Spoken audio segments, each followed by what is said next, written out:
Chapter 81. Dad. As they reached the gate of their courtyard, Xiaomin choked out a cry. She thought her voice was loud, but it was barely more than a buzzing fly. At that moment, Zhang Xiaodao still held her right hand. She was so excited upon entering the complex, and thinking of her mother, she was overcome with sadness, that she forgot to pull her hand away. The gate was locked from the inside, but fortunately, the wall wasn't high, so Zhang Xiaodao quickly jumped in. Then, with a sweep of his long arms, he lifted Xiaomin from the outside, and carried her back inside. The two of them stood still in the courtyard. Zhang Xiaodao, with his keen hearing, heard footsteps coming from inside. He guessed it must be Xiaomin's father. Sure enough, a few seconds later, the man stood behind the window, parted the curtains, and peered outside warily. As they approached the gate, he whispered, "Who?" "Dad." "Xiaomin." "Dad." Xia Yonghua opened the gate, and Xiaomin threw herself into his arms, sobbing. Their movements weren't actually very loud, but without electricity, it was so quiet at night that even the slightest noise would likely draw attention. For example, right now, Zhang Xiaodao keenly noticed 3 households in front of him, peering in from their second-floor windows. There were 2 households on the right, and only those 2 were occupied, the others were empty. But these were only the first 2 rows.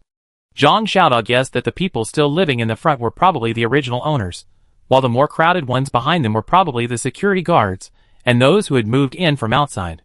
He stepped forward, approaching the sobbing father and daughter, and whispered, "Come in first." Xia Yonghua looked up at Zhang Xiaodao. In the darkness, he could only vaguely make out that he was tall and well-built. As for his appearance, the first 2 were enough. As long as he wasn't utterly ugly, he could accept it. Finally, Xia Yonghua took the 2 of them to the basement, and lit a candle on the table where he brewed kung fu tea. That way, even from outside, no light could be seen from his house. "Dad, I just saw Mom." Back home, a familiar feeling washed over Xiaomin, but the absence of one person made her heart heavy again, and the tears that had just stopped fell again. Xia Yonghua was just worrying about how to tell his daughter that her mother had become a zombie, but then he sighed, "Oh, it's all my fault. I should have stopped her from going to your aunt's house. Even if she did, she should have come home at night. Or maybe I should have brought her back on the first day of the outbreak." But at that time, he was still supervising the construction site. A worker had been infected with the zombie virus, and it would bite anyone it caught. If it weren't for the quick reaction of his assistant, who had been following him, he might not have been able to return. After all, there were so many workers on the construction site, and one bite would have spread far and wide. After 2 days of delay, he finally returned home after a narrow escape and didn't see his wife.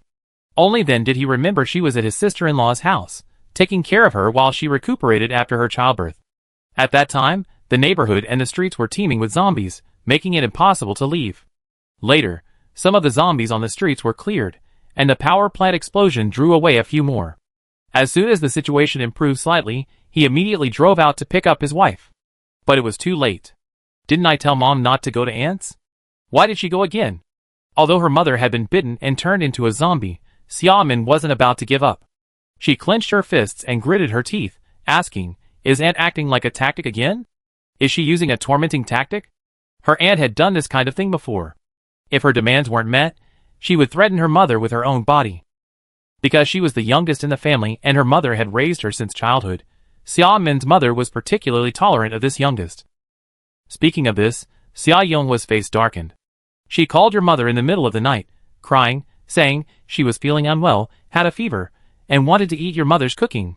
Your mother figured she was in confinement after her baby was born, so she didn't want to cry, so she went. She had originally planned to stay for 2 or 3 days, and then come back, but who knew? Sure enough. Xiaomin's eyes were cold as she asked, "What about my aunt now? Is she dead or turned into a zombie? What about the rest of her family?" If their entire family was fine, and only her mother was bitten, she would take a knife and chop them all up right now. Xia Yonghua's expression darkened even further. "Your aunt said your mother was bitten by her mother-in-law. So her aunt is still fine?" Xiaomin suddenly stood up and cursed, "You son of a bitch!" She glared furiously, "I won't let Wu Dantong go. I kill her myself." Whether it was intentional or not, her mother died in her family, so let them pay for it. At that moment, Xiaomin's eyes were filled with fierceness, a stark contrast to her usual sweet and gentle image. Zhang Xiaodao, who was sitting next to her, raised an eyebrow at her. "Hey, this girl actually has this side to her.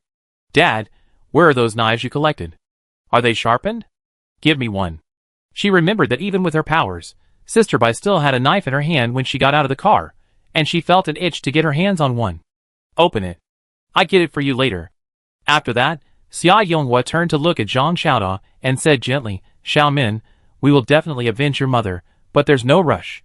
Your friend is still here, and you haven't introduced him to Dad yet. In the flickering candlelight, Xia Yonghua finally got a clear look at Zhang Xiaoda's face. To his surprise, the young man was quite handsome, with thick eyebrows, large eyes, and sharp features.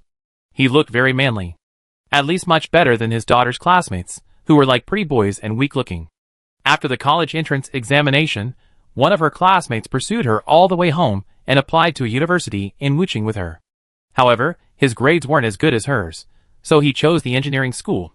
In fact, he didn't really care which school he chose. He only cared that the boy acted like a boy, appear straightforward and generous, make decisions, and not be clingy and dithering. And as for his physique, how could he look frail and fragile? Xia Yonghua was very satisfied with this boy. Ah? Sorry, Uncle Zhang, I forgot about you. Zhang Xiaoda's face darkened. Xia Yonghua, He stared at his daughter blankly, confused. This young man looked only a few years older than her, so how could he be on the same generation as him? His name is Zhang Xiaoda, and he's my roommate's cousin. Xia Yonghua breathed a sigh of relief and glared at his daughter. Your roommate calls him uncle because they're relatives, so there's a generation gap. Why are you just blindly calling him uncle? Hearing this, Zhang Xiaoda also breathed a sigh of relief and looked at Xia Yonghua with surprise. This father was someone he could get along with. Uncle Xia, I'm 26. Just call me Dazi. Dazi, don't mind it. This girl is just like that. She used to call her mother sister and me brother at home. It's okay. If she really calls me uncle, I call you brother. Xia Min, She hadn't expected her father to be so animatedly chatting with Zhang Xiaoda after just one encounter. You guys chat, I'm going upstairs to change. This outfit had been worn for over 10 days, and already smelled. And there was still odor on her body, but there was no way. Without water, she couldn't even shower. Xiaomin had a pack of baby wipes in her backpack. She hadn't used even one during the entire trip, but now, feeling extravagant, she took 5 and wiped herself. Even then, Bailey hadn't agreed to let Jiang Mingling drive. He had dark circles under his eyes. He probably hadn't slept well in days trying to find her and her mother. But because of her special wood element, she always slept soundly. So, she let Jiang Mingling hold Chi-Chi in the back seat while she drove.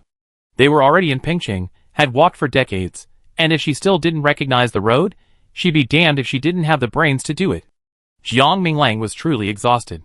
He leaned back against the blanket in the back seat, holding Chi-Chi, and fell asleep almost instantly. Chi-Chi yawned, snuggled into her father's arms, and quickly fell asleep. From Yunqi village to Pingjiang Bridge, the road was smooth, perhaps because Jiang Minglang and Zhang Xiaoda had cleared it, with neither zombies nor mutant animals. Passing Zhoujia village, she stopped to say goodbye to Zhou Hui and his family. She had expected the rest of the journey to be even smoother, but to Bai Li's surprise, all 3 intersections leading into Yunqi village were blocked. It was already late at night, and the obstacles were unmanned, but the stone pillars weighed hundreds of pounds, making them difficult to remove. She didn't think much of it, assuming the villagers were doing it for safety reasons. So she bypassed the 3 intersections and drove to the 4th, northernmost road, which led to her orchard. This road was paved by her father, at his own expense, to facilitate the movement of fruit trucks. Normally, only their family used it.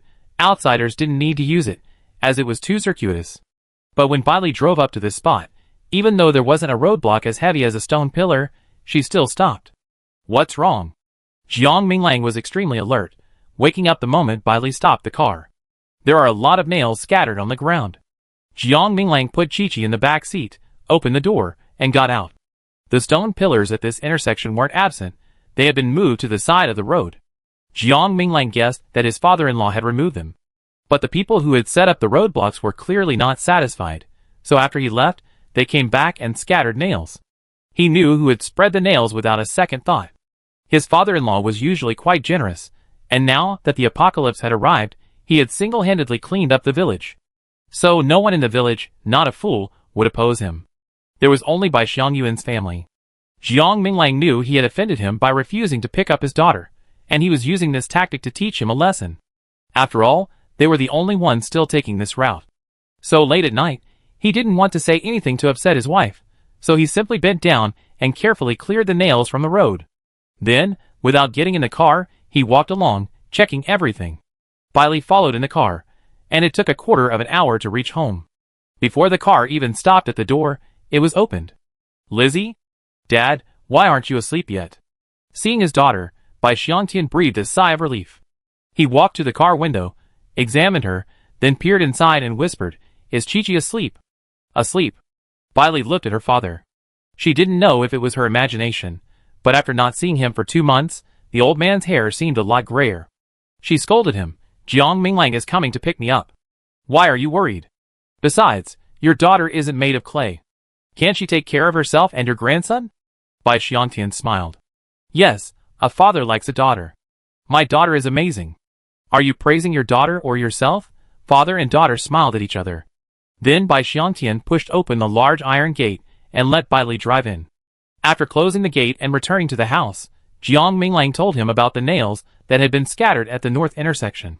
Bai Xiangtian's face turned pale. He cursed, "That son of a bitch, Bai Wei. He took his men over there to place the stone pillars this afternoon, and I beat him up. Your second uncle went to find Bai Xiangyuan, but he hid. We thought we'd be quiet today, but he dared to try to trick us.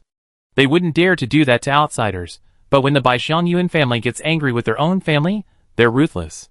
Today, when I went to pick up Liqi, he asked me to go to Jiancheng to pick up Bai Hua." Bailey walked into the room and scoffed at Jiang Minglang's words. "Bai Hua's not in Jiancheng anymore. Dad, you don't know, but the rich boyfriend she brought home for Chinese New Year last year is married. In February, his ex-wife came to our house and forced him to have an abortion. She didn't have enough money for the hospital stay, so she borrowed 5,000 yuan from me." Bailey was too embarrassed to even tell Jiang Minglang about it. This cousin is 2 years younger than her. They grew up together and had a good relationship when they were young. But later, she didn't know whether it was instigated by her parents or if it was just her nature, but she became like her family, thinking that her family owed them something. Bailey didn't tolerate her needing help with every little thing, and wouldn't help even if she couldn't. She was already a little afraid of Bailey, but after a few times, she stopped doing it. In all those years, she only called her in February, crying and asking for money. Bailey gave her the money, and in March, she called again, saying she was no longer in Jiancheng and had broken up with the man, and then paid her back 2,000 yuan. Whether she was in Jiancheng or not, whether she was still together or not, Bailey had no interest. She was already 30 years old and had no moral integrity, so what could she say? Bai Xiangtian didn't like his niece either, and didn't care what she did. But if Bai Xiangyuan still wanted Minglang to pick her up tomorrow, he was going to bring this up. He was afraid his father would get angry if he heard. After all, she was his brother's granddaughter. Why would she be someone's mistress? The old man had spent his life teaching and educating people, and he hated this kind of thing. Bailey hadn't said anything before because she was afraid her grandfather would be angry. Bai Wei, the incompetent one, was already annoying him to death, and now there was Bai Hua.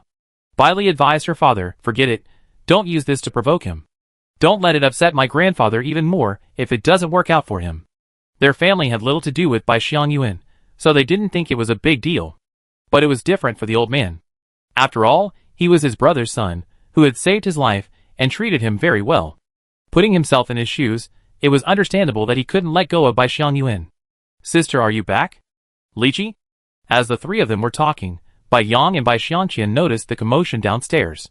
Old man Bai and his wife also got up. Bai Yang wanted to rush over and hug Bailey, but Jiang Minglang stopped him. He grabbed her by the collar and scolded her. "What are you doing? You're so old, yet you're still clinging to your sister? No matter how old I am, she's still my sister. Let go." "Sister, look at him." The whole family laughed. Looking at the complete family, Bailey felt incredibly satisfied. Chapter 82. Grandpa Bai and his wife first went to Bai Xiangtian's bedroom to check on Chi-Chi, making sure their great-grandson was alright before they felt reassured. Then, they left the bedroom and pulled Bailey aside to inquire about the situation outside, any danger she had encountered along the way, and how many days had passed. Bailey concealed nothing, revealing everything she could except her special abilities, and the fact that she had killed people. It wasn't that she hadn't told them about her special abilities, but she wanted to wait until daytime to slowly demonstrate them. It was late at night, so she wouldn't scare them. Grandpa Bai was worried.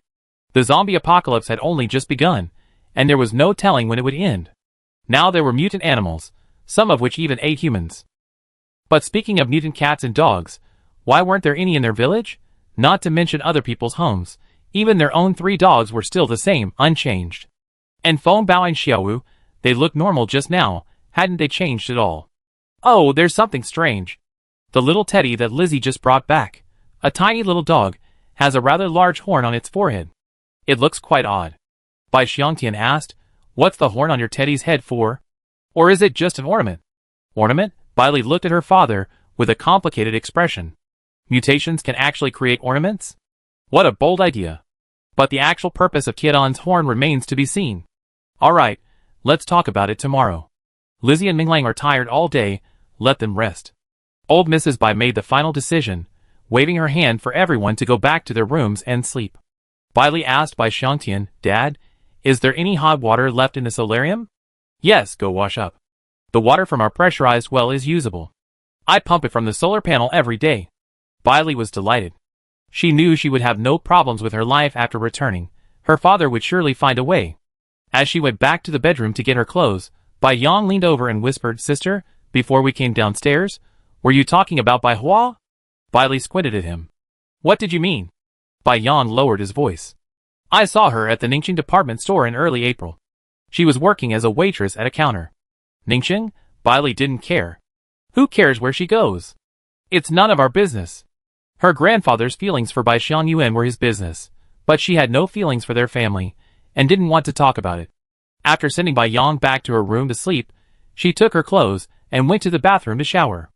A moment later, Jiang Minglang also came in. Of course, they wouldn't do anything at this time. They were just showering together, simply to save water and batteries. Outside, in the pet room in the yard, Tai Dan, the little teddy bear, who had been the subject of much discussion, was sleeping with his eyes closed when his head suddenly moved from side to side, and a flash of light seemed to pass through the single white horn on his forehead. Xiaowu, lying next to him, was still recovering from the 8 fireballs he had vomited earlier. He went into his own kennel in the pet room and fell asleep immediately. Tai Dan had no kennel, so his mother placed him next to her. 3 standing sticks of varying heights and thicknesses hung near the door of the pet room. On the lowest and thickest stick, Feng Bao was curled up in a ball with her eyes closed. Suddenly, a flash of light passed through Qiadan's horn again, shimmering with a flickering white light. He opened his eyes and dived down. Tai Dan, still asleep, was awakened by Feng Bao's wing. He opened his wet eyes and looked up at him, bewildered. Xiaowu had also woken, having been scratched twice by Feng Bao after landing. He opened his eyes and raised a front paw to give Tai Dan a paw. "Why are you messing with this lousy bird so late at night?" Tai Dan was even more bewildered, but also regained consciousness. 2 minutes later, he looked at the parrot, which had returned to its hanging stick and quickly fallen asleep, then at the Shiba Inu also asleep next to it. He was even more bewildered. They were both asleep. Why was he waking them? The Bai family's courtyard quickly fell silent. Dusk deepened over the horizon, without a single ray of light. Across the way, in Jingxi Garden, there are only 12 original residents left in the complex now, but 25 have moved in this month, all family and friends of the security guards who control the complex. Besides that, they don't allow anyone else in, so I'm surprised you came in with Xiao Min. After all, a few days ago, our neighbor, Old Wang, had his daughter, son-in-law, and child not allowed in because of an argument, and his son-in-law was even beaten up by them. Zhang Xiaodao frowned. Have they taken over your complex? Xia Yonghua nodded. Yes, although we original residents aren't forced to hand over our belongings, it's still not easy to leave the complex unless we leave and never come back. If you're looking for supplies, you have to give them half when you come back. And, at this point, Xia Yonghua was both furious and a little embarrassed to speak. Zhang Xiaodao was puzzled. Uncle Xia, what's wrong? Xia Yonghua took a deep breath, looked at Zhang Xiaodao with a serious pleading expression, and said, "Dazi, I can tell you're not an ordinary person. I should thank you for bringing Xiaomin back. But can you promise me one more thing? Don't leave Xiaomin for now. At least stay at my house in this neighborhood tonight, okay?" Xia Yonghua had been terrified these past few days. He hoped his daughter would return soon, so they could be reunited. He also hoped she wouldn't come back, lest she fall into the clutches of a dangerous enemy, and he, an old father, be unable to protect her. But he didn't dare leave home, fearing his daughter wouldn't find him when she returned. At the same time, He was afraid she might have met with misfortune outside. Despair and hope tore back and forth. If Xiaomin didn't return, he was on the verge of collapse. Zhang Xiaodao frowned slightly. He already understood what Xia Yonghua meant. In fact, at the gate, he had noticed something strange in the way the security guards looked at Xiaomin, but they restrained themselves because he was nearby. The original plan was to send Xiaomin home, and then he would return to the Bai family in Yunqi village. But it didn't matter if he didn't go back, his brother wouldn't worry about him. Of course not. Jiang Minglang had just finished his shower, and was comfortably sleeping in bed, cuddling his wife, not even thinking of him. By the time Xiaomin had finished wiping herself and washing up, and had her first glass of warm water in a while, Zhang Xiaodao had already gone to bed across from her bedroom on the second floor. Xiaomin was stunned for a moment, then hurried down to the basement and asked his father, "Dad, Uncle Zhang, why is Zhang Xiaodao staying at our house? Isn't he one of Sister Bai's family? If he didn't go home tonight, Sister Bai would be worried." Xia Yonghua reclined on the sofa, wrapped in a blanket. He hadn't returned to his bedroom in the last few days, sleeping on the basement floor because it was closer to the main door, and could hear the noises coming from the door more clearly. Xia Yonghua didn't answer his daughter, but instead said, "Xiaomin, pack up your clothes, blankets, and other things tomorrow morning. We're leaving with Dazi." "Dazi?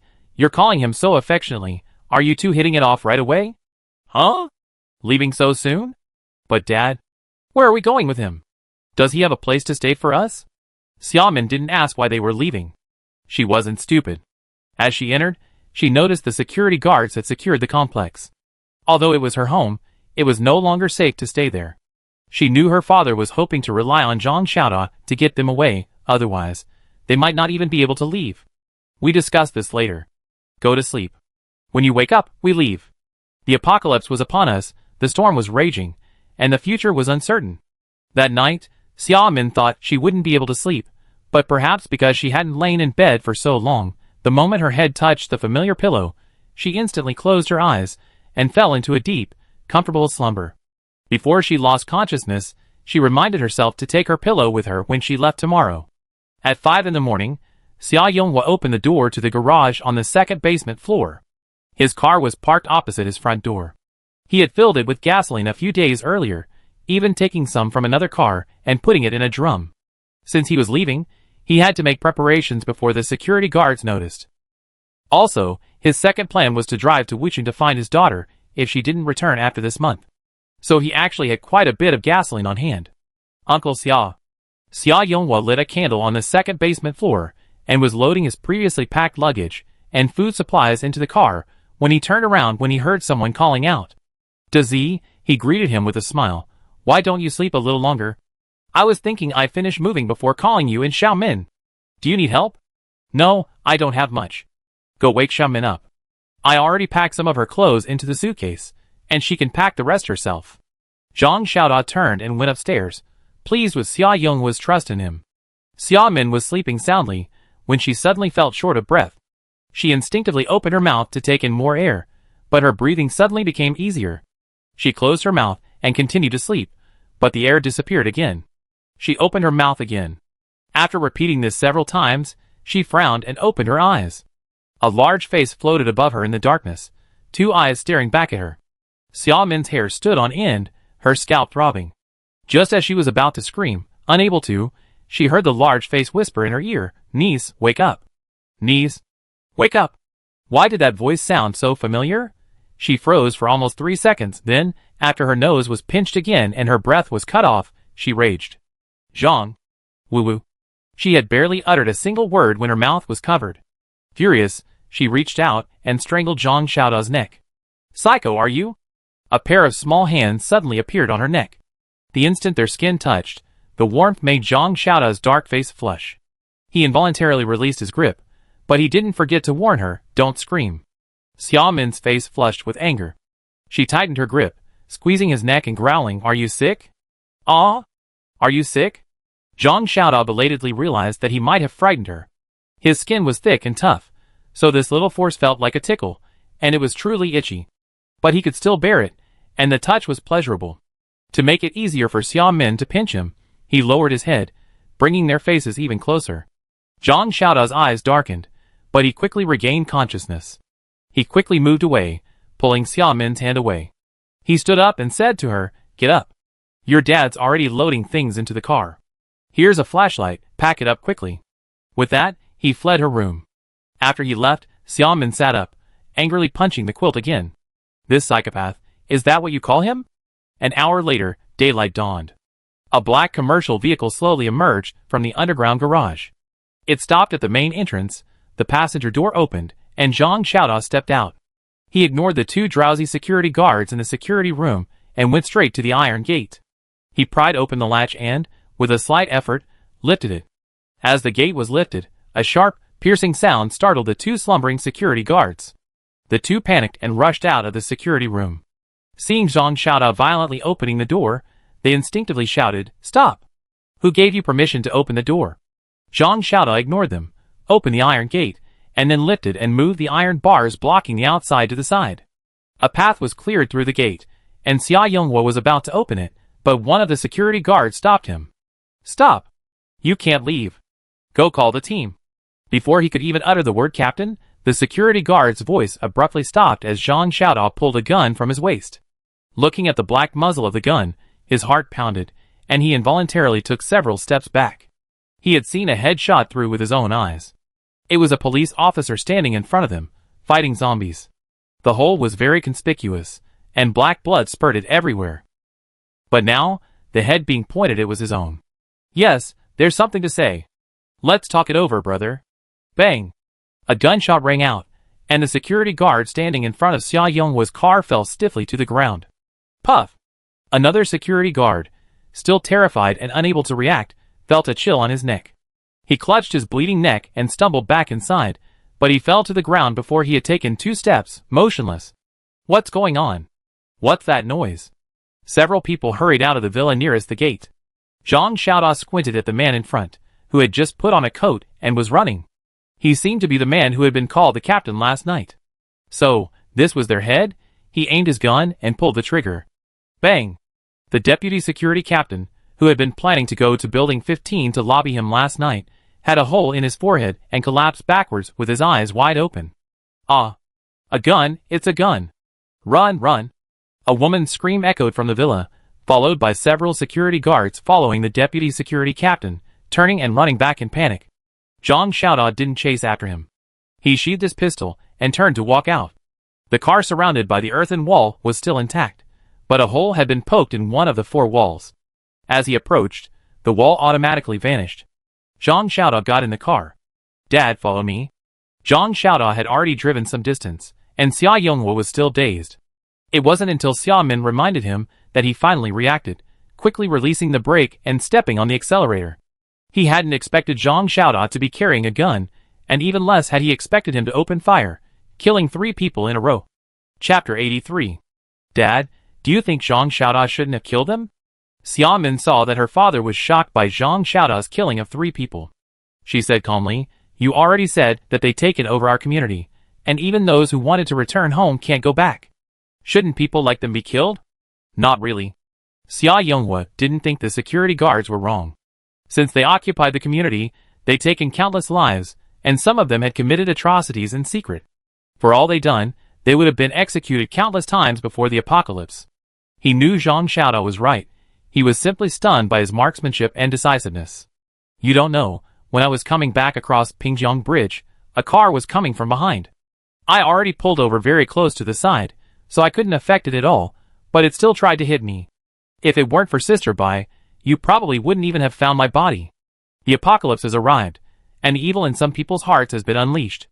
Even if it doesn't affect them, they want to destroy people and things that have nothing to do with them. Some people these days are scarier than zombies." So, seeing Zhang Xiaodao kill someone, Xiaomin took it well. Xia Yonghua glanced at his daughter in the rearview mirror with heartache. The journey back from Wuqing had been a real struggle. "Huh? Why did Dazi turn?" "I told him to." Xiaomin clenched her knife, her eyes red as she looked ahead at the abruptly rising earthen walls on the road not far ahead. She whispered, "Dad, Mom is inside the wall." Last night, she had cried so hard after seeing her mother, so Zhang Xiaodao had built a wall around her. But what good would it do? One day, she would be killed. The day she was bitten and turned into a zombie, she had lost her mother. Two cars drove into Xia Min's aunt's residential complex, one after the other. She had to go to Wu Dantong's house. If she didn't, she wouldn't be able to swallow the anger she felt. Although she knew it was unreasonable for her to ask Zhang Xiaodao this, he had already done enough, whether it was dropping her off last night or escorting them out of the complex this morning. But too many lice wouldn't itch. She already owed him twice, so she didn't mind this one more time. She would repay him later. This complex wasn't controlled like their Jingxi garden. The gate was in tatters, having been knocked open long ago. Only a few zombies were wandering inside, but there were quite a few corpses piled in the open space. Zhang Xiaodao avoided the few zombies, who had come running at the noise, and followed the route Xia Min had given him. He walked straight to the end, turned left, and arrived at building 22. Xia Min drew her sharp and long knife, pushed open the car door, and rushed out. Although she had never killed anyone, she had beaten zombies with a stick when she and her classmates ran away from school, smashing their heads into a pulp. The journey back from Wuching had taken her through 4 cities, covering over 600 kilometers. Although she had classmates to help her at the beginning, if she had been as timid as a mouse, she wouldn't have survived until now. Zhang Xiaodao got out of the car a little later than her. Seeing the little girl, glaring and angry, rushing past him like a pufferfish, he couldn't help but laugh again. But thinking of Xia Min's mother, trapped by his earthen wall outside the community, he sighed helplessly. The first-floor glass door was locked from the inside.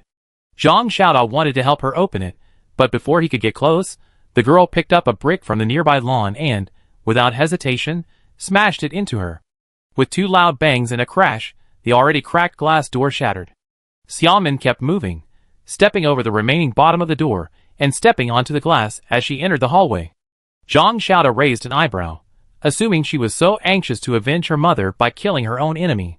What he didn't know was that Xia Min's desire for revenge was partly due to her desire to avoid wasting his time, and wanted to resolve the situation quickly.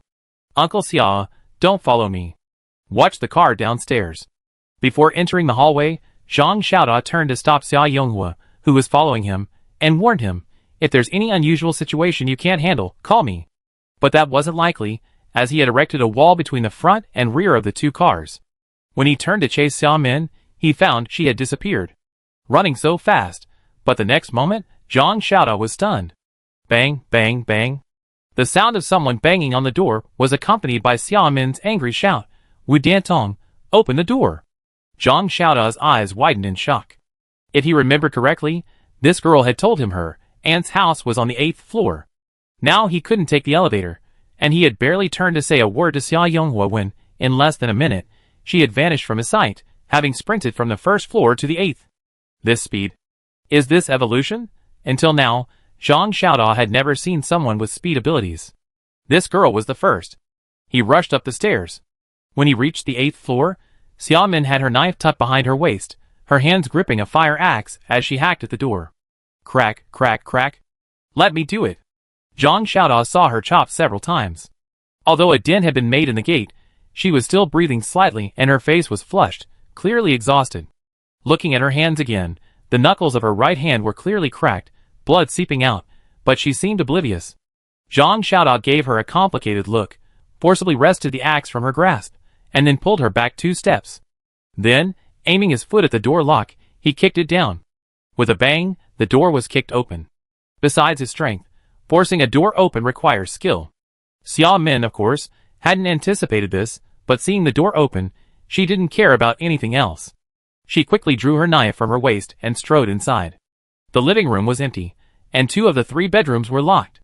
Xia Min walked to the master bedroom door and knocked, her voice neither too loud nor too soft, sounding remarkably calm. Wu Dantong, I know you're in there, come out. I can chop down the main door. Do you think this one can protect you? At first, there was no movement from inside, but the last sentence might have made them realize the dire situation. So Xia Min didn't wait long before her aunt's voice rang out. Xia Min, what are you doing? Are you trying to rebel, you little bitch? I'm your aunt. Xia Min scoffed. My mom is your sister. She raised you. Big brother, do you feel even a little bit of love for her? Do you feel any gratitude for her upbringing? You don't. You're not just an ungrateful person, you're also a shameless, greedy, and jealous person with no moral compunction. And your foolish husband, he really thinks your son is his. Xia Min. Wu Dantong interrupted her in shock and anger. What are you talking about, you little bitch?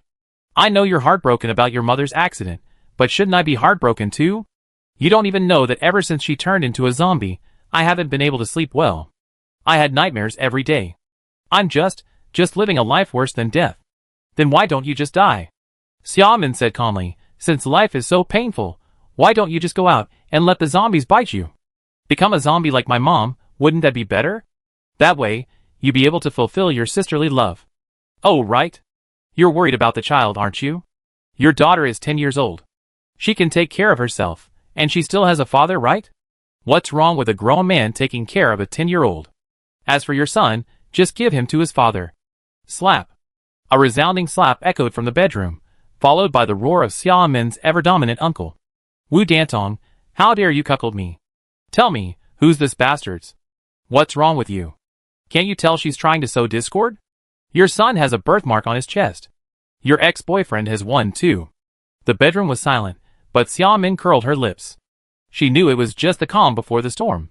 Sure enough, a minute later, the sounds of punching, kicking, and screaming erupted from inside.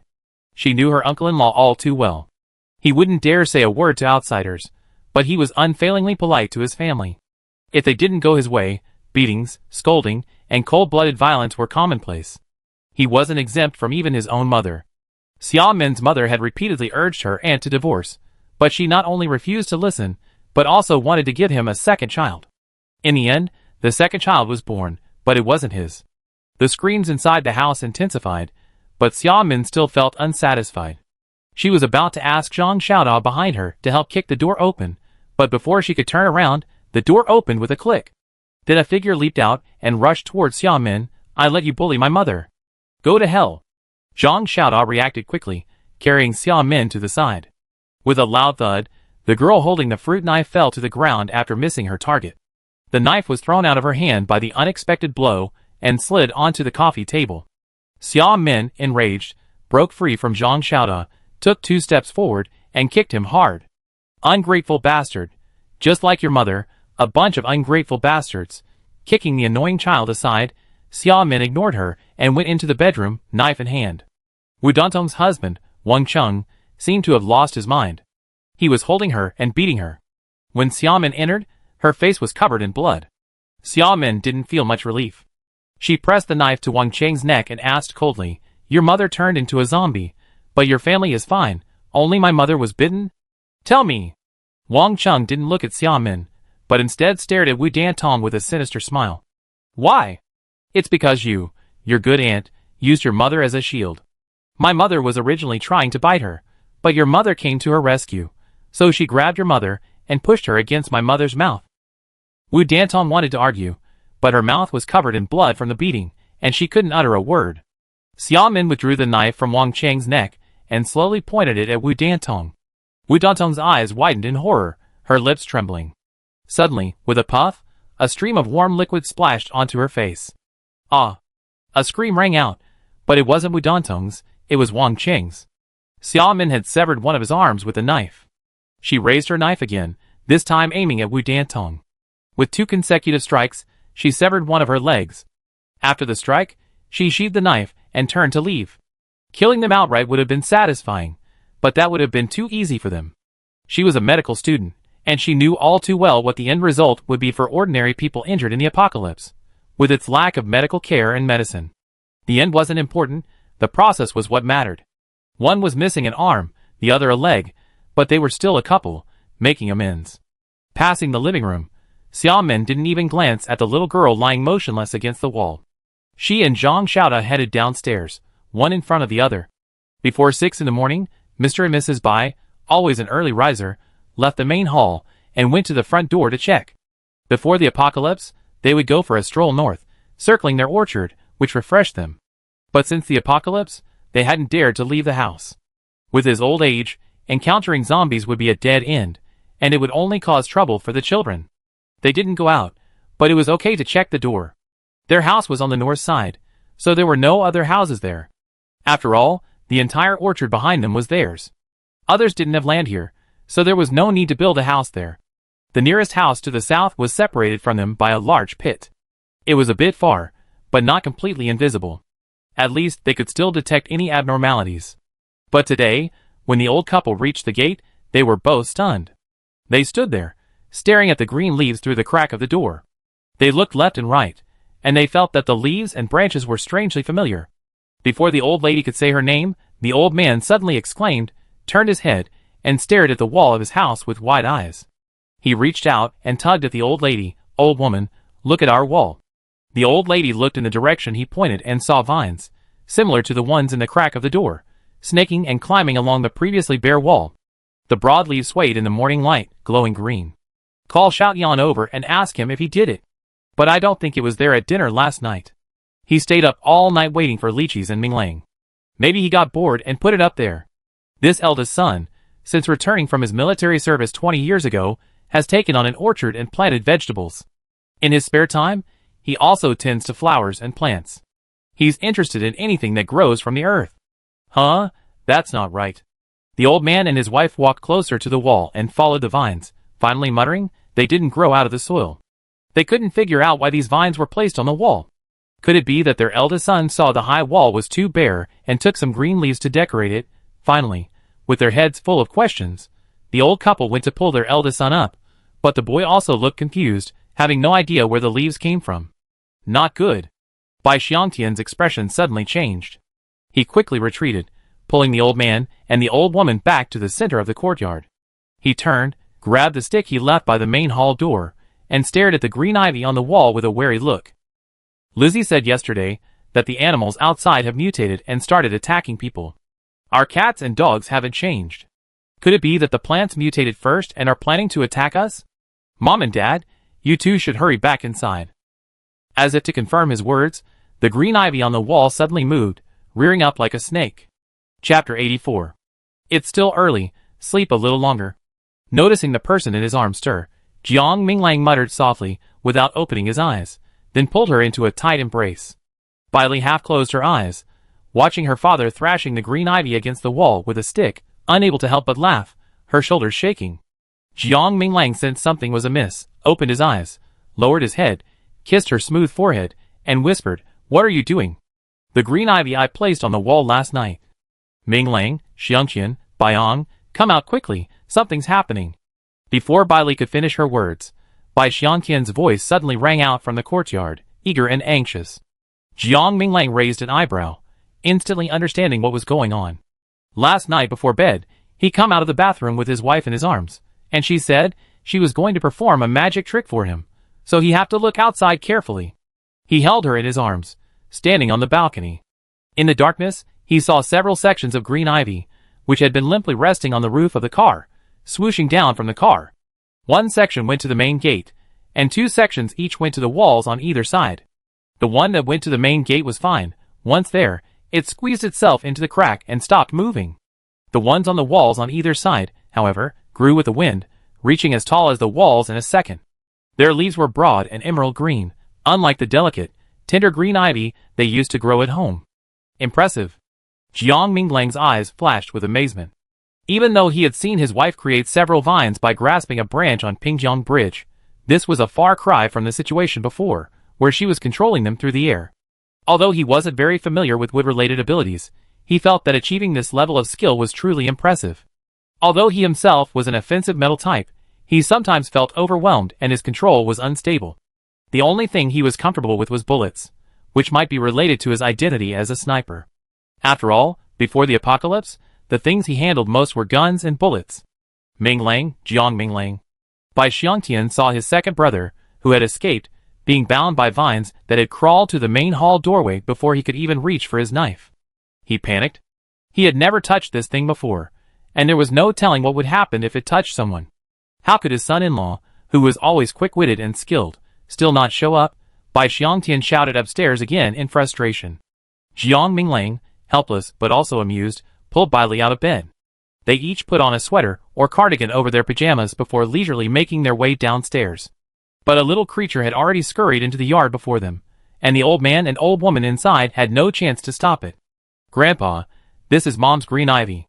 Chi-Chi, dressed in light blue autumn clothes, watched in shock as his grandfather fought with Mom's green ivy. What was going on? "What's your mom?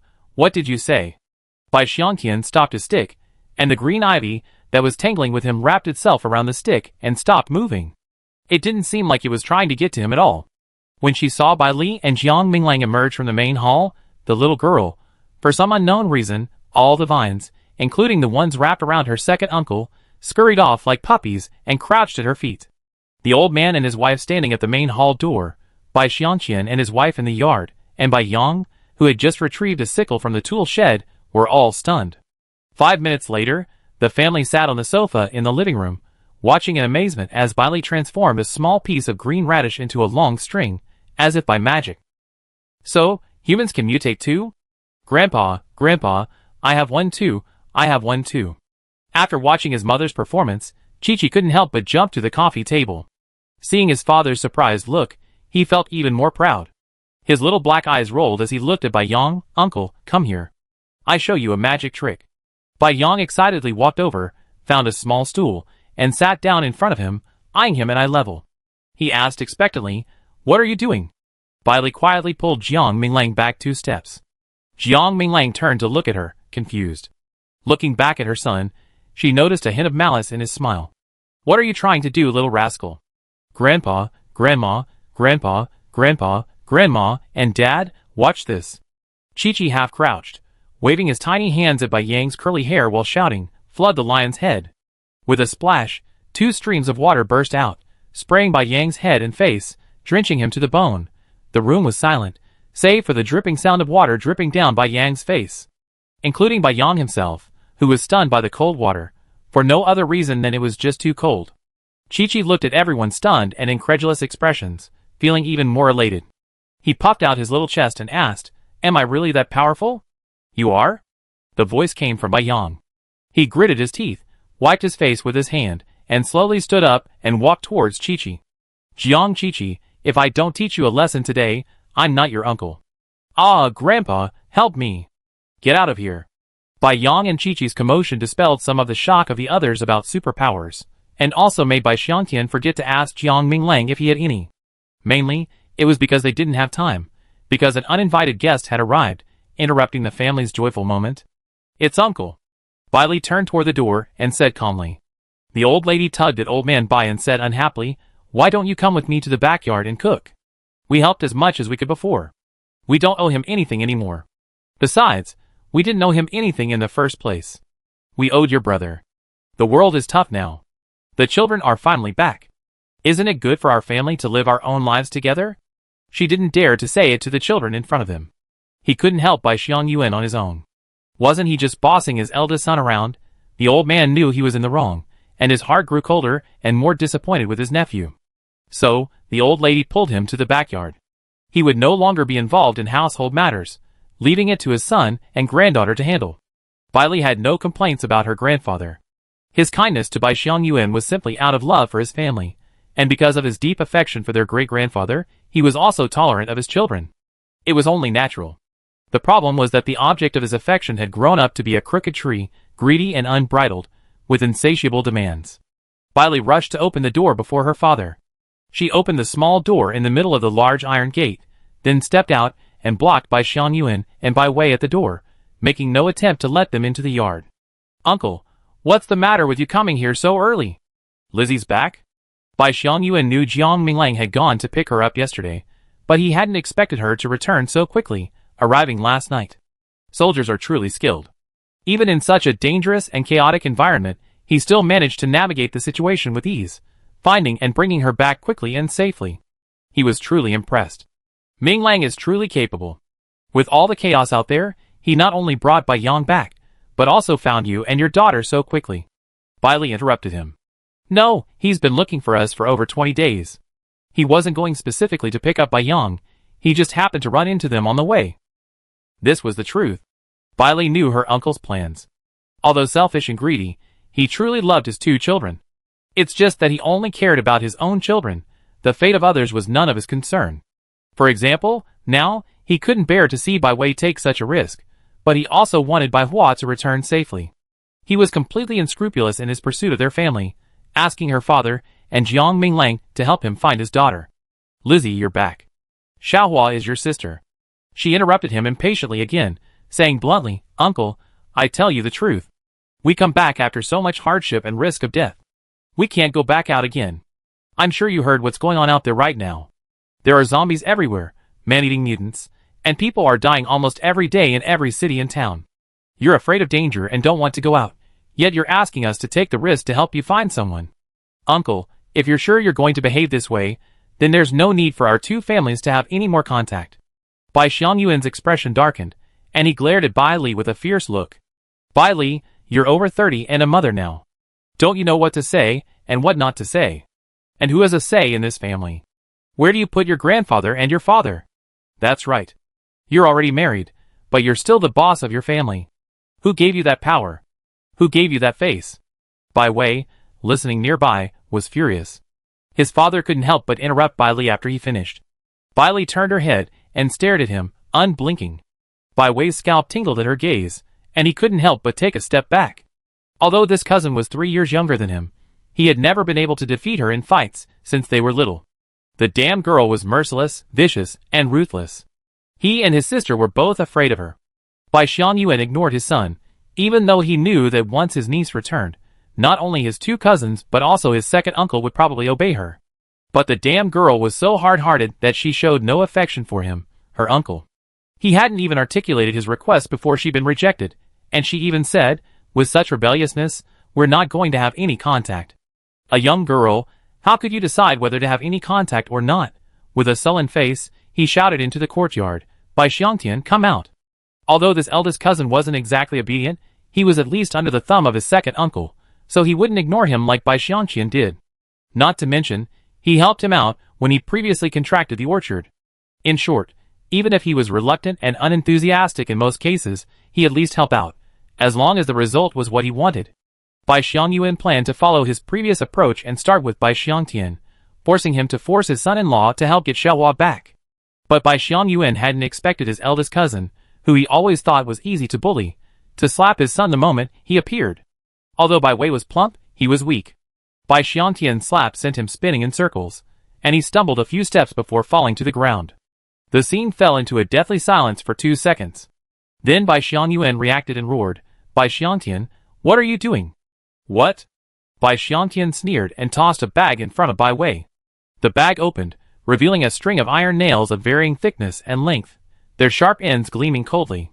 Bai Wei covered his face with his hands, took a quick glance, then turned away guiltily. "You should ask your good son if he's familiar with these things." Bai Xiangtian knew Bai Xiangyuan well. It was indeed him who had the stone blocks moved to block the 4 intersections leading out of the village. That was for the village's safety, to prevent zombies from elsewhere from escaping at night. But Bai Xiangyuan wouldn't touch the northern intersection belonging to his family. Bai Xiangtian was certain of this. It wasn't what Jiang Minglang had guessed. After all, he still needed his family's help. So the nails must have been placed there by Bai Wei. Only he would pull such a sinister trick. "Brother, keep a close eye on your son. This is the last time. If I catch him trying to do something to my family again, I chop him up." As he uttered the last 4 words, Bai Wei flinched in fear, his feet stomping back. He even forgot to open his mouth to retort. Bai Xiangyuan looked down at his worthless son and angrily kicked him.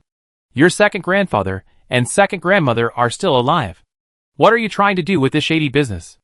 Are you afraid they won't leave your sister alone? How could that be? Your grandfather saved your second grandfather's life. He wouldn't leave us alone no matter what." Bai Li and his daughter ignored him, blocking the doorway and watching him sarcastically as he berated their son. Until, "Second uncle? Second uncle. Bai Xiangtian, please move aside. I'm going in to talk to second uncle." "Uncle, are you sure you want to exhaust the remaining bond between our two families? Honestly, my grandfather is almost 80, and it's the end of the world, with a shortage of medical care. What if you say something that makes him sick? Do you think my father and my second uncle will forgive you?" This successfully silenced Bai Xiangyuan.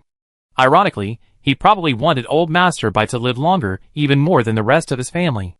Though things were different, and old Master no longer responded to his requests as readily as before, he certainly wouldn't sit idly by if his family was in trouble. If nothing else, at least it would keep his family alive in this precarious end of the world. Just like when Bai Xiangtian first cleaned up the village, he ran to his house first to make sure they were safe. He knew it must have been old Master's orders. Besides the formidable Bai Xiangtian, their family also had the even more capable Jiang Minglang. He'd been clinging to his family even before the apocalypse, let alone now, after it. After weighing the pros and cons, Bai Xiangyuan quickly reached a decision. He no longer insisted on seeing the old man, nor did he suggest that Jiang Minglang go pick up Bai Hua. He simply said to Bai Xiangtian, if you're free today, you have to lead the village's young men in clearing out the area south again, especially old Wang's family. They have a large family, and even though the gates are closed, a house full of zombies sounds terrifying. Bai Li turned and headed home. She didn't really want to hear what he said next. Bai Xiangyuan had previously been the brigade's secretary. Although he initially got in the position thanks to his grandfather's connections, he held the position for so many years, and gradually gained prestige in the village. From the looks of it, he seemed to want to continue in the position. Chapter 85. The family's house was built 10 years ago. It has 3 floors. The first floor has a living room and 2 bedrooms, and the second floor has 3 rooms, where Bai Xiangtian and his family live. The third floor also has 3 rooms, which belong to Bai Li's family. Bai Xiangtian had money, so he made the house as spacious and comfortable as possible, including the interior and exterior decoration. It's no less spacious than a city villa. The yard is spacious, divided into a front and backyard. The kitchen is in the backyard, equipped with a clay pot and stove, so even if there's no gas or electricity, cooking won't be a problem for his family. And vegetables are not to be missed. Bai Xiangtian sells vegetables himself, and on the day the apocalypse arrived, he loaded a truck with him to deliver to the city. But perhaps it was fate that he got a flat tire before he set off. Just a short delay, and the apocalypse arrived. Because he has several orchards, he built a moderately large cold storage facility and, just in case, a generator. So he put all the undelivered food into the cold storage next to the backyard. He also kept the generator running, though there wasn't much diesel left. After all, generators weren't used much before the apocalypse. Minglang, after dinner, let's go out for a bit. I want to get some diesel. For breakfast, the old lady cooked Bai Li's favorite sweet potato porridge, steamed a pot of egg custard, made scallion pancakes, and stir-fried shredded potatoes and mung bean sprouts. The 3 of Bai Li's family felt refreshed and extremely satisfied after eating. Jiang Minglang nodded, okay, let's drive our truck to the city to pick up more stuff and bring it back. Bai Yang raised his hand, I'm going too. Fearing his brother-in-law and uncle would refuse, he quickly explained, I'm not afraid of zombies. Brother-in-law, I told you, if it weren't for me back then, Dong Zimo and the others might not have survived. It was a fact. He was not only brave, but also a fast runner. Okay, go, Bai Xiangtian said, turning to Bai Xiangtian. The lychees are at home today. You and Qindong go to the cherry orchard and pick all the cherries, ripe or not, and put them in the cold storage. Li Shou hurriedly said, brother, I go too. I pick faster than Xiangtian. Okay, just be careful. If anyone tries to steal, I kill anyone who dares to steal. Li Shou's face was fierce. She knew how precious food was at this time, even though her eldest uncle had stored a lot in the cold storage and cellar. But they also had a large family, and it was unknown how long the apocalypse would last. At this point, more food was never too much. Of course, the most important thing was not to show weakness. If they were not as strong as others, they would take it for granted and rob without restraint. Then they would have no hope of saving their orchards. Bai Li was silent for a moment, then discussed with Li Xiu's second aunt, why don't you stay home and I go? Why are you going? Our home is our headquarters, and protecting it is more important. Jiang Minglang also believed that no one was more suited to guarding the house than Bai Li. The green ivy vines encircled the yard, keeping no one in. It was like a 360-degree surveillance camera. Dad, Uncle Dazi went to see that sister off last night. Why hasn't he come back yet? It was truly remarkable. One of the 3 finally remembered Zhang Xiaoda. Bai Li also looked at Jiang Minglang. Is Dazi okay? She already knew that Zhang Xiaoda's grandmother was gone, and he was now alone. He would definitely stay with them from now on. No, at most, he has unfinished business. Jiang Minglang even suspected that he had been abducted by a girl. First, insult and offend someone, then try to coax them? Would that make it easier to win them over? I don't understand. Don't worry about him. He come back when it's time. While packing up the truck and refueling, Jiang Minglang pulled out a pistol and handed it to Bai Xiangtian. Dad, take this. Bai Xiangtian's eyes lit up, and he took it and fiddled with it expertly. He checked the magazine and found it was full. He didn't bother being polite with his son-in-law. After putting the gun away, he asked, where's your sniper rifle? In the car, the one Dazi drives. Bai Yang trotted out the back door, holding a knife. He proudly showed it off to Jiang Minglang, brother-in-law. Look at this knife. My sister gave it to me. Bai Li followed behind with Chi-Chi, and behind them came Xiu, his tail wagging. Chi-Chi didn't insist on going downtown with his father to find Diesel because he was tired of riding in the car these past few days, and didn't want to be in it anymore. Besides, he had more important things to do today. He was going to the orchard with his second grandfather and grandmother to pick cherries. Who would go to the city when they could have fun in the wild? So the little guy came over to say hello to Grandpa and Dad, then scurried off with the dog. Jiang Minglang couldn't help but twitch his lips as he looked at the knife hanging from his son's left waist, and a piece of green ivy stuck in his right. The backyard gate faced the orchard, which was surrounded by iron mesh and a gate in the middle. Bai Xiangqian and his wife were standing at the gate, waiting for Chi-Chi. Inside stood Chen Dong, a tall, honest-looking mute. Chen Dong was a member of the Chen family in Yunqi village. He wasn't born mute, he had fallen ill at the age of 8, and returned from the hospital unable to speak. His stepmother's explanation to the villagers was that the doctor failed to reduce his high fever in time, which damaged his vocal cords. Anyone with an eye for detail knew this story was riddled with holes. After all, there was no news of them asking the hospital for compensation. So the doctor delayed Chen Dong, but they magnanimously let it slide. Whatever the reason, the outcome was unchangeable. Chen Dong could no longer speak. He was a year younger than Bai Xiangtian, and they had often played together as children. So when Bai Xiangtian returned from military service to take over the orchard, he was the first person he called to help. Chen Dong was diligent and capable, and he helped him tend the orchard and vegetable garden day and night, making him a significant contributor to his career. When Bai Xiangtian built their villa, he had originally built 3 rooms and a small courtyard for Chen Dong to live with them. However, even though the house was complete, Chen Dong refused to live there. He preferred to stay in the house, in the orchard, or return to his grandparents' house. Being unable to speak doesn't mean he's stupid. His father's house was right next to his grandparents' old house. If he moved into the house Bai Xiangtian gave him, he'd lose his grandparents' house. The old house wasn't actually that old. 3 years before his grandparents passed away, his 2 aunts had paid for it to be renovated, with new furniture and appliances, making it very comfortable to live in. But Bai Xiangtian knew Chen Dong cared less about that. He knew what he was thinking. He didn't want to let that family get away with it. He had a knot in his stomach. Thankfully, that knot is gone now. When the apocalypse arrived and zombies were everywhere, Chen Dong had the audacity to capture a zombie from the village and throw it into his father's house. In the end, his father, stepmother, half-brother, and their entire family were bitten by the zombies. No one else knew about this, except Bai Xiangtian. Chapter 86. Lychee, Dad and I have discussed this. Using the pit in front as the boundary, we fence off the entire area behind, including the orchard. Jiang Minglang gestured forward, backward, left, and right. It's the end of May, the season for fruits and vegetables to ripen, not to mention corn and wheat.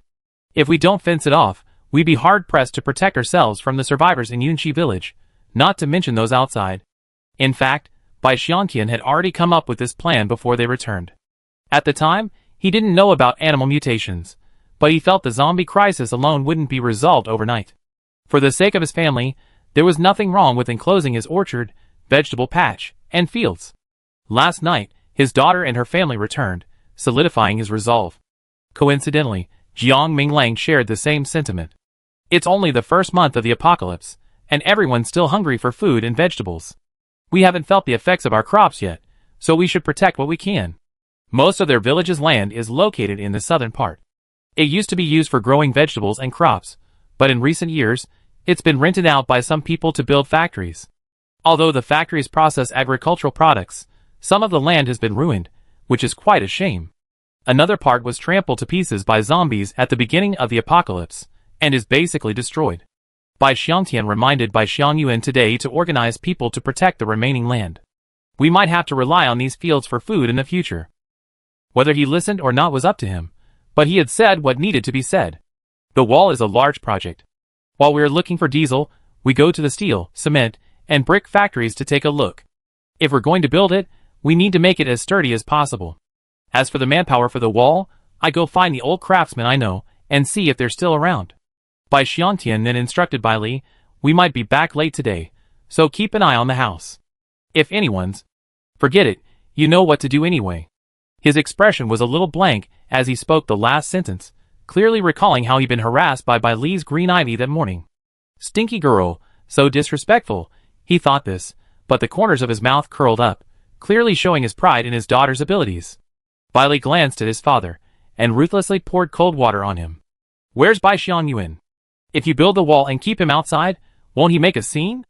It's almost 40 meters from our front gate to the big pit, and if it all comes into our house, he'd definitely not agree.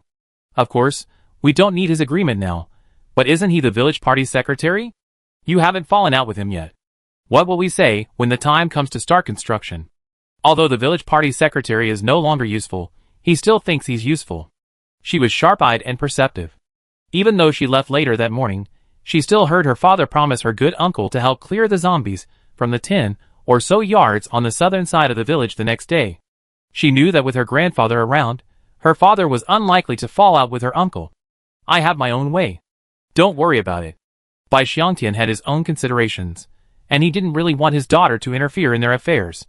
Although it was the end of the world and his reputation didn't need to be considered, he could handle it himself. So why would she need to intervene? He had helped him before out of consideration for the old man. Although he still had to consider that now, it was the end of the world after all. Even the old man's own ideas had changed significantly, so handling the matter was simpler.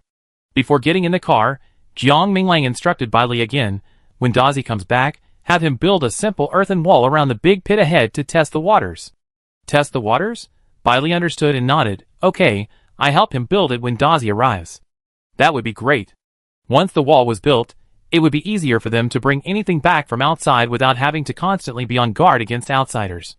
The truck drove out from the cement road on their property in the north, and turned onto the highway leading to the city. The approximately 5-meter-wide intersection was suddenly entangled by 3 vines, entwined from left to right, on the wire mesh on either side. The emerald green leaves lay across the road, swaying back and forth, looking truly eerie. On either side were orchards, an apple orchard and a pear orchard. One ripened in November, the other in October. Luckily, both orchards remained intact, unaffected by the apocalypse. Unfortunately, they were very close to the highway.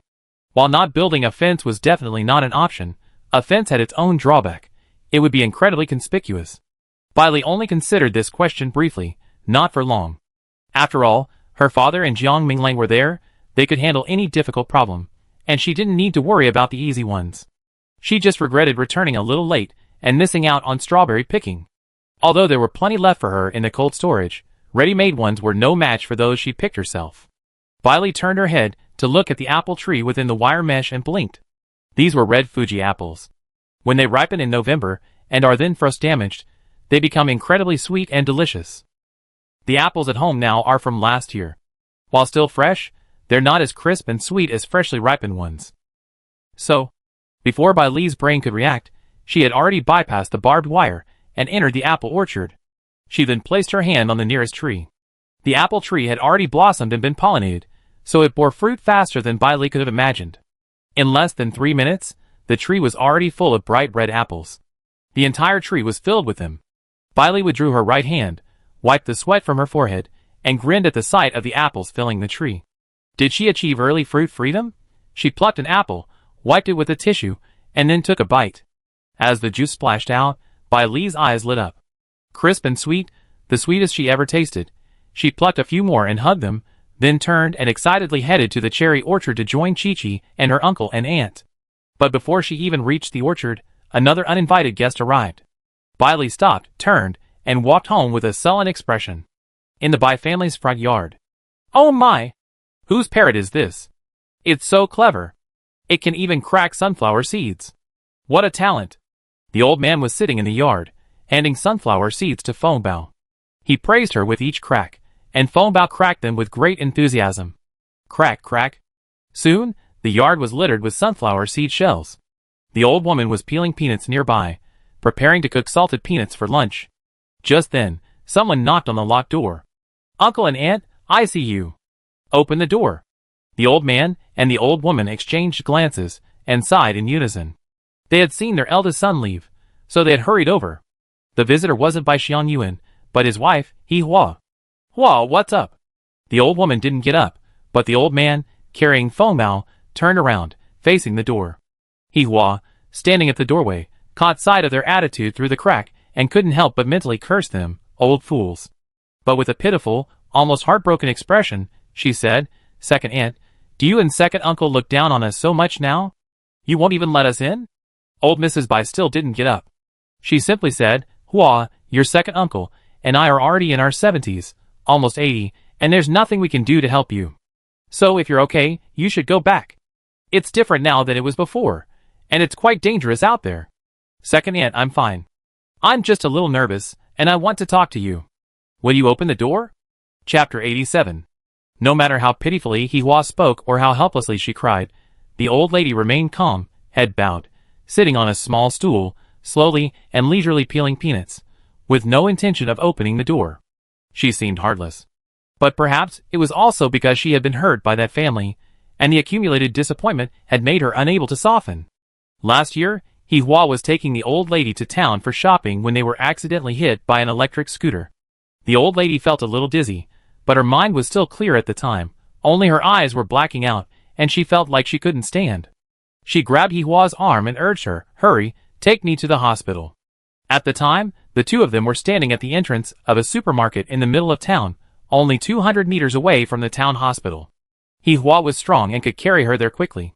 But she was afraid of the cost and the responsibility, so she called Bai Xiangnan and Li Xiu.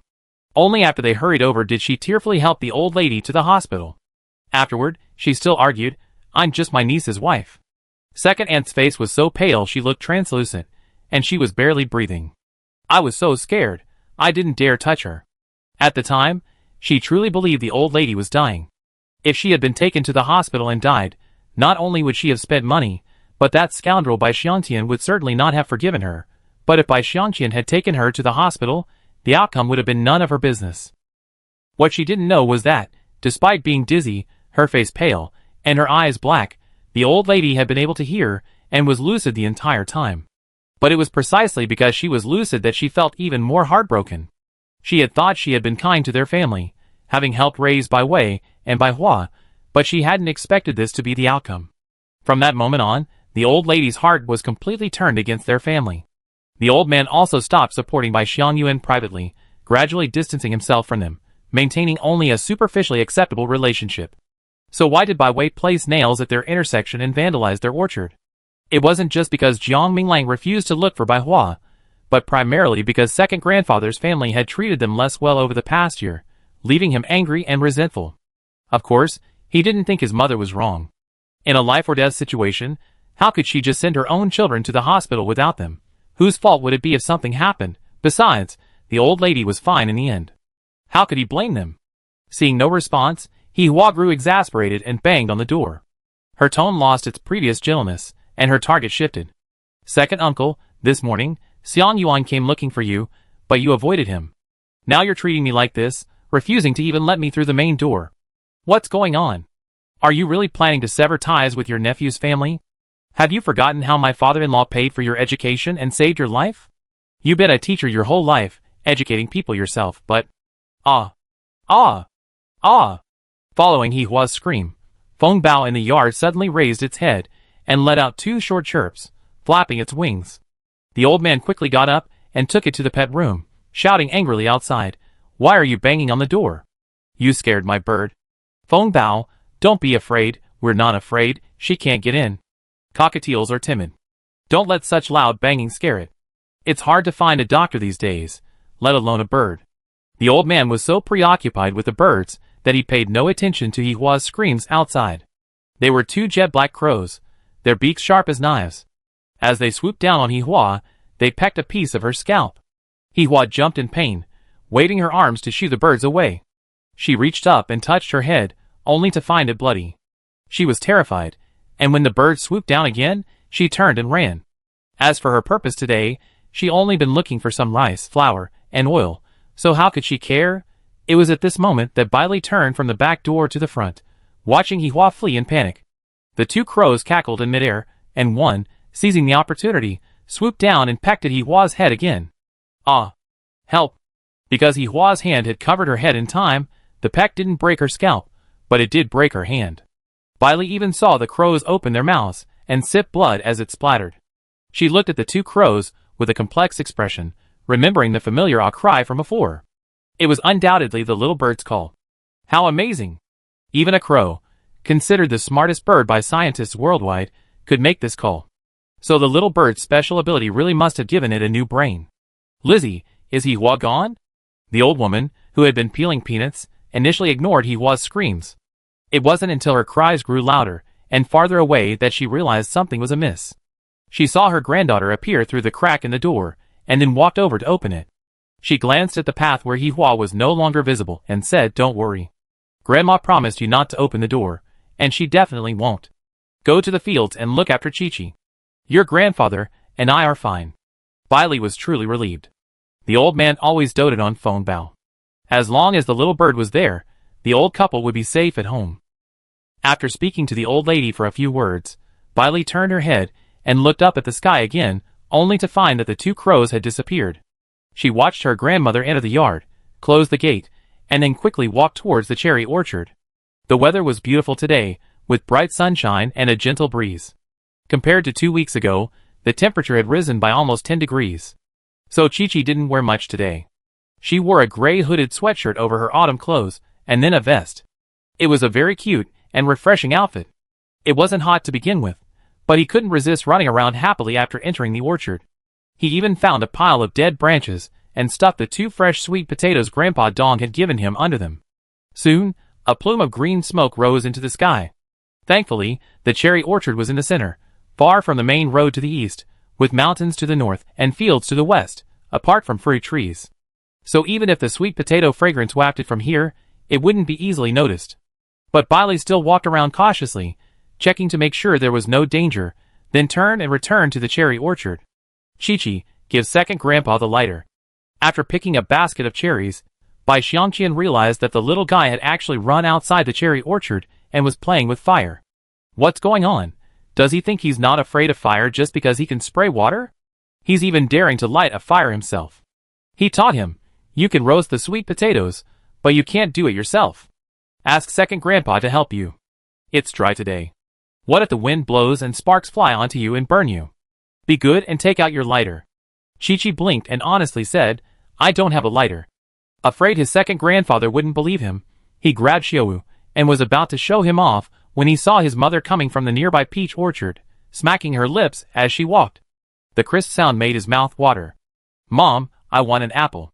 Bai Xiangqian turned, assuming Bailey was eating the apples from last year's cold storage, but then he saw the one Chi-Chi was holding, a large one almost as big as the small watermelons they sold last year. The apples at their house weren't that big. Although he was a teacher at school, he came home every week to help his eldest brother, and even more often when it was time to pick the apples. Every day after school, he even brought Li Xiu home to help.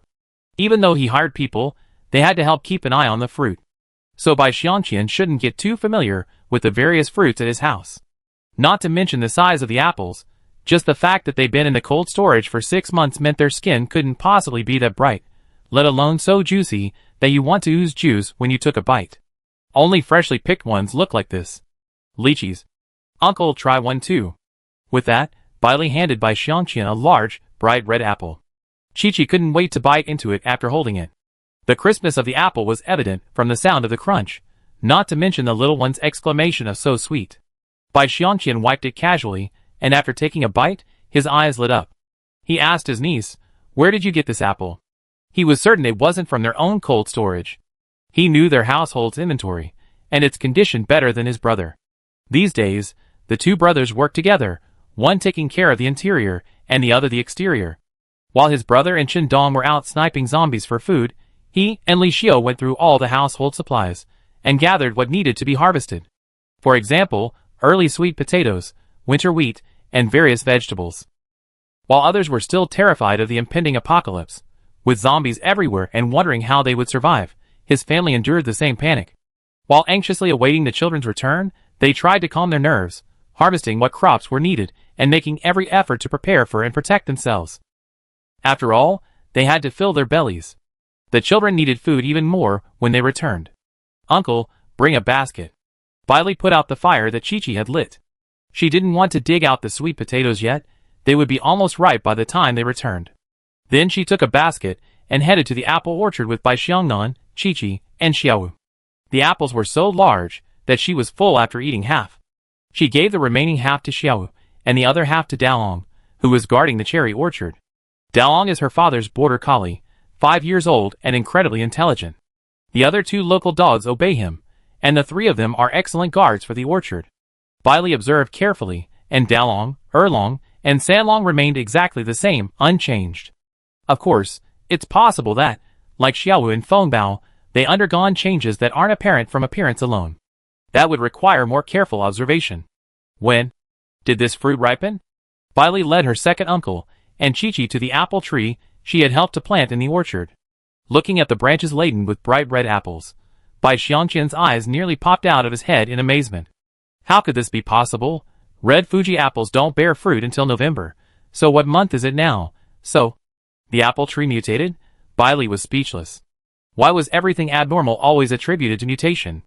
Then what do you think is going on with it? Why are all the other apple trees normal, but this one isn't? He claimed the tree was abnormal, but that didn't stop him from eating. He nibbled on the apples, which were crunchy and sweeter than the ones he'd seen after a frost. Then watched carefully. Bailey walked over to another apple tree, burrowed into its branches, and placed his right palm on the main stem. The first one took nearly 3 minutes, and this one was about the same. Before Bai Xiangqian's eyes popped out, the entire tree was covered with apples, first green, then slightly red, and then a brilliant crimson. How can this be? Though Teacher Bai tried his best to remain calm, his voice trembled slightly, so shrill it hardly sounded like his own. Teacher Bai, calm down. Teacher Bai glanced at her niece, let out a long breath, and snorted coldly, I can stay calm. When your father comes back, show him how to do it. See if he can keep his composure? In the past, I toiled all year long, fertilizing, bagging, spraying, and watching out for birds and people, and in the end, not all the flowers on the tree would bear fruit. No, they'd be thankful if even half of the flowers were bearing fruit. But you, on the other hand, have a full tree in no time. Well, why would your father need to farm anymore? Just wait for you to give him a ready-made harvest, regardless of the season. After saying this, he took another crunching bite of the apple in his hand.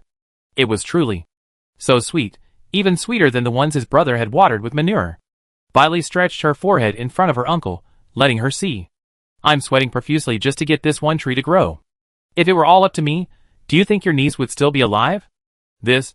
Even though Teacher Bai didn't understand superpowers, he could already imagine that they were depletable. He immediately changed his tune. I'm saying you're unreliable.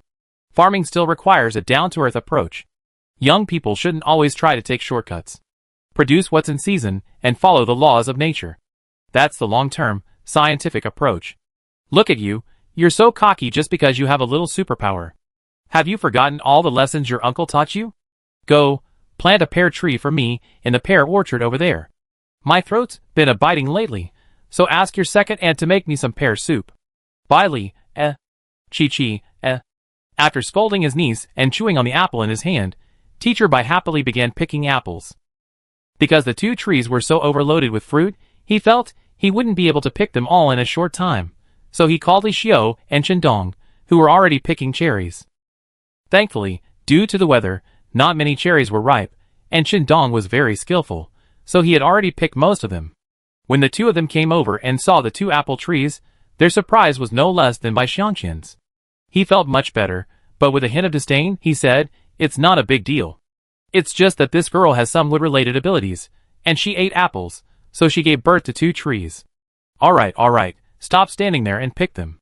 This tree is close to the road, and if we don't pick them now, someone will see us. Bailey, what are you still doing here? Hurry to the pear orchard. I told you I need pear soup this afternoon. Bailey, Okay, let's drink it. At 11:30 p.m., the group had picked 5 full baskets of apples and 3 baskets of pears. They had just loaded them up to the backyard gate on the family tricycle when they heard a familiar voice calling out as a car approached, Sister-in-law, I'm back. Chapter 88.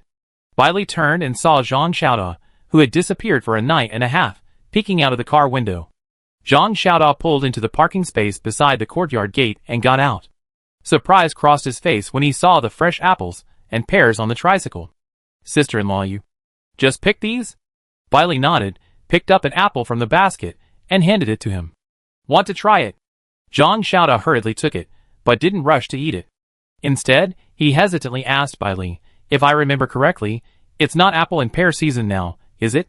Without waiting for Bailey's response, He slapped his thigh. I see. This is the new variety my uncle buys researching, right? Early apples and early pears, right? Bailey, He has a very vivid imagination, which is good. It saves her from having to explain. She changed the subject. Why did you come back so late? Did something happen? Not really. To Zhang Xiaoda, that little thing really wasn't a big deal. After Xiaomin's matter was taken care of, he even had the energy to ask Xia Yonghua to take him around the supermarkets and shopping malls in Pingcheng. It was a good thing he went. Although he almost got trapped and couldn't return, at least he had gained a lot. Where are you moving all these? I tell you something after we're done. Bailey brought the apples and pears back alone on a tricycle, because her second uncle, second aunt, and Uncle Dong had to go to the cherry orchard to sort the cherries. Chi-Chi was eating his roasted sweet potatoes.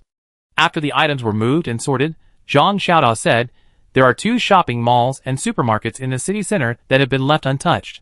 The doors have been barred. I don't know if there are any survivors inside, but there are quite a lot of zombies. Anyway, the glass doors at the main entrance are packed. In the past, Zhang Xiaoda had no interest in shopping malls and supermarkets, never even paying attention. Most of his clothes were issued by the army, so he only had 2 sets of casual clothes, buying new ones when they wore out. The eldest brother was actually similar, but he couldn't resist his sister-in-law's love of buying parent-child outfits, so he had more casual clothes. On the way back, although he didn't go through the city center due to rushing, he heard the eldest brother grumble several times. Once we settle down in Pingcheng, we have to stock up on clothes and daily necessities. After all, we don't know when production will resume. Although we only walked along the narrow streets outside the city, there were no large supermarkets, but there were plenty of small supermarkets and shops. Then Zhang Xiaoda was amazed. Besides food, Jiang Minglang's most common items were sanitary napkins. Even the trunk of the car he was driving now was filled with sanitary napkins, along with women's underwear. Luckily, it was the end of the world, otherwise everyone would have called his brother a pervert. Hearing Zhang Xiaoda's words, Bai Li's eyes lit up.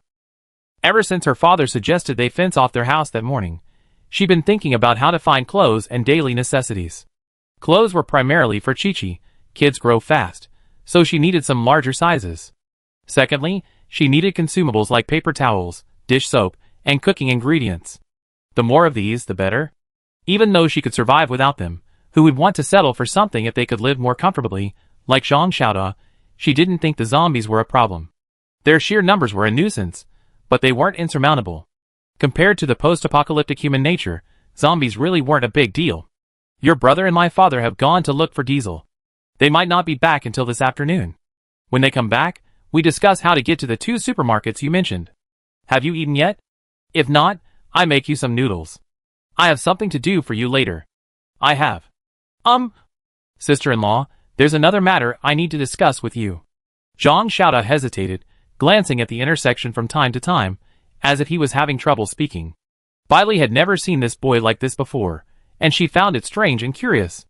Is what you want to discuss with me related to Xiaomin?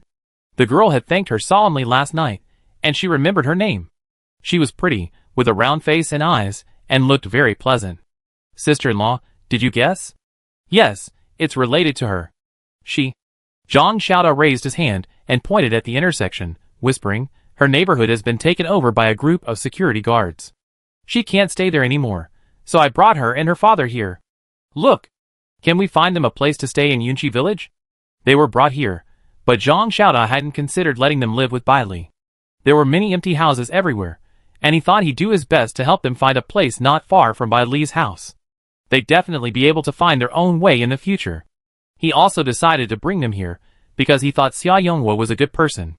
Bailey wasn't surprised to hear that Zhang Xiaoda had brought Xiaomin with him. It's the end of the world now, and if you don't grab the one you like quickly, you might never find it again. Don't worry, sister-in-law.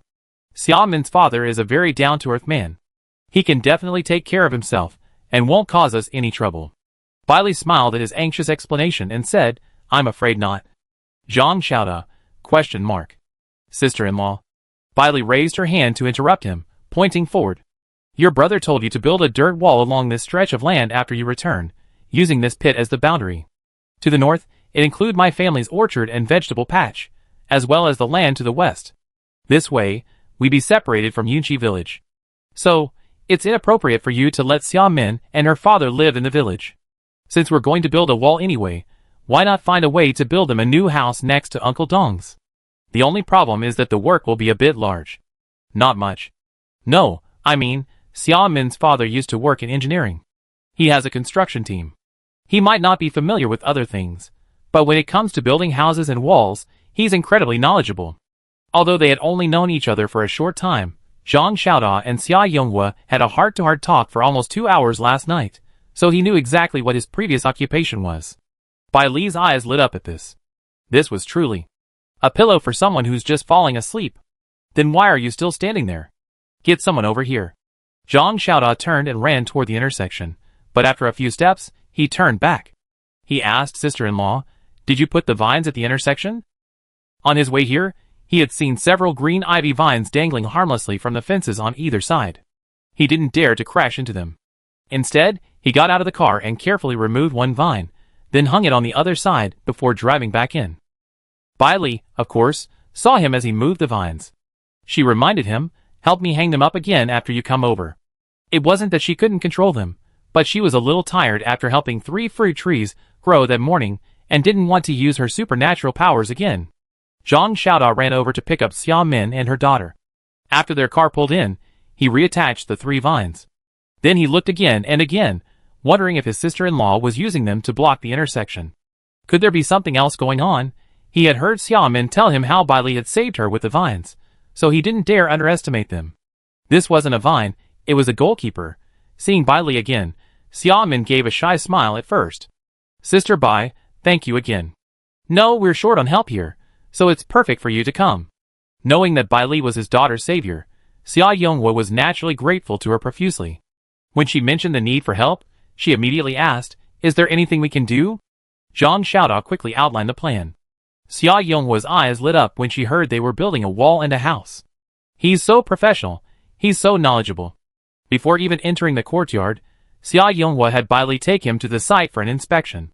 Starting at the edge of the large pit in the south, Zhang Xiaoda used his supernatural powers to level any unsuitable terrain and then erect a wall.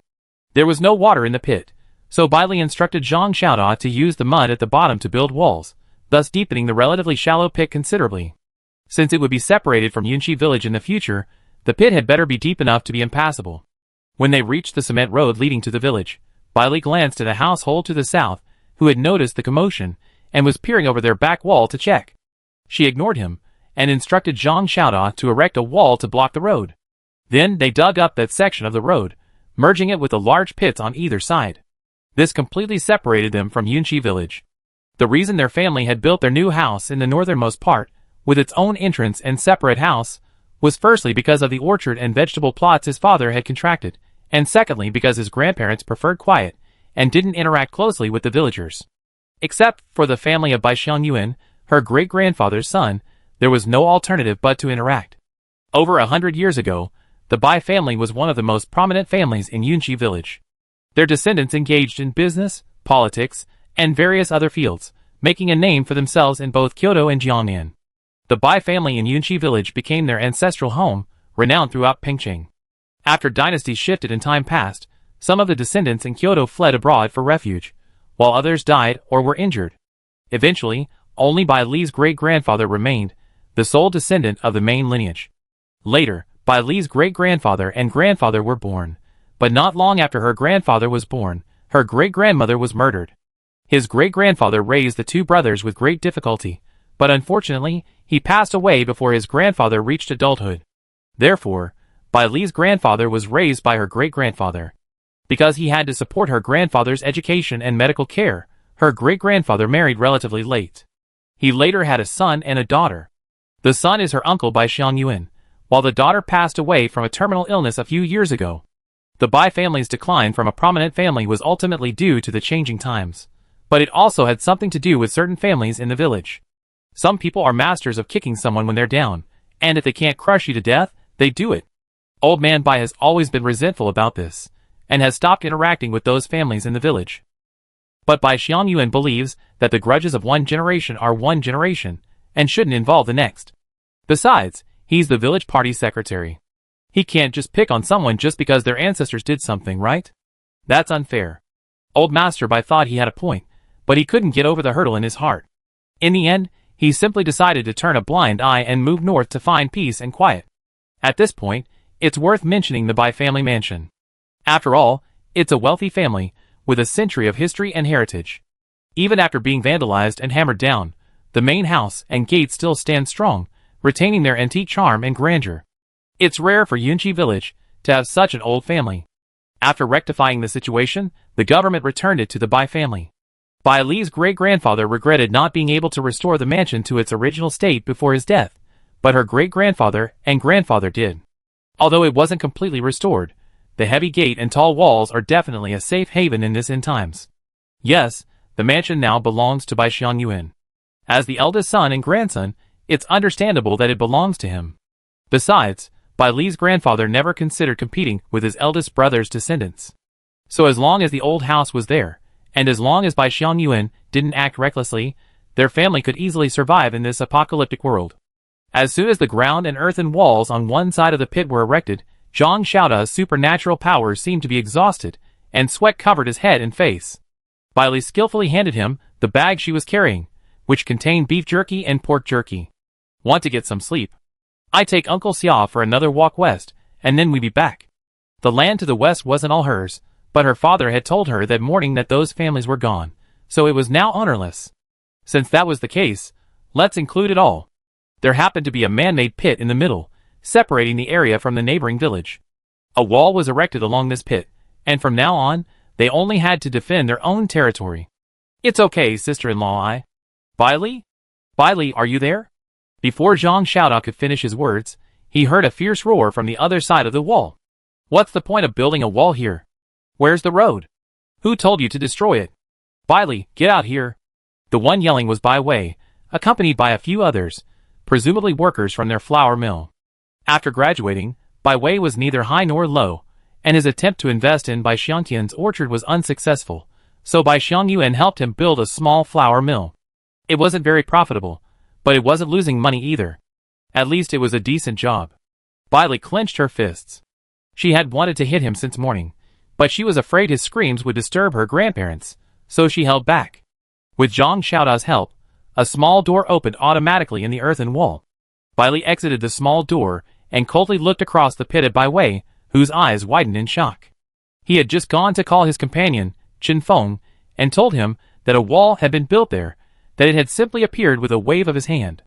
He still didn't believe it, saying Qin Feng was bored and boasting.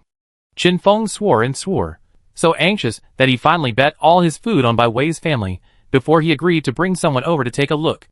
The result? He was utterly shocked, furious, and terrified. This fear reached its peak when he saw several green vines suddenly emerge from Bai Li's hands and rapidly leap towards him. Snap, snap, snap. Ah! Bai Li, you idiot girl, I'm your brother, you want to rebel? Ah! Save me quickly. Bai Wei was bound by one vine, and the other two slapped at his proud face. After just 3 swipes, several red marks appeared on his face, and it was swollen. Chapter 89. The men who had come with Bai Wei saw Bai Li on the other side of the pit. Though clearly far away, the thing in his hand suddenly shot out and managed to grab Bai Wei with pinpoint accuracy. Hearing Bai Wei's screams, they dared not rush forward to save him. Instead, they turned and ran, each one faster than the other. After a short distance, seeing that Bai Li had no intention of letting the thing chase them, 2 of the braver ones stopped and shouted to Bai Li, Li, Bai Wei is your brother. You, be careful, your uncle will come after you. Oh, what's the point? Go find the party secretary. When Bai Xiangyuan arrived that morning, he finally noticed Bai Li's harvested wheat field to the west. Perhaps he had regained consciousness and was now leading a group of survivors about his age, harvesting the ripe wheat. He had already cut nearly an acre with his sickle, but his back was so tired that he could barely stand up. There was no way around it. After years of using a harvester, using a sickle to harvest wheat was a distant memory. In the past, they just finished the harvest with the harvester, and then used the sickle to cut any corners that couldn't be cut. That was only a small amount, and they never felt tired at all. But now, he really wanted Bai Xiangtian to help him harvest. That guy was incredibly strong, and he had a kung fu background. He seemed to know no fatigue when it came to farm work, and he could always finish it in one go. He was amazing. As a child, he was a good student, and I thought he was a surefire college student. But who knew that in his second year of high school, for some unknown reason, he dropped out and joined the army. The two were 3 years apart in age. Bai Xiangyuan hadn't gotten into college himself, so he naturally didn't want his cousin to do so either. So even when his family didn't support him, he supported him, even giving him all his own personal savings. Back then, although he had his own little thoughts, their relationship was still very close. But since when, they had drifted further and further apart, becoming cousins who schemed against each other, focusing only on profit and not on affection. Uncle Bai. Uncle Xiang Yuan. Party secretary. The frantic sound of footsteps and shouting brought Bai Xiangyuan back from his memories. He turned to look at the young men running toward his fields and quickly shouted, "What are you yelling for? Don't you know that loud noises will attract zombies?" "Shut up." Qin Feng and the others immediately stopped shouting. Listening carefully, they heard a series of horror sounds coming from the courtyards of the dozen or so households on the south side, whose gates were locked. They were still terrified, their faces pale with fear. They had forgotten that once, every road and every door in the village was filled with zombies, hungry for food. Perhaps due to years of hard work, rural residents tend to be in better physical shape than city dwellers, so initially, fewer people contracted the zombie virus. Or perhaps, they did, but their health allowed them to survive. So, initially, only a dozen or so people in the village actually became zombies. But these few managed to kill and infect more than half the villagers. Because their village is located on the outskirts of the city and has many factories nearby, there are still many people. While many young people have gone to the city for work, the majority remain. On the day of the apocalypse, there were almost 700 people in the village. But how many are left now? The day before yesterday, Bai Xiangyuan counted the people in Yunqi village. Including his second uncle and aunt's family, there are only 180 people left. Of these 180 people, half were elderly, like my second uncle, over 70 years old. It was because, when the zombies were biting and eating people everywhere, most of the elderly stayed home and didn't come out. Some who heard the noise and went out to investigate realized something was wrong and quickly returned home and locked the door. The saying that old people are more cunning is not without reason. They wouldn't rush forward to try to pull the zombies apart, as young people would when they saw them biting. Those who stayed out of curiosity were almost all bitten into zombies. Add to that the rural habit of leaving their doors open, and the general lack of understanding of sudden disasters. For all these reasons, a village of over 700 people was wiped out. Not counting those who had survived and didn't return, only these 100 or so remained. As Bai Xiangtian was clearing the village, Bai Xiangyuan led his men in burning the bodies, a burning that left him heartbroken. And the blood, red and black, was too much. Too many people had died. "Uncle, hurry. Hurry and save Xiao Wei, he. Bai Xiangyuan's face darkened, and he glared at Qin Feng. "What's wrong with Xiao Wei? He's been caught by Lizzie, and she's beating him up." "Huh?" Bai Xiangyuan breathed a sigh of relief. He thought it was nothing serious. Let her beat him up. It wasn't like he hadn't been beaten by that girl before. If he wanted to blame someone, he should blame himself. He was 3 years older than Lizzie, yet he never beaten her in a fight since they were little. What a disgrace. Stop running around. Help harvest the wheat before it gets dark. Go! Bai Xiangyuan had no intention of saving his son, and began to scold Qin Feng and the others. Things are different now. If you don't have noodles, you can go out and buy them. Where are you going to get them now? You're in your 20s or 30s. Stop relying on your parents. Hurry and help. We tried to harvest the wheat and bring it home before dark. And by way, we can't pamper him anymore. We have to ask him to help haul the wheat later. His wife, He Hua, and his daughter-in-law are already digging sweet potatoes, and even his granddaughter is helping out. So how can a strong laborer like him sit idle? He was inspired by Bai Xiangtian. No matter what, he had to ensure there was food at home. When the wheat is harvested and the fields are planted, it would be best if he helped plant the next crop. No, uncle, the beating this time is different from before. It's just, go over and take a look. You understand? Yes, this time she used that thing to whip them, and there were walls. Yes, walls. She put up a row of walls. There was a man, not her partner, who moved his hands and a wall went up. Every time he moved, a wall went up. What a mess. Bai Xiangyuan was already dissatisfied with these idiots, and now the words they spoke were becoming increasingly unreliable. All right, get back to your fields and work hard. Tomorrow we have to follow your Uncle Xiangtian to clean up the remaining dozen or so households. Upon hearing they'd be going out to kill zombies tomorrow, several people shuddered with fear. They didn't even bother trying to save Bai Wei, and quickly dispersed to harvest wheat in their respective fields. Organizing the remaining villagers to harvest wheat and sweet potatoes was a great deed for party secretary Bai Xiangyuan. After all, people were in such a state of panic these days. They might be alive today, but who knew what would happen tomorrow? What if they died? Luckily, Bai Xiangyuan had been party secretary for many years and held some respect in the village. Finally, the distraught villagers, led by him, dug out their sickles and joined them in harvesting the wheat. Is anyone planting wheat? It doesn't matter. I harvest the empty homes. In short, don't sit idle. I have to find a way to get some food reserves.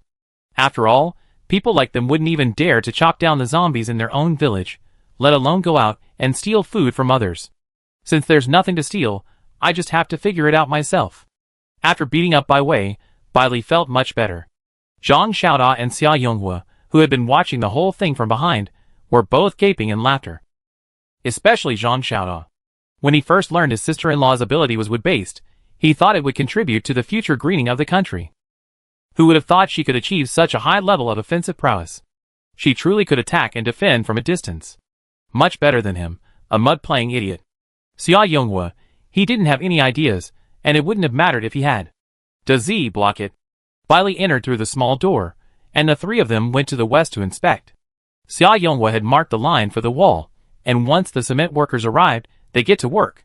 When they returned home, the aroma of steamed buns and rice wafted from the kitchen, making Zhang Xiaoda swallow with a gulp. Realizing his own loss of composure, Zhang Xiaoda scratched his head sheepishly. It wasn't his fault. It had been so long since he smelled such delicious food. Xia Yonghua was a little better than him, but not much. Although he could cook, and had rice and noodles at home when the apocalypse arrived, would he dare to do it? Not to mention the neighborhood being overrun by jackals. Even if Xiaomin hadn't returned, the mere worry about his daughter had left him no mood to prepare food. My grandma made gluten soup and steamed buns. Lunch is simple, don't mind.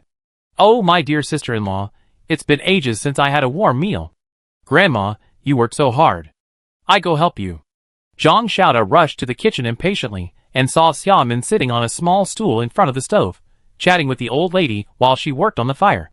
She didn't know what she was saying, but it made the old lady smile brightly. Brother Dazi. Seeing Zhang Xiaoda enter, Xiaomin turned and greeted him. Then she turned back to talk to Grandma Bai. But Zhang Xiaoda was stunned for a moment, looking at Xiaomin in surprise, scoffing inwardly, "Slutty girl, you finally stopped calling me uncle?" While Bai Li was washing her hands, her second uncle and his family returned from the fields. After greeting each other, the family quickly sat down at the table to eat. Grandpa Bai glanced over at Bai Li several times, but Bai Li ignored him and lowered her head to drink her soup. When she beat Bai Wei, he screamed so loudly that his legs split. Not only did the old man and old lady at home, but even his uncle and aunt in the orchard heard it. But no one cared except the old man. Bai Xiangqian knew what his father was worried about and couldn't help but say to him, "He's a loser. He deserves to be beaten to death. Didn't my brother tell you this morning? He even planted nails at our intersection." Fortunately, Ming Lang was perceptive, otherwise your granddaughter would have run over them. Li Xiu also glanced at the old man lightly and said something shocking. "Dad, Bai Wei has already had children and fulfilled his mission. Uncle's generation will not die out, so his existence has no meaning. Let him die." Old man Bai, He glared at Li Xiu. "Do you want to listen to what you have to say?" And the teacher. But he really wasn't feeling sorry for Bai Wei. He just wanted to tell his granddaughter, "Next time you hit him, cover his mouth. He's screaming too loudly." It's annoying to hear. The old man was really annoying. He loved him since he was little, so every time he got spanked, he'd scream at the top of his lungs, so the old man would hear and come to his defense. But that was when he was little. How old are you now? How painful must it be to scream when your own cousin hits you? Useless. His youngest son's words truly ring true. He deserves a beating. At this point, Jiang Minglang, Bai Xiangtian, and the other two had already loaded all the diesel from the machinery factory's warehouse onto a truck. This was the largest machinery factory in Pingcheng, and when they arrived, there were many zombies roaming around. Jiang Minglang took some effort to lure a large number of the zombies into the workshop. Then, Bai Yang took the opportunity to pull down the roller shutter outside.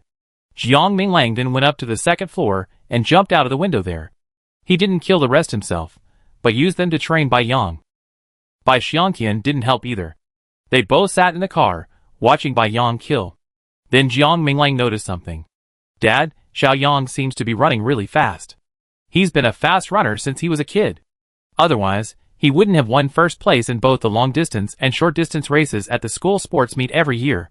Bai Xiangtian didn't think much of it. It wasn't surprising that he was running a little faster now than before. After all, everyone has potential, and it's normal to perform exceptionally well under the threat of zombies chasing behind. But he's moving incredibly fast. Look carefully. Bai Xiangtian withdrew his gaze from the workshop marked with the word harvester and looked at his nephew. He hadn't paid much attention to it, but his eyes widened at the sight. The distance from left to right was nearly 20 meters. To dodge two zombies simultaneously charging at him, Bai Yang covered that distance in an instant. His speed rivaled the Lingbo Weibu technique from the demigods and semi-devils. Bai Xiangtian was envious. His nephew had also awakened his supernatural powers. Good boy, no need to worry about his safety anymore. If you can't defeat him, you can just run away. After Bai Yang had killed all the zombies, he sat down exhausted on the ground, panting heavily. The machinery factory had many workers, and a single zombie could take a large bite. While many might have escaped after such a long time, there were still quite a few left. Bai Xiangtian didn't choose factories without zombies because he knew that their absence meant their contents had been largely ransacked. The key was that there wasn't much diesel anywhere else. So in the end, he chose this tough nut to crack. And precisely because it was so difficult, no one had tackled it until now. After moving the diesel from the warehouse, Bai Xiangtian called Jiang Minglang to help him move a thresher onto the truck. Then, as they left, he started a harvester. In the past, he paid someone to harvest and thresh the crops. After all, he didn't grow much grain, so he could just buy rice and flour when they ran out. Now, even if you want to buy, you need someone to sell it to you. Leaving the machinery factory, they passed a pet shop a short distance away. Jiang Minglang took a look and parked the car decisively. Every store on either side was completely looted, but this pet shop was the only one left intact. Clearly no one had ever been inside. Brother-in-law, just move the dog food. Why move cat food? We don't have a cat. Maybe we get some in the future. We moved them all, so we have room for them. The kid loves cats and dogs. His mother forced him to keep only one before, but then he got a second and a third, so there's no guarantee he have a fourth. Just as they were about to get into the car after moving everything, a voice suddenly rang out from the second-floor window next to them. Jiang Minglang? Chapter 90. Following the sound, Jiang Minglang looked up and saw a head peeking out of the second-floor window of the neighboring pharmacy. Its hair was disheveled and greasy, and its face looked pale and disheveled. It's me, Minglang. I'm Chirui Yen Chirui. Don't you remember? Yen Chirui saw Jiang Minglang looking at him without reacting, and assumed he didn't recognize him. That wasn't surprising. Although they were childhood friends, their relationship wasn't close, and they hadn't seen each other for almost 10 years. It was normal not to recognize him at first glance. It took him a long time to recognize him from the window. It had to be said that Jiang Minglang hadn't changed much over the years, except that he had become more composed. I remember. What were you doing up there? Of course Jiang Minglang recognized his childhood friend. The reason he didn't immediately agree was just his habit. When faced with uncertainty about people and situations, he was accustomed to examining them before making a decision. I hurt my leg and had no other choice but to hide here. Yen Chirui's face was grim, but he looked at Jiang Minglang with hope in his eyes. Minglang, can you help me? I've been hiding here for over 10 days. If I keep hiding, I starve to death. Luckily, he'd taken refuge on the second floor of the pharmacy, which happened to be a warehouse. He had no food, so he'd been relying on the various oral liquids here these days, especially the cough syrup. It was pungent, but it was filling. Are there any side effects? He tried to find oral liquids for children, and they didn't feel anything. But the problem was, who could stand taking medicine all day? Any bag of saline would have been helpful for a change, but there wasn't one. There was a benefit. The medicine had an anti-inflammatory effect, and the swelling in his leg had subsided, though he still couldn't walk. After hiding for so many days, he finally saw someone he knew today. If Jiang Minglang didn't help him, he would be truly devastated. But he knew Jiang Minglang didn't want to return to Fengqiao village, and asking him to take him back was a bit unreasonable. But his place in downtown Pengcheng was no longer habitable, and he had nowhere else to go except his hometown. Besides, his wife and children were all back home. How about you take me to the village entrance? I find a way in myself, okay? Bai Yang, eavesdropping nearby, finally realized that this person was from the village of his brother-in-law's parents. He frowned and whispered to Jiang Minglang, "Let's not help." What if? He thought, what if he ran into the Jiang family? How disgusting it would be. What a bunch of bastards. Just the sight of them was disgusting. Jiang Minglang also whispered, "He was the one who texted me when my grandmother passed away." It was ironic that the old lady had wanted to see Jiang Minglang before she died, but none of the Jiang family members came to him. This ultimately led to the old lady's death. Although Yan Qirui's notification was late, it was because he knew too late. While on a business trip, he called his mother and learned that Grandma Jiang had passed away and was buried today, but Jiang Minglang wasn't there. The Jiang family's public statement was that they had notified Jiang Minglang, but he said he was busy and wouldn't be back for his grandmother's funeral. The villagers, unaware of the truth, assumed the old lady had an ungrateful son and hadn't even come back to see her before leaving. When Yan Qirui heard this from his mother, he felt something was wrong. He didn't think Jiang Minglang was that kind of person. He first called him, but no one answered, so he texted, "Did you know your grandmother passed away?" Jiang Minglang was devastated when he saw this message after returning to the dormitory after training. It was then that he completely broke with the Jiang family and severed all ties. After that incident, he and Yan Qirui remained ordinary childhood friends, not particularly close. But Jiang Minglang knew he owed him a favor. "Dad." Jiang Minglang turned, and Bai Xiangtian waved his hand. "Go ahead. When we get to Fengqiao village, Xiaoyang and I will take him inside. You wait outside." Jiang Minglang wanted to say no. Just because he severed ties with the Jiang family didn't mean he was afraid to see them. But he knew Bai Xiangtian meant it well. He didn't want him to see those people because he didn't want him to recall the painful past. All right. Jiang Minglang went upstairs and first examined Yan Qirui's leg. His sharp eyes told him he'd been assaulted. Thankfully, the bandage was professional, and he even applied the splint himself. Then he remembered that he studied medicine, perhaps in a junior college majoring in laboratory testing. It was precisely because of his over a decade in the hospital that Yan Qirui was able to manage his injuries so well. Jiang Minglang carried him to the truck. As soon as he put him down, Bai Yang brought out a cool-looking black mountain bike from the pet shop they had just visited. Most importantly, it had a seat on the back. He smiled at Jiang Minglang and said, "Brother-in-law, I use this to take your friend back to the village. You and uncle will wait outside. Bicycles are good, they're silent. Qirui, we still have to go to the cement and steel mills before we can take you back." Yan Qirui said hurriedly, "Minglang, you don't need to explain anything to me. Just follow your plan. And then? Just give me a ride on the way back." He was about to say it was on the way, but just as he was about to say it, he remembered that Yunqi village, where Jiang Minglang's father-in-law lived, was not on the same route as Fengqiao village. From Pingcheng to the outskirts of the city, a wide highway separated the north and south ends, Yunqi village to the north, Fengqiao village to the south. One south, one north, not on the same route at all. He felt embarrassed. But there was nothing he could do. If he missed Jiang Minglang today, he might be dead.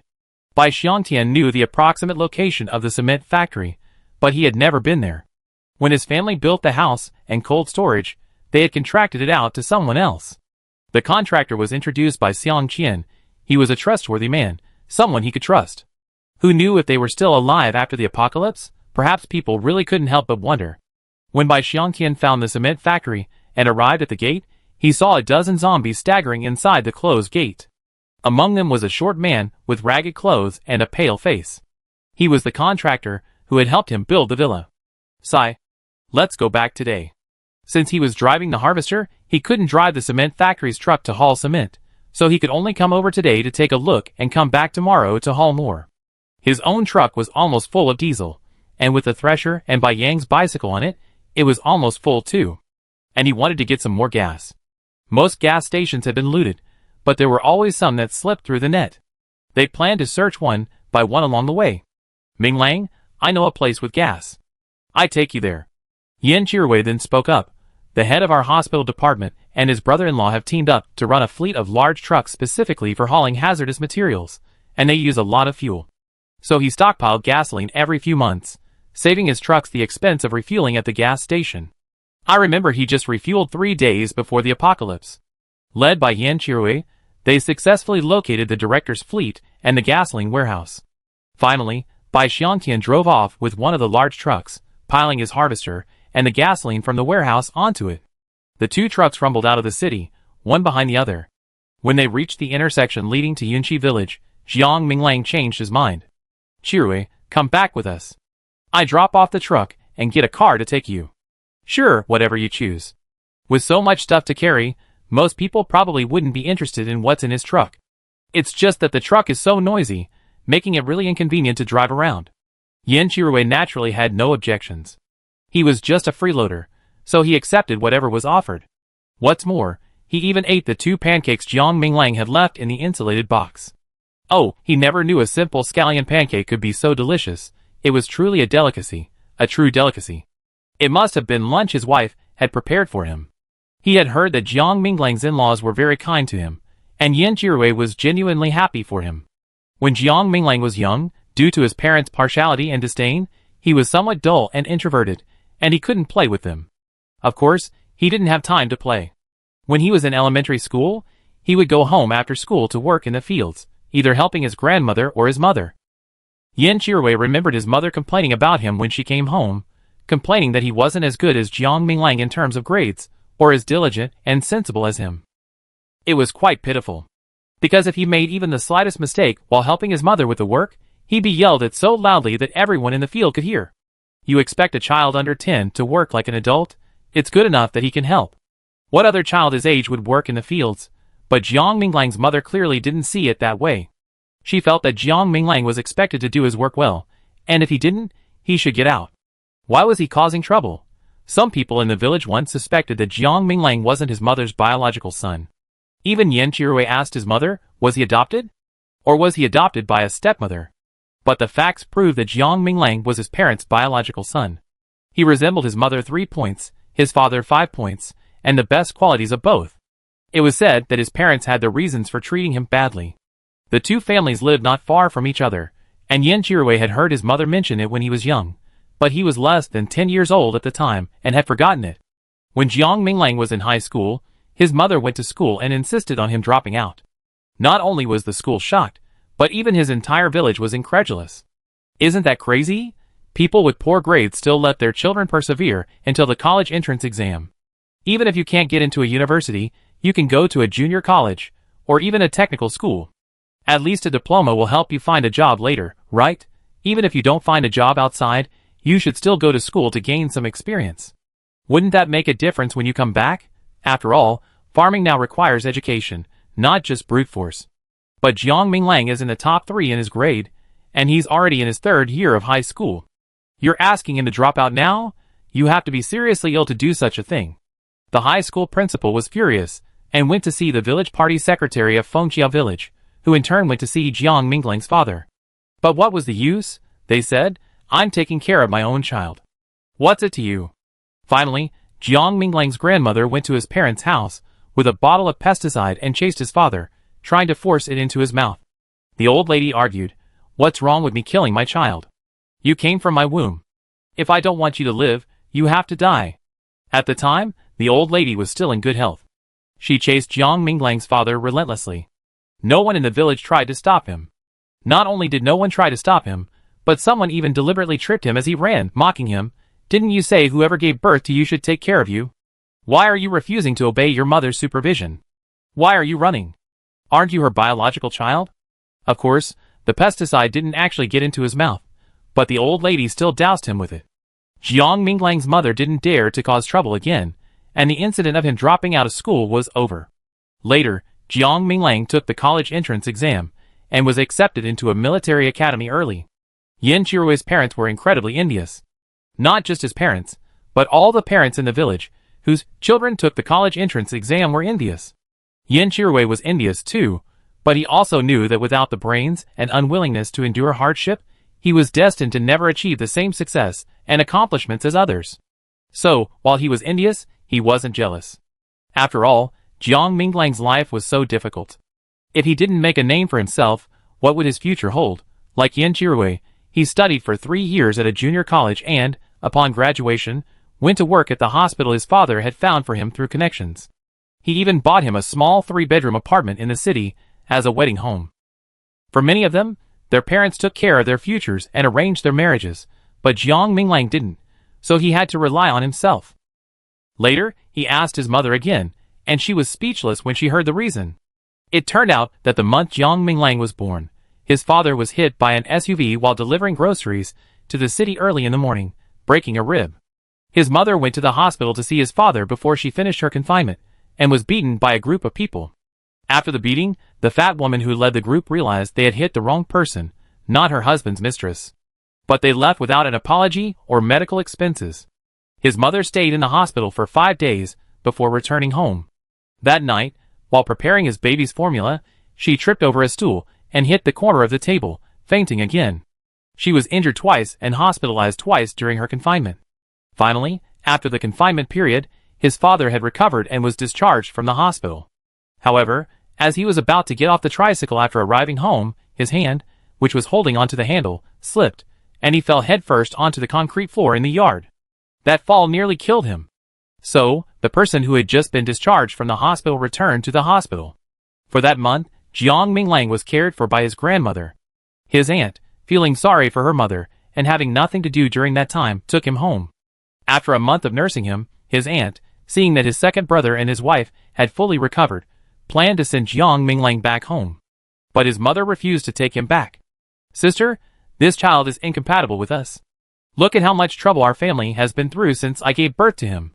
Your second brother and I haven't had a single day of good health, but as soon as you took him away, we've been fine. We've been fine for the past month, finally safe. Why don't you raise him? Your 2 children are grown, so raising one more won't be a big deal. If you really don't want to raise him, just give him away." At that time, Jiang Minglang's parents were convinced that their son was born to be unlucky for them, so they couldn't keep him at home and had to send him away. In the end, Jiang Minglang's grandmother refused and kept Jiang Minglang with her. Chapter 91. Bai Xiangtian was stopped halfway before he even reached home. It was 4 in the afternoon, the sun still hadn't set, and a vibrant orange glow filled the orchard. From afar, white, pink, and red blossoms dotted the green sea, a vibrant scene. Bai Xiangyuan and 2 middle-aged men from the village stood beneath a sign marked by Guiyuan, gazing at the sea of flowers in a trance. When Bai Xiangtian, returning from military service, said he wanted to lease the orchard, he wasn't entirely optimistic. But back then, their relationship was still good, and he remained the same, supporting his every decision. On the surface, he was his best cousin. So, he accompanied him through the land leasing procedures. Seeing Bai Xiangtian spend all his military pay on the orchard, he felt a little sorry for him, and wanted to persuade him to keep some, so he wouldn't end up losing everything. Yes, he wasn't optimistic about him. Although my second uncle's family lived in Yunqi village, they weren't actually registered as rural residents. They didn't own any land. The 2 acres of land at home belonged to his grandparents, and they grew only vegetables. So he didn't think Bai Xiangtian could farm. Helping out with the vegetable patch as a child wasn't even a big deal. But he never expected him to succeed. After years of hard work and substantial investment, Bai Xiangtian's salary covered all expenses. But in the first year of fruiting, he recouped his investment. Hard work always pays off.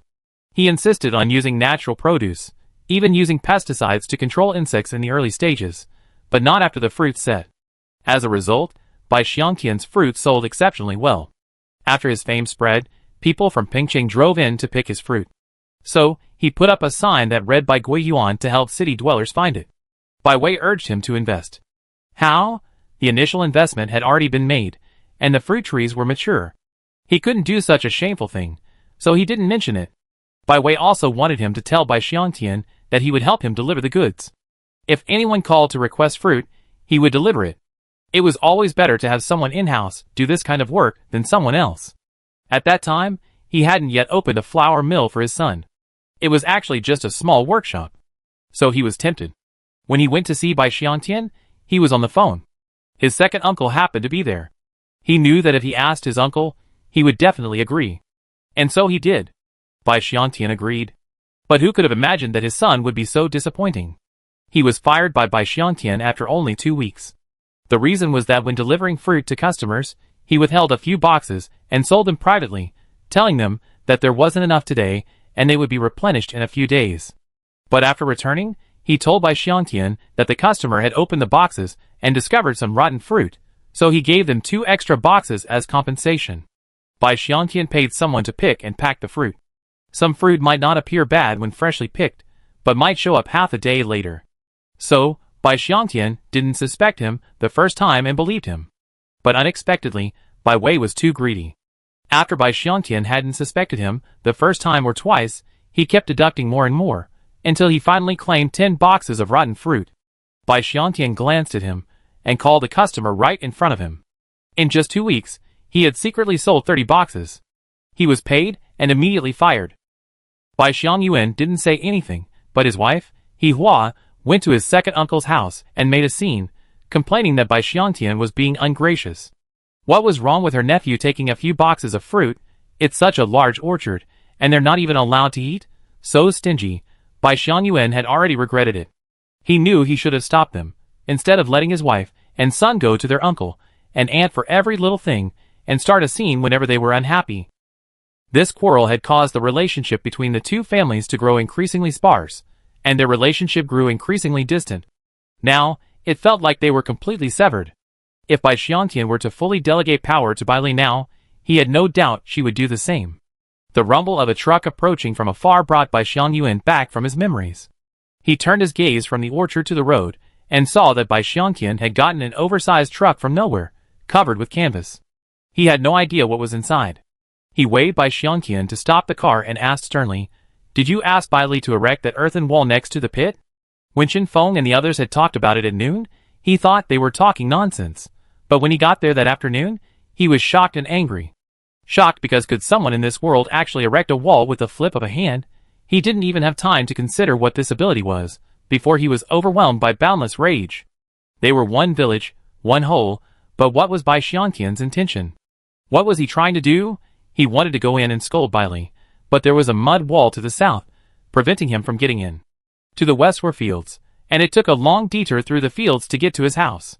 To the east, this place was originally the most convenient, and you could also pick some cherries from his cherry orchard. If he remembered correctly, the cherries should be ripe by now. There was still rice, flour, grain, and oil at home, and vegetables were not lacking, but there was no fruit. But for some reason, a few broken vines and green leaves were blocking his path, preventing him from entering. This was ridiculous. At the same time, it also filled him with panic. He felt that since the apocalypse, the world had become increasingly bizarre and incomprehensible.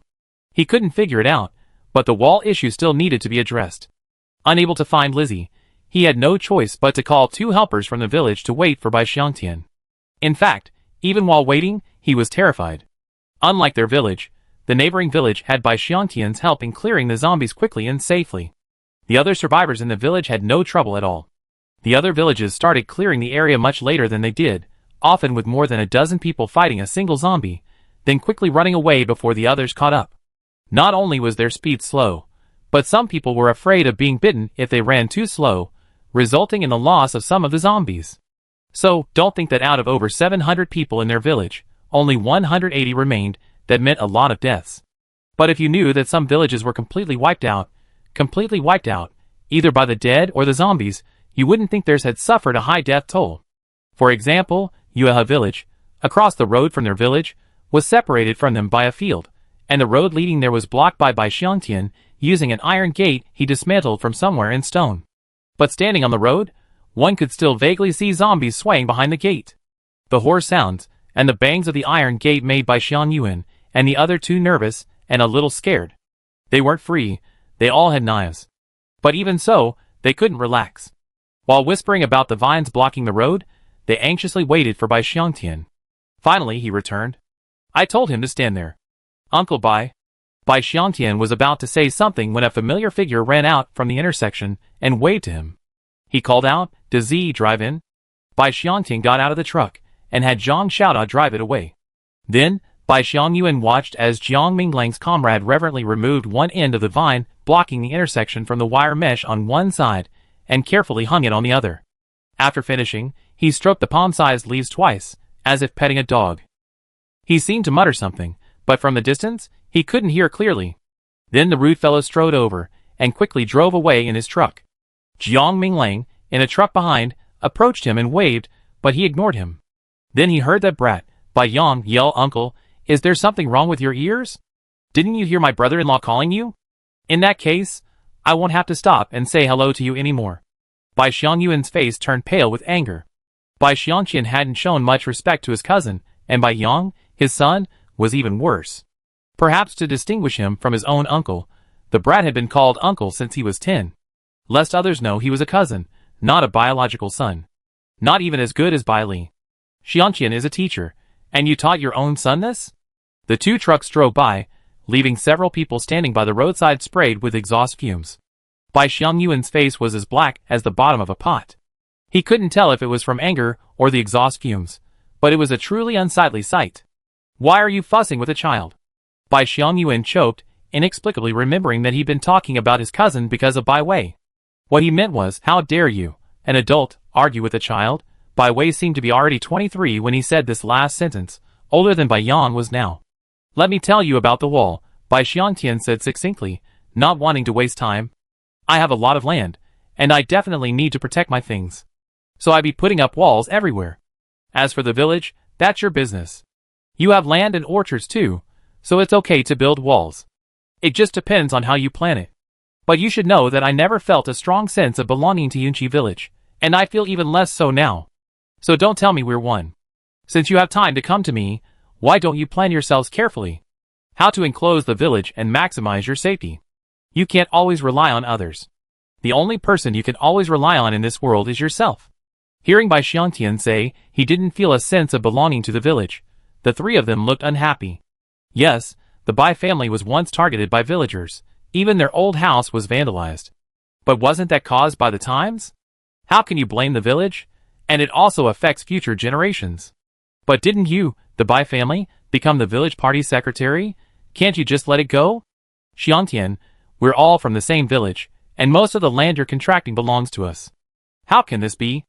A middle-aged man accompanying Bai Xiangyuan forced a smile and politely negotiated with the person he wanted to cling to. You have a lot of land, and we understand why you want to protect us this way. But, could you please reposition the wall? There are only 100 or so people left in our village, less than 200. If you enclose the entire village, everyone can help out if anyone needs help in the orchards and vegetable fields out back. Otherwise, it'd be hard to find people. That's right, Xiang Tian. We all grew up together, especially since Xiang Yuan is your cousin and the party's secretary. You used to be so supportive of his work, and now there are only so few people left in the village, and everyone follows him as their leader. If you protect the village, you're also protecting him. Besides, it's just building a wall, no matter where it's built. It won't be a big deal for you, right? Another person quickly followed up on his companion's words, adding, the world is so chaotic right now. Although you're capable and powerful, you have a small family. When your orchard is ready for harvest, if someone comes to rob it, wouldn't our numbers help us out? That's right. You could also form a team of young people, train them, and they'd be able to help you out. It's a win-win situation, right? The three of them, having been village cadres for many years, had come up with several tempting suggestions in just a few moments. Okay, you're quite quick-witted. Bai Xiangtian smiled and nodded. Okay. Well, that's right. Let's. I was worried about your disunity. 100 or so isn't a lot, but it's not a small number either. If you continue to act like a loose sand, you either become zombies or starve to death. Now it seems my worries were completely unnecessary. You have great ideas, and you can definitely follow through with them. He looked at the three of them approvingly. It was clearly praise, but the three of them felt a tingling sensation on their scalps. And what he meant was he refusing to join them? That should be it? Bai Xiangyuan was about to ask something when Bai Xiangtian continued, I have a suggestion. You could use the bricks from the abandoned houses to build a wall around the village, leaving a gate at the southern intersection. It doesn't matter if the fields and orchards are outside. You can go together to cultivate them during the day when it's safe. Harvest when it's time, harvest, plant when it's time. No matter what, self-sufficiency is always possible. Oh, and Bai Xiangyuan, doesn't your family have a flour mill? Move the machinery there to the village. That way, as long as there's wheat, you have no shortage of flour. And, as Qinjian suggested, form a team among the young people. We won't have to worry about looting in the future. As neighbors, we can also exchange supplies and strive to survive in this chaotic world. Bai Xiangtian said, patted each of them on the shoulder, and turned to leave. When Bai Xiangtian was out of sight, the three of them regained their composure and looked at each other in bewilderment. This? He wants us to build the wall ourselves? Isn't it obvious? He never agreed to join us. He still wants to establish independence without us. Xiang Yuan, do you want to go find your second uncle? What do you mean? Bai Xiangyuan, unlike the other two, was moved by Bai Xiangqian's words. Encircle the village, form a separate entity. The key is that this way, he would still be the leader of the village, the boss. But if he were to go with Bai Xiangtian, he would definitely be subordinate to him. Although everyone still went to him for help recently, they always added, "Why don't you ask your cousin? See what he thinks." So forming their own group, simply being neighbors with Bai Xiangtian and the others, wasn't a bad idea. Chapter 92. Dad, you told them to build a wall? Bai Li, who had rushed over after hearing the news, overheard Bai Xiangtian's conversation with the three men before even reaching the intersection. As they approached, she couldn't help but ask, "Will they listen to you?" She completely understood her father's actions. Even though Bai Xiangyuan was her cousin, she, her father, and her second uncle could ignore him, but her grandfather did. After all, he was her great-grandfather's biological son. If he died or was constantly causing trouble outside, it would be troublesome. And then, there were the other 100 or so people in the village. They could ignore them, but they couldn't do anything about them. They couldn't just kill them all, after all.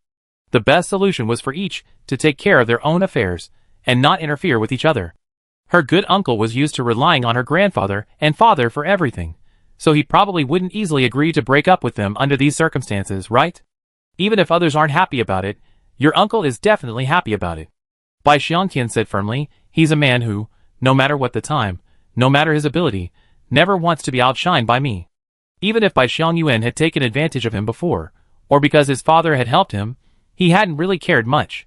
He simply wanted his cousin to be well, for his uncle's sake. It was Hua's cold behavior towards his mother in town last year that infuriated him. Especially afterward, Bai Xiangyuan and Bai Wei's reactions, neither father nor son seemed to care. It truly chilled the hearts of their entire family. As the father and daughter passed the apple orchard and headed in, they had already passed when Bai Xiangtian suddenly retreated. Through the iron fence along the roadside, he stared at two of the apple trees, his expression changing as he gazed. "My flowers!" Bai Xiangtian screamed, leaping to his feet and turning onto a side road into the apple orchard. He quickly approached the two troubled trees, looking left and right, his face a look of despair. He'd just gone out to find some diesel, and in just one day, how could all the flowers on these two trees be gone? Not a single one left. That shouldn't be the case. The other trees were fine. "Dad, did you make a mistake when you sprayed the pesticide earlier?" "Oh, what a shame. All the flowers on both trees are gone." Bai Li's face was equally distressed, yet she didn't forget to criticize her distressed father. "Humph, who was it that boasted to me that if their planting skills were second to none, no one would dare claim to be first? Bai Xiangtian, you've blown your own trumpet, haven't you?" Elsewhere, Zhang Xiaoda, upon hearing that his eldest son was going to Fengqiao village to see someone off, immediately stopped Jiang Minglang. "Brother, I go. You brought back so much stuff, and we need to move it neatly into the warehouse, and I don't know how to put it all together, so let me do the legwork." With that, he pulled Jiang Minglang away from the driver's door and got in, calling out to Bai Yang to come with him. It was getting dark. Yin Chirui was leading the way to Fengqiao village, and he was afraid he'd taken the wrong route back. After all, there were so many emergencies these days. If he couldn't return the same way, he'd have to take a detour. Yin Chirui had already been helped into the back seat. Bai Xiangtian, knowing that he had helped Jiang Minglang before, and was also his student, had given him a bag of freshly picked cherries. He was flattered. He had already been a bit scared by the sight of his teacher, and now he was even more frightened and terrified. "By the way, your leg is injured, right? We have a doctor here. We could have her take a look at you." As soon as the truck returned, Xia Min left the yard, wanting to see if there was anything she could do to help. Then she heard Zhang Xiaoda calling her from the side of his SUV. "Xia Min, come here. My brother's friend has a leg injury. Check him out." Yin Chirui's eyes lit up with hope. Although his bandage was decent, and the splint looked professional, he wasn't a professional doctor after all. Having a professional examiner would have been great. Then, after calling her once, Xia Min didn't move. Even after calling her again, she still didn't move. Zhang Xiaoda, perplexed, couldn't help but trot over to her side and whispered, "Aren't you a medical student? Even though you haven't graduated yet, you can still treat patients, right?" Xia Min was a junior this year, and she wouldn't be a senior until after the summer. It would take 5 years to graduate from her undergraduate program, not to mention the master's and doctoral programs she would have to pursue. In short, studying medicine is demanding. But she hadn't reached the hardest point yet. But, whether it was serious or not had nothing to do with her being asked to see someone's broken bones now, Because she looked at Zhang Xiaoda expressionlessly and said stiffly, Uncle Zhang, I'm the same as Gigi, I majored in obstetrics and gynecology. Zhang Xiaoda, obstetrics and gynecology? No, that's not the point. The point is why she's calling me uncle again. Xiaomin glared up at him and asked, don't you know what Gigi's major is? Zhang Xiaoda scratched his head, feeling a little guilty. Her father didn't tell me, so how would I know? Before the apocalypse, Gigi's mother had a lung tumor. She had surgery just a few days before the virus outbreak. Gigi was worried and took leave to go home. So, after the virus outbreak, Gigi wasn't at school. Zhang Xiaoda didn't know what his cousin's family was doing now. If Gigi had been in the hospital taking care of her mother. Honestly, there's no place more dangerous than a hospital. He couldn't even save his own grandmother, let alone his cousin, who was thousands of miles away. Alas, Zhang Xiaoda was driving out when Bailey arrived.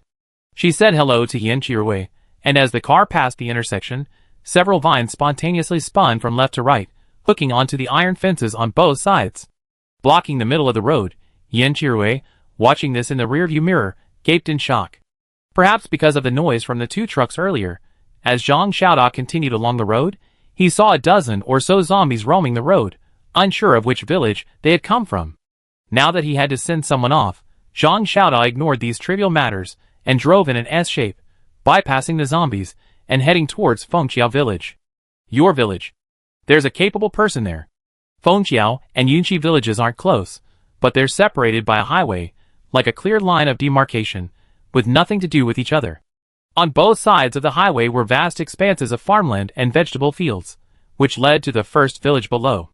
Zhang Xiaoda didn't know the village's name, but as he walked through the village entrance, he saw zombie corpses lying on the road. There were also some still alive, but they were blocked by the corpses and couldn't leave. The second village was the same, a dead air at first glance. It was unclear if there were any living people left in either village. In the past month of the apocalypse, he's seen countless such horrific scenes, and even then, it always left him feeling uneasy. The third village was Fengqiao. Yan Qirui's excitement about returning home had long since faded. His heart was in his throat, and his face had turned pale before he even reached the village entrance. He was terrified that his village would become like those other two villages, filled with nothing but zombie corpses and zombies, not a single living person. However, to his surprise, the entrance to his village was completely blocked, completely sealed off with iron gates, stones, and wooden planks. And there was a faint glimpse of a human figure behind it. Yan Qirui's eyes lit up. Isn't this similar to Yunqi village? He said happily. Looks like someone has cleaned up the village, just like Uncle Bai did. Then, they organized a group to guard the village entrance to prevent zombies from other villages from entering. But who was this person? Yan Qirui searched his mind but couldn't recall when such a capable person had emerged from his village. It wasn't surprising that he didn't know.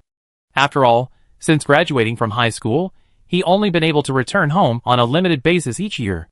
After graduating and working, he only come back during the holidays. He had grown up without even recognizing anyone younger than him. It didn't matter, he was grateful to them, no matter who they were. Now he just hoped his parents, wife, and children were all well. Fortunately, his wife had a day off the day the virus broke out, so she took their son back to their hometown after get off work the afternoon before to get groceries. His evening shift had just finished, leaving at 8:30 a.m. As he left, he noticed something was amiss with a few nurses, but he was too sleepy to pay much attention. Later, he heard that few of his colleagues at the hospital had left. The car pulled up to the village entrance. He popped his head out from behind the rock wall blocking the intersection and shouted, "What are you doing?" Yan Qiruwei opened the car window and took a closer look at the young man speaking. He felt unfamiliar, as if he had never seen him before. But he didn't think much of it, simply assuming it was some unfamiliar child. He smiled and gave his name. "My last name is Yan Qiruwei. I live in the 5th house, 3rd row, in the middle. I injured my leg. Can my friend drive the car in? They drop me off and I leave." His tone was quite polite, yet also quite nervous, fearing the other party's claim that his family was empty, or that only so-and-so was left. He didn't want to hear that. "Brother Jia, is there anyone named Yin in the 3rd row of your village?" The young man who asked the question turned and looked behind him, then heard him say this. Yan Qiruwei was stunned. "What do you mean by your village? He's not from Fengqiao village?" Zhang Xiaoda narrowed his eyes at the person behind the stone and raised an eyebrow. "Interesting. Yes, someone from the Yin family." As soon as the words fell, another face appeared from behind the stone. After seeing who it was, Yan Qiruwei froze for a moment, thinking to himself, thankfully it wasn't Ming Lang who had come to drop him off. Otherwise, a fight might not have come to that point, and he wouldn't have been Ming Lang's match, but it would have certainly been a very ugly scene. Jijia, it's me, Yan Qiruwei. Jiang Jijia looked out the rear window and smiled. So it's Qiruwei who's back. How come it's been a month since you came back? Trapped? That's nonsense. How many people have been trapped since the apocalypse? And then, there's the way Jiang Jijia addressed him. He's Jiang Minglang's younger brother, 2 years younger than the others, and they used to call him brother. Now, thinking that he might have led the team clearing the village zombies, the slight discomfort he felt quickly dissipated. He smiled and replied, not only am I trapped, but I also accidentally injured my leg. If I hadn't happened to run into these 2 colleagues of mine, I wouldn't be back today. By Yang's reaction, Yan Qiruwei knew he hadn't met Jiang Jijia. This wasn't surprising. After all, Jiang Jijia didn't get into high school, so naturally, he didn't know teacher Bai's family. Later, Ming Lang severed ties with the Jiang family before getting married. Even Bai Li had never been to Fengqiao village, let alone Bai Yang. Oh no, his mother said Bai Li had been there, returning with Jiang Ming Lang during Qingming festival to burn paper for Grandma Bai. But they only went to the cemetery, and didn't even enter the village. After all, his grandmother's house was occupied by his uncle, so there was no point for him to enter the village. Is that so? Fine then. You're just a bunch of old women left in your family, and without a man, you really can't do without one. But, when he heard the middle sentence, Yan Qiruwei's mind buzzed, as if it had exploded. He watched Jiang Jijia's mouth open and close, unable to catch what he said next. My dad? He asked in a trembling voice. He was bitten by your own uncle. Alas, Uncle Yan didn't deserve to die, but he was too soft-hearted to bring himself to kill his own brother. Alright, Qiruwei, it's getting late. Hurry and hand over your belongings so you can get in. And get your 2 friends back early. The roads won't be easy to navigate after dark. Speaking of his 2 friends, Yan Qiruwei finally recovered from the deaths of his father and uncle. Trying to calm himself, he looked at Jiang Jijia in confusion. What did you say you wanted to hand over? Jiang Jijia dropped his smile and looked at him coldly. You're not thinking of just going in like that, are you? We cleared the village and ensured everyone's safety. Is it too much to take some supplies? We didn't even give you a price, and we just told you to take whatever you had. Isn't that nice enough? Don't try to curry favor with me. It's useless. Everyone who's coming back is from the same village, and they're all trying to curry favor. They want us to work for nothing. Is there such a thing as that? Yan Qiruwei's face flushed. He hadn't expected to encounter such a situation on his return home. But he didn't have any supplies. He took a bag of medicine from the 2nd floor of the house, and had Ming Lang load the rest into the car. Besides that, there was only the bag of cherries teacher Bai had given him. Like I said, I was injured and trapped in a room. I really don't have anything else besides these. He knew that if he didn't take something today, he wouldn't be able to enter the village. Worried about his family, he held the 2 bags out the window. These are from my colleagues. Oh, cherries? Jiang Jijia's eyes lit up when he saw the contents of one of the bags. But he still refused to let the car in, especially since it had to leave soon. Their principle was that cars could only enter, not leave. Of course, their own cars were excluded. He then ordered his 2 companions, open the door, and let them in. The iron gate in the middle opened, creating a space wide enough for only one person. Jiang Jijia then strode out, and snatched the 2 bags from Yan Qiruwei's hands. Although they didn't need the medicine right now, it didn't matter if they kept it. They could store it in case they needed it later. Even if they didn't need it themselves, they could still trade it for supplies. Brother Xiaoda. Yan Qiruwei looked at Zhang Xiaoda apologetically, for having to trouble him to carry him inside. It's okay. My brother said I must get you home safely. Bai Yang tried to get out of the car, but Zhang Xiaoda held him back. Stay here.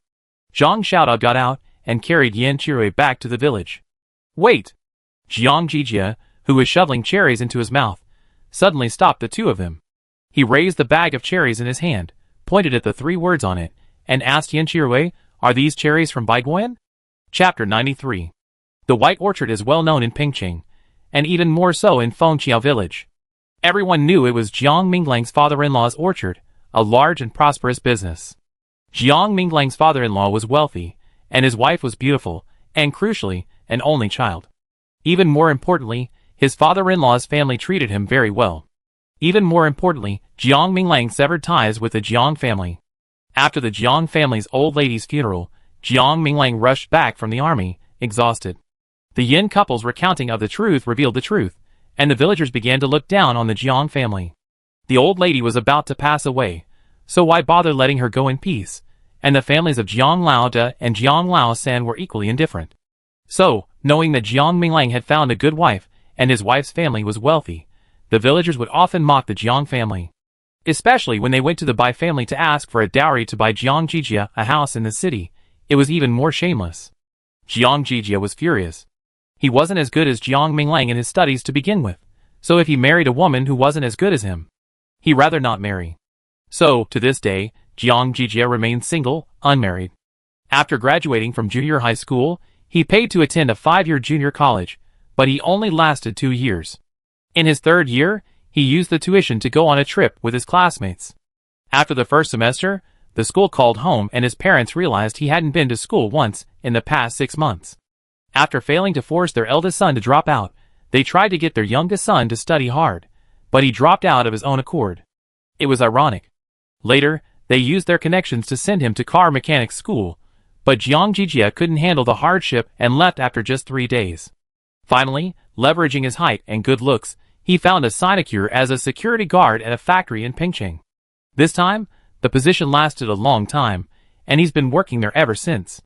The gang he's now brought back to control Fengqiao village are partly his former security colleagues from the factory, and partly sworn acquaintances from the social world. Bai Xiangqian packed cherries for Yan Chirui in a Baiguan bag, which wasn't a problem at all. The problem was, no one expected the bag of cherries to end up in Jiang Jijia's hands. Yan Chirui, were these cherries given to you by Jiang Minglang? Jiang Jijia's tone was harsh, and the 3 words Jiang Minglang came out each word through gritted teeth. Yan Chirui instinctively wanted to say no, but before he could open his mouth, Zhang Xiaoda, who was carrying him on his back, whipped around and started cursing, "Are you done yet? I'm back home, and you're stopping me and demanding my belongings. Has Fengqiao village become yours? I'm giving you face, right? I'm telling you, I've been putting up with you for a long time. If you're rude to my friend again, I kill you." Before he could finish the word die, the stone gate or something blocking the intersection suddenly gave way and fell with a thud into a large pit. And then, before Jiang Jijia could react, the 2 bags in his hands were snatched away. He felt a pain in his chest, and his entire body flew backwards, flying 7 or 8 meters before crashing to the ground. Zhang Xiaodao lowered his raised foot and snorted, "What a nagging idiot."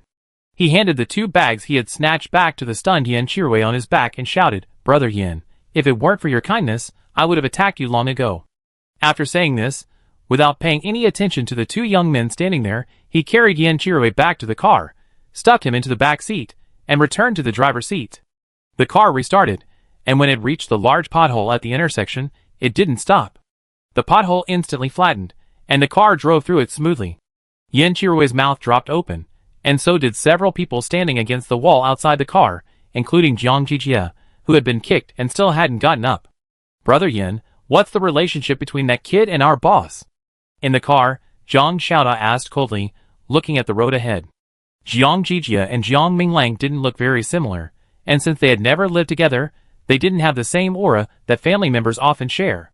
So, at first, neither Zhang Xiaoda nor Bai Yang realized this man was related to Jiang Minglang. It wasn't until Jiang Jijia spotted the bag with the Baiguan name printed on it, and gave him a stern look that Zhang Xiaoda noticed. He always disliked this guy, but he'd been patiently waiting out of concern for Yan Chirui, fearing his family would be in trouble after they left. But he wasn't waiting for someone to grit their teeth and call him boss. "What? You think you deserve it?" Yan Chirui, regaining his composure from Zhang Xiaoda's earth-based abilities, said, "His name is Jiang Jijia, and he's Minglang's younger brother." "Brother? A biological brother?" Yan Chirui nodded. "Yes, a biological brother. But, before the apocalypse, he was a scoundrel, and his relationship with Minglang was not good. His parents' increasingly harsh treatment of Minglang was also due to his role. And when Minglang's grandmother wanted to see Minglang before she passed away, he was the one who stopped the others from notifying Minglang. This guy was a scoundrel. His eldest and 3rd uncles hadn't wanted to get involved in his family's affairs in the first place, but when he stopped them, they simply stopped asking. So, even with so many people in the Jiang family, no one informed Minglang. Zhang Xiaoda's fists stiffened upon hearing this. I shouldn't have held back that kick just now. Bai Yang said, that's perfect. My brother-in-law is from my family, so he has nothing to do with them. Brother Xiaoda, turn left at the next intersection. The third house, yes, here? The car stopped, and Yan Jirui eagerly opened the door and tried to get out. Zhang Xiaoda hurried around the front of the car, and Bai Yang stepped forward and gently patted the closed iron gate. Someone on the second floor of the courtyard was peeking out through the curtains. When they realized it was Yan Jirui, they immediately rushed downstairs. Mom, it's Jirui, it's Jirui. Ah? Jirui? Dad? The tightly closed main room door swung open, and several women and children swarmed out. The iron gate swung open, and a small figure threw herself into Yan Jirui's arms. She sobbed, Dad. This was his 6-year-old daughter, Xiuya. Besides Xiuya, they were followed by 2 middle-aged women, a young woman in her 30s, and a girl who looked to be in her early 20s. Looking at this group of women, with no men following them, Zhang Xiaoda couldn't help but frown. No wonder Jiang Jijie said his family was just a bunch of old women. That's right. If Yan Jirui hadn't returned, his family would be made up entirely of women. The family reunited, filled with mixed emotions. Even Yan Jirui, a grown man, had tears in his eyes. Suddenly, a burst of hurried footsteps echoed, and from the intersection, they had turned into came a group of people running over. Brother Chung, that's them. That dark-faced, crew-haired guy, he's the one who kicked Brother Jia. He seems to be of the earth element. Behind the group, a plain-looking but muscular man in his early 30s walked at the rear, his steps steady and unhurried. Following him were 2 of the young men they had met at the intersection. As the group approached, the women of the Yin family fled into the courtyard in terror. The middle-aged woman even told the young woman to return to the house, while she clutched a shovel behind the gate, her whole body on guard. Yan Jirui's face changed as he watched the dozen or so people rushing over. Although he knew Zhang Xiaoda was a capable fighter, having just witnessed it at the village entrance, but with so many people coming at once. He apologized, sorry, Brother Xiaoda, I troubled you. He just wanted to get home, he hadn't expected it to be so difficult. Zhang Xiaoda waved his hand. These people were nothing to him. Not to mention his supernatural powers now, even without them, he could easily take on 20 of them alone. It all depended on whether he was willing to fight. Zhang Xiaoda pulled his pistol from his waistband, clicked it twice, and raised it. The sound of running footsteps suddenly stopped, and the scene seemed to have been paused, each one frozen in place like a wooden figure. Get out. Zhang Xiaoda pointed his gun at them, uttering a single, clear word. The young men in front, holding sticks, were already retreating, but the burly man at the back, who looked like the leader and was called Brother Chung, remained motionless. He looked at Zhang Xiaoda and suddenly smiled. Brother, aren't you being too unruly? You made the rules? Zhang Xiaoda scoffed. You think you're such a big shot? You're still trying to reason with me? As soon as he finished speaking, Zhang Xiaoda's expression suddenly changed. Not only him, but also Bai Yang and Yan Jirui behind him. Because Cheng's face suddenly turned a bronze color, like a statue, not a real person.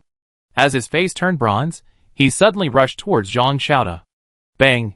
Zhang Xiaoda fired 2 shots in quick succession, the bullets sparking off the man's forehead and body before ricocheting off.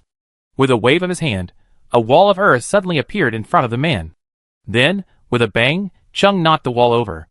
He looked at Zhang Xiaoda with a wicked smile on his face. Zhang Xiaoda smiled too. The next second, Cheng's body suddenly slumped, sinking from the waist down into the mud. Zhang Xiaoda spun around, snatching the long sword from Bai Yang and handing him his gun. He then strode forward, leaping up, and with both hands raised, he slashed down fiercely at Chung Ji's head. Chung Gu used his hands to push himself up from the ground, but failed. Seeing the long sword about to strike his head, Chung Gu panicked and ducked, leaning to the left. The long sword struck Chung Ji's shoulder with a sharp clang. It was clearly the sound of 2 metals colliding. But Chung Ji's face changed color, his brass color turning pale, as if he had poured all his supernatural power into resisting Zhang Xiaoda's blow. His body had blocked it, but his supernatural power was exhausted. Zhang Xiaoda looked down at him, smiled again, and then raised his foot and kicked him in the face. Cheng's pupils trembled. In his panic, he didn't care if his superpowers were depleted. He quickly channeled all his energy into his face, his pale complexion rapidly turning a brassy yellow. The moment it changed color, Zhang Xiaoda's foot landed on his face. With a thud, his face and his entire body fell backward. Not only that, Half of his brass face was deformed and sunken, looking grotesque. Chung groaned in pain, feeling a surge of regret. The moment this tough guy pulled out his gun, he should have led his men away instead of confronting him head-on. Since the apocalypse, life has been too easy. Not only are there zombies, but none of the survivors have superpowers as powerful as his. In the more than half a month since he discovered his superpowers, he's been unstoppable. No one has been a match for him. I never expected to be defeated by an earth element today. The brass color on his face flickered, then turned pale again. But this time, it wasn't just a pale face. Half his face had sunken, his cheekbones were deformed, his mouth was crooked, and blood was flowing from his mouth and nose. In an instant, the lower half of his face was covered in blood. Zhang Xiaoda had used all his strength in this kick. So even the brass protection couldn't withstand the force at first. Brother Chung looked up to say something, but just as he uttered a word, he felt a flash of light before his eyes, and then a chill ran down his neck, and he heard a faint hiss. Brother Chung raised his hand to cover his neck, blood pouring down. "Chung, Brother Chung?" someone called out tremblingly. Zhang Xiaoda looked up, but the person immediately turned and fled. When the others saw that Brother Chung had died at the hands of this man, they were already afraid of his gun, and now it was even worse. The group scattered like birds and beasts, all running. They ran much faster than when they arrived. The soil loosened, and the half-body on the ground sank, quickly covering their heads. Finally, the soil returned to its original state, and the entire road was smooth, just as it had been before. The Yin family members stood at the door in amazement, staring blankly at the area where Brother Chung was buried. If they hadn't seen it with their own eyes, who would have thought there was a person buried there? This supernatural power. Is it used to kill and bury the body? Brother Yin. Bai Yang turned to look at Yin Chirui frowning and said, "I'm afraid your family can't stay in Fengqiao village anymore. I suggest you take your family away. If you have nowhere else to go, you can go to Yunqi village." He knew his uncle's plan. Yunqi village couldn't be abandoned, the survivors had to stay there. So the addition of the Yin family wasn't a big deal, in fact, it was a good thing for his family. After all, whether it was Bai Xianyuan or the other families in the village, they all held some resentment against his family, but not Yin Chirui. Bai Yang's mind raced, and he not only considered this point, but also the future direction of Yunqi village and their orchard.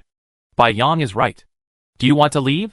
They had suggested it, but the decision to leave was up to the family. "Let's go! Let's go!" Without waiting for Yin Chirui to respond, the middle-aged woman standing at the door, shovel in hand, spoke in a trembling voice, "Chirui, your second uncle and your father. Anyway, let's get out of here, okay? Otherwise, your sister."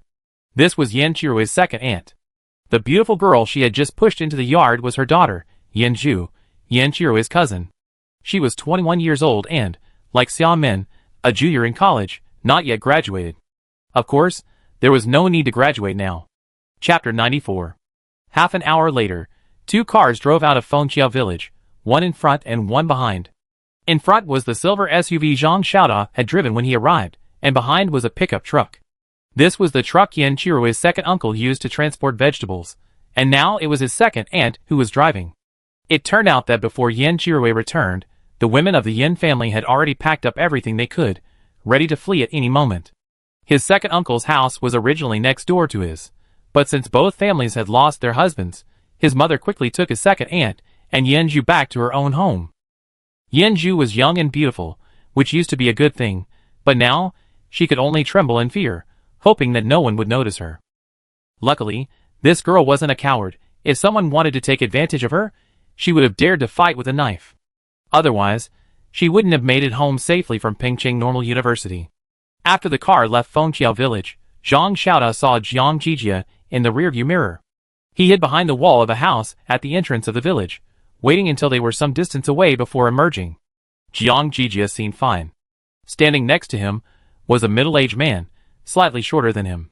They had a similar look, and the middle-aged man also bore a passing resemblance to the eldest brother. That's the second son of the Jiang family, Mingling's father. Yin Chirui also spotted the second son in the rearview mirror and snorted coldly. "My dad says that despite his honest appearance, the second son is actually full of evil intentions. He's the most cunning of the three Jiang brothers." Bai Yang said, "I met him. The first year my sister and brother-in-law got married, he and his wife came to my house. Initially, his wife was the one saying, they don't object to my brother-in-law being a live-in son-in-law, but there have to be some rules. Other families have to buy a house, a car, and give a dowry to marry a daughter-in-law. Marrying a live-in son-in-law is the same as marrying a daughter-in-law, but they have more relaxed requirements. They don't require a house or a car, and the dowry isn't much. 300,000 yuan is enough. What? Before Bai Yang could finish, Zhang Xiaoda couldn't help but exclaim, his eyes widening in shock. Is this what the eldest son's own mother said? Bai Yang nodded. Yes, it was the weekend, and I happened to be home. I heard it all clearly. They started by asking my uncle for 300,000 yuan in betrothal gifts. But since my uncle didn't say anything, barely even raising his eyelids to look at them, they assumed he was trying to bargain. The woman lowered the price from 30 to 25, then to 20. But my uncle remained silent, so she got anxious and said 20 was the lowest, and it couldn't go any lower. What happened next? Although he knew Uncle Bai wouldn't give it to them, hearing his eldest son being treated this way by his parents, Zhang Xiaoda felt both angry and heartbroken. If I had known, I should have killed Jiang Jijia. What kind of family is that? My uncle definitely wouldn't give it. He only said one thing to them at the end. My brother-in-law isn't marrying into the family. My dad said, you don't know that marriage is your family's business. It has nothing to do with us. If there's any betrothal gift, it should be given to us by you. Yan Qirui snorted coldly. When Min Lang severed ties with them, they both said they just pretend they never had this son. So how dare they ask you for a betrothal gift? Well, my mom said that later, but my brother-in-law's dad is pretty smart. How can you believe the words of a family quarrel? Legally, my brother-in-law is obligated to provide for their retirement. If he doesn't, he can sue him. Brother Yan, you're right. My brother-in-law's dad is indeed cunning and insidious. He said that to get my uncle to tell my brother-in-law to pay for his retirement, or he sue him. This infuriated Zhang Xiaoda so much that he wanted to turn around and chop the whole family into pieces. Elsewhere, the father and son in question stood at the village entrance, watching the two cars gradually drive away until they vanished. Jiang Lauer frowned and said, he's back, so what? He has nothing to do with you. Why do you care about him? Jiang Sini arrived in Fengqiao village this morning and, upon returning, claimed to have run into Jiang Minglang at Pingjiang Bridge. He showed no regard for family, and didn't care about her or her child's well-being. And yet, he still had the time to save others. Jiang Lauer simply listened, not taking Jiang Sini's words seriously. He had never raised this son, and they had long since fallen out. So, wasn't it normal for him to ignore the Jiang family? This little girl was still trying to sow discord. What good would that do? Or more accurately, was there any point in trying? Why didn't he get mauled to death by zombies? Jiang Jijia said bitterly. What nonsense are you talking about? Jiang Lauer glared at him unhappily. No matter what, he's still your brother. What your mother and I do with him is our business, none of your business. Remember, if you ever run into your brother again, even if you don't say anything, don't get into a fight with him. He had long since regretted it. He hadn't expected his once despised eldest son to be so capable. He'd been admitted to military school, rising steadily, becoming better and better, more and more powerful. Supposedly, this was a great honor that brought honor to the family. The Jiang family should have been jumping for joy, setting off firecrackers, and burning paper for their ancestors. In fact, they did burn paper, but it was his mother who burned it for his father. Jiang Minglang had been admitted to university, and was now an adult. Because of the farce of trying to get him to drop out before the college entrance exam, Jiang Lauer and his wife had been subject to much gossip and criticism from the villagers, and they were met with sarcasm wherever they went. This also dashed their nascent desire to reconcile with him, and they continued to make one mistake after another. They always felt that the better he was, the more foolish they seemed. That would have been fine, but Jiang Lauer's biggest regret was not stopping Jijia from getting on with his brother. If Jijia had been close to his brother since childhood, even if he hadn't achieved anything as an adult, Jiang Minglang wouldn't have ignored him out of brotherly love. With his connections, a simple nod could have found him a good job, preventing him from being stuck as a security guard. Do you think he's still in office? It's the end of the world now, and he's just like me. He's not like you. Jiang Lauer knew his eldest son hadn't spent all those years in the army in vain. He was capable and intelligent, and people like him were always more sought after in times of trouble. He looked at his second son and said sternly, you said Wang Chung was powerful, but wasn't he killed in just 2 minutes? You suspect that man was your brother's man. If his men are this powerful, just imagine how powerful he is. You can temporarily disown him, but you can't become enemies with your brother. Do you understand? Jiang Jijia was deeply dissatisfied, but he was still a little afraid of his father, and didn't dare to talk back. Jiang Lauer warned him, "Don't tell your mother about your brother. Don't listen to what she says. Alright, Wang Cheng's death isn't necessarily a bad thing for you. Quickly gather everyone and block off several intersections. Also, dig up Wang Cheng's body and bury it outside the village." Jiang Minglang had no idea what the Jiang father and son were planning. Even if he knew, he wouldn't care. After all, they were insignificant people, and none of their business was his. After Yan Chirui and his companions arrived in Yunqi village, they went straight to his second aunt's house. This saved them the trouble of finding an empty house. Since that family had all died, it was now vacant. The Yin family could find their own place, and they didn't need to worry about it. They just needed to inform Bai Xiangyuan. After all, he still had the final say in Yunqi village, as Bai Xiangtian had previously agreed with him. Having new people in the village, and under his control, was something Bai Xiangyuan couldn't have been happier about. After sending the Yin family to Yunqi village, Zhang Xiaodao returned to the Bai family. "Brother, your body is covered in copper. Is this the same property as your ability?" Jiang Minglang could control metal, but he had never transformed himself into metal. So Zhang Xiaodao couldn't be sure their properties were the same. "Coated in copper? You encountered someone with such abilities?" "Yes, but I killed him." Jiang Minglang, Killed him in Fengqiao village? "Yes, he was in cahoots with Jiang Jijia." Jiang Minglang frowned. He didn't really want to hear the Jiang family's names. Zhang Xiaodao, sensing his brother's reluctance, changed the subject and mentioned going with Xia Yonghua to find someone to build a wall tomorrow. The wall he built was, after all, made of mud, not as strong as bricks and stone. If possible, it would be best if the people we find could move to Yunqi village. After all, they had a lot of work to do. Besides building walls, they also had to construct houses and warehouses. They didn't know how many people they could find, but the workload was considerable. Nevertheless, this matter had to be carried out. Jiang Minglang had a feeling that things would get chaotic. As for when someone would emerge to take charge and restore order. Who knew? After dinner, Jiang Minglang and Zhang Xiaodao erected a fence along the east side, including the intersection, so his wife's green ivy wouldn't have to stand guard. Even if she did, she wouldn't be disturbed unless something unusual happened. He now knew Bai Li's specific wood-type abilities, and to ensure his wife could get a good night's sleep, he couldn't put all the guarding work on her. Otherwise, she wouldn't be able to sleep at night, which would be exhausting. "Brother, I can't take it anymore. I feel like I'm going to overdraw." Your sister-in-law said she overdrawn her abilities before advancing. You can give it a try and get a feel for it. Then can we lower the height a bit? Not so high? No, it's too low. The fruit trees can't stand up. Look at the peach orchard. The peaches are almost ripe. Typically, the orchard would be busy in May with strawberries, cherries, peaches, pears, watermelons, grapes, and so on ripening one after another. Of course, while things are different now, the fruits in the orchard are still ripening as usual. The city is no longer habitable, and the countryside has suffered heavy casualties. There's no need to investigate other places, just the journey from Yunzhou to Sicheng, and then back to Pengcheng. One can easily guess what the situation is like back home. So, food will only become increasingly valuable moving forward. Even now, people are scrambling to find it. So the orchard must absolutely not be exposed. Uncle Dong.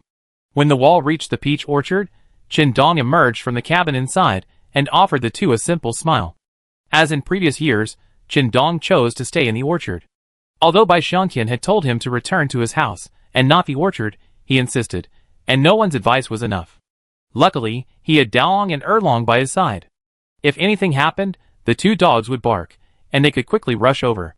Since Qin Dong hadn't been living in his house recently, Xia Yonghua and Xia Min, father and daughter, were temporarily staying in his side room.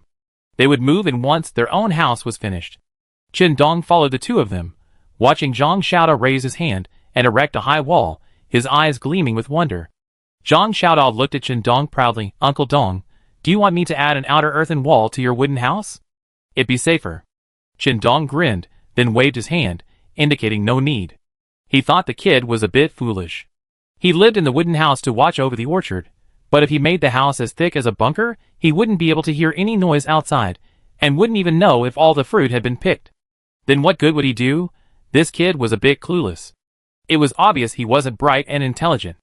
After a row of walls were erected, Zhang Xiaodao's clothes were soaked with sweat, and his face was pale. The worst thing was the pain. Flesh, bones, everywhere. I can't take it anymore, brother. You have to carry me back. I can't walk anymore. Did my sister-in-law feel this much pain when she advanced? Jiang Minglang nodded. Yes, she said the pain was excruciating, like something biting her. Then she slept for 3 days. When she woke up, her powers were noticeably stronger than before. Dazi? Before Jiang Minglang could finish his words, Zhang Xiaoda's eyes rolled back, and he fainted. I assumed he slept for 3 days like Bailey, but he woke up just before breakfast the next day. I don't know if his powers have improved, but his appetite has definitely increased. For breakfast alone, he ate 5 bowls of porridge, 8 steamed buns, 2 eggs, and 3 sweet potatoes, not counting the vegetables. Everyone at the table stopped eating and stared at him with wide eyes. Zhang Xiaoda didn't feel embarrassed. He spoke frankly, I was hungry last night when my powers were depleted, but I fainted at the time. I woke up in the middle of the night hungry and ate the chocolate on the bedside table. Bailey had asked Jiang Minglang to put that in his place. When her powers were depleted, she was tired but also hungry, so she ate 2 chocolate bars before falling asleep. I don't know if Zhang Xiaoda's situation was the same, but it's always good to be prepared. As it turned out, their situations were indeed different. But there was no time to dwell on this right now. After breakfast, everyone split up. Zhang Xiaoda took Xia Yonghua to look for help, and on their way back, they brought back the steel bars and cement. Xia Yonghua had worked in construction for so many years, he knew exactly where to find these things and what their quality was. Bai Xiangtian also went to look for help, and would bring back some construction materials on his way back. Jiang Minglang joined him.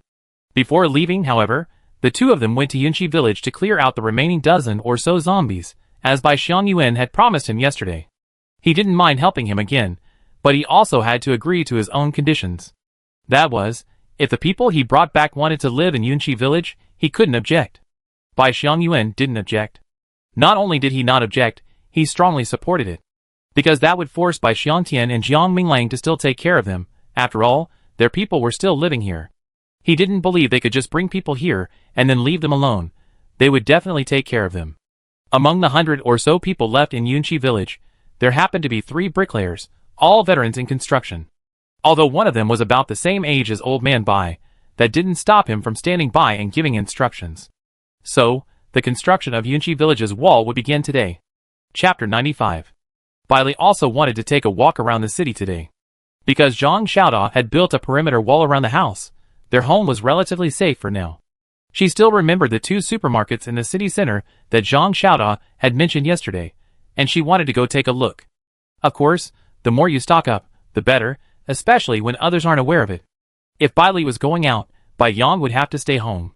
Although he was reluctant, there was nothing he could do. Although his parents stayed home, they also had a lot to do. They had to clean the cellar and cold storage with Uncle Dong, and pick the cherries that had ripened today. And the peaches in the peach orchard were already starting to turn red, and the ripe ones had to be picked and put in the cold storage. His uncle couldn't take care of the orchard right now, so his parents were very busy. While they were busy working, he had to guard the house and the intersection. Lil rascal, you can't go. You have to stay with me. Seeing Chi-Chi and Xiaowu get in the car, Bai Yang immediately grabbed him by the collar and pulled him down. Your mom went to the city to look for something, not to play. I went to help mom find something, and I wasn't playing either. Chi-Chi twisted his body, trying to break free from his uncle's grasp. Oh, uncle, please let me go. I'm very useful. If you don't believe me, ask mom. Yesterday, he had already picked cherries, and roasted sweet potatoes, and explored the entire orchard, so he was going to the city today. But Bai Yang wouldn't let him go, no matter what.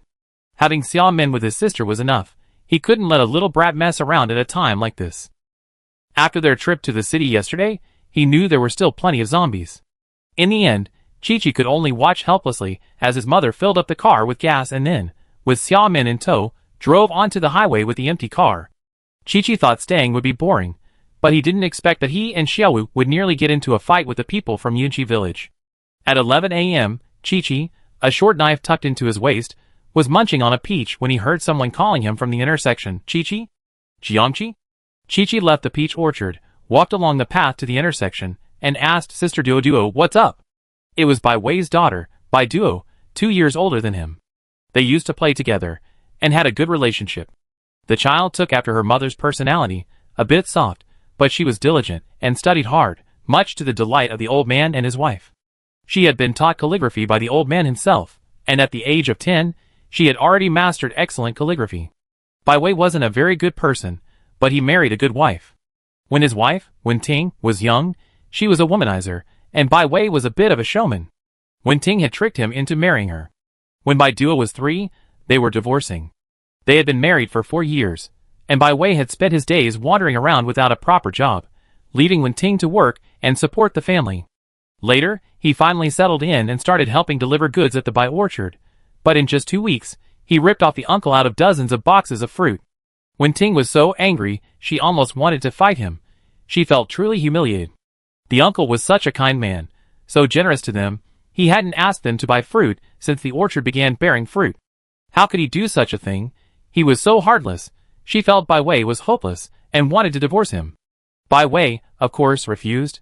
Coincidentally, Wen Ting discovered she was pregnant, and she was reluctant to abort the child, so the divorce didn't go through.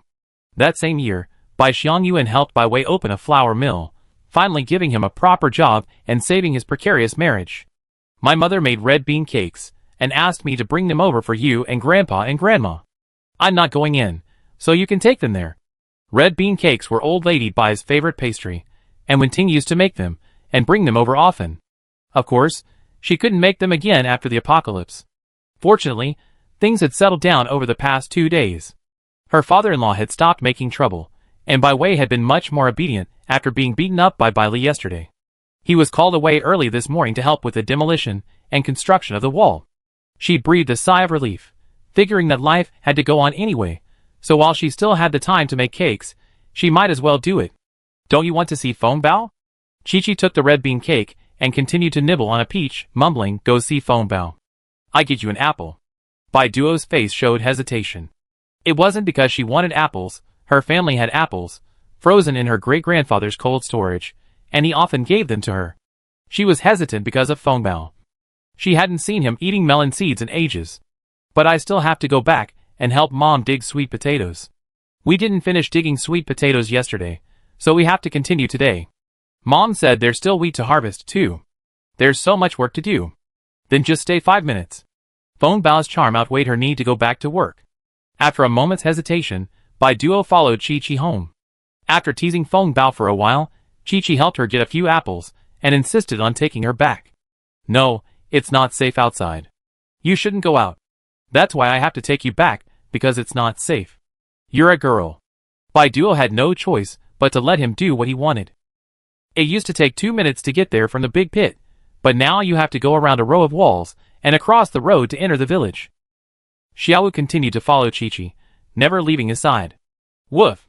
Woof! Woof! As soon as they entered the village, Xiaowu suddenly barked, his teeth barked. What's wrong, Xiaowu? Chi-Chi felt strange. Why was he barking as soon as he entered the village? At that moment, Xiaowu suddenly broke free and bolted forward. Chi-Chi was startled, then immediately ran after him. Bai Duo was also startled, but worried about Chi-Chi getting hurt, so she followed him, apple in hand. Xiaowu ran all the way to a house in the middle of the village and stopped. Woo-woo. At this point, Xiaowu stopped barking, but the threatening sound in his throat, his body hunched, his teeth bared, ready to attack at any moment, was even more agitated than when he had just barked. Whose dog is this? Does anyone know him? If not, bring him in. Chi-Chi and Bai Duo had just run over, panting, when they heard these words emanating from the yard. Jiangqi gasped for air, his eyes wide. His small hand rested on the hilt of the short knife at his waist, and he yanked it out, pointing it at the 2 men walking into the yard. He demanded angrily, "What do you want to do?" "Wow. Pretty serious." The man inside, seeing Jiangqi draw his knife, wasn't afraid, but rather laughed. He jokingly glanced at the 2 men trying to capture Xiaowu. "That kid is Bai Li's son. Do you dare capture his dog?" At the mention of Bai Li, their faces changed.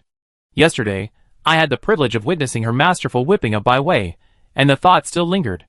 Her dog, how could he possibly capture it? Chi-Chi turned his gaze away from the 2 men. When he took in the scene in the yard, his eyes widened and his anger intensified. "You, what are you doing? Who told you to catch the dog?" There was a large iron pot in the yard, boiling water. It hadn't boiled yet, but steam was already rising. A long bench next to the pot was tied with wooden boards. 2 local dogs, slightly larger than Xiaowu's, were tied to the boards with ropes. They seemed to have been drugged. Aside from the movement of their eyes, they didn't move or bark. Chi-Chi was furious. Last night, he heard Mom and Dad discussing how many animals in the South had mutated. Even though things seemed normal here, that didn't mean they were truly normal. Just like Xiaowu and Fenbao. So, the village's cats and dogs needed to be carefully monitored. Chi-Chi even kept a close eye on Daolong and the other two guarding the orchard. These people are actually trying to kill a dog. What are you looking at? Get out of here, Duo, take this brat away. When the dog meat is cooked, Uncle bring you a piece. The one scolding the two was Wan Lauer, who usually stayed close to Bai Wei. Bai Duo saw it and frantically scanned the yard. She breathed a sigh of relief when she didn't see her father. Then she remembered that Grandpa had called him out to work. It should have happened a long time ago. He's been hanging out with this gang all day, and Mom doesn't even want to talk to him. Chi-Chi. Bai Duo knew the two kids couldn't stop them from killing the dogs, so she decided to leave and call Grandpa. But before she could say anything, Wan Lauer, who had just told them to leave, had already grabbed the butcher knife and was about to slaughter the largest black dog. Xiaowu, enraged, grumbled twice, arched his body, and sprinted forward. With another leap, before anyone could react, he pounced precisely on Wan Lauer's face. When it landed again, it was holding a piece of meat in its mouth. It had been torn from Wan Lauer's face. There was silence for 2 seconds, then a pig-killing scream filled the air. Ah! Wan Lauer was belatedly aware of the piercing pain, and half his face was a bloody mess. Even his cheekbone and half his teeth were clearly visible. A terrifying sight. Second brother. The others in the yard with him panicked, scrambling, unsure whether to stop the bleeding and save him first, or to grab their weapons and kill the dog. Quick, get a towel. Bring that towel over here. Yes, stop the bleeding first. Stop second brother's bleeding first. Catch this dog, kill it, and skin it to vent your anger. One of them placed a towel over Wan Lauer's face, and the moment they did, Wan Lauer's screams intensified. Upon hearing this, the others were even more furious. They grabbed their weapons, and surrounded Xiaowu with a wary yet ferocious look. Don't touch it, you scoundrels. Don't touch my dog. Chi-Chi, his dagger raised, charged forward without hesitation. Bai Duo stared in shock at Xiaowu, who still held half of Wan Lauer's face in her mouth. Before she could react, she had already run forward and stood beside Chi-Chi. She shouted at the gathered crowd, You can't touch Chi-Chi, or my aunt won't let you go. Your aunt won't let us go? Bai Duo, are you blind or stupid? Didn't you see what happened to your Uncle Wan's face? It's almost as if we won't let her go now. Without a few 100 kilograms of grain as compensation, this matter isn't over today. And this mad dog, we're going to kill it. Let's see who dares. Chi-Chi's eyes flashed with ferocity. You still need several 100 kilograms of grain. I think you're ready to die. The man who had just spoken suddenly changed his expression, gazing at Chi-Chi with a gloomy gaze. You little bastard, you're so stubborn. Are you relying on your grandfather and your father to pretend we don't dare to take you? Hey, I don't believe it. I beat you up today, so what? He took 2 steps towards Chi-Chi and reached out to grab him. Startled, Bai Duo instinctively raised the bag of apples and smashed it against his head. Chi-Chi dodged his claws and slashed with his knife. Xiaowu, who was nearby, spat out the half of his face from his mouth and bit the man's exposed calf. Ah! Another scream echoed through the courtyard, and the others who had joined him in attacking Xiaowu were stunned. Lao Qin. Unlike Wan Lauer, who had half his face bitten off, Lao Qin's hand fell to the ground, and a piece of flesh was also torn off his calf. He was now clutching the gaping wound on his right hand with his left hand, his left leg raised. Blood streamed down the ground, all over his body. This little BS actually chopped. Who would believe it if I told anyone else? An 8-year-old kid chopped off an adult's hand without blinking. And that dog, now the men were finally starting to get wary. The dog was mad, and the kid was a lunatic too. Thump! The man named Lao Qin finally gave up and slumped to the ground. His eyes rolled back, and he fainted.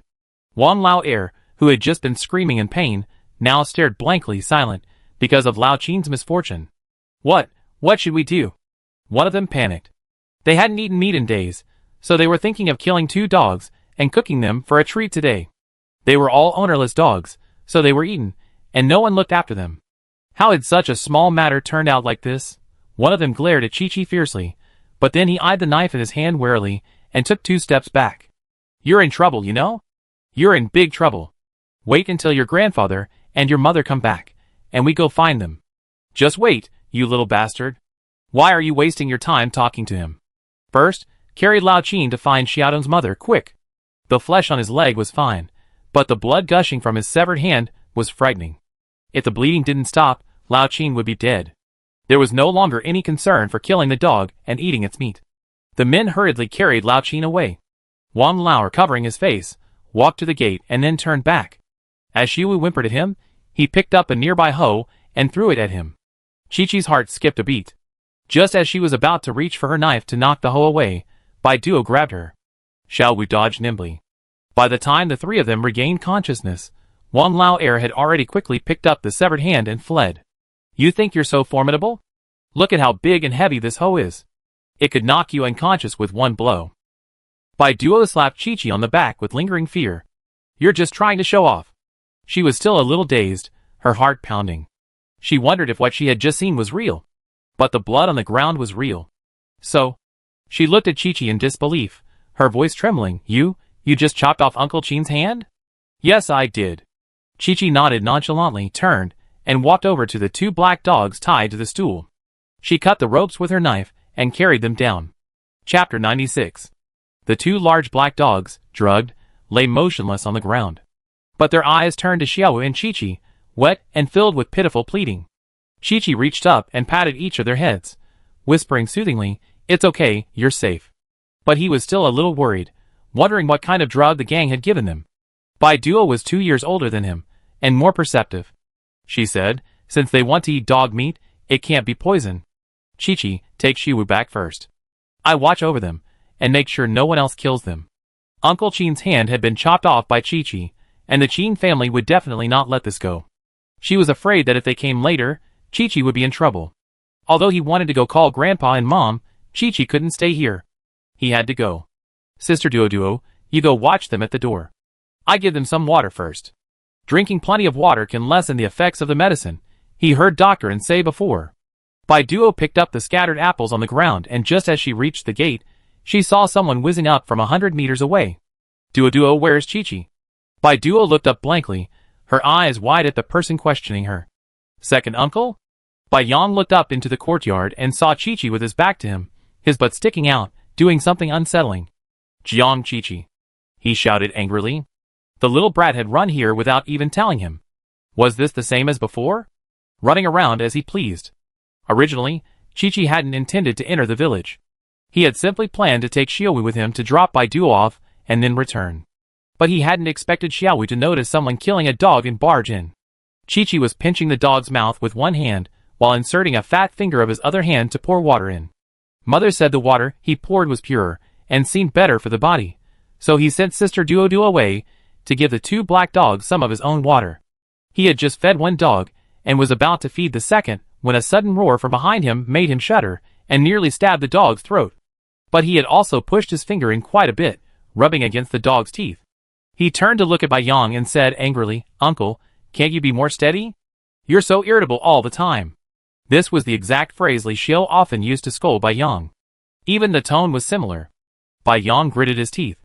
"You want a beating again, don't you?" Chi-Chi pouted, not afraid at all. He turned back to feeding the black dog. Bai Yang glanced at the yard, his gaze lingering for a moment on the pools of blood. He turned to Bai Duo and asked, "What happened?" Second uncle. The adults had arrived, and Bai Duo quickly told Bai Yang what had just happened. "You said Qin wanted to catch Chi-Chi?" "Yes, if he hadn't caught Chi-Chi, Chi-Chi wouldn't have cut his hand off." As for Xiaowu biting off half of Wang Lao's face, Bai Yang didn't take it seriously at all. Just then, hurried footsteps sounded outside the door. Bai Yang turned to look. Duo hid behind him, a little scared. Jiang Qi seemed not to have heard. He still had his back to them, his butt sticking out, feeding the dog. In his nervousness, Bai Duo overlooked a crucial point. Why didn't Chi-Chi use a ladle to collect water from the yard when feeding the dog? Grandpa. A group of people appeared at the gate, shovels and hose in hand. Bai Xiangyuan was the first to be attacked. What's going on? What was that noise just now? Who's yelling? Bai Xiangyuan was covered in mud, his face and hair dusty. He was leading a team to dismantle the walls of several unoccupied courtyards near the house. He had collected dozens of bags of cement from each household, and was planning to have them tear down and build the walls as quickly as possible. That way, everyone could sleep peacefully at night. As they were working, they suddenly heard several screams. Everyone was startled, thinking another zombie had appeared and someone had been bitten. They grabbed whatever they had and rushed over. Who would have thought? Bai Xiangyuan scanned the yard, then looked at the two dogs lying beside Chi-Chi and the pools of blood. He understood. His face darkened, and he was about to ask Bai Yang, but he was interrupted. Uncle, didn't my uncle and brother-in-law tell you this morning to keep a close eye on the cats, dogs, and other animals in the village? We did. Bai Yang understood immediately from Bai Xiangyuan's expression, but he didn't tell anyone else. Or perhaps they don't take these cats and dogs seriously. He sneered, neither cat nor dog can be moved now. But look at what these idiots are doing. And even people as old as you and third uncle are working to survive, while these young and strong ones are sitting here idly by? Uncle, if you can't manage these people, tell my uncle to take charge. Although our two places will be separate and unconnected from now on, we are still close to each other. If anything goes wrong, we all prosper and suffer together. If they kill dogs and the animals retaliate, you might all die, and we'd be in trouble too. You know Connecticut, right? Because there's a mutant cat that was abused by humans before the apocalypse, and now it leads a pack of cats that constantly attacks humans, sparing no one. It's likely that everyone in Kangzhou has been devoured by it. Now that mutant cat reigns supreme. Mutated cat? Bai Xiangyuan's face paled. Is it that serious? Bai Yang was returning from Ningxing, and would be passing through Kangzhou, so what he said must be true. Someone questioned, a cat eating people? The cat's mutated, its body enlarged. How large? Bai Yang glanced at the speaker impatiently, not wanting to explain. Just then, hurried footsteps echoed from outside the door. Old Bai, secretary, is the secretary here? I'm going to demand an explanation for my eldest son today. The cursing outside the door grew closer, but Bai Xiangyuan seemed oblivious, staring wide-eyed at the two black dogs lying on the ground. Secretary, that's Qin Song's mother. The person nearby pulled Bai Xiangyuan, trying to get him to turn around and deal with the group about to enter. But Bai Xiangyuan grabbed his wrist and trembled. Ding, look. What are you looking at? Shui Ding, confused, followed the secretary's gaze in surprise, then his eyes widened. Dog, that dog. Bai Yang suddenly turned, and the other villagers standing behind Bai Xiangyuan also looked. They saw two black dogs lying in front of Chi-Chi. They were only about half a meter long, their heads even hidden by Chi-Chi when they entered. Now they were completely exposed, their heads gleaming like tigers. Their bodies were similar, just black. If they hadn't been drugged, they would have posed no less of a threat to humans than tigers. Their transformation seemed to confirm Bai Yang's earlier words. So, can animals like cats and dogs really mutate? For a moment, the crowd fell into panic and a bewildered silence, except for the group of people just about to enter from the gate. Where's that little bastard? Bai Yang whipped his head around, his eyes cold enough to freeze. He stared at the woman in her 50s, and said word by word, come on, curse me again. What's wrong with me cursing? You son of a bitch, you dared to chop up my son, you little bastard. Bang! Everyone's eyes flashed, unable to see clearly what had happened, but the old woman from the Qin family had already been sent flying through the gate, landing on the ground like a sack. The unexpected blow made old lady Qin's eyes gleam with stars, and she even lost two of her front teeth. Bai Yang stood before her, looking down at her, addressing both her and the others. It seems you haven't realized your current situation. It's because you've been living too comfortably in Yunqi village, and don't know what the end of the world is like, right? Well, let me show you. He squatted down and grabbed the woman's hair, forcing her to look up at him. My uncle risked his life to clean up this village for you. Without him, would you, useless people, still be alive? Would you still have the chance to call my nephew and his grandson? Puff. Since you're useless, there's no point in living and wasting food. Bai Yang stood up, and the others were horrified to see old lady Qin's head fall to the ground. Bai Xiangyuan's lips trembled, and he looked at his nephew with a strange look. Is this the same Bai Yang who always smiled playfully and spoke so casually to him? This kid was always a crybaby when he was little.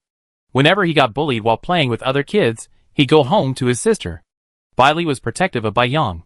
Regardless of whether it was Bai Yang's fault or not, if anyone dared to touch him, she beat them up.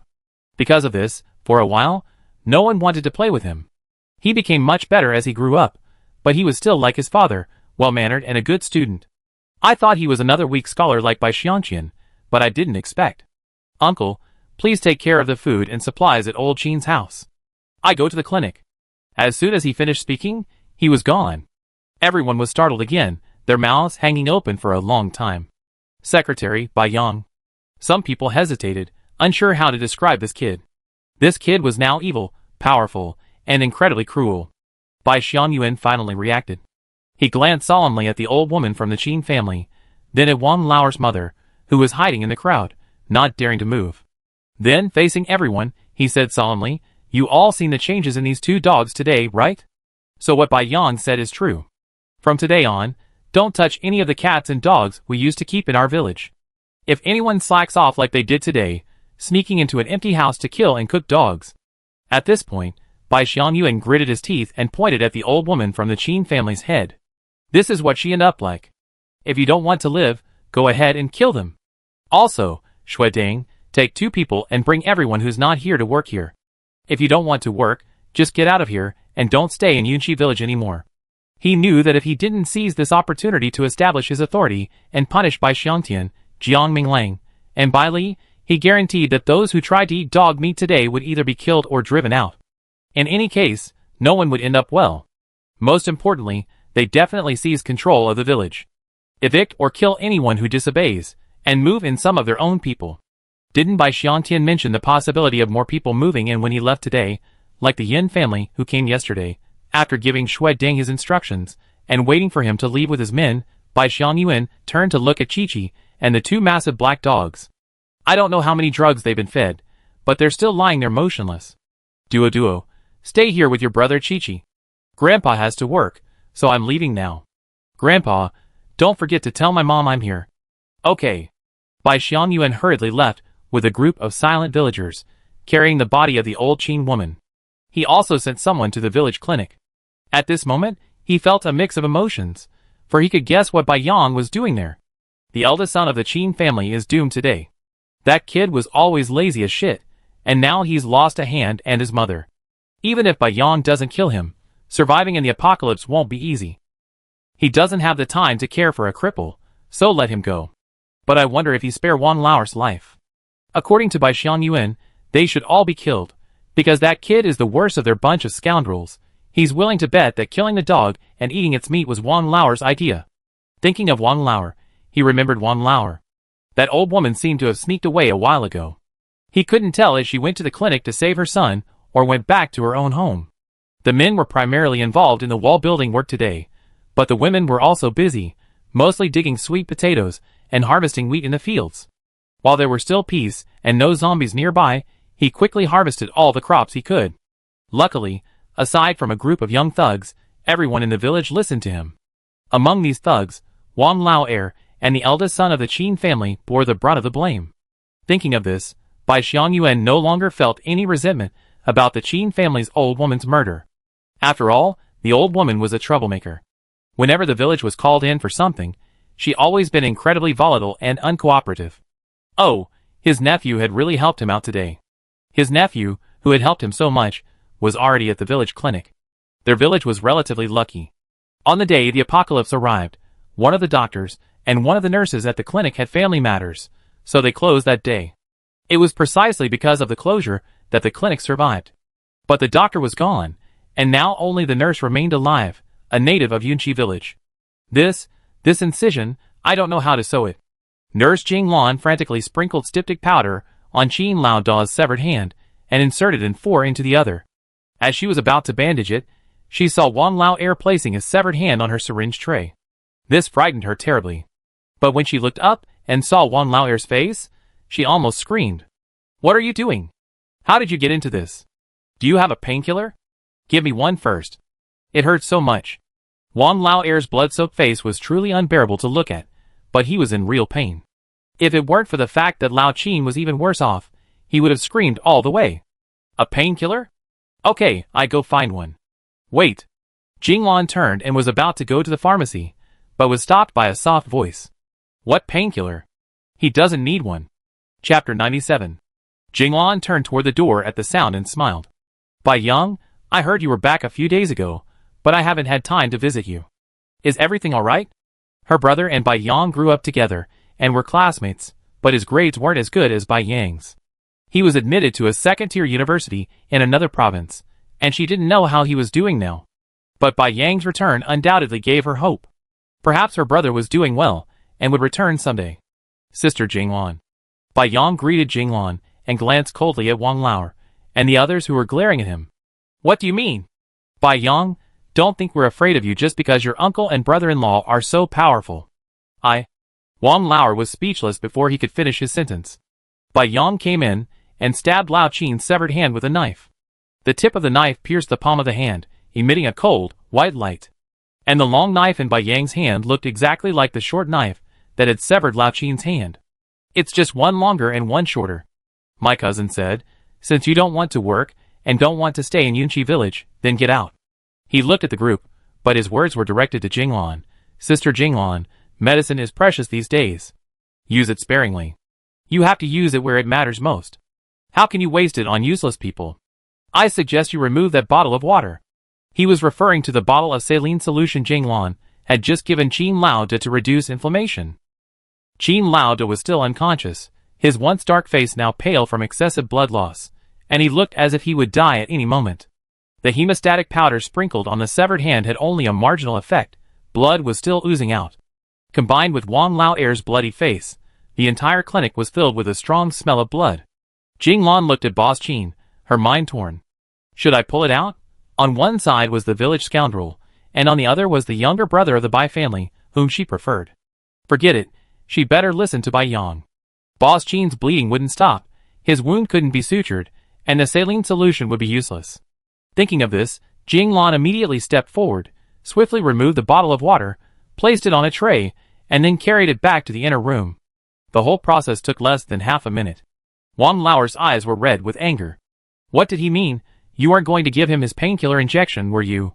Also, what did Bai Yang mean by what he just said? We're useless, unworthy of medicine. The party secretary ordered us to leave Yunqi village. Do you think this happened 100 years ago? Yunqi village belongs to your Bai family? Yunqi village was indeed founded by the Bai family's ancestors, but this matter was getting off track, and there was no need to get involved with a bunch of scoundrels. Bai Yang looked down at the dripping blood on the floor, and the bed where Boss Qin lay, thinking that this would be enough for Sister Jinglan to deal with for a while. The smell of blood attracts zombies and mutant animals, so it would be better to take these outside the village and deal with them. He said, if you want medicine or want to stay, come with me outside the village. If you can beat me, I give you both. If you can't, then get the hell out of here. Wang Lao jumped up. Little bastard, do you think I'm afraid of you? He turned and called to someone nearby. Sixth son, go get old lady Qin, and have her take care of old Qin. Will you all come with me? If he didn't kill this arrogant brat today, he wouldn't be called Wang. Though he hesitated at the thought of Bai Xiangtian and Bai Li, anger took over, and now he just wanted to tear Bai Yang apart.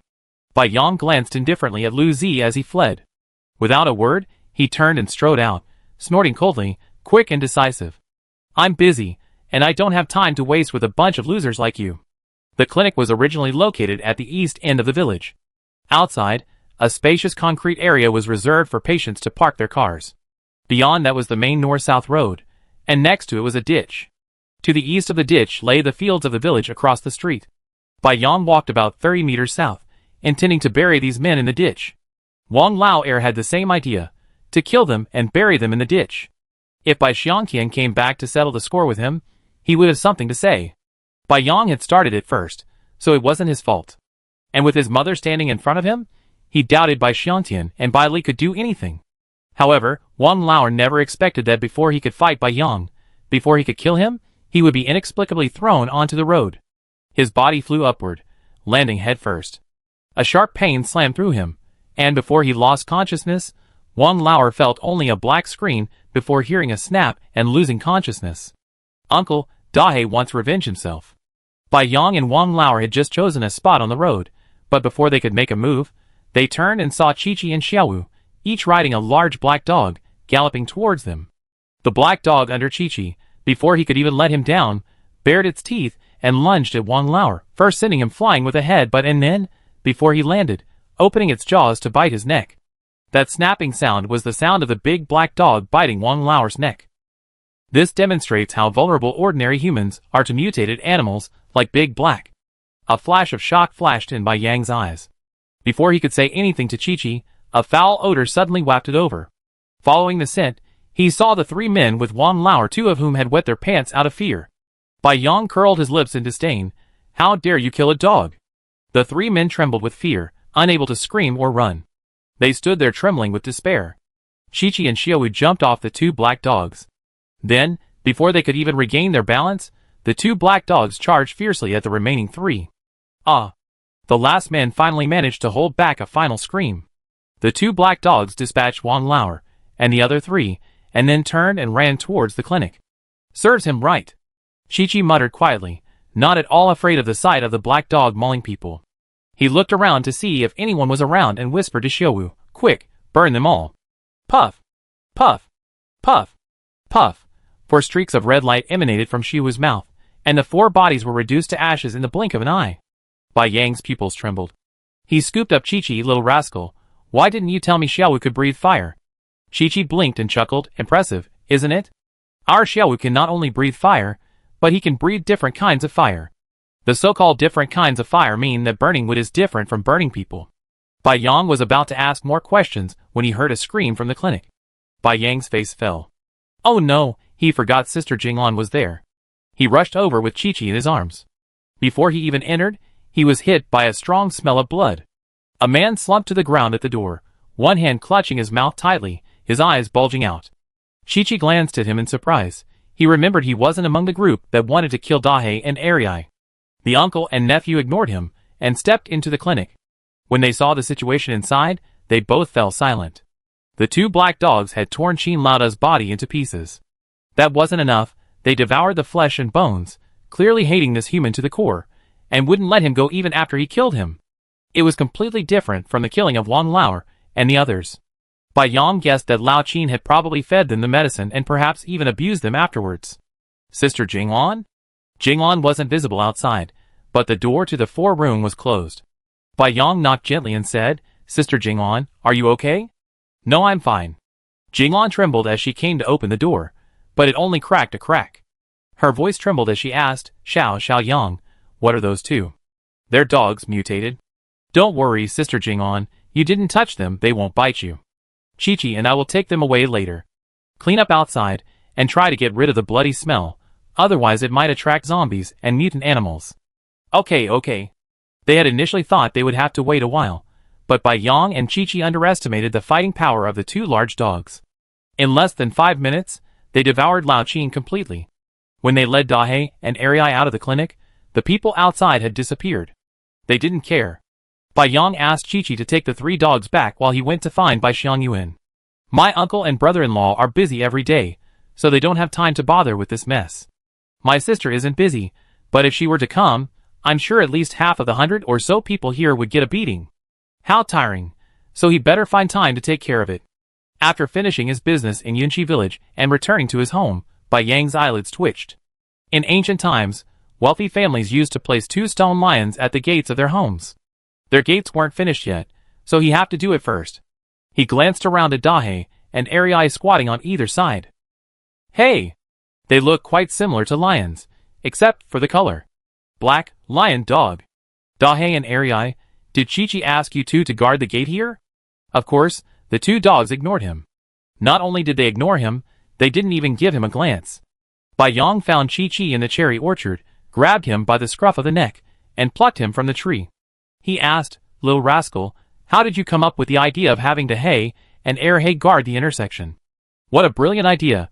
He didn't have his sister's ability to use a few green ivy vines to detect intruders at the intersection. He couldn't stray too far from the gate. Besides just looking around, he had to constantly walk back to the entrance. Although he walked quickly, it was tiring to keep walking around. Now, with 2 black lion dogs guarding, he had less trouble. What Dahe and Ariai? What are you two talking about? Before Chi-Chi could answer, Bai Xiang came out carrying a basket of cherries. Bai Yang rolled his eyes and said, Dad, go check over there. This kid went out and brought back 2 door gods. Door gods? What door gods? Oh, you know if you go and see. I can't explain it to you. Bai Xiangqin glared at him, but curiosity ultimately kept him away. After putting down the cherries, he couldn't help but run to the intersection. Bai Yang and Chi-Chi immediately followed him into the apple orchard near the gate. They quietly crouched behind a fruit tree, 2 heads, one large and one small, poking out. Bai Xiangqian walked to the intersection, glanced left, then right, then forward. A minute later, He glanced left again, then right again, then forward again. Then repeated the same pattern. Then calmly turned and walked back, seemingly just as he had done before, except if he walked with his hands and feet different. Puff! Bai Yong couldn't help but laugh, while Chi-Chi gloated. Uncle, would you like some stir-fried pork with bamboo shoots? Bai Yong. Bai Yong shuddered, his smile vanishing. Even with his supernatural powers, he couldn't suppress the fear of his father. Tell your second grandfather I'm going back to help your great-grandmother cook. Before he finished his words, he was gone. At sunset, Bai Li and Xiaomin returned with a fully loaded bag. Today, she hadn't visited the two untouched supermarkets in the city center. She planned to call Jiang Minglang and Zhang Xiaoda tomorrow and drive a truck there together. The sheer number of zombies was one thing, but the main reason was that a major battle wouldn't fit into just one small truck. To be honest, even with another truck, they probably wouldn't be able to move even half the items. Not counting the supermarket on the basement floor, there was no telling how many shops there were on floors 1 through 6. With production completely halted, they had to stockpile everything, and the more the better. Even if they didn't go to the two supermarkets, they still found a clothing store, a baby products store, and a tobacco and liquor store on the outskirts. The goods from these 3 stores filled the Jeep's trunk and back seat, even filling the space under Xiaomin's passenger seat. Every available space was utilized, not a single bit wasted. Sister Bai, look over there. As they neared home, Xiaomin suddenly noticed something was amiss. She pointed ahead, her eyes widening. They're over there, on both sides of the intersection. What are those? I see them. Having seen Xiao Ai's enlargement, Bai Li was clearly more accepting of this behemoth than Xiaomin. But what she couldn't understand was, where did these 2 mutant dogs come from? And why were they standing at her intersection? She slowly drove closer, stopping 5 meters from the intersection. Seeing the car approach, the 2 dogs, who had been squatting, immediately stood up, their eyes warily gazing at Bai Li in the driver's seat. Hiss. Be on guard? You're standing at my intersection, and you're still being wary of me? What's going on? She didn't get out of the car, but stayed inside to confront the 2 dogs. Xiaomin, sitting in the passenger seat, was terrified. She'd seen mutated animals before, but the changes from their original appearance weren't that significant. So, this was the first time she'd seen a dog this big. After about 10 minutes of confrontation, they could faintly hear the sound of trucks approaching from behind. It sounded like there were more than one. Bai Li speculated that her father and Jiang Minglang might have brought back another truck to haul rebar, cement, bricks, and other supplies. The trucks quickly approached, and Bai Li realized she misheard. It wasn't just one more truck, it was 15, and it wasn't Bai Xiangtian who was looking for them, it was Xia Yonghua. He and Zhang Xiaoda had been searching for people for the first half of the day. Although his team was always a moving target, with people coming and going every year, there were a fixed group of 22 people following him, and they had been for over a decade. Everyone interacted with each other during the holidays, so he knew exactly where his old friends lived. Luckily, he found 14 of the 22 people. Chapter 98. Sister-in-law, what's going on? Zhang Xiaoda parked behind Bai Li's car and stared in shock at the 2 large black dogs standing in the middle of the intersection, their bodies tense and their teeth bared at them. Mutated dogs, finally, there are some here. He wasn't afraid, calmly getting out of the car and walking over to Bai Li's car. I don't know either. I think it has something to do with Chi-Chi. The 2 dogs simply blocked their way in, but didn't attack, indicating they had some sense and had been tamed. In that case, let's wait. With all the commotion here, Bai Yang and Chi-Chi will surely be here soon. What's going on over there? Uncle Xia has found his people. In order to start work as soon as possible, they brought back all the necessary materials. This saves us from having to run back and forth and potentially causing any problems. Bai Li peeked back, but couldn't see the end of the road. She smacked her lips. That's too much. It's okay to have more, but it can't be too little. While it's still chaotic and no one's trying to take these things, let's bring in everything we can. There's too much now, but maybe they need to build something else later, and then we might not even be able to find it. But there's not enough space for all those trucks. Bai Li thought of the big pit in front of their house. Mom, Jiang Qi, a short knife tucked into his waist, scurried out.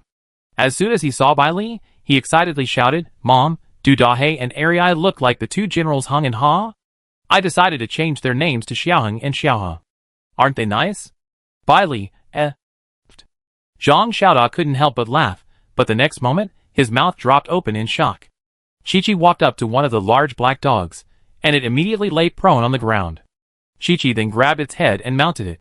Then he commanded the black dog to march proudly to Bai Li's car. The drivers in the cars behind were amazed, but even so, none dared to get out of their cars like Zhang Xiaoda. A normal large dog would scare everyone, let alone one as big as a tiger. Hung and Ha, look carefully. This is my mother. This is my uncle. The one inside is my sister Xiaomin. This is one of ours, just like my uncle and my great-grandfather, great-grandmother, and second-grandfather. In the afternoon, Chi-Chi brought Hung and Ha home and introduced them to them. Although the two dogs had been caught and nearly died, they were raised by humans and simply harbored hatred for their captors. Killing them would be revenge. They were wary of others, but fortunately, they wouldn't attack. Chi-Chi, take them away first, or the car won't be able to get in. Afterwards, Bai Li and Zhang Xiaoda demolished the walls surrounding the pit. It wasn't even called demolition. Zhang Xiaoda simply moved the walls to the ground, and the dirt rolled toward the pit. Then, they leveled the nearly 8-meter wide pit. Finally, they erected a new wall on the south side of the pit. This created a long strip of open space, perfect for trucks. Zhang Xiaoda arranged for the driver to park the truck there, while Bai Li went to Yunqi village to find Bai Xiangyuan. Xia Yonghua had found 14 workers, but more than that showed up. 8 of them brought their families, leaving him alone with the other 6. After discussing it with them, for safety reasons, the 8 families would need 8 houses, while the other 6 would be placed in a larger courtyard. This way, they could keep each other company and not feel lonely, because they all feared being alone. Uncle, I agree with everything Bai Yang said. I already done everything he asked. Bai Li, ? She asked, puzzled. What did Bai Yang say? She remembered how Bai Yang had hesitated to speak to her when they were filling the hole, but she had dismissed him. She was too busy to listen to his rambling. So what had he done? Bai Xiangyuan was also stunned. Only then did she realize she hadn't come here because of Chi-Chi and Bai Yang. What do you want to talk to me about? Seeing that he didn't want to explain what he had just said, Bai Li didn't press him. After all, she could ask Bai Yang when she got back. She told him directly which houses she wanted. The road to the north, near my house, for the workers we hired. Bai Xiangyuan had just run out and seen the row of cars. Knowing they were loaded with steel, concrete, and wood, he was envious. He thought, how about this? After the workers finish their work, have them help with our wall? After all, they live here too. If Yunqi village is safe, then they be safe too, right? Bai Li's words cheered him up.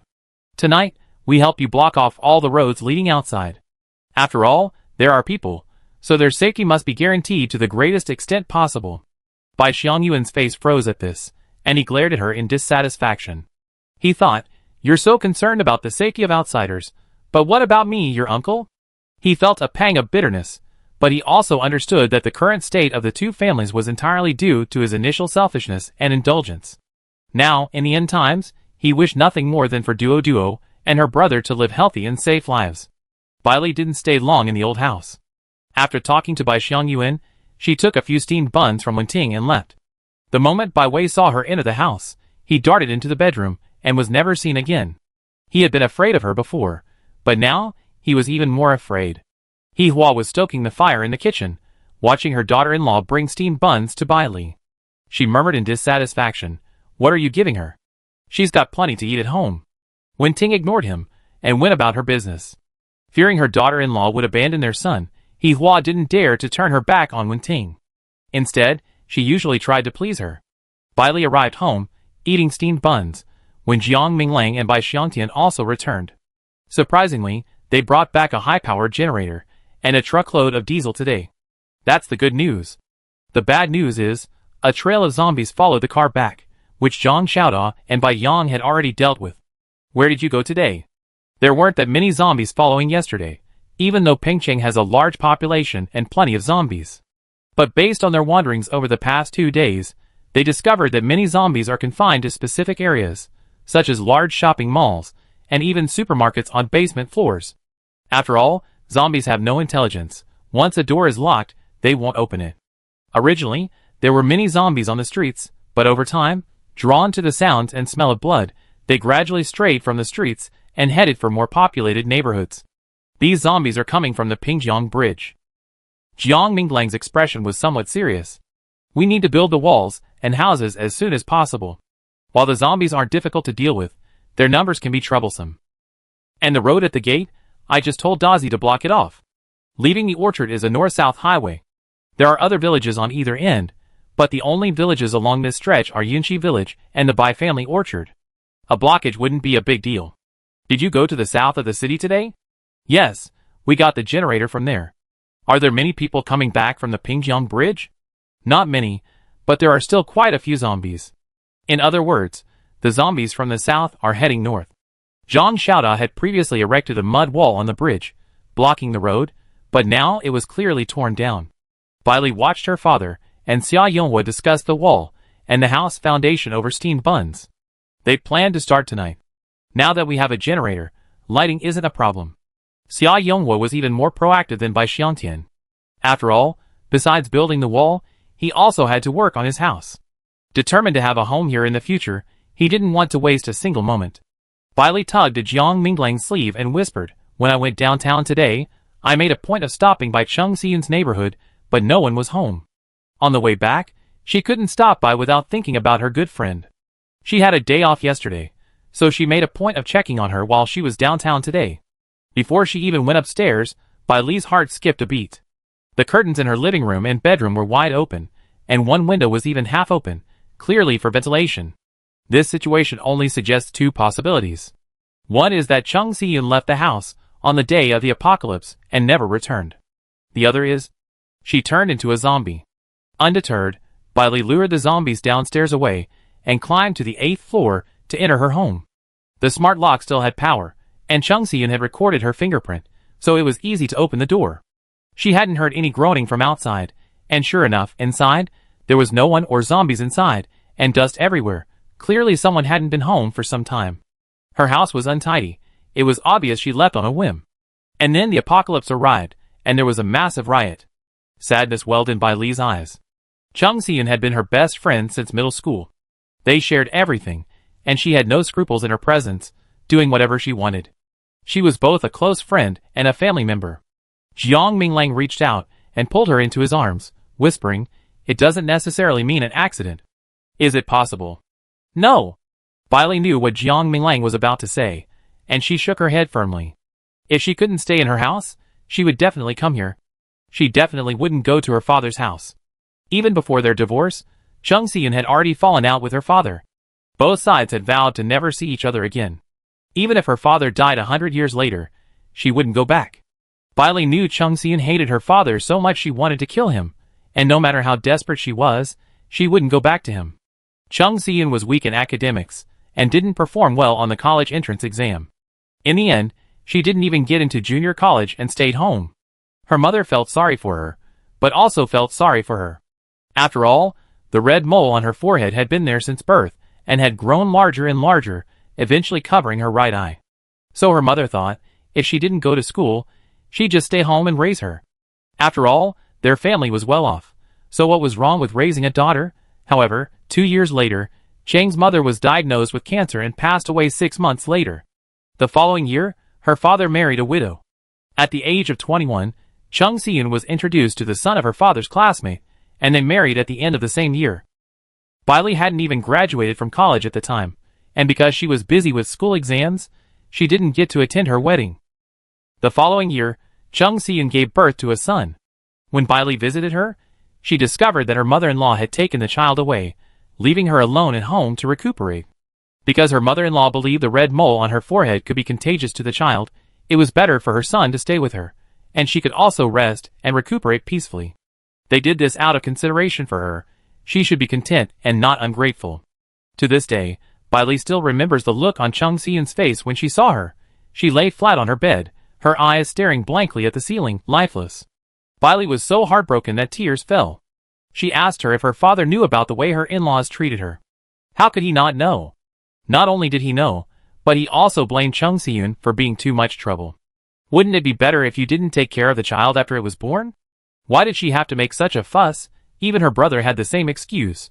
By then, Cheng Xiyun knew clearly, her mother was gone, and she was also without her family, without anyone to support her. After many twists and turns, Bai Li even assaulted her husband, but the child was finally returned to her 3 months later.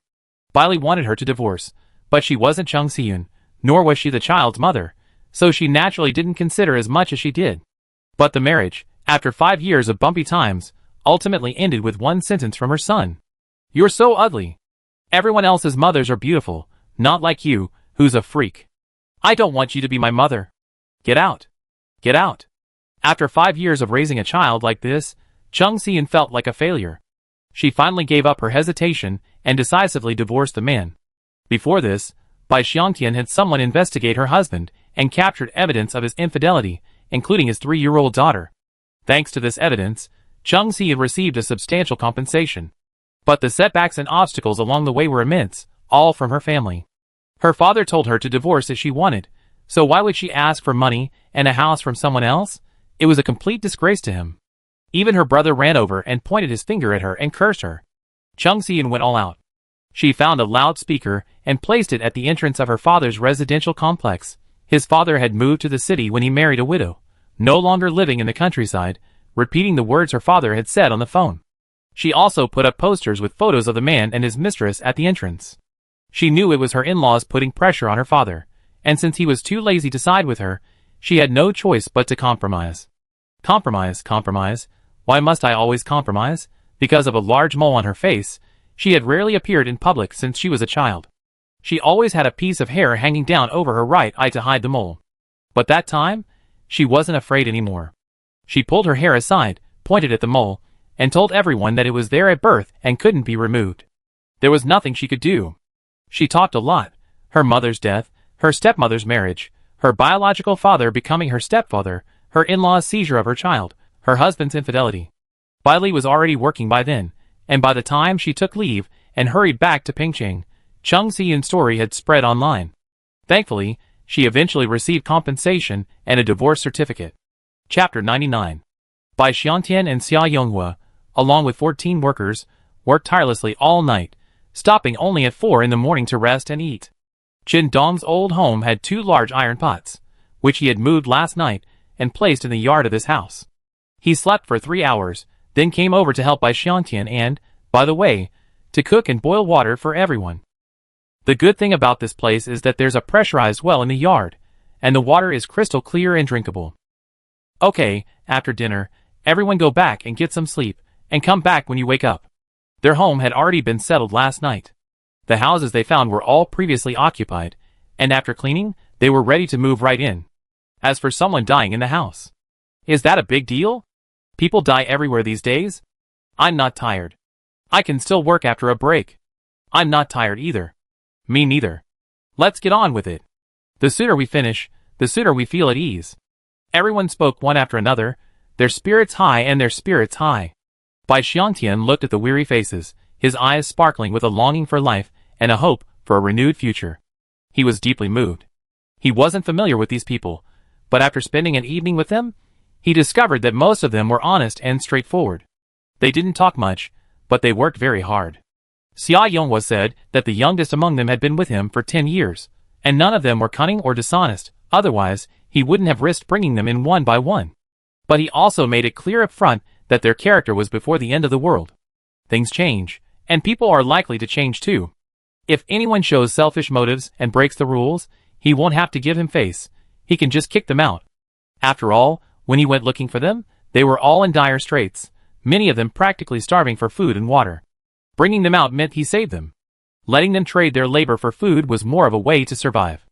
But when you're on someone else's territory, you have to abide by their rules, that's common sense. Those who don't want to stay can leave, he won't stop them. Because of this, Bai Xiangtian felt even more confident in Xia Yonghua.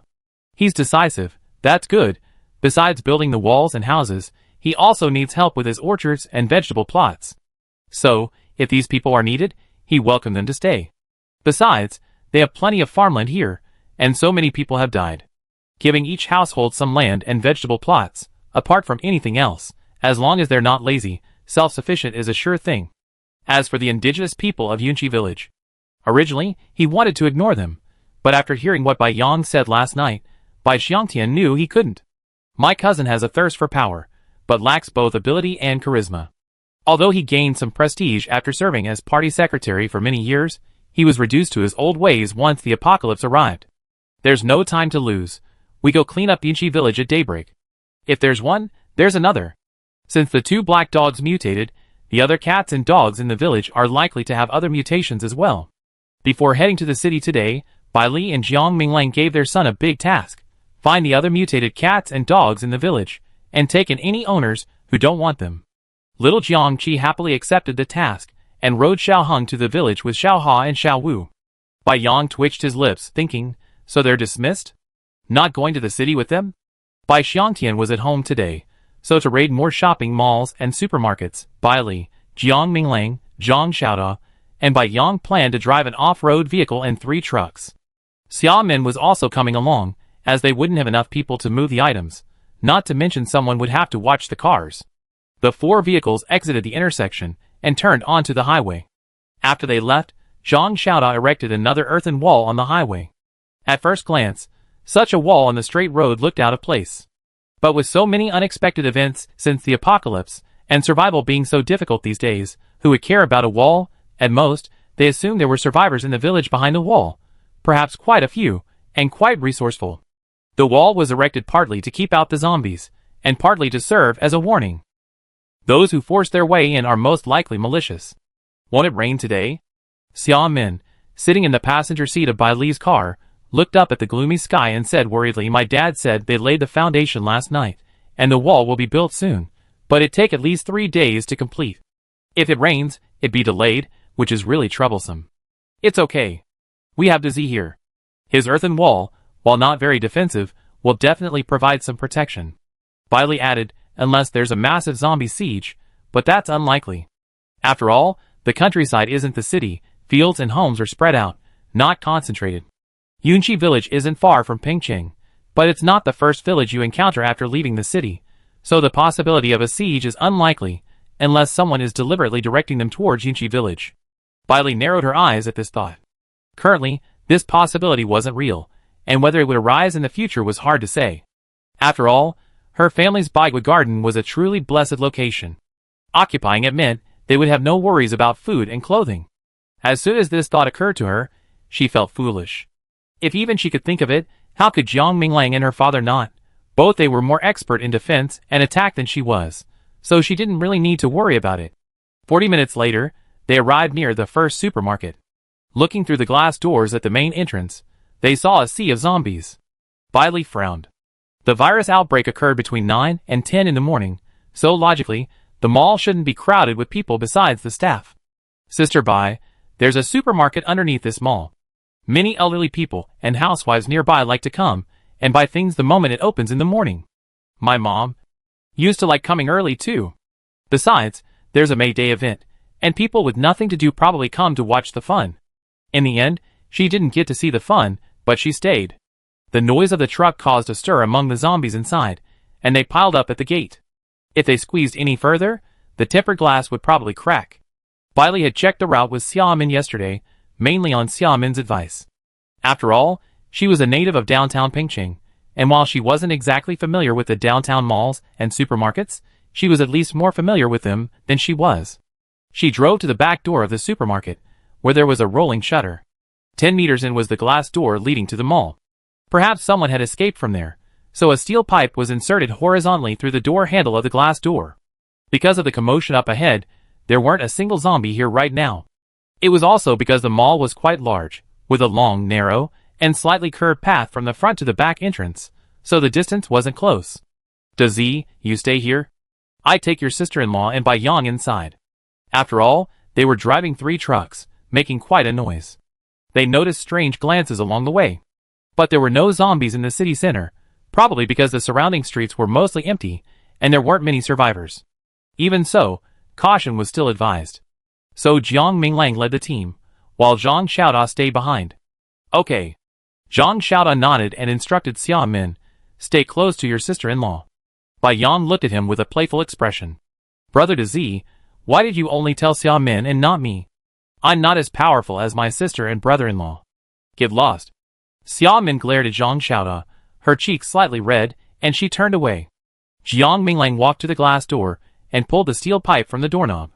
The 4 of them quietly entered the mall's first floor, then quietly closed the door behind them. The first floor was mostly filled with cosmetics and jewelry, not particularly practical items, so the 4 of them simply skipped past it and found the stairs to quietly descend to the basement level. If there was a place with the most comprehensive selection, it would definitely be a large national chain supermarket. Consumables like tissue paper and toilet paper were never too much, and they were the most important. And then there were things like dishwashing liquid, oil, salt, sauce, vinegar, and tea, so the more the better. So, their first stop would definitely be the supermarket. Hee hee. Before they even reached the basement level, they heard the distinctive roar of zombies. Jiang Minglang raised a hand to stop the three of them, then pulled out a thin, sharp knife. He gently opened the heavy wooden door a crack, and the knife flew in with a whiz. Then, several puffs of blood were heard, followed by the sound of bodies falling to the ground. The wooden door opened, revealing Jiang Minglang in front, Bai Li behind, Xia Min following closely behind, and Bai Yang at the end. Just as Xia Min and Bai Li had previously analyzed, the supermarket indeed had more elderly zombies. But what puzzled them was that, aside from a small congestion at the entrance, the number of zombies decreased as they went further in. It wasn't that there were fewer zombies, it was that they had been killed. And the fallen zombies weren't concentrated in one place, they were scattered here and there, in almost every aisle, along every shelf, even in the corners. As for the method used to kill the zombies, almost without exception, their heads were smashed into a pulp. Xia Min covered her mouth and fought back, finally refusing to vomit. She looked up at the expressionless Bai Li in front of her, full of admiration. After all, she was Sister Bai, who remained calm and composed no matter the circumstances. What she didn't see was that Bai Li was biting her lip tightly, trying to prevent herself from vomiting again. Passing by a shelf, Jiang Minglang casually plucked a mask from it, tore it open, and handed it to Bai Li. Regardless of the zombie's head, the main concern was the pungent smell. Bai Li had a weak stomach, and the unpleasant smell made her want to vomit. Imagine how hard it was for her to endure it. The four of them made their way over, and dealt with a dozen or so zombies gathered at the checkout counter. After another thorough inspection, making sure there were no more zombies, Jiang Minglang waved his hand, and let the three of them pack their things. To make it easier to carry their things after they were packed, they brought a number of snakeskin bags. After all, there was no elevator, so using a cart was inconvenient. There's someone in the supermarket. I go check there. For Jiang Minglang, a seasoned veteran, upon entering the supermarket and seeing the way the zombies had died, he immediately deduced that one, at most two, were trapped. He'd probably been trapped here on the first day of the apocalypse. Isolated and helpless, he specialized in attacking lone zombies to survive. There were quite a few dead zombies inside, so he probably planned to kill a few each day until he wiped out all the zombies here, then leave. This was the dumbest, yet safest, solution. But I have to say he did a pretty good job. At least there weren't many zombies left inside the supermarket. With a few more days of effort, he could have wiped out all the ones at the entrance. Jiang Minglang walked back and forth between the rows of shelves, finally passing the clothing section and standing in front of a small door. There were breathing sounds from inside, though they were very quiet, but he heard them. Bai Li also approached silently, raising her neck and pointing the two vines in her hands towards the small door. Knock, knock, knock. Jiang Minglang knocked gently 3 times, lowering his voice. There are no more zombies outside. You can come out. It was completely silent inside, not a single movement. To save time and trouble, Jiang Minglang simply slashed the lock on the small door with his knife. With a click, the door swung open. You move back. As the door swung, the person inside rushed to it, slamming it shut again, locking it firmly. At the same time, a hoarse voice echoed. Bai Li was stunned by the voice. Although it was a bit hoarse and not her original voice, she still sensed a sense of familiarity. Bai Li took 2 steps forward and tentatively called out, Chung Si-yoon? It was quiet inside, not a sound at all. 5 seconds later, the small wooden door was flung open. The person who emerged from behind was not disheveled or in a state of disarray. Instead, she looked clean and refreshed. Her hair was neatly tied into a short ponytail, her forehead was full, and her cheeks were fair. The most striking thing about her was the red mole on her face, which covered her right eye and a third of her forehead. Because the rest of her skin was so pale, the mole looked even redder, like a drop of blood. Bai Li stared at her blankly until Chung Si-yoon rushed over and hugged her. A tear slipped quietly from the corner of her eye. She cursed with a choked sob, "You little bitch, I thought you were dead." Chung Si-yoon sobbed and sobbed. She was trapped here alone, paralyzed from killing zombies every day, and she still hadn't finished. She didn't know if she could get out, or if she would die here. Every day, she kept thinking, has Lizzie returned? Is Chi-Chi okay? When a person faces a life or death situation, their thoughts are always on the people they hold dearest to their heart. But all she could think about was Lychee and Chi-Chi. At first, she wasn't the only one trapped. There were 2 cashiers, a sales assistant, an old man, and an old woman. But after only half a day in that small room, the old man and the old woman urged the 2 cashiers and sales assistant to get out, telling them to find a way to call the police, or to contact security or other staff. In short, they had to ensure their safety as customers and get them out safely. At that time, they had no idea the apocalypse had arrived. They thought it was just a commotion inside the supermarket, but that everything outside was fine. So, if they could call the police, they could still come and rescue them. Chapter 100. Chung Si-yoon sensed something was amiss. She grabbed one of the cashiers and told her to check the situation and leave later. But as soon as she finished her words, the old woman shoved her. She told her in a stern voice that if she didn't want to leave, she could stay, but she couldn't keep her from going home. Her grandson was getting out of school that afternoon, and she had to go home to cook. The old man muttered something in frustration, and the cashier, seeing this, mustered up the courage to secretly open the door, hoping to bypass the commotion and escape through the back door to find someone. The sales assistant, a middle-aged woman in her 40s, didn't follow the 2 young cashiers out. Instead, she stood at the doorway, secretly opening it a crack to see if the 2 could escape. Unfortunately, as they left the clothing section, they saw a zombie biting a man's neck and chest. The scene was too bloody and brutal. One of the cashiers collapsed in fear, her legs giving way. The noise startled the zombie, which immediately dropped the one it was biting and lunged at the cashier. The other cashier, seeing this, immediately turned and ran back, but before she could reach the small door she'd been using, she was suddenly tackled to the ground by another zombie, which emerged from behind the shelves. Screams and biting sounds followed. The salesperson, terrified, slammed the wooden door shut and locked it with a click. Chung Si-yoon, standing behind her, also witnessed the scene and her face turned pale. It seemed that the situation was far more serious than she imagined. They might not be able to get out. The old man and woman behind her couldn't see the scene clearly, but the screaming, roaring, and running sounds outside the door were enough to tell her the chaos. Someone so old and elderly was actually even more panicked than the 2 younger ones. Later, they stayed in the small room until midnight, listening to the noises outside gradually fade. The old man and woman could no longer hold out, but the salesperson, unlike the 2 young cashiers, remained unmoved and refused to leave. Chung Si-yoon also remained silent, feeling annoyed with the 2 old men. If it weren't for them, the 2 young girls wouldn't have died.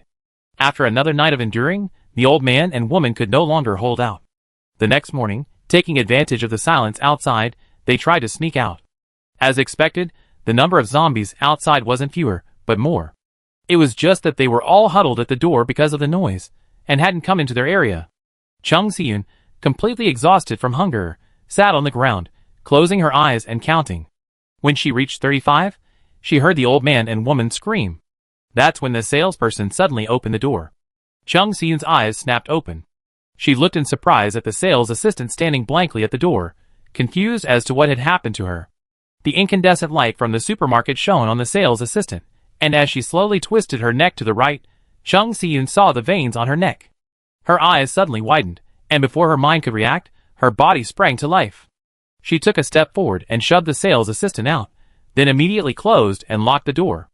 As expected, the sales assistant, who had fallen to the ground after being pushed out, soon began to make the same hoarse noises as the zombies. So, of the original 6 survivors, she was the only one left. She endured another night of hunger, and by the 3rd day, dizzy and dazed from hunger, she had to go out to find food. After 2 days, Chung Si-yoon finally discovered the zombies' quirk. As long as you don't make a sound, even if you're right next to them, they won't be able to detect you.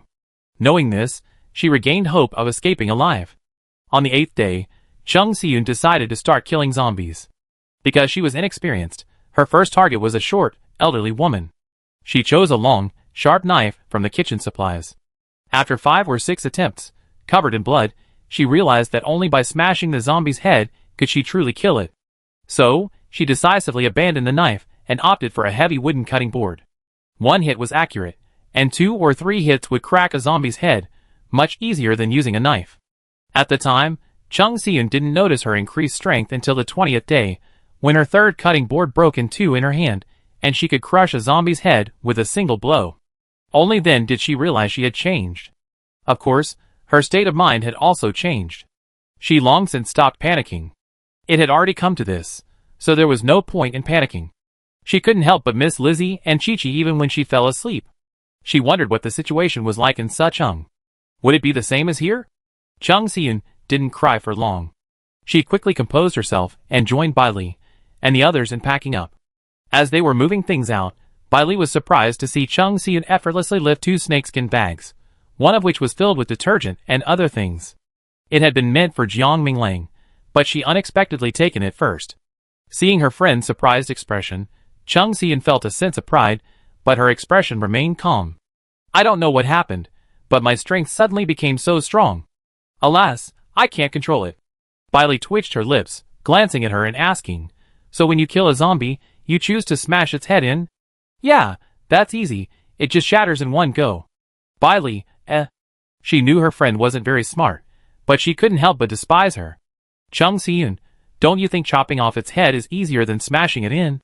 If its head is chopped off, it won't bite. Bai Li, Chung Seon was shocked by Bai Li's expression. Really? But one time I chopped off most of a zombie's neck, and it still opened its mouth to bite me. Hurry up and move the things. Don't use your brain anymore. Just do whatever you're told. Chung Seon said matter-of-factly, why should I use my brain when you're here? Bai Li was tired and called Bai Yang, I keep pretending. You take your sister Seon upstairs. Bai Yang walked ahead, carrying a large bag of tissues, grinning. They didn't carry the items out to the car. Instead, they carried them to the first floor's stairwell and placed everything they needed to take away there, then carried them out together at the end.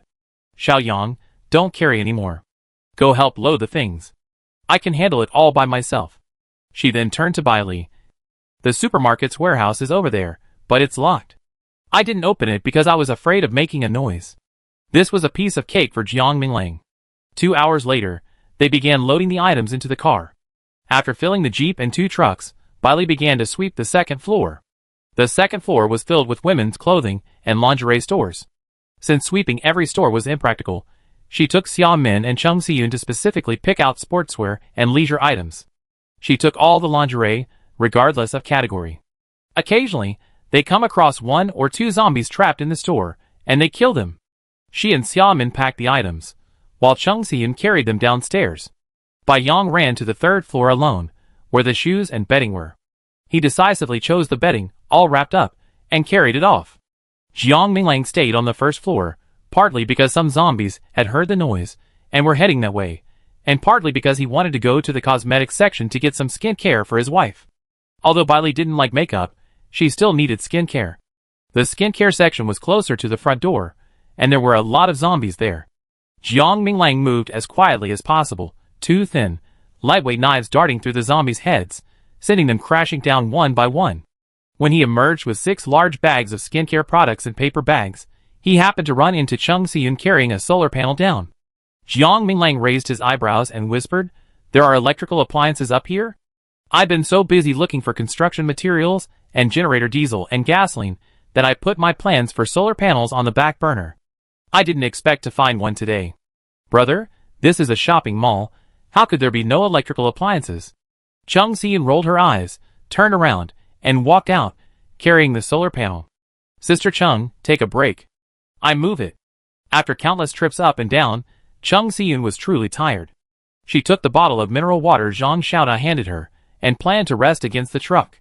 Just as she tilted her head back to drink the water, she caught a glimpse of a figure passing by the intersection. Chung Seon swallowed the water, and turned to look. The wind blew, sending a few leaves swirling past the intersection. She looked up at the gloomy sky, wondering if it was about to rain. Thankfully, the truck was soon full, and Jiang Minglang and Zhang Xiaoda covered the contents with the attached canvas. Before leaving, Bai Li glanced at the zombies on the 1st floor, at least half of whom had been killed. The other half were still blocking the front door, growling dully at the outside. She used the iron pipe to plug the handle of the glass door, as usual, keeping the zombies inside the commercial building. But just as they were about to leave, 2 SUVs suddenly drove up from the intersection. The road to the back door, while not narrow, was only wide enough for a truck. The same way they had entered, they had to back out the same way. There were numerous obstacles on the other side, making it impossible to exit. So, the 2 SUVs had effectively trapped them in the alley at the back door. Then a bald man popped out of the window of the first SUV. With sparkling eyes, he surveyed the 3 heavily laden trucks. Then, looking at Jiang Minglang, the one closest to him, he said with a half smile, "Brother, you're quite impressive. You managed to load so much in just half a day." As soon as he finished speaking, the back door opened, and, including the people who got out of the second car, there were 9 people in total. Everyone was holding a knife, except for the bald man, who was still sitting in the car, who waved a pistol. Be smart, leave the car behind, and go. They had their eyes on this supermarket for a long time, but there were too many zombies, so they planned to return later. They had previously checked the back door, but it was also swarming with zombies, and the situation in the basement was unclear, so they didn't act rashly. Who could have imagined they would be intercepted? How could this be possible? The bald man, observing Jiang Minglang's imposing presence, since he was no ordinary man. He didn't get out of the car, but simply rested his arm on the window, pointing the gun at him. While his smile remained, his body was already wary. If you don't want to leave, then you have to sacrifice your life. Before he could finish his words, a knife, seemingly out of nowhere, pierced his wrist, and the gun fell to the ground. Brother Guang. Gun, pick it up! With a puff, the man, who had just run over and was about to bend down to retrieve the gun, suddenly fell headfirst to the ground, motionless. The bald man, clutching his bleeding wrist, retreated back into the car and immediately rolled down the window. He stared at Jiang Minglang with wide eyes, thinking that his impression had been correct. This man was no ordinary person, but it was too late. He didn't know what had happened. All he saw was 2 streaks of light whizzing past, and then his men fell one after another. Without making a sound, he was killed. Is this a demon? Why would he attack without warning? He wanted to flee, but unfortunately, the road behind him was blocked by his own car, and the driver had gotten out. Of course, he also fell silently to the ground. Guang, Brother Guang? The driver asked the bald man in a trembling voice. What do we do now? Neither of them dared to get out of the car, knowing that if they did, they would be dead. Does Z? Zhang Xiaodao silently stepped forward, smashed the driver's window with a punch, then grabbed the driver's head and slammed it against the steering wheel.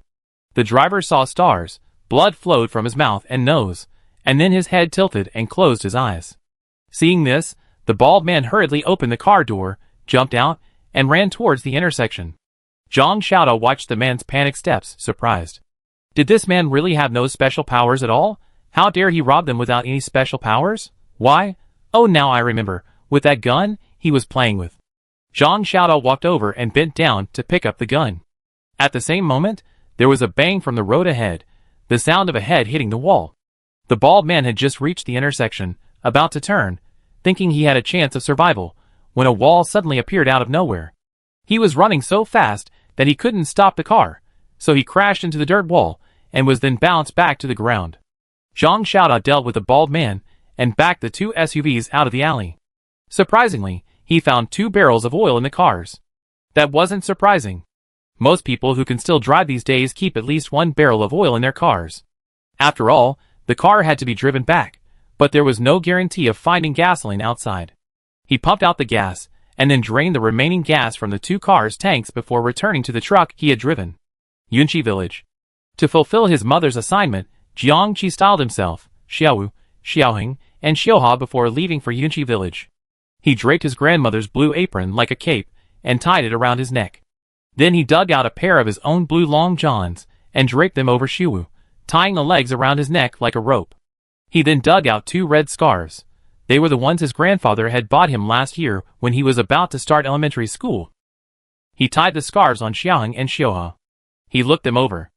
Not bad. Very good. Very impressive. Let's go! Chi-Chi climbed onto Xiaoheng's back, Xiaowu climbed onto Xiuhua's back, and the 3 dogs and 1 child walked out proudly. Chapter 101. Several young people disappeared from the village yesterday. Except for the Qin family, no one remained. Several other families were still occupied. But unusually, even Wang Lao's mother didn't even bother seeking justice for her son. She didn't even say a word. The other families were even more skeptical.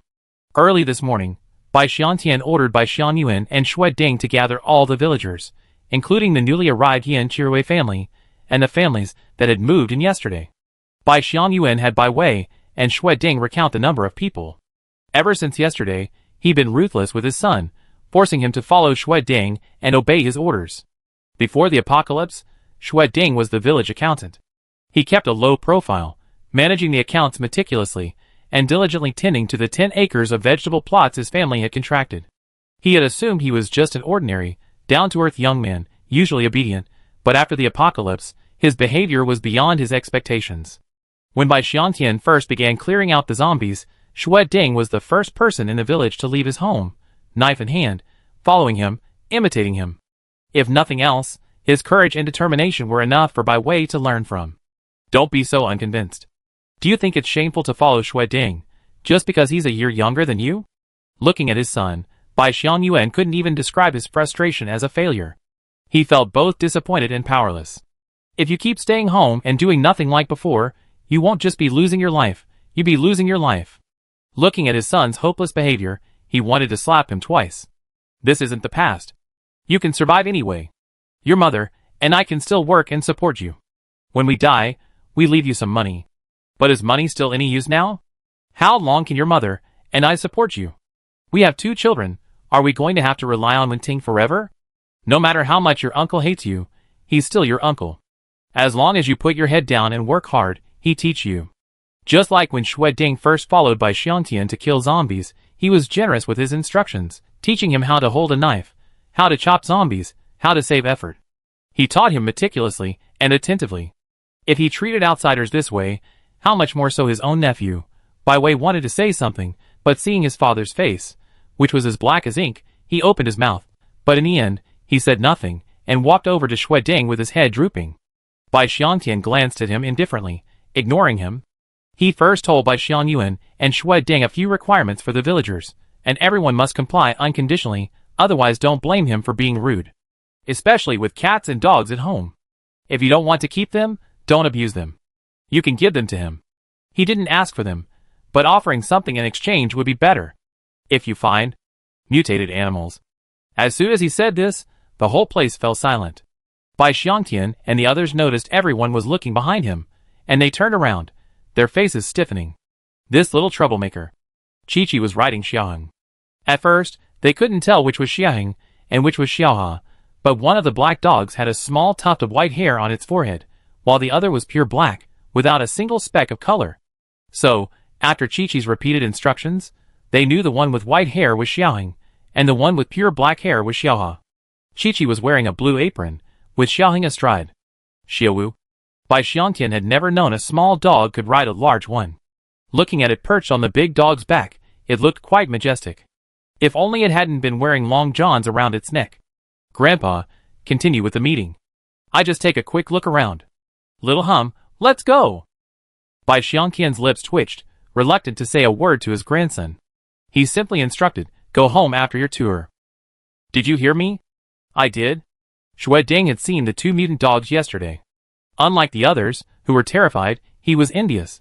He also had a dog, but unfortunately, it remained unchanged until now, and he didn't see anything special about it. After Chi-Chi left, the meeting continued as usual, but it only lasted 15 minutes before disbanding. The key points of the arrangement only needed to be clearly stated.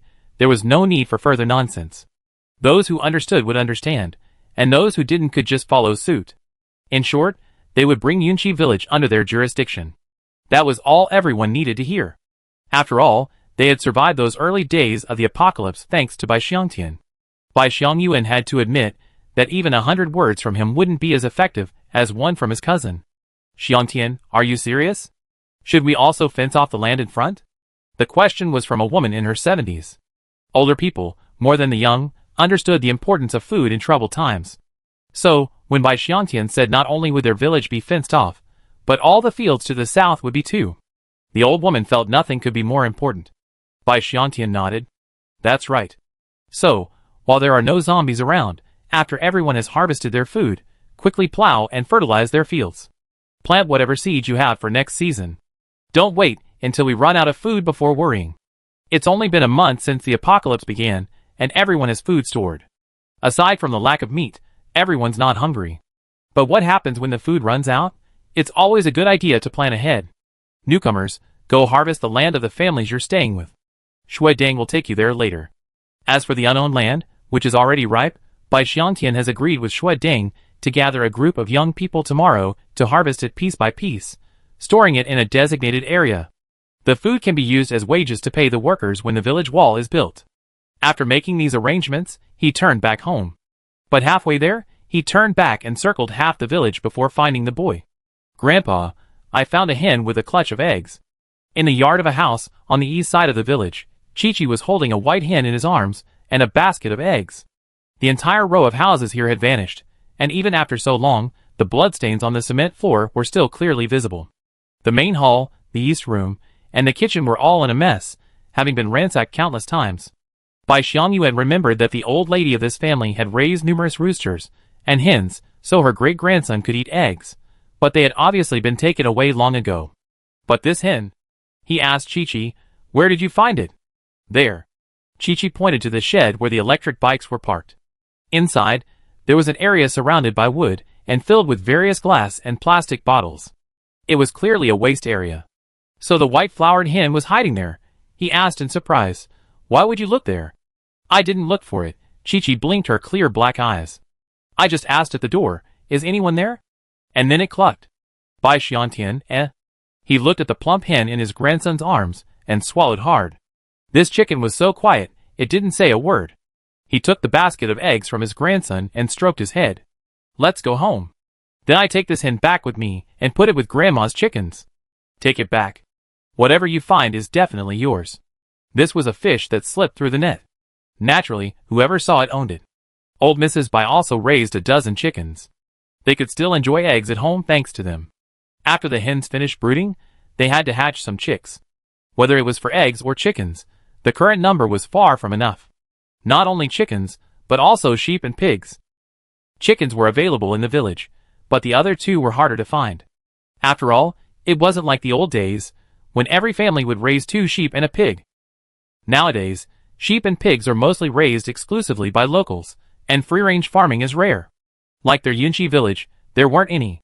He knew which villages had sheep, but he didn't know if his family still had them. Or maybe it was just a father-daughter situation. On the way back from the city after hauling the groceries, Bai Li was also wondering where she could get some sheep. She didn't care for meat, but Chi-Chi loved it. She knew her son had been craving it after not having it for days. Today, she did buy about 10 boxes of sausages from the supermarket, but they were too starchy and full of additives, and she didn't know what kind of meat they were, so she didn't want Chi-Chi to eat too much. There are 2 large sheep farmers in Zhijiazhuang. I bought you lamb legs from them a few times before. Chi-Chi loves their lamb, doesn't she?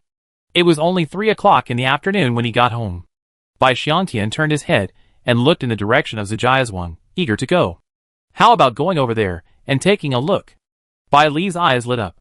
"Let's go now. Call Xiaoyang, he's fast." Jiang Minglang and Zhang Xiaodao were unloading goods. When they heard their wife say they were going to catch sheep, they dropped their belongings and followed. According to their wife's request, Zhang Xiaodao stayed behind. Because they might need to bring sheep back, they drove the family van. This was also Bai Xiangtian's van for hauling fruit, specifically high-quality cherries. Shoujia village wasn't far from Yunchi village. They passed through here on their way to and from Pingcheng. It was just another 3 kilometers south after getting off the highway. As they approached, Bai Li remembered something and asked, "Is Zhou Hui's family here?" Jiang Minglang nodded. "Yes, I used to stay at his house with Zhou Lei."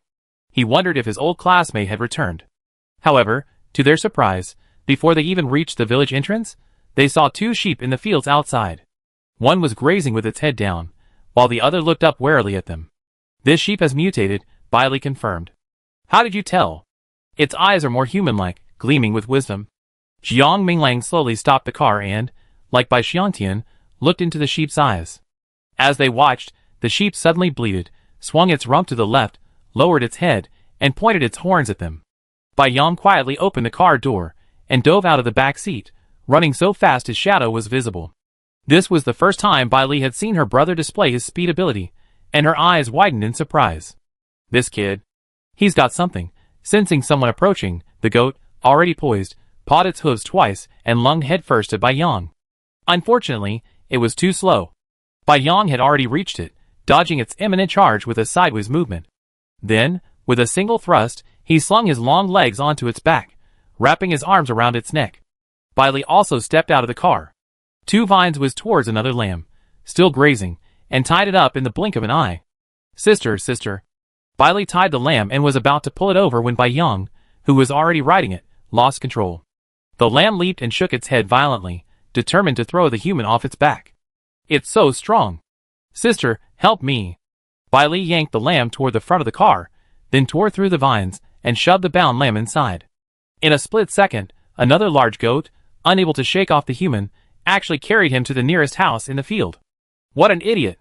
Bai Xiangtian and Jiang Minglang, sitting in the car, showed no intention of getting out to help. They watched helplessly as the goat, carrying Bai Yang, crashed into the wall of the house. With a loud thud, Bai Yang, having let go a moment earlier, rolled off the goat's back. The goat, struck so hard by the impact, stumbled and fell to the ground, its head tilting to the side. It was unclear whether it was unconscious or dead.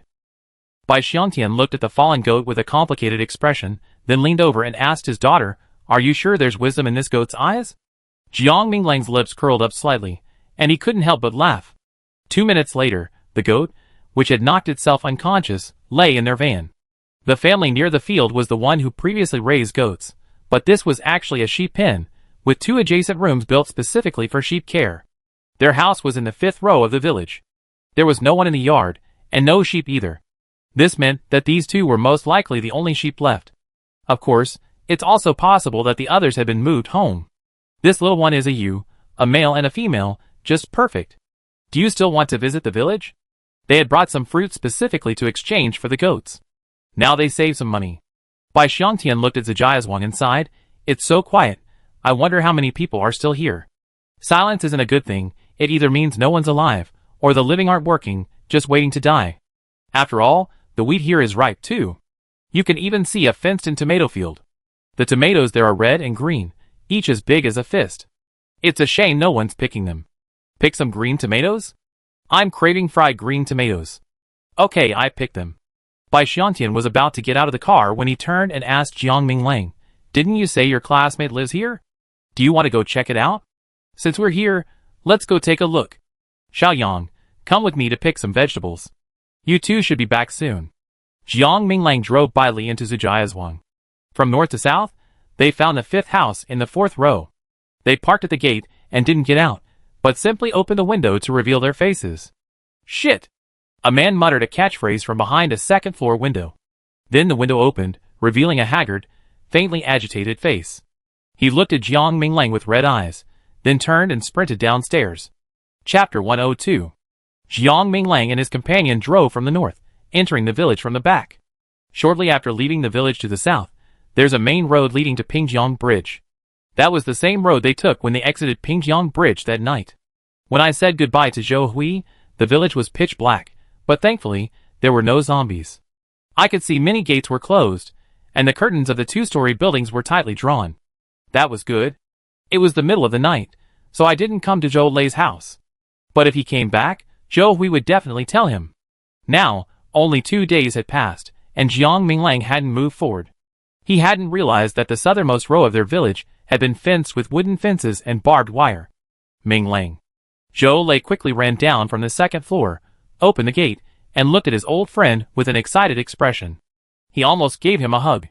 "Did you just get home?" Jiang Minglang could smell the foul odor emanating from his friend. It wasn't just from not showering for a long time, but also from the congealed black blood and other debris. In short, the smell was quite complex. He frowned. "With your skills, why are you back only now? What have you been doing?" In high school, Zhou Lei had wanted to apply to the military academy with him, or even the police academy. Unfortunately, he had some issues with his physical exam and failed. However, after graduating from college, he met 2 police officers in the city where he worked. He would often go with them for training, and his physical fitness was much better than that of an average person. Although the country was in chaos after the apocalypse, he was alone and strong. He should have had no problem protecting himself, and should have returned long ago. Oh, it's hard to put it into words. I tell you more later. Zhou Lei wiped his face with a wiry look and said hello to Bai Li in the car. His emotions had calmed down by now, and he asked the 2, "Did you come to see me? Your face is big?" "Not big anymore. So what are you doing? Do you still have sheep in your village?" Jiang Minglang thought that the ones caught in the car were a male and a female, and they would definitely not be killed for reproduction, so it would be best to find 2 more. Hearing this, Zhou Lei paused for a moment, looking at his friend with a complicated expression and sighing. Other people are struggling to get food, and you're actually looking for sheep everywhere? But there was nothing he could do.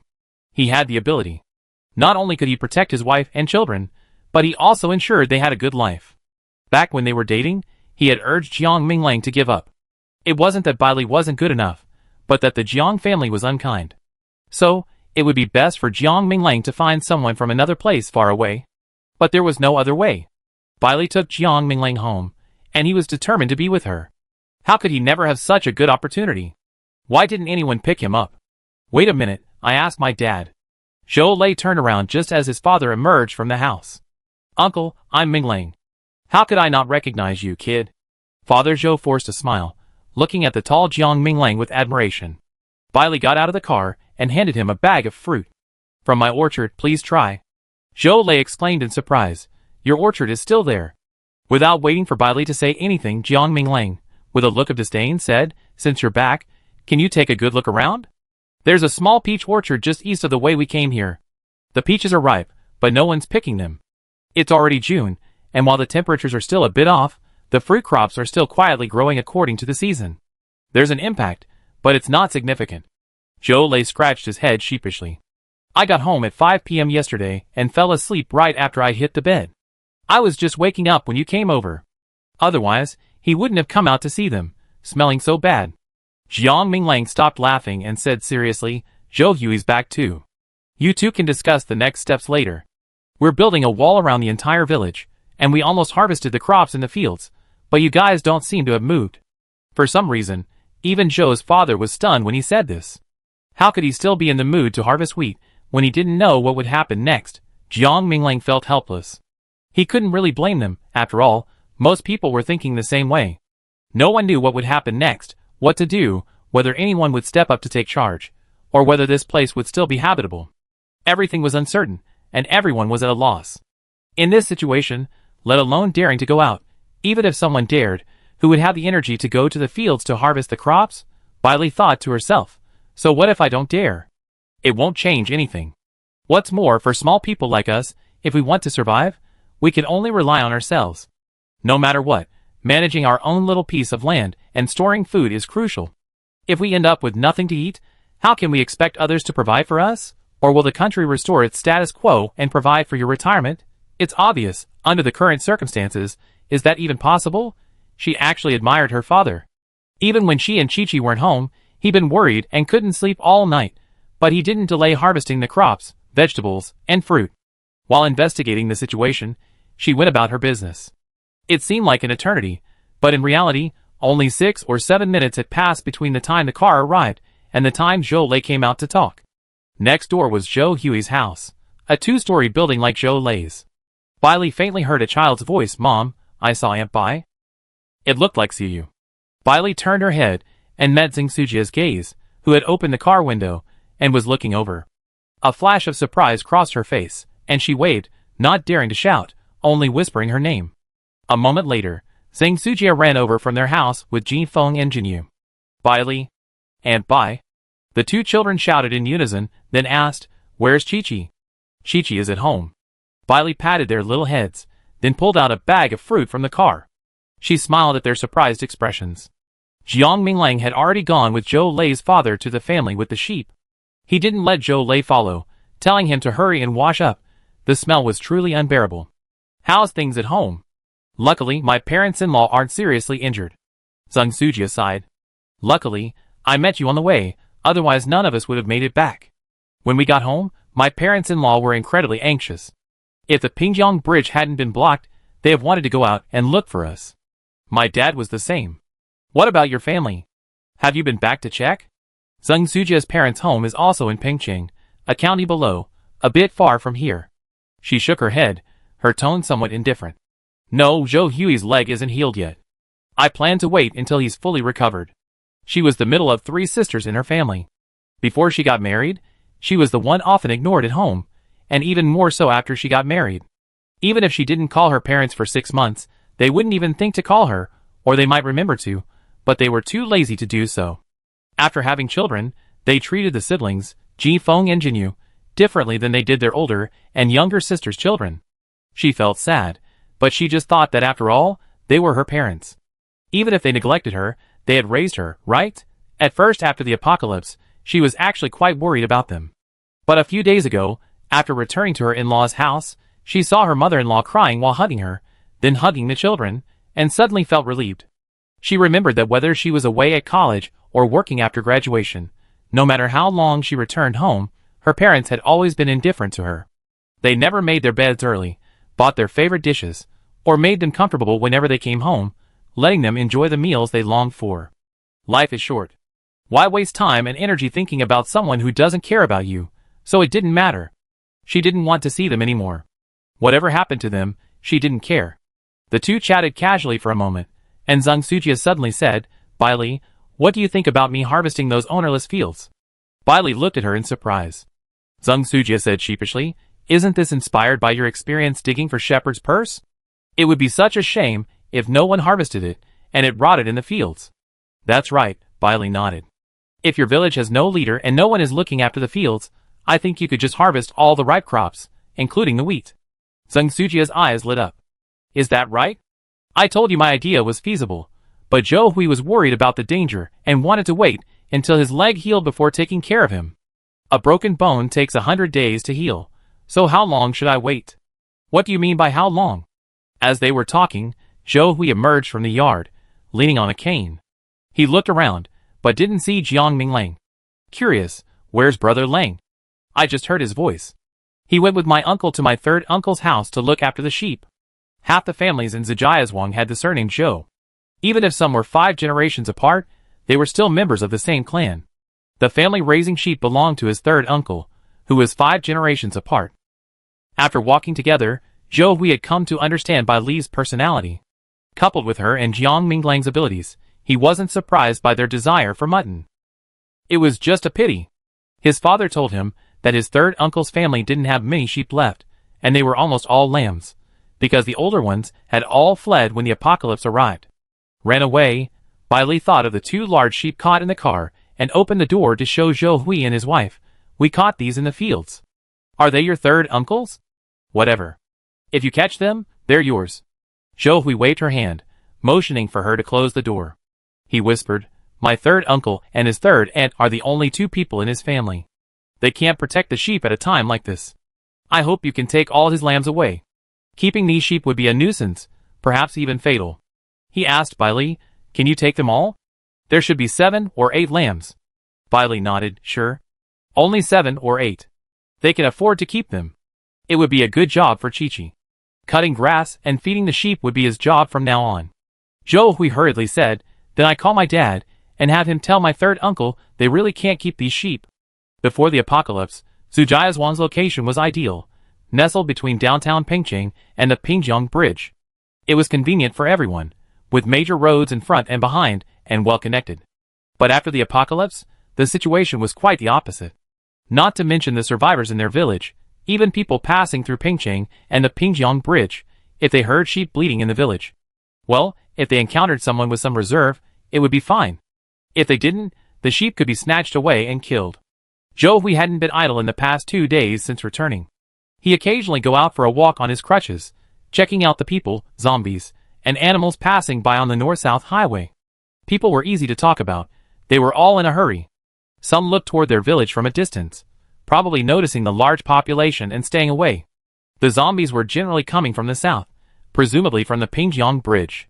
So the villagers worked together to build a fence and barbed wire fence south of the village, barely enough to keep the zombies away.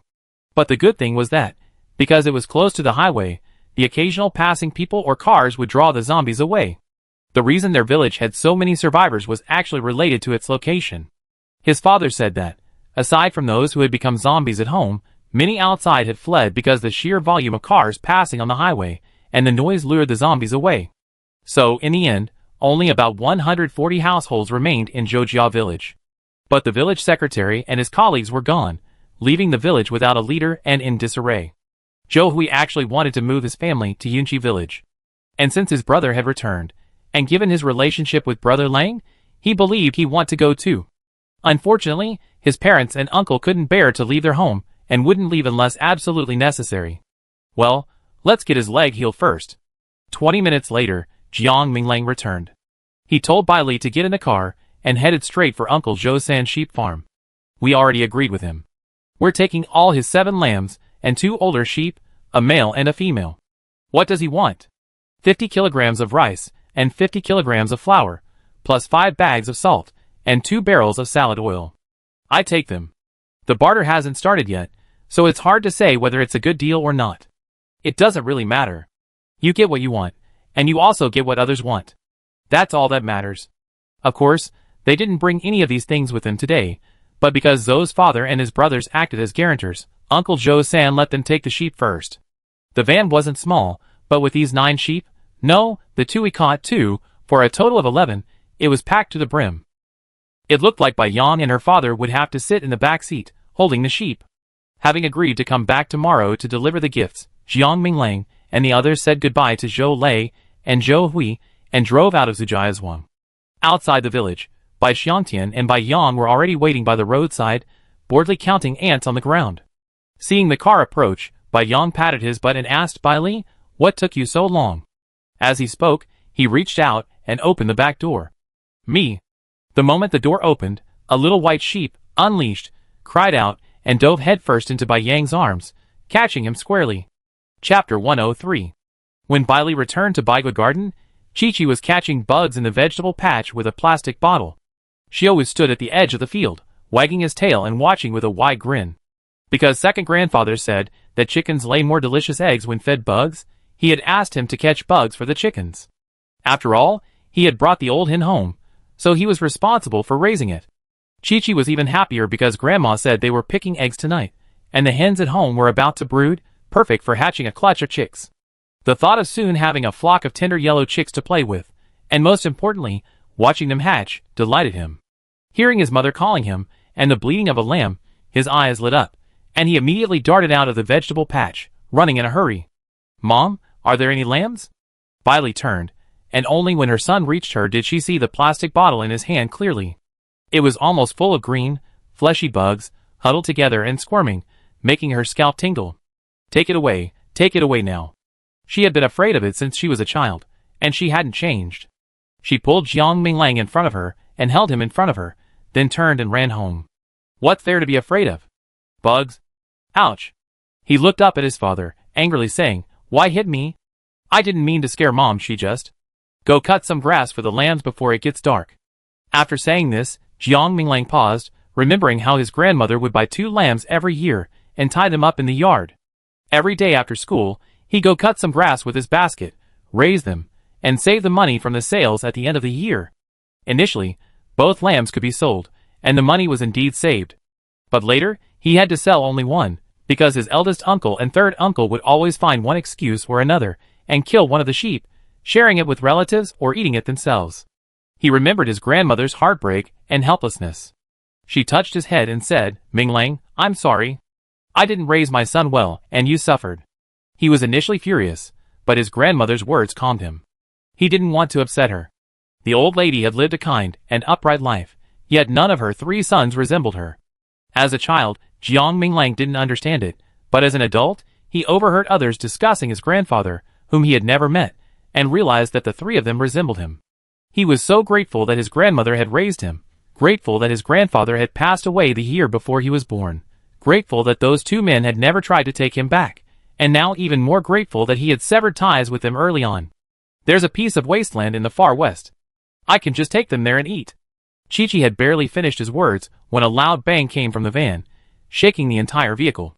Chi-Chi excitedly ran over to Bai Xiangtian, who was carrying the lambs out of the van one by one, and asked, "Grandpa, how many sheep did you catch today?" What a commotion. The thought of these sheep being his own from now on gave him a new identity. Shepherd boy.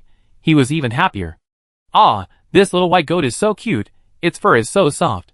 Which goat just pushed the cart? "Uncle, bring it over to me." "Okay, here you go." "Go ahead." Bai Yang grabbed the goat by its horns and struggled to pull it out of the cart.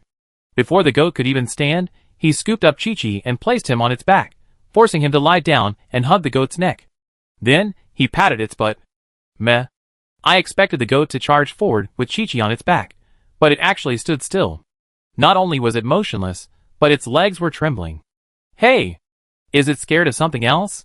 Bai Yang thought it was impossible, but when he turned his head, he understood. The two generals, Hung and Ha, were watching the goat with a fierce gaze, especially Xiao Hung. Bai Yang had a feeling that the look he gave the goat was hostile. It wasn't until Chi-Chi dismounted from the goat's back that Xiao Heng's amber eyes turned from hostility to indifference, and he stopped looking at the goat. Go get your Uncle Don over, and we go build a sheep pen. The weather isn't good, and there's no telling when it rain. While it's still light, call 2 more people to help build one in the corner of their backyard. It be ready soon. While they were busy building the sheep pen, Jiang Minglang went to check on the progress of the fence. In just one day, the entire eastern row was complete. They used the cement bricks they had brought in. This type of brick has the best compression and frost resistance, making it ideal for building walls. Taking into account the height of some of the orchard's fruit trees, the wall was set at 5 meters. This meant the foundation and width were different from the previous ones, but fortunately, Xia Yonghua was quite an expert in this area. He had already considered and calculated every aspect when he had previously accompanied Zhang Xiaoda in surveying the terrain. So Jiang Minglang just watched, not really understanding anything. He politely greeted Xia Yonghua, who was busy at work. Zhang Xiaoda was also there to help, as he, a local, was just in need of his help in some areas. With him around, some tasks could be done much more efficiently. Seeing how well he and Xia Yonghua got along, Jiang Minglang thought, before I get my wife, I try to win over my father-in-law first. When did this kid get this kind of intelligence? After working until 10 o'clock that evening, Bai Xiangtian sent everyone home to rest. We worked all night last night, took a 2-hour break at noon, and have been working ever since. Xia Yonghua looked up at the starless, gloomy sky and felt a little worried. But he also knew that with only 10 of them, no matter how worried they were, they couldn't work day and night. With the lack of medical care and medicine, it would be troublesome if they collapsed from exhaustion. Thankfully, everyone received rice, flour, fruits, and vegetables during the day, and everyone was beaming with joy. The despair and helplessness that had plagued us since the end of the world was temporarily gone. Bai Xiangtian patted him on the shoulder. You can't rush to get your hands on hot tofu. You have to take things one step at a time. If it really rains, we can just take a few days off. It won't be a problem. Today, my daughter and son-in-law went to the city and brought back 3 truckloads of food. The food went into the cold storage, and the rest was packed into 2 rooms. Surprisingly, it was overflowing. It only filled 2 rooms, but Bailey felt it wasn't enough. There was still plenty left in the supermarket. She planned to go with Jiang Minglang tomorrow morning to get more. Of course, it wasn't ruled out that others might have gone after they left. For example, accomplices of the gang killed today. Their gang was definitely more than just them. They might have established themselves in some neighborhood, ruling the roost. But Bailey guessed there were only a few dozen people, probably no more than 50. Otherwise, they wouldn't have set their sights on a spot and left it alone. And then, they came over to get some free sex. It was a good plan, but unfortunately, they had the wrong person. After Chung Siyun came back, she ate a bowl of noodles and fell asleep.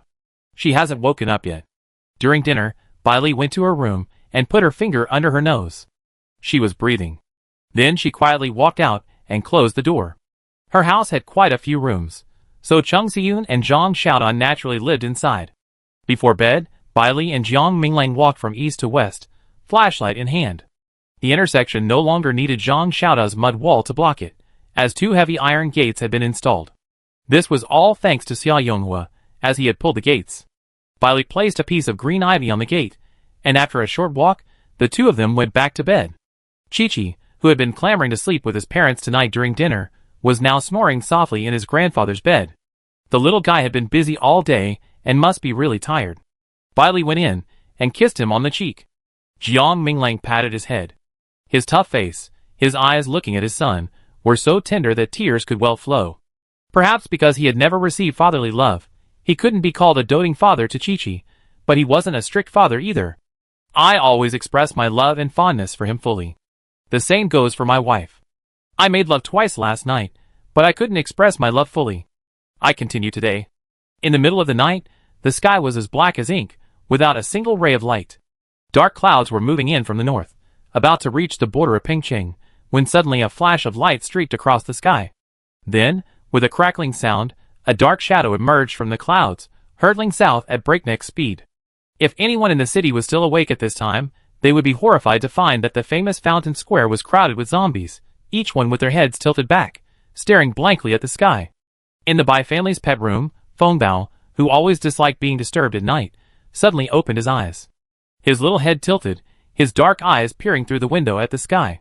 He paused for a moment as he caught sight of a fleeting black shadow, then blinked. Another flash of light flashed by, followed by a crackling and rumbling sound. Light sleepers all opened their eyes and sat up in bed, staring out the window in confusion and fear.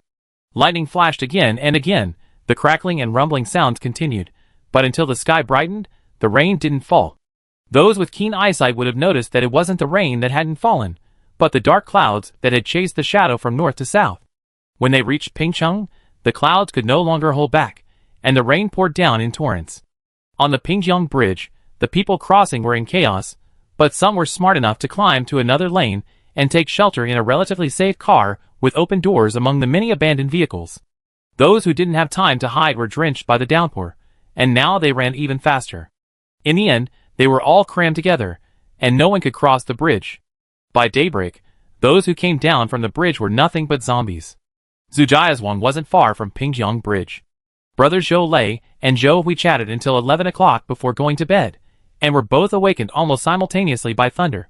From their second floor, they couldn't see the Pingjiang Bridge, but they could see the torrential rain falling on the other side. Zhou Hui's heartbeat quickened, a feeling that something bad was about to happen. "Brother, I have a feeling something's not right. To be safe, let's pack our things in the car so we can leave at any time. What do you say?" Though Zhou Lei didn't share his cousin's feelings, he knew he was right. He nodded. "I do as you say. First, load all the food and drinks and other important things from home into the car, and we see what happens at daybreak." With that, he turned and went downstairs, waking his parents and telling them to hurry and load their belongings into the car.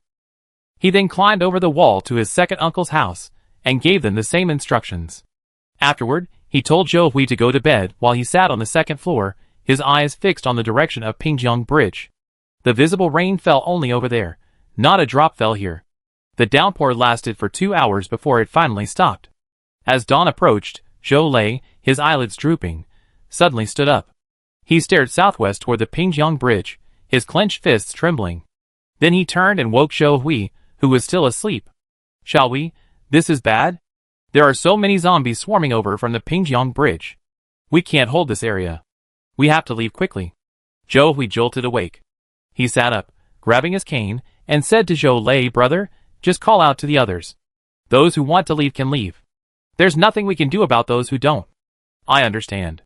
Zhou Lei turned and went downstairs. He first called his parents and asked them to get in the car.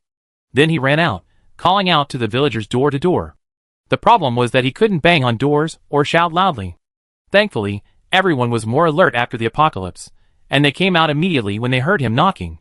Some people were horrified by what they heard and hurriedly packed up their belongings and ran. But most people refused to move. They had cars but no gas, so how could they get there? On foot? Do your best, leave the rest to fate. After calling everyone, Zhou Lei abandoned the call and hurried back home. 2 cars, one in front of the other, drove out of Zujiazhuang, heading north toward Yunqi village. By then, most of the dark mass of zombies had already descended from the bridge. Some were swarming toward downtown Pingcheng, while others were heading east along the highway, heading directly towards Zujiazhuang.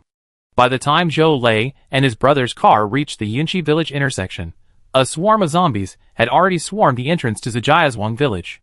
The incessant barking of dogs also attracted the zombies' attention, and they rushed towards them, howling. The sheer number was terrifying. The Zhou brothers, upon reaching the road leading to Yunqi village, were stunned. Why was there such a wall? Zhou Hui thought for a moment and understood. It must have been created by the brother who stayed with Brother Lang. He's an earth element, and with a wave of his hand, he can create a wall. Very impressive. He then added with a smile, remembering something, but not as impressive as Bai Li. Last night, Zhou Lei had heard from his cousin that Bai Li's ability was wood elemental. Initially, he didn't believe it, but when Zhou Hui described her ability to pierce the necks of over a dozen people with her vines, he couldn't help but smack his lips in amazement. Goodness, you can't judge a person by appearances. She usually looks delicate and weak, coddled by her father and second uncle before her marriage, and then doted on by Ming Lang afterward. He always thought Bai Li knew nothing, but he never expected her to be such a ruthless person. Zhou Hui now admires Bai Li the most. The word ruthless is a compliment to him. Run over it. You can't stay here. The earthen wall didn't look very strong, but when it hit, Zhou Lei's car's front end was flattened. He couldn't care less about the car now. Saving his life was paramount. Then they drove past Yuji village and straight to the Baiguan intersection. Oh my god, such a high wall! Zhou Lei's mouth dropped open in surprise. He'd been to Baiguan more than once, so he knew what it was like before. Now, seeing the newly added, high wall, he was filled with admiration. Xiaojie, go knock on the door. Zhou Lei assumed the knock was real, and wondered how loud he had to knock for them to hear. After all, they were so far away. However, Zheng Sujia simply reached out and tugged at a vine hanging from the door, then whispered to it, Bailey, there are a lot of zombies coming down from Pingjiang Bridge. Our village can't stop them, so we're coming to you. Zhou Lei, Chapter 104. Zhou Lei turned to look at his brother. Are you sure this will get Bailey? Zhou Hui smiled, tilting his chin toward the vine. Look! Zhou Lei turned back again, his eyes widening in surprise.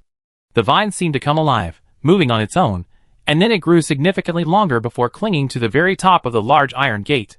Zheng Sujia returned to the front of the car, a smile on her face. Bailey will be here soon. Zhou Lei pointed at the vine and asked, Did it respond to you? Yes. What did it respond to? Didn't I just say she'd be here soon? Zhou Lei, He suspected his sister-in-law was lying, but he had no proof. Zheng Sujia didn't think she was lying. She had tugged at the vine, and it had responded, which meant Bailey knew they were coming. If that was the case, then she would definitely be here soon. Bailey did see them standing at the door, but due to the distance, she couldn't hear what they said. But whether she heard them or not was no longer important. They come running here before daybreak, so something must have happened. Jiang Minglang woke up as Bailey moved, but he didn't open his eyes. He simply put his arm around her waist, pulling her closer, and whispered, It's still early. Zhou Lei and Zhou Hui are here. Jiang Minglang opened his eyes and looked out the window. There was a gap between the two curtains, left by him waking up to check during the thunderstorm last night. Looking through the gap, the light outside was dim, and without careful observation, one would think it was still night. The faint sound of footsteps could be heard downstairs. Although it was quiet, Bailey and Jiang Minglang had sharp hearing and knew it was the old lady and old man, whose biological clocks were very accurate, getting up. Well, it's already 5:30 in the morning. Jiang Minglang reached for his watch on the bedside table and clicked the night vision light. It read 5:32. You sleep a little longer, I go check. I go too. Both families are here. Something must have happened in Zijiazhuang. The two of them got up quickly, put on matching black tracksuits, went downstairs, said goodbye to the old man and the old woman, and drove the SUV parked at the back gate. Of course, there was no need to drive simply to pick someone up, but they anticipated something more serious and might need to go check. As expected, after listening to the Zhou brothers' explanation, Jiang Minglang frowned. A zombie wave. It couldn't be just that. Last night's lightning and thunder were strange. He had been standing by the window when he felt something was wrong. Lastly, he was relieved to find out that the heavy rain had not fallen in Pingcheng, but in Pingcheng. But Pingjiang Bridge and Pingcheng were adjacent, and if something happened there, Pingcheng would undoubtedly be affected. Jiang Minglang turned his head to look toward Pingcheng. The rain had long since stopped, but the sky there felt darker and more oppressive than here. Compared to the zombies that had come over from Pingjiang Bridge, something serious must have happened in Pingcheng. He was right. During last night's downpour, the zombies in Pingcheng seemed to have been on steroids. They were surprisingly more agile in the rain than usual, and they could accurately locate survivors. Makeshift camps were breached, doors and windows of houses smashed open. Biting, screaming, cries for help, desperate sobs. The main theme of Pingcheng during last night's downpour. Now that the rain had passed, but the sky hadn't cleared yet, Pingcheng was practically a dead city. Even deader than Kim before. Go in with Uncle Dong and find my dad. There are plenty of empty houses in the village. Pick 2 adjacent ones. The orchard cabin was relatively close to the main gate. Even before Bai Li and Jiang Minglang arrived, Qin Dong, an early riser, had already noticed someone at the gate because of the groaning of Dalong and Erlong. He grabbed his knife and was about to check when he encountered Bai Li and his wife driving up. When the gate opened, Qin Dong recognized Zhou Lei. He was Minglang's classmate. He's seen him before. Jiang Minglang patted Zhou Lei's shoulder. Go in and settle down first. We go over and take a look. Then be careful. I used a telescope. It's not very clear, but it's pitch black, with no end in sight. This was Joe Huey's words. He and Bailey had returned from Pingyong Bridge together. They knew everything about the situation on the bridge beforehand, but the thought of so many zombies crossing at once seemed a little unreal. It was also strange. After all, there were so many cars piled up on the bridge, making it difficult for people to move, and the same was true for the zombies. So why are so many people here all of a sudden? Bailey turned around and was about to get into the car when she heard a "ah," and something felt like it was on her shoulder. She turned to look at Feng Bao, surprised. "Why are you up so early today?" "Ah. You want to come with us?" "Ah. Okay, I take you with me then." Everyone, Joe Lay stared at the scene with a slightly open mouth, his face filled with shock. He wondered if Bailey had not only evolved her wood-type ability, but also learned bird language. Jiang Minglang's car quickly disappeared from everyone's sight. With Bai Xiangqin's help, the Zhou family quickly settled in. Although Zhou Lei's parents and his uncle and aunt still couldn't bear to leave their home, they also knew that no matter how important home was, it wasn't as important as life. Luckily, Yunxi village wasn't far from Zhajayazhuang, making it relatively easy for them to return once this wave of zombies passed. Even further down the road, Bai Li and Jiang Minglang had deliberately taken the same route the Zhou family had taken, which was also the closest to Pingyong Bridge. Perhaps the Zhou family had left early. The road was quiet, devoid of zombies, until they neared Zhajayazhuang. They circled from the north to the southern highway. In a certain area, the pre-dawn darkness was illuminated by flames, and thick smoke billowed. As they got closer, they could hear the crackling of firewood and smell the stench of burning flesh. This was because zombies, upon hearing the noise, recklessly rushed into the flames. The fire was in a pile of firewood, a mixture of straw and wood. The weather in Pengcheng was dry, and it hadn't rained recently, so a pile like this would easily catch fire. But as zombie after zombie pounced, the fire gradually died down, and the smoke grew thicker. Jiang Minglang parked the car on the road south of Zhajayazhuang.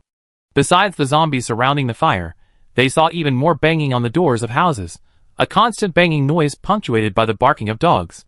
So far, aside from the two generals, Hung and Ha, they hadn't seen a third mutated cat or dog. Bailey couldn't understand why this was happening. Could mutations be regional? This east-west highway led directly to Pingyong Bridge. Besides the zombies entering Zhajayazhuang, there were still many more on the road. Looking west, the road stretched as far as the eye could see. Just as Zhou Hui had said, it truly was a zombie tide. Why are so many coming over the bridge? Let's go take a look. If nothing works, we block the bridge. Jiang Minglang didn't change his route. He even turned up the music in the car, cracking both the driver's and passenger windows. Soon, two flying knives shot out of the car. As the car moved forward, they whizzed through the heads of zombies, easily harvesting their lives. Two vines shot out from the passenger window on the other side, tangling with the harvested zombies before they fell, throwing them into the ditch beside the road. Sometimes, they would encounter one or two zombies that were about to approach, and they would take them down with them. The two of them, one killing the other, quickly cleared a path through the zombie-infested road. Their coordination was perfect. Because of the music in the car, all the zombies originally in Zhajayazhuang swarmed onto the road, and soon, a large group of them followed the car. Once they were a little further away from Zhajayazhuang, Jiang Minglang turned off the music. Even though he had helped lure most of the village's zombies out, many of the gates had already been smashed open by the time they arrived. As for what was happening inside, look, what's on the bridge? Thanks to his supernatural powers, Bai Li's vision had improved significantly, even curing her 200-degree myopia. From a distance of about 1,000 meters, they could vaguely make out a row of objects squatting on the beams of Pingyong Bridge. They were dark, and it was unclear what they were. Strangely, as their car got closer to the bridge, the objects suddenly took off into the sky, disappearing in an instant. Can they actually fly? Bailey turned to look at Feng Bao, who was standing on her shoulder, only to see the little bird's tiny eyes also darting out, seemingly even more curious than she was. Then Feng Bao hopped onto her right shoulder, flapped one wing against the window, and turned back to look at her. It was as if saying, "Open the window, I'm going out." Bailey refused. "You don't even know what that is. Why would you go out? They're a flock, and you're just one. Can you possibly defeat them?" Although the little bird had an ability that seemed to allow it to coat objects with a colorless protective film, the exact strength of the film remained to be determined. But Bailey still didn't have confidence in it just going out like that. She poked its chubby belly with her index finger, her eyes filled with disdain. "Look at you, you're so fat. I'm not even sure you can fly 2 miles. If you get surrounded, you just get beaten up." Ah! What? You're still not convinced? Ah! Shut up and stay put. Her instinct told her that there was something fishy about those black creatures, and she didn't want Feng Bao to risk anything. Jiang Minglang glanced curiously at his bird as he drove, and asked his wife, "Can it really recruit large numbers of birds?" "Of course. Even if it's just good enough to eat and drink, it can be useful in critical situations, right, Feng Bao?" This time, Feng Bao didn't say anything. He just gave her a sidelong glance. Bailey couldn't help but laugh at his expression. "You're such a show-off, aren't you?" As their car drove among the zombies, the couple still found the energy to tease a parrot. Bailey's radiant smile caught the eye of a man holding binoculars in a distant 20-story building, and it dazzled her. He stared intently at Bailey, watching her chatter and calmly entangle zombies with 2 vines.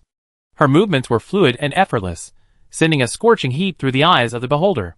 A wood type, yet he could achieve this? He didn't put the binoculars down, but instead said to the person next to him, "Ningen, I'm also a wood type. Look at that woman over there." The man named Ningen, upon hearing he encountered a fellow wood type, quickly picked up his binoculars and looked in the direction the man pointed. His eyes widened in surprise, as he saw 2 nimble vines dancing and twirling around zombies one after another. How did she do that? He was also a wood type, but so far, aside from making peonies bloom, he couldn't do anything else. He couldn't even make other flowers bloom, only peonies. Don't ask him why, he didn't know. Brother Song said it might be because he likes to grow peonies, but he also likes to grow cacti. So why can't he induce cacti to bloom? He had already concluded that the wood element was useless except for stimulating a few peonies for his own enjoyment. But now, he suddenly realized he had jumped to conclusions. Why did this woman's wood element look so cool? "No, Brother Song, I go ask her how she does it. Can you teach me?" Ningen put down the binoculars and ran out, but he turned back just as he was about to leave. He picked up a pot of snow-white flowers on a nearby table and scurried downstairs. Musong helplessly shouted, "Don't go alone. Call All Lu and the others." He actually wanted to go with Ningen, but he was injured. Last night, when they had escaped Pingcheng in the rain, he had been trying to save a fellow comrade when a dark creature had scratched his left arm. The wound was burning intensely, and he wasn't sure if he would be infected and turn into a zombie. He had originally told his brothers to stay on the 8th floor, while he stayed on the 10th. If he became infected and became a zombie, they could give him a quick death and then burn him.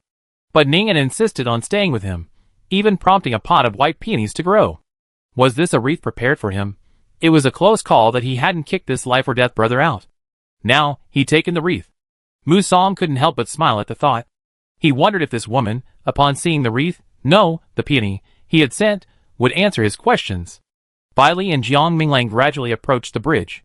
Perhaps because the black creatures had just flown away, no zombies were descending from the bridge anymore. Of those who had, they had already dispatched quite a few along the way. At that moment, they spotted several people emerging from the tallest building to the west. 4 of them were skillfully hacking away at zombies with knives, while the man in the middle was holding a pot of flowers, a lush, white one. "Luminous white?" Bailey exclaimed in surprise at the flower pot. "What?" Jiang Minglang didn't understand flowers. He just thought the white flowers were a bit off-putting. Especially a grown man holding a pot of flowers amidst a pile of zombies. It was even more of an eyesore.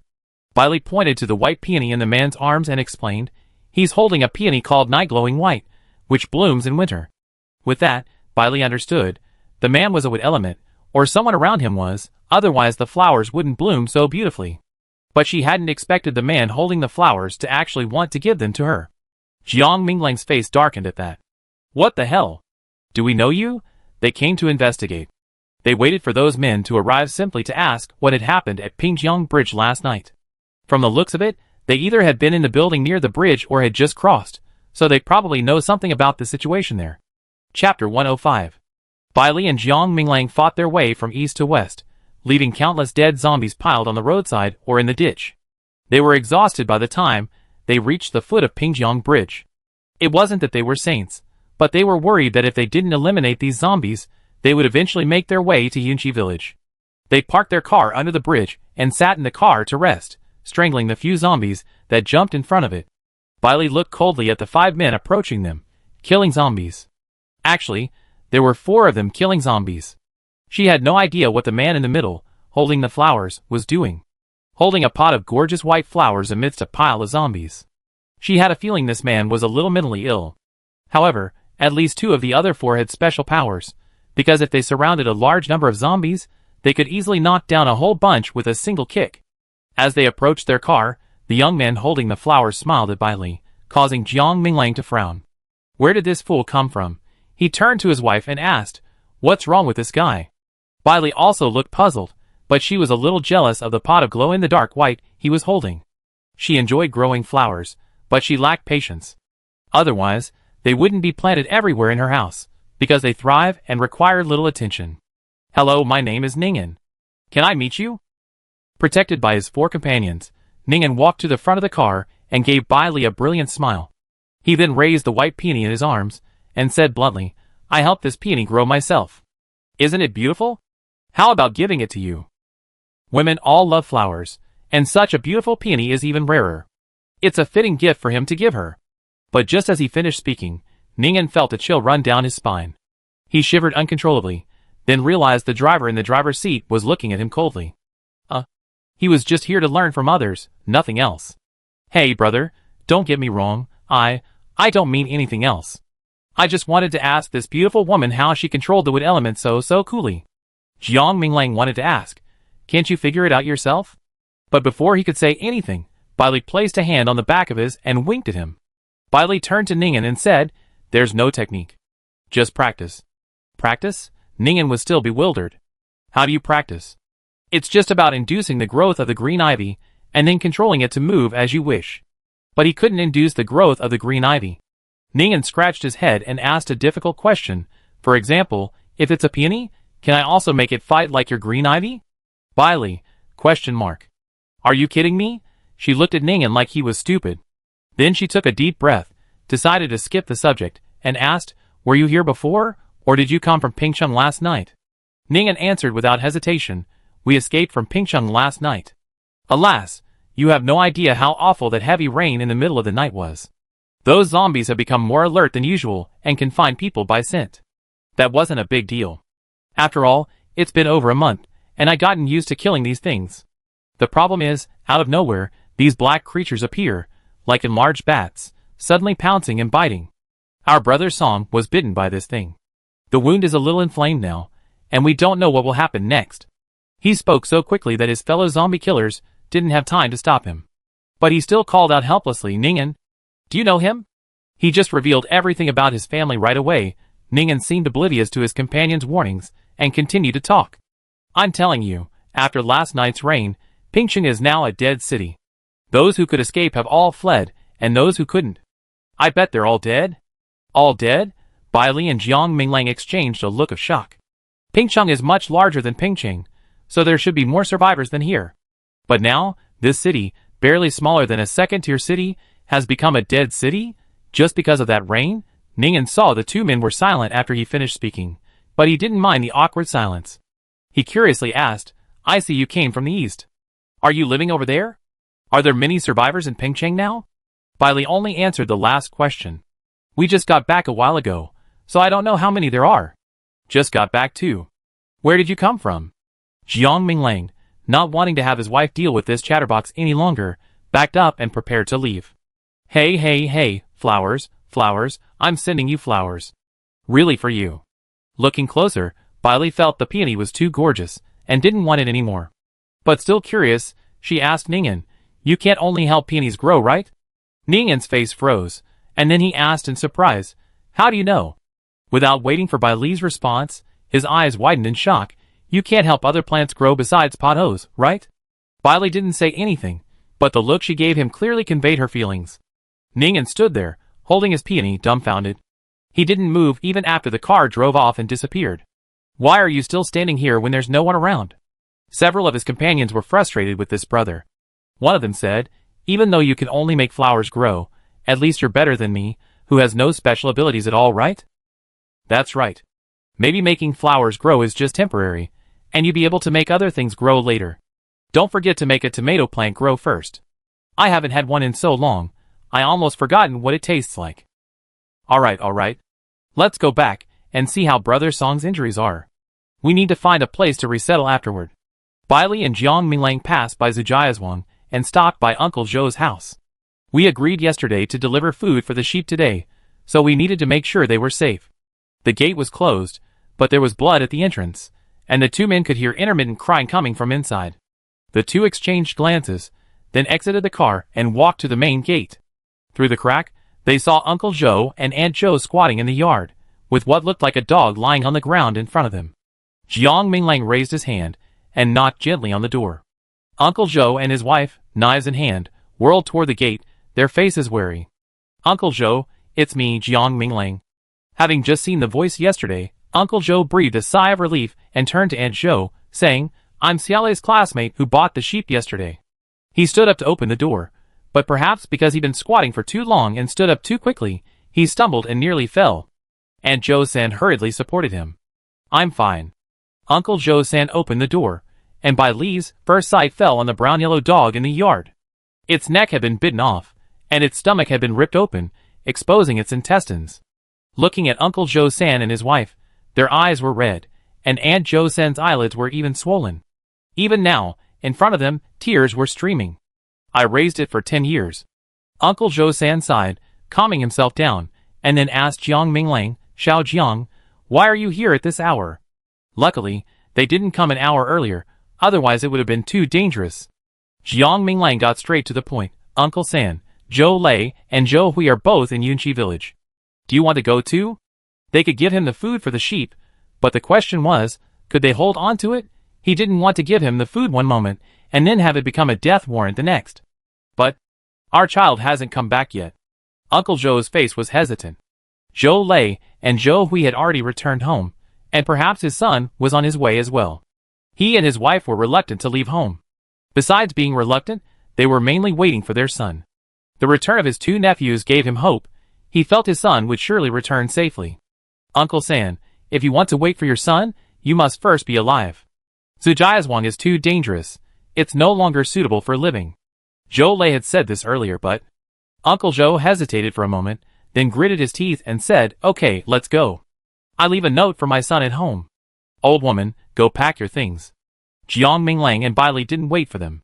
Their family had 2 tricycles, one pedal-powered and one electric. Although the electric tricycle only had 2 spaces left, it was still enough to ride to Yunqi village. After returning to Baigua Garden, Jiang Minglang had breakfast and called Zhang Xiaoda to head straight for Pingjiang Bridge again. After hearing about the incident in Pingcheng, the bridge had to be blocked. If it remained open, there was no telling how many zombies or other things would arrive. However, to Jiang Minglang's surprise, when they arrived at Pingjiang Bridge, people were already busy blocking it. And they were people he had seen before. But what surprised him was that Bai Mutant and his companions had actually lifted a car and stacked it on top of another. He raised an eyebrow. This guy had 2 superpowers, but thinking of his wood-based superpower, which only promoted the growth of peony flowers, he couldn't help but laugh. In the middle of Pingjiang Bridge, these people had piled up a wall of cars using the cars jammed on the road. "Hey buddy, are you here to block the bridge too?" Seeing Jiang Minglang, Ning An's eyes lit up, and he greeted him familiarly. "We're almost there. Is there anything else we need to add?" "Great. Just add another wall." Zhang Xiaoda quickly built a row of earthen walls along the edge of the car wall. "Double insurance, it's done. This guy's earth-based is amazing."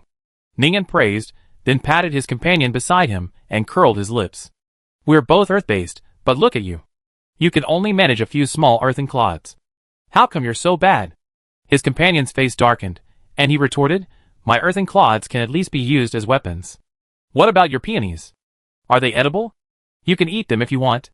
Jiang Minglang interrupted their banter and asked Ningen, "How's your companion who got bit by the black thing doing now?" "Ah? You mean Brother Song? He's still like that. The wound is burning, but it hasn't gotten any worse, and he's fine. It doesn't look like he turned into a zombie." Ning An's companion, If you didn't know better, you think you hoped Brother Song would turn into a zombie." What a big mouth. A group of people came down from the bridge. Seeing Jiang Minglang and the others about to leave, Ningen stepped forward and said, "Brother, we're new here. Can you give us some suggestions on where to live?" "Where to live? What a question." Jiang Minglang said calmly, "Anywhere where there's no one." With that, he turned and left. After getting in the car, Zhang Xiaoda said curiously, "Brother, you seem to dislike him." It wasn't just seems, he felt his brother simply disliked this person. Elsewhere, Ningen and several of his companions walked back, angrily saying, "Isn't this guy too defensive? It's not like we don't know each other, yet he still has a cold face. Ask him something, and he still has this attitude. He can live in uninhabited places, don't I know that? His companions were helpless. Let's not even mention that he doesn't even know you. Just think about your question. How do you expect people to answer it? It's the end of the world. Where is suitable to live? Nowhere is suitable, okay? Bullshit, I bet their place is definitely suitable for living. Didn't you see? Every one of them is clean and refreshed, unlike us, who are covered in dust and dirt. What does this prove? It proves they have water-based abilities. Don't we have them? But even if our water-based abilities are powerful, they only produce enough water for drinking. Would there be enough for you to bathe or wash your face? No. So, they must have a source of drinkable and usable water. Ningen and the others, who had never lived in the countryside before, hadn't yet considered the concept of pressurized wells, or rather, they didn't know that water pumped from underground could be drunk or used. Of course, Bailey and the others didn't know that not all groundwater was drinkable at that time. As mentioned before, Pengcheng is a well-known agricultural city, boasting the largest crop production in the province, including wheat, rice, fruit trees, and various vegetables. Correspondingly, it's least polluted. So, just because Pengcheng's groundwater is drinkable doesn't mean it's drinkable in other cities. For example, neighboring Pengcheng doesn't. Because of the water problem, Ningen felt it necessary to investigate Jiang Minglang and his group's whereabouts. However, it was clear at a glance that this man was not someone to be trifled with, and Ningen didn't have the guts to provoke such a man.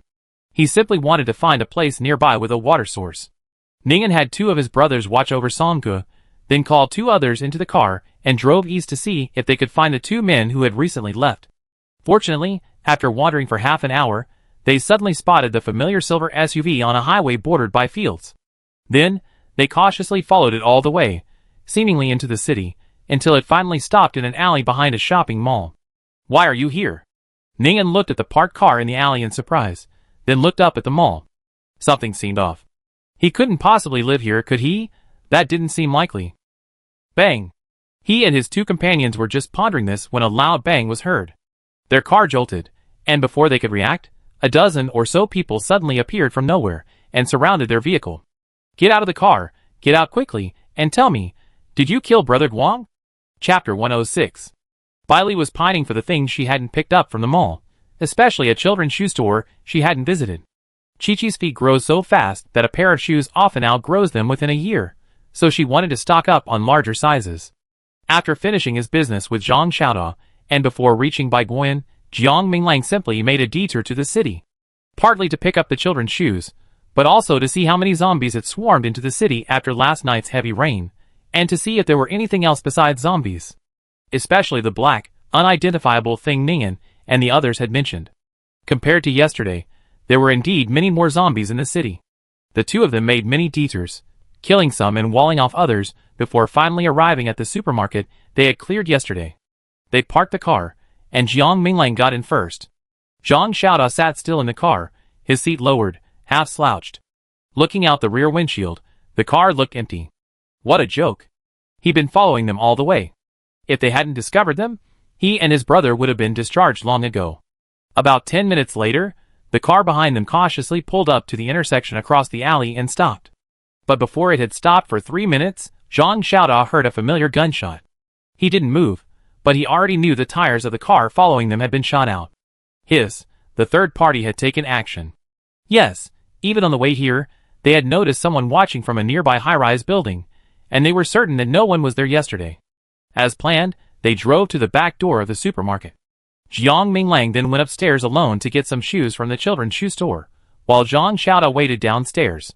What he didn't expect was that the people who were spying on them, and those who were following them started fighting. A dozen or so people surrounded Ningen's car, and then 7 of them rushed into the alley and headed towards Zhang Xiaoda's car. Glancing at the group that clearly outnumbered them, Zhang Xiaoda's face turned a bit strange.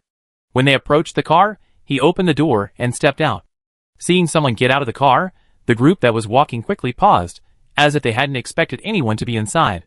But they quickly raised their knives and sticks and pointed them at Zhang Xiaoda. He raised his eyebrows. It had been a long time since he practiced. Today, he wouldn't use his powers or weapons, just his bare hands to play with them. But he never expected that the group that came at him so aggressively and wanted to kill him wouldn't last more than 2 minutes. It was like the fight was over before he even warmed up. Zhang Xiaoda felt bored. He looked up at the intersection across the street. The 3 people in the car had already gotten out, but the fight hadn't started yet. There were more than a dozen of them, and one of them was holding a gun.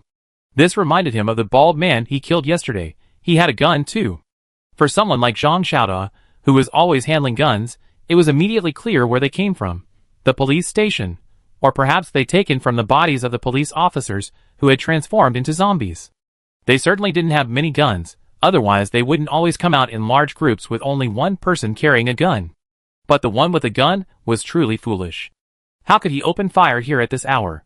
As they come all the way here, they clearly noticed that Pingcheng today was different from yesterday. But now, because he quickly taken down a group of people, both groups were turning their heads to look at him. He saw 2 familiar faces, the wooden-faced pretty boy named Ningen and his companion. Why him? Why were they following us? He hadn't expected it to be Ningen. After all, his group had given him a good impression, at least different from this group. Zhang Xiaoda started walking towards the intersection, but after only a few steps, he heard a sudden movement. The 2 groups facing each other turned their heads, their faces changing. At that moment, an unexpected scene unfolded. The man who had pointed his gun at Ningen and the other 2 suddenly turned it towards Zhang Xiaoda and pulled the trigger. Zhang Xiaoda's pupil shrank, and with a flick of his hand, a ball of earth larger than a watermelon flew towards the bullet. With a bang, the bullet exploded the ball, scattering shattered earth all over the ground. Ah! A sudden scream echoed. Ningen, out of nowhere, had a knife in his hand. Before the group could react, he swung the knife and swung it down. The man who had shot Zhang Xiaoda, the arm holding the gun, had already fallen to the ground. Then he turned and smiled at Zhang Xiaoda. "Brother, I avenge you." Zhang Xiaoda raised an eyebrow. This chatterbox was a good guy. He'd been their scapegoat, yet he still wanted to vent his anger. Okay, this guy was manageable. The scream seemed to point the zombies in the right direction, and they rushed over in a flash. Ningen and the other 2 were surprisingly smart enough to duck back into the car just as the zombies pounced. The dozen or so people turned and ran. Zhang Xiaoda built a wall in front of him, watching the zombies run past with a swagger. Perhaps the scream was enough to excite the zombies, but it took them 5 minutes to finish running. As they passed, Jiang Minglang emerged from the mall carrying 2 large bags of shoes. He opened the trunk as if nothing had happened and put his shoes in. Then he ran a few more times, packed a pile of clothes and stuffed them in, until the back seat of the car was full before stopping. Ningen got out of the car again. Jiang Minglang frowned and asked indignantly, "Why are you following us?" "Brother, we don't mean any harm, we just..." Ningen scratched his head awkwardly. "We just want to find a place with water to settle down." Jiang Minglang was puzzled. Any place with a pressurized well in the countryside is fine. You can find any place and stay wherever you want. Pressed well? Ningen looked bewildered. You mean your water source is a well? What else do you think it is? Is the water from the wells here drinkable? Jiang Minglang paused. He looked at Ningen and asked, "Is the water from the wells in Pingcheng Township not drinkable?" "No." Ningen answered firmly, "We've been in Pingcheng since the apocalypse. Brother Song, our boss, has been looking in the surrounding countryside. He says the water from the pressurized wells there is muddy and undrinkable." After he finished speaking, Jiang Minglang fell silent. Not only him, but Ningen was silent too. 2 minutes later, Jiang Minglang and Zhang Xiaoda left. Ningen and his friends had a flat tire, so they had to find a new one. "Brother, it can't be that only the groundwater in Pingcheng is drinkable, right?" Although Jiang Minglang wasn't sure, he felt that even if there were drinkable water sources elsewhere, they probably wouldn't be abundant. He even had a vague suspicion that, in the surrounding cities, only Pingcheng's water was drinkable. This was truly bad news. Because of the apparent increase in zombies in the city, the return trip still required a considerable detour. When I returned to Baigoyan, I didn't see my wife and son. Zhang Xiaoda also didn't see Xia Min. When he asked, he learned that the 2 adults, 1 child, and 1 child had gone out with their dog. We didn't go far. We went to the town's express delivery station. Express delivery station? Jiang Minglang was at a loss for words. Fortunately, the town where they had studied was quite close, usually only a 10-minute e-bike ride away. But Bailey hadn't come to town just to open the packages. There was an agricultural and forestry station there, and she was mainly there to help Bai Xiantian collect seeds. The seeds had already been loaded into the van, and Xia Min and Chi-Chi were excitedly unpacking the packages. No matter what they unpacked, they threw everything into a snakeskin bag and took it all back. Bailey stood on the empty street, taking in the desolation and devastation all around her, feeling a wave of melancholy. She still remembered that every time she came to town as a child, an old woman would sit in front of a hardware store, waving and calling out to her with a smile, "Lizzie, come here. Grandma has saved some delicious food for you." She no longer remembered what that woman looked like, but she could never forget that smiling old woman. What a pity. Grandma's been gone for almost 20 years, and so has my uncle. I wonder if that woman would feel regret and guilt when she heard that my uncle and grandma had been in a car accident on their way to see her. "Mom, please come and help. There's too much for Sister Xiaomin and me to unpack." Chi-Chi's call awoke Bai Li from her memories. She turned and walked into the delivery station, picked up a nearby utility knife, and joined the two in unpacking the boxes. Half an hour later, after finishing at this delivery station, they loaded the boxes into the truck and headed to another. After searching every delivery station in town and picking up leaks at 2 supermarkets, the 3 of them finally clapped their hands and prepared to return. Before getting in the van, Chi-Chi leaned against a tree to urinate. Bai Li stood beside him. With her keen ears and the eerie silence of the deserted town, she could easily hear a car roaring towards them. Xiao Wu, who was urinating with Chi-Chi, immediately lowered his raised hind legs, turned to face the car, and let out a threatening whine. Bai Li's vines, wrapped around her arms like green snakes, glared coldly at the approaching white car. Chi-Chi pulled up his pants, grabbed his dagger, and quickly scurried into the van. Unexpectedly, someone called out his name. "Chi-Chi?" The car door was still open, and Chi-Chi curiously poked his head out to see a completely unfamiliar face. He didn't respond, but shrewdly slammed the door shut. Sitting in the car, Jiang Lauer's eyes flashed with annoyance, but his expression remained unchanged. As he approached Bai Li, he looked through the open window and asked her calmly, "When did you get back? Where's Ming Lang?" Bai Li found this man completely baffling. They had nothing to do with each other, yet he spoke to her in such a familiar tone. Had he forgotten? They hadn't spoken to each other once before the apocalypse, so what kind of greeting was this now? She glanced at Jiang Lauer, ignored him, got in the car, and drove off. "Mom, who is this guy?" After the car pulled out of town, and the white car was no longer in sight, Chi-Chi asked Bai Li curiously, "Do you know him?" "I don't know him." "So he's a psychopath." Bai Li glanced at her son through the rearview mirror, a smile flashing in her eyes. Xiaomin noticed Bai Li's dislike for the man, and tactfully avoided asking. Back at the orchard, Bai Li didn't tell Jiang Minglang about meeting his father in town, and quickly forgot about it. Because of the heavy rain last night, they were even more enthusiastic about building the wall and harvesting the crops. Bai Xiantian even called over the bricklayers from Yunqi village and, along with the workers here, had Xia Yonghua form 2 teams, one here and one in Yunqi village to build the wall. At the same time, Shui Ding organized the women in the village to hurry up and dig sweet potatoes and harvest wheat. There were many unharvested wheat fields. There was no other way, the dead far outnumbered the survivors, so the fields were left unharvested. On her way back from town that morning, Bai Li saw 2 acres of early corn. She didn't know whose it belonged to, but she knew the village it belonged to was deserted. So, in the afternoon, she changed clothes and rode her tricycle with Cheng Xiyun and Xia Min to pick corn. Even though her father had contracted so much land, he didn't want Bai Li to do any of the work, so Cheng Xiyun spent the entire afternoon complaining about her speed. In the end, Cheng Xiyun and Xia Min were the ones picking the corn while she loaded it onto the cart. The 3 of them toiled tirelessly, and after an entire afternoon, they finally managed to pick half an acre. Fresh corn stored in the cold storage lasts a long time, so Bai Li planned to pick all the corn from the 2 acres. The next day, when they went again, 2 more people joined, Xing Sujia and Yan Chirui's sister Yan Zhu. The early corn fields were unowned, whoever picked the corn kept it. Bai Li discovered that Yan Zhu was quite clever. She didn't pick a lot of corn, just enough to last the family for a while. But after she went back and put the corn away, she called her mother, aunt, and sister-in-law over to harvest an acre of early rice not far away. Her family was new here, and her great-aunt's land wasn't much, and when she visited yesterday, a lot had already been harvested by others. They harvested all the remaining wheat, but her aunt said they wouldn't be able to produce much if they threshed flour. So, if they wanted to store food, they had to find other ways. But it was actually easy. As long as you weren't lazy, you could just harvest whatever was in the fields. After being scolded by Jiang Minglang, Zhou Lei did the same. With so much edible food and vegetables in the fields, you couldn't just say there was nothing to eat, right? So Yunqi village took on an atmosphere completely different from the apocalypse. Everyone woke up early, and went to their own fields or to the surrounding, unowned but mature fields, trying to harvest everything they could see. Emotions were high and the work was in full swing. Thankfully, the weather was kind. Despite the lightning and thunder that night, the sun finally came out again. A week passed, and the wall around Baigoyan was completely completed. Yunchi village was also mostly enclosed, with only the final third remaining. However, the fields in Yunchi village hadn't been enclosed yet. This was a massive undertaking, and bricks and cement were in short supply.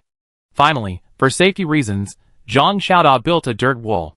Perhaps due to Jiang Minglang's excessive pressure, Zhang Xiaoda felt as if he had advanced, as evidenced by the increased strength of his dirt wall. Xiaowu was also more powerful than before. Because the weather was gradually warming up, to prevent the zombie corpses from causing further problems, Jiang Minglang had Chi-Chi take Xiaowu, and the three of them went around Yunchi village, burning zombies. After burning those here, they headed back to the road leading to Pingjiang Bridge. Just as he had pressured Zhang Xiaoda, Jiang Minglang was also pressured by Xiaowu, finally making him able to spit out fireballs the size of watermelons. Chapter 107. Another week passed, and the wall surrounding Yunchi village was finally complete. They used the same cement bricks as Baigoyan, though they were shorter, only about 3 meters high. There was no other way. The cement brick factory had ceased production, and these were all the remaining stock. Luckily, Xia Yonghua was familiar with the factories producing building materials in Pingcheng and acted early. Otherwise, if he had been a few days later, the property might have been snatched away. Some people had already caught on and started imitating them, enclosing land and building walls. For example, the wood-type man Bailey had met, who could only help peonies bloom.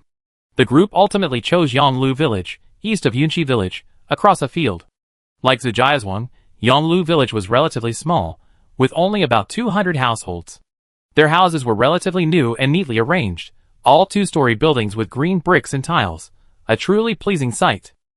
The most important thing was that after the apocalypse, there were no survivors left in the village.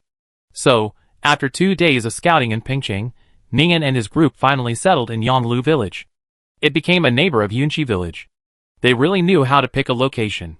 Whether coming from Pingjiang Bridge or downtown Pingcheng, Yunchi village always blocked Yonglu village. Zhang Xiaoda felt that his good impression of Ningen was wasted.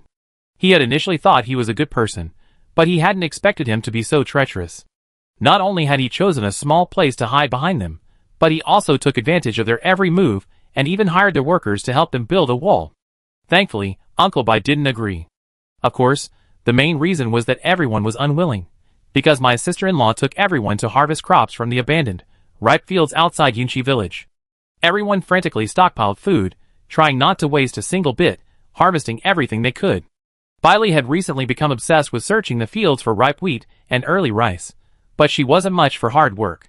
She often brought her uncle, aunt, and Chung Siyun to the fields, and while they harvested the wheat or early rice, she wandered around. They called it patrolling, because the sheer number of people in the fields, the more people there, the more likely they would attract a few zombies from nowhere. So, when everyone was working, someone had to be there to provide protection. That was one aspect. On the other hand, for some reason, Bailey always felt a vague sense of unease, and it wasn't from the zombies. But she couldn't pinpoint the source. For this reason, she always took Feng Bao with her, which greatly displeased old Master Bai. Little Feng only knows how to crack melon seeds, so why would you bring her out? Without Feng Bao, old Master Bai, besides helping the old lady with cooking, was left to fiddle with Tai Dan. Little Teddy had been eating and drinking well lately. It wasn't clear if his internal injuries had healed, but his curly brown fur had noticeably grown fatter, his belly bulging, and he had trouble walking.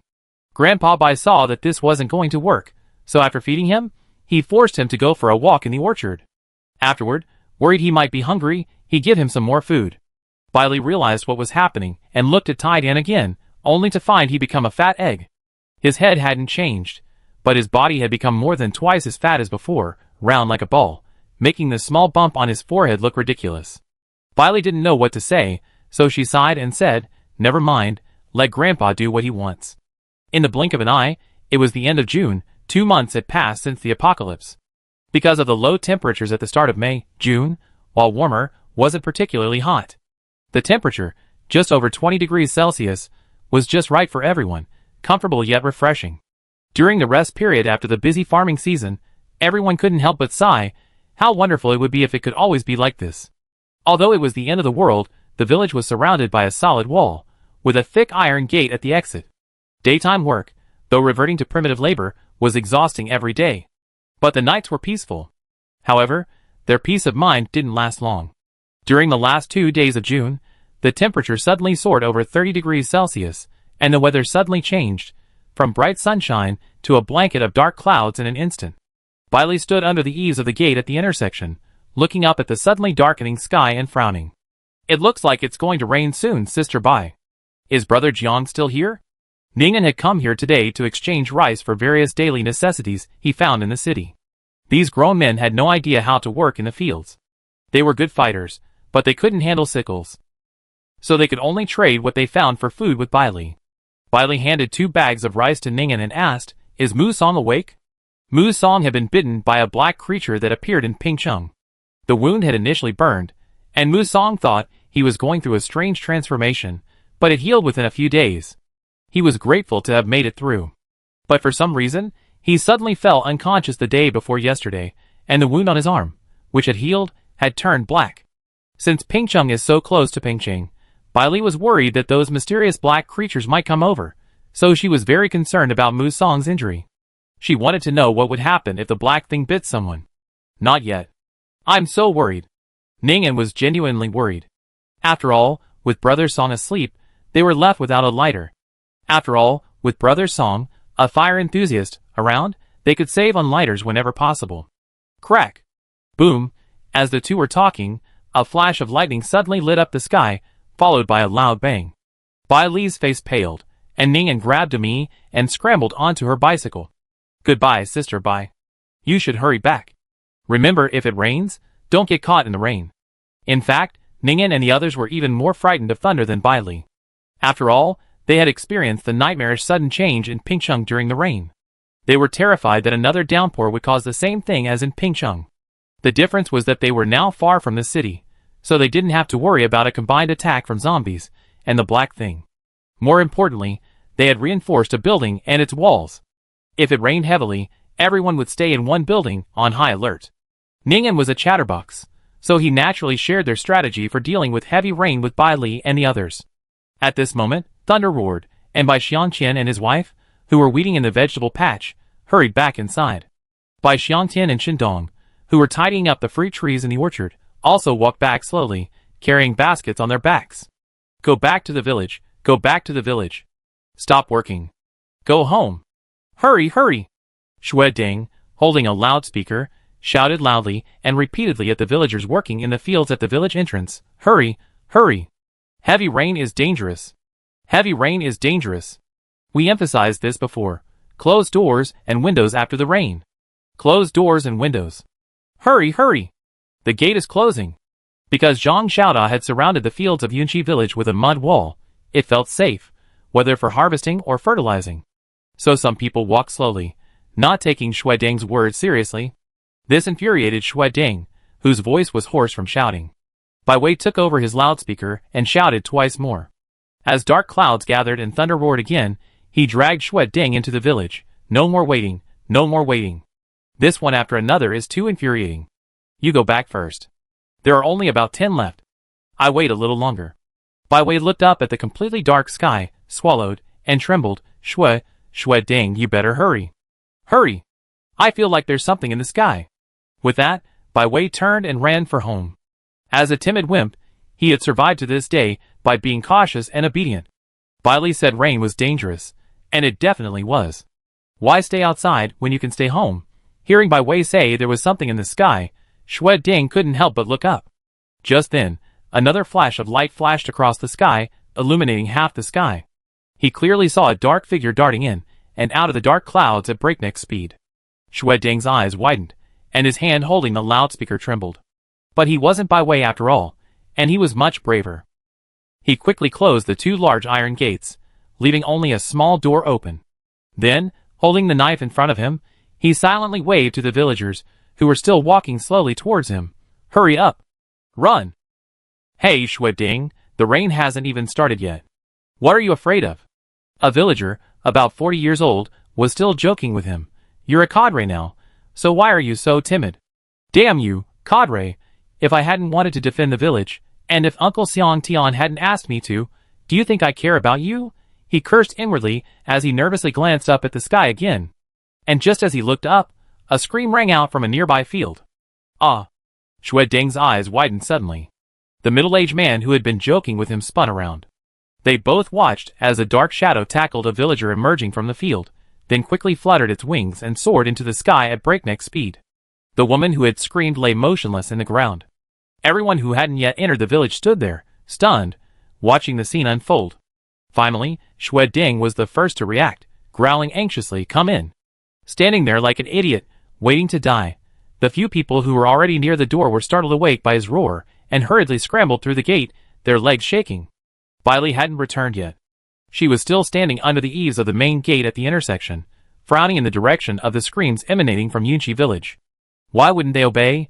The eaves and the walls on either side were already covered in her vines, each one pointing skyward, ready for action. Jiang Minglang, Chi-Chi, and Xiaowu hadn't returned yet, so she wanted to wait for them to come in before closing the gate. Zombies, even buried, pose a threat, so the best solution is to burn them. But Xiaowu's fire-spitting ability is limited, so each time they wait until it stops, and then the three of them go collect some supplies. After Xiaowu rests enough, they look for corpses, spit again, and then come back.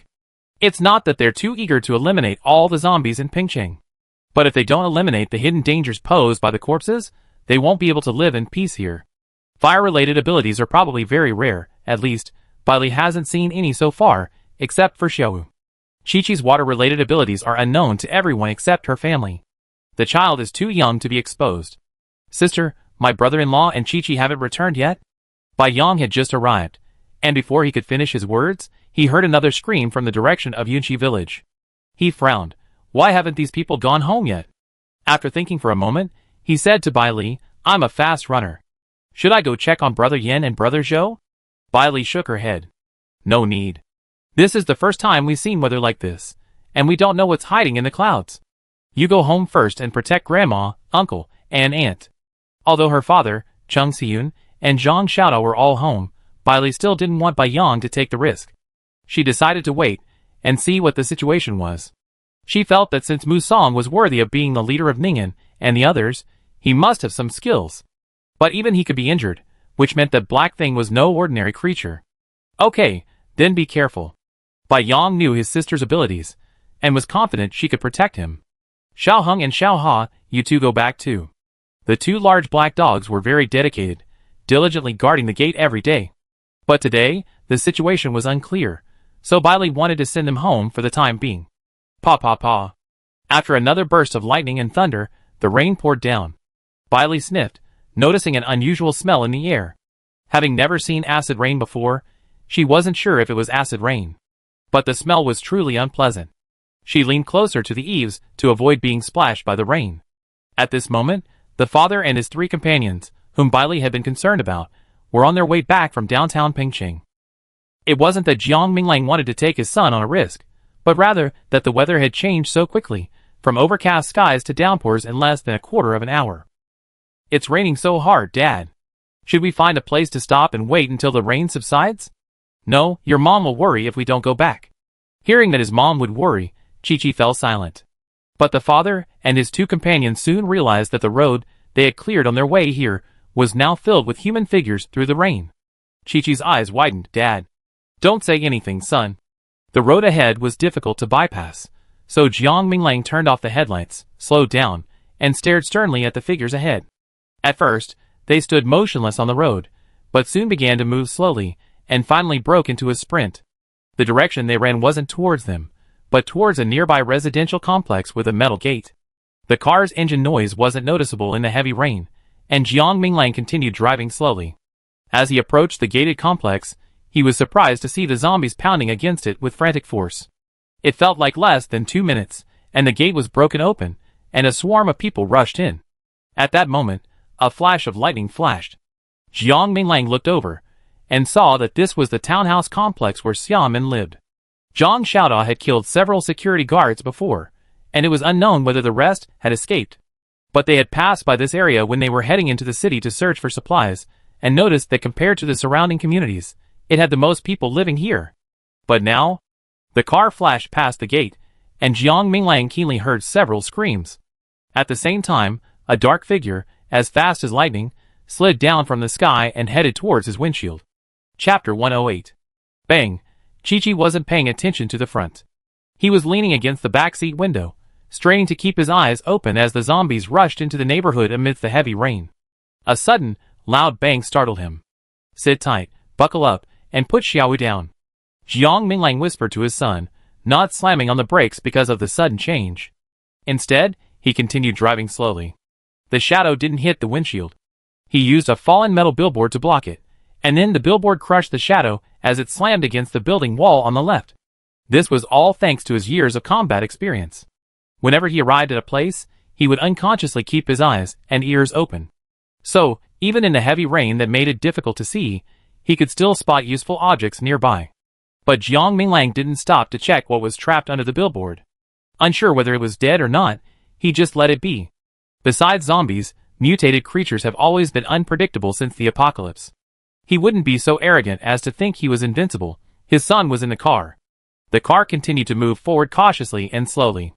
Through the rearview mirror, the billboard stood still in the rain. He averted his gaze, staring intently ahead while keeping a vigilant eye on his surroundings. The rain was getting heavier, the wipers unable to keep up. Jiang Minglang watched the raindrops splattering on the windshield and suddenly had an idea. Son, can you try to control the rain? Control the rain? Chi-Chi stared at his father in surprise. Dad, do you want me to control the water like Mom controls the vines? He scratched his head. But those vines were all created by Mom. They're her vines. But the rain wasn't released by me, so how could it possibly obey me? Jiang Minglang explained gently to his son, but the metal Dad controls has nothing to do with Dad. Chi-Chi, different abilities require different methods. Your water element is inherently different from your wood and metal elements, so the methods are bound to be different. Besides releasing water, you definitely want other abilities, right? Chi-Chi nodded vigorously. I want to be as powerful as Dad and Mom. So try it now. Watch the rain outside and see if you can control it. It's just a try. It's okay if you can't. Chi-Chi blinked, remembering Uncle Dazi's earth element and Xiaowu's fire element. Their current abilities were all enhanced by Dad's training. Yes, I heard Uncle Su say before that Dad is the best instructor there, so he must be right. Chi-Chi nodded solemnly. Then I give it a try. So, Chi-Chi followed his father's instructions, staring at the raindrops pattering against the windshield, muttering to himself, Get out of the way, get out of the way. Jiang Minglang didn't expect his son to succeed immediately, but he hoped that besides releasing water, he could develop an additional offensive ability. So, the first step would be to try controlling the rain. While explaining this to Chi-Chi, his attention remained focused on the outside. The sky was overcast, dark as if night had fallen. From time to time, a group of roaring figures would emerge from the pouring rain. He didn't attack rashly, circumventing them whenever possible, and only killing them when he couldn't. Thankfully, the zombies seemed to be moving purposefully through the rain, paying no attention to the father and son in the passing car. Occasionally, a dark shadow with outstretched wings flashed by in the lightning. Jiang Minglang observed it repeatedly and finally came to a strange conclusion. Why does it look so much like a bat? But it was huge, like a wash basin at home, completely black, with only a pair of eyes that shone with an eerie red light. Another flash of light flashed by, and he was finally sure it was a bat, mutated bat. He was very familiar with these creatures. He had been invited to train with other troops before, and the training ground he chose was in the mountains. At night, the bats there flew everywhere, their numbers unbelievable. Thankfully, these creatures didn't attack, they were just disgusting to look at. But those were ordinary bats, the mutated ones were different now.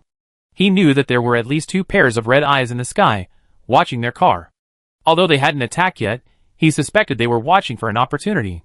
Perhaps they had seen him when he used the iron billboard to shoot at the first one, and knowing he was a formidable opponent, they were wary, and no longer swooped down rashly. Mutated animals generally have higher IQs than before, a fact he observed from his family's dogs and birds. So, once an animal mutates, it can no longer be treated like an ordinary pre-apocalyptic animal. Because it's not just their bodies that have mutated, their brains have mutated as well. Jiang Minglang opened his side window a tiny crack, and raindrops immediately lashed into his face. He remained calm as he pressed a thin dagger against the window. Chi-Chi turned to look at his father, staring at the raindrops that streamed in through the crack. A glint suddenly flashed in his dark eyes. Jiang Minglang glanced at his son calmly in the rearview mirror, his lips curling slightly. Very good, worthy of being my son. The window was still a crack open, but no more rain splashed onto his face, it all flowed down the glass and outward.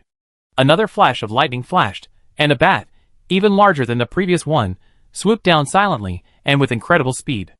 At the same time, the dagger stuck to the glass whizzed through the crack. As the mutant bat reached the front of the car, the moment the dagger rushed towards it, the rain in front of the car seemed to be pushed by a large hand, creating a path in the middle.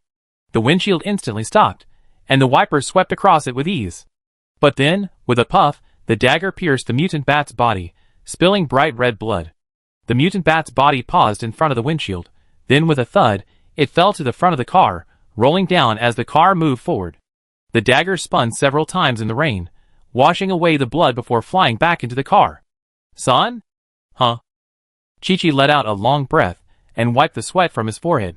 Although his body ached a little, he was mostly filled with excitement. I did it, Dad. I really did it. Jiang Minglang smiled. Yes, you did. My son is amazing. Now eat something and rest. We practice again when we're no longer tired. He couldn't train Chi-Chi the same way he did Zhang Xiaoda. He was his own son. Most importantly, he was still young and his body was still developing. Whether releasing or controlling water, he had to be reserved and not use it all up. But in just a moment, even with just a split second of control, Chi-Chi was already sweating profusely from exhaustion. Although he was excited, when his father told him to rest, he laid down beside him and fell asleep in less than a minute. Fortunately, after killing a mutant bat, the aerial attack ceased, greatly reducing Jiang Minglang's burden. He only had to deal with the occasional zombies. An hour later, Jiang Minglang finally drove out of Pingcheng City after many twists and turns. Another hour later, he turned into the intersection leading to Yunqi village. The gate was already closed, but Bai Li was standing at the entrance. Countless vines snapped and lashed at the bat swooping down from the air like a swarm of snakes, and a layer of them had already settled on the ground in front of her. Jiang Minglang turned on his high beams, and the bats that had gathered in the air suddenly scattered, disappearing in an instant. Bai Li was startled, looking up at the two daggers overhead, and spun towards the last running shadow. She took 2 steps back, and with a snap, a bat's body fell to the ground. She then turned and opened the gate, waiting for Jiang Minglang to drive in, then quickly closed and locked it.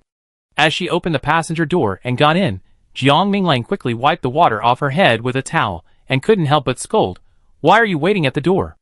I won't let anything happen to me or my son." Bai Li had been wearing a hat, so her hair wasn't actually very wet. She turned her head to glance at her sleeping son and said, "It wasn't just to wait for you, but also to see what this thing was. Did you figure out what it was?" "Yeah, mutant bats." "Did you kill all those on the ground?" "Not really. I didn't kill many. Feng Bao called a flock of crows. I don't know what they were thinking. They probably thought they were black, not bats. So they attacked them so fiercely. I was just watching the fun at first." She sighed. "I never knew crows could fight so fiercely, but unfortunately there were so few of them. Over a dozen died. I saw this wasn't going to work, so I asked Feng Bao to take the rest away, and I'd do it myself." So, the corpses on the ground were a mix of bats and crows. Because Feng Bao had called them here, Bai Li was heartbroken when the first one died, but these guys were so reckless in their fight, they wouldn't listen to any advice. If she hadn't caught Feng Bao and taught them a lesson, they wouldn't have left. Bai Li estimated that there were only 5 or 6 crows left from this visit. If she hadn't chased them away, they might have been wiped out. "You mean Feng Bao called them?" "Oh, I forgot to tell you, our Feng Bao is now the king of birds. He's quite powerful." This surprised Jiang Minglang. He hadn't expected a cockatiel, almost as fat as a free-range chicken, to have such abilities. Having a bird and a dog at home, one a king of birds and one a fire type, this is truly. Jiang Minglang didn't know what to say. These mutant bats are truly disgusting. We have to take a closer look at how they mutated after the rain stops. After saying this, Bai Li changed the subject, her face serious. "I think quite a few people died in Yunqi village today. Let's go check it out after the rain stops." Jiang Minglang was puzzled. "Didn't we tell them to stay home? Why?" Before he finished speaking, he understood. Some people must have ignored the rain and their warnings, assuming that the walled village would be safe. How stupid! Everyone breathed a sigh of relief when Jiang Minglang and Chi-Chi returned. Only Zhang Xiaoda was unfazed, muttering quietly, "He's Jiang Minglang. How could he be in trouble?" Because Bai Li, such a living person, was outside, and Feng Bao had called down a flock of crows. There wasn't a single bat in the Bai family villa. Another half-hour later, the clouds dissipated, the sky brightened, and the heavy rain finally stopped. Zhang Xiaodao and Bai Yang went to clean up the dead bats at the gate, while Bai Xiangtian and Shindong checked the orchard and vegetable patch. The peaches hadn't been picked yet, but with the strong wind and rain, a lot had probably been blown down. Bai Li and Jiang Minglang went to Yunqi village. The path from the Bai family to the village was eventually left open, primarily to facilitate the access of the workers, so a gate was installed. The two crossed the narrow path, and, not far into the village, heard intermittent cries, interspersed with curses. Bai Li frowned slightly. She heard someone cursing Xue Ding. Xue Ding, has your conscience been eaten by a dog? This is your fourth uncle, your own uncle. You watched him get bitten, didn't care if he lived or died, and even locked the door. TSK, he's currying favor with the Bai family, got a job as a cadre. Why would he care if he's family? Xue Ding, if you don't give me an explanation today, I never let you go. Bai Li was about to leave when she turned and headed for the courtyard where the crying and cursing had come from. Reaching the gate, she raised her foot and kicked the iron gate open with a clang. The noisy noise in the courtyard suddenly stopped, and everyone turned to look. Bai Li glanced around coldly, finally stopping at the man squatting on the ground with his head in his hands. His clothes were disheveled, one side of his face was swollen, and one eye was bruised. Bai Li's face darkened, and she asked coldly, "Who hit Xue Ding?" No one said a word, just staring at her in silence. Some even took a few steps back. Bai Li scoffed. Didn't you scold Xue Ding quite harshly just now? What? Are you speechless now? A few seconds later, a middle-aged woman with withered, sandy hair stepped forward, stiffening her neck and glaring at Bai Li. This is our Xue family's business. It has nothing to do with you. Bai Li sneered, ignoring the woman. She turned and growled at Xue Ding, stand up. Although Xue Ding was 2 years older than Bai Li, he had been beaten by her as a child. It was almost a reflex, and he stood upright immediately at Bai Li's yell. When it thundered, I heard you holding a megaphone at the gate, repeatedly yelling for everyone to come into the village. Did your fourth uncle come in at that time? Xue Ding shook his head. No, he was still working leisurely. So does his death have anything to do with you? Xue Ding shook his head again. He was bitten when I closed the gate. The middle-aged woman couldn't help but scream at her. Why didn't you save him when he was bitten? He's your fourth uncle, your own uncle. Xue Ding pursed his lips, lowered his head, and said nothing. Bai Li looked at him and asked, why didn't you answer your fourth aunt? Xue Ding, if you can't handle today's situation well, then you resign as team leader and leave Yunqi village with your fourth aunt and her family. Xue Ding suddenly looked up at Bai Li, and the moment their eyes met, he shuddered. They don't care about Yunqi village's new rules, and you don't care either? Xue Ding shook his head. No, I do. Then enforce it. Call my uncle and Bai Wei over. Anyone who breaks the rules will be beaten to death and thrown out. That way, they won't end up blaming others for their own misfortune. Although Bai Wei was a coward and incompetent, he was a tough nut to crack in the village. Especially when dealing with a woman like Xue Ding's fourth aunt, he had plenty of options. Chapter 109. Xue Ding's wife, Chen He, was already furious, her eyes red and tears streaming. Fourth uncle's family had gone too far. Fourth uncle was bitten to death. After the rain stopped, they didn't tell her they were going out to retrieve the body, but instead came to her house to make a scene. It seemed as if fourth uncle had been killed by Xue Ding. Who could he blame for not taking her repeated warnings seriously? Chen He was upset, so upon hearing Bai Li's words, she hurriedly asked her son to go to the party secretary's house to fetch Bai Wei. Remembering that the rain had just stopped and it was still uncertain whether it was safe outside, she stopped her son and ran out herself. Bai Wei quickly followed Chen He to Xue Ding's house. Bai Li glanced at the long knife in his hand, feeling something was amiss. Maybe he saw Bai Yang carrying a knife all day, so he got one too. Nice knife. Jiang Minglang, always sensitive to such things, only glanced at it before whispering in his wife's ear, the knife he's holding is quite old. I'm afraid it's an antique. Have you seen one? Antique? Bai Li's gaze dropped again, landing on the long sword. Both the black handle and the brass scabbard gave off a sense of age-worn simplicity. It truly looked like a weapon from many years ago. The Bai family once had many fine items. Although most were handed in or lost over the years, a few were still preserved. However, her grandfather had always been indifferent to family possessions. Furthermore, since her great-grandfather was the eldest son, he never once cared about the ancestral home or any of the heirlooms, let alone mention them. Noticing Bai Li's gaze resting on his sword for a while, Bai Wei couldn't help but raise an eyebrow in triumph. He thought to himself, this was a Bai family heirloom, but it's passed down through the generations, not the daughters. It's no use if you take a fancy to it. But then he thought, it's the end of the world now, so what's the point of ancestors? Otherwise, his father wouldn't have let him take out the knife. So, if Bai Li took a fancy to it and tried to steal it, she could kill him with a slap. How could he possibly snatch it from her? Thinking of this, Bai Wei quickly clasped the knife in his arms, and thinking he'd beaten Bai Li to the punch, he kicked Xue Ding's cousin, who was closest to him, sending him sprawling to the ground. This caused Fourth and Xue, who was slapping her thigh and sobbing, to pause abruptly.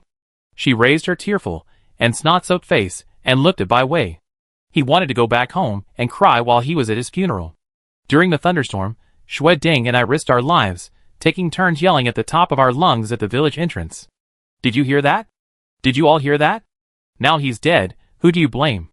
Bai Wei whipped out his knife, stepped forward, and placed it across Aunt Xuexi's son's neck, shouting at her, who was glaring at him. Swear! If you swear one more time, I chop him to death. The knife's impact on her son's neck was immediate, and blood immediately appeared. Aunt Xuexi was terrified, unable to think about anything else. She shook her head vigorously. No, no, no, no more swearing, no more swearing. You. She muttered for a long time, unable to utter the rest. She stared at her son's bleeding neck, her teeth chattering. The man was gone, and if the son was gone too, how could she live? Even Aunt Xuexi's daughter-in-law and daughter were so frightened that their faces turned pale, not daring to utter a single word. Jiang Minglang and Bai Li exchanged a glance, smiled, and turned to walk out. Bai Li left a light note as she walked away. Once this matter is handled, you two will remain captain and vice-captain. Captain and vice-captain? Bai Wei was stunned. He knew Xue Ding was the captain, but as for the vice-captain, his eyes lit up.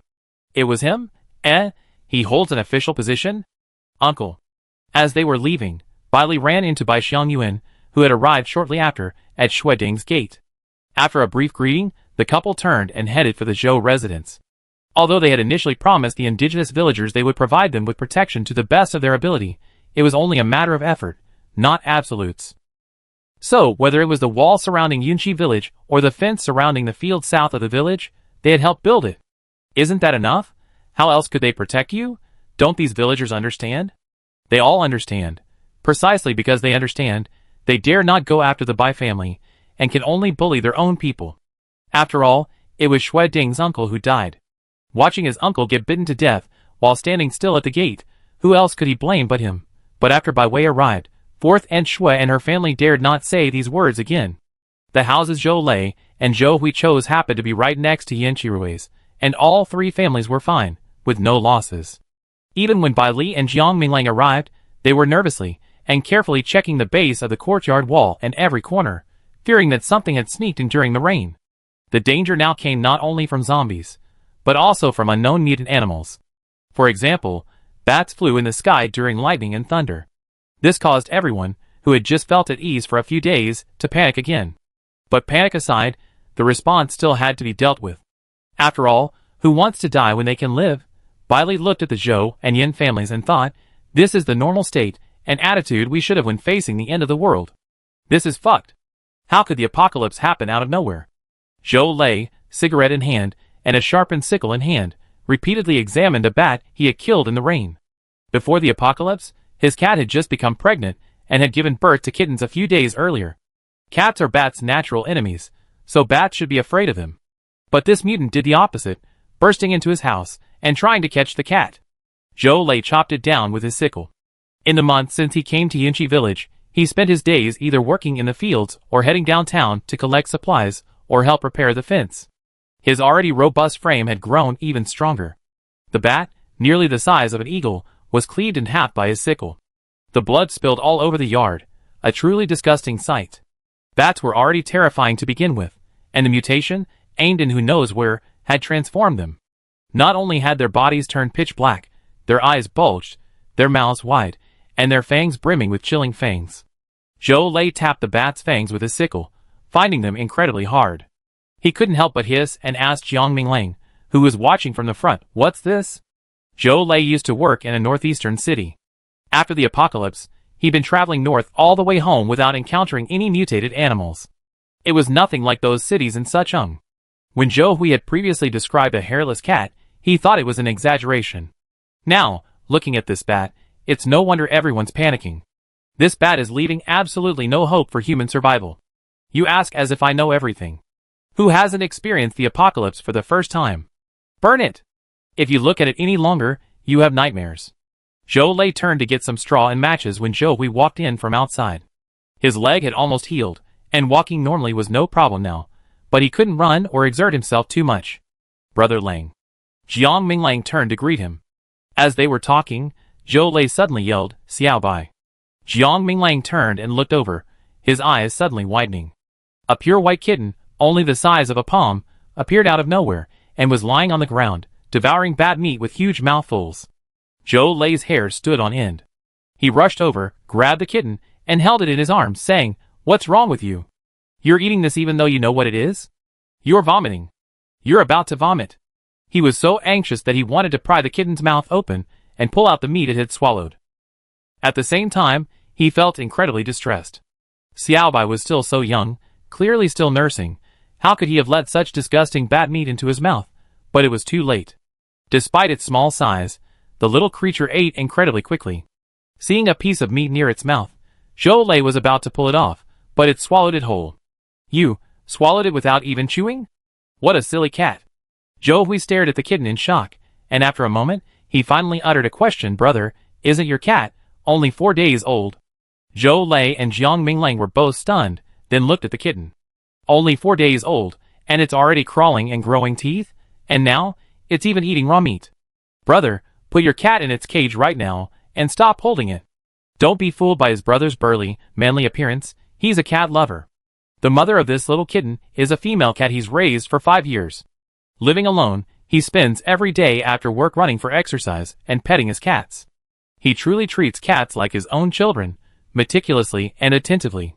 After a difficult journey back from northeast China during the apocalypse, he naturally brought his cats with him, and later brought them to Yunqi village. Xiaobai is one of his female cat's kittens. It's so adorable, but its mouth is surprisingly terrifying. Why? It's so tiny, how could it stay in there? Zhou Lei was reluctant to let it go. He hadn't let Dabai go even for a single day, let alone Xiaobai, who was just a newborn. Why? Zhou Hui glared at him. Brother, aren't you stupid? Don't you know whether your cat is normal or not? This mutant bat actually ate her flesh. Do you think it's normal? Is there something wrong with the flesh? Will it go crazy after eating it? Do you understand all this? Brother, now is not the time to feel sorry for the cat. You have to be cautious. Not to mention, it learned to walk so quickly and started teething so quickly. None of these things should be seen in a 4-day-old kitten. Don't you agree? Jiang Minglang nodded. It's definitely a problem. Otherwise, put it in a cage for a while. When it's safe, you can let it out. Put the mother cat in there too. By the way, how many kittens did she give birth to? If there are more, he can ask for one for his son. He has more dogs, no cats. Just one. My Dabai always gave birth to a pair of kittens, but this time, there was only one, and they looked just like her, all white. Zhou Lei sighed, and turned to look for the cage. Here it is. Zhou's father emerged from the east room, carrying a large iron cage. He glared at Zhou Lei as he handed it to him. You're not doing your job properly. You're still keeping it at this age. The old couple were extremely dissatisfied with their son's decision to keep a cat instead of getting married. His nephew was a year younger than him, but his children were already in elementary school, and they had both a son and a daughter. Even Minglang's child was already 8 years old. Unlike this nuisance. I really owe him a debt. Zhou Lei didn't dare argue with his father. He took the cage and began to fill it with straw and rags. Soon, the bottom of the iron cage was soft and comfortable. Then he stuffed Dabai and Xiaobai in. After Zhou's father turned back to the house, Jiang Minglang nudged Zhou Lei with his toe and asked seriously, Before the apocalypse, I called you once. Didn't you say your colleague introduced you to someone? You've been dating for about 6 months, and they're even talking about marriage? Why didn't you tell your uncle? Even if they weren't married, knowing he was dating someone would make the elders happy. The only worry was that he'd gotten used to being alone and wouldn't date anyone. Jiang Minglang hadn't asked before, but today he decided to gossip a bit to see if his friend was open to someone else. It's come to that point. She even thinks my house is too small, and I'm planning to sell it and get a bigger one. In truth, Zhou Lei hadn't had much interest in marriage, but there was no other way. He was old enough, and an only child. To appease his parents, he accepted his colleague's arrangement, figuring they could get together and get married if the relationship was right. So, he tried his best to accommodate the woman's request for a house, a car, and even jewelry, and he didn't think she was being realistic. Who's unrealistic? In today's society, reality is the norm. But maybe it was because he nodded so often that the woman felt he was being taken advantage of, and she finally asked for a 500,000 yuan betrothal gift and a 200,000 yuan car for her brother. He laughed when he heard that. He understood what a betrothal gift meant, but what about buying her brother a 200,000 yuan car? Oh, getting married is so hard. Think back to when Jiang Minglang got married. He just handed over his salary card, and it was done. It was incredibly simple. Even when he came back here, the new house was prepared by Bai Li's father and her second uncle and aunt. He just showed up, and it was done. So happy that it made people jealous. If there was anything wrong, it might be that it was a bit close to Fengqiao village, which gave the Jiang couple a chance to come over and cause trouble. But that wasn't a big deal. He could handle it easily. He just had to ignore them. After hearing Zhou Lei's story, Jiang Minglang breathed a sigh of relief. As long as he was actually dating someone, it didn't matter if it worked out or not. He was still in a relationship, and that was all that mattered. He was really worried he'd get into trouble with that high school classmate. But what Jiang Minglang didn't notice was that Zhou Hui's look at his brother was a little strange. A moment later, Bai Li came over from next door and told him to go home. It seems like most animals in the south have mutated, but not in the north. I don't know what's going on. The couple walked and talked about mutated animals. After the two generals in Yunqi village, Zhou Lei's kitten was definitely abnormal, but they didn't know where it had mutated. And then, there were the birds Feng Bao had summoned. But so far, there was only one species, the crows, the others were unknown. Back in the Bai family's courtyard, they noticed a dark spot on the west wall as they entered. Jiang Minglang took a closer look. Wow, aren't those the crows they just mentioned? They were lined up in a row, squatting on the wall. Chapter 110. Jiang Minglang wanted to get a closer look at what these crows, capable of fighting mutant bats, looked like, but as soon as he took a few steps toward the wall, they all flew away with a whoosh. Jiang Minglang, He felt like he scared them away, but he didn't want to admit it. But Bai Li had guessed it. Most animals are sensitive, wary of or trying to stay away from those stronger than themselves.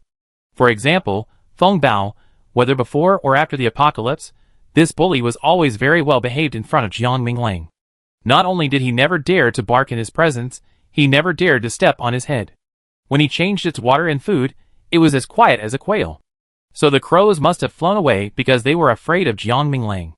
The bodies at the door had been cleared away, and the workers on Xiaomin's house, which had been temporarily suspended due to the rain, had returned to their posts and resumed their work. Not long after, Xue Ding came to Bai Xiangtian. 28 people, all native Yunqi village residents, had been killed by mutant bats during the heavy rain.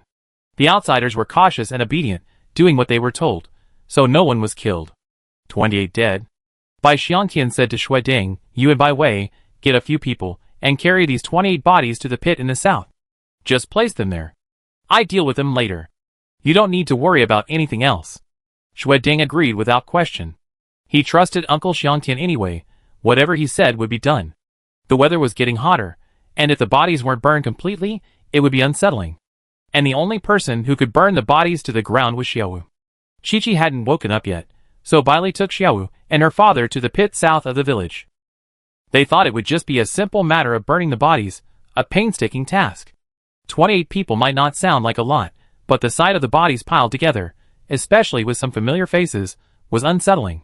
Alas, Bai Li sighed, intent on a quick resolution. Shiwu. She pulled the dog closer to her, half-crouched, and pointed ahead.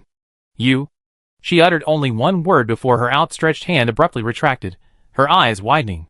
Bai Xiangtian, standing nearby, immediately noticed his daughter's anomaly and turned to ask, "What's wrong?"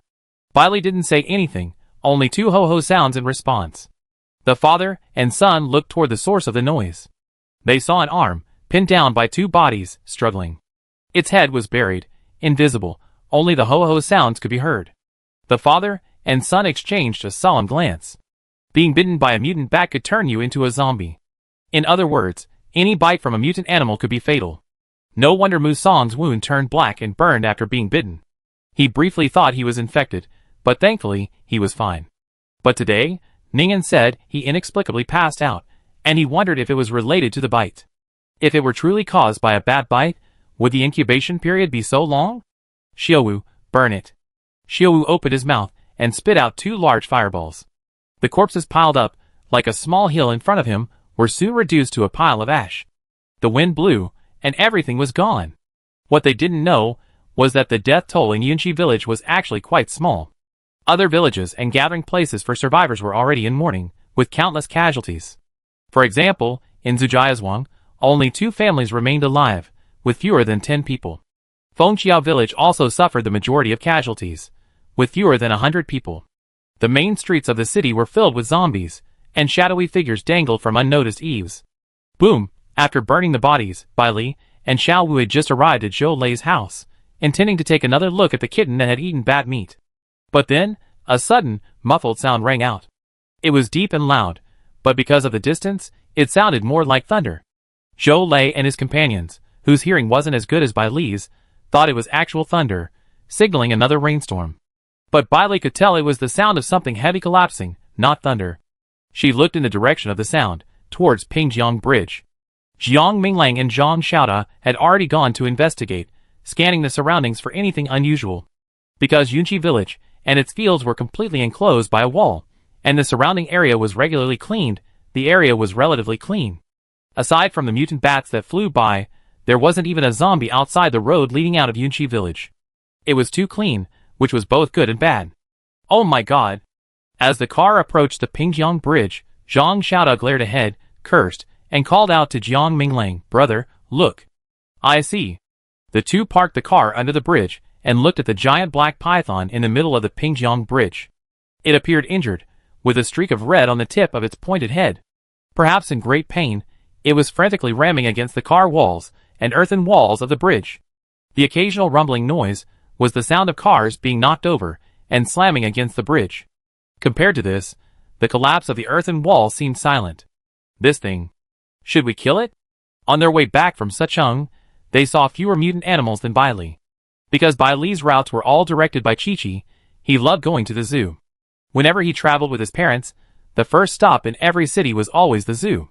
So even though he had a map, he only chose routes that passed through those areas. Because the giant python hadn't attacked them, Bai Li had forgotten to tell Jiang Minglang about it. Seeing this ridiculously large worm, their first thought was to kill it quickly. But before they could do anything, the black python twisted its body and leaped off the Pingjiang Bridge into the vast river. Escaped? The two got out of the car and stood by the river, looking down. The murky water churned, and they could only vaguely see a black tail, which appeared and disappeared. The Pingjiang River stretches east and west, and there was no telling where this black python would go next. Brother Jiang, Xiao Zhang. Ningen, upon hearing the noise, rushed over with his companions, but arrived too late to see the giant python. After hearing their descriptions, Ningen's pale face grew extremely serious. He asked, could it be just a mutated snake? If so, how many giant pythons would there be? So, besides having to guard against zombies and mutated bats, they now have to deal with mutated giant pythons. Survival is getting even harder. Thinking of this, the four of them felt a little heavy-hearted, each leaving Pingjiang Bridge with their own thoughts.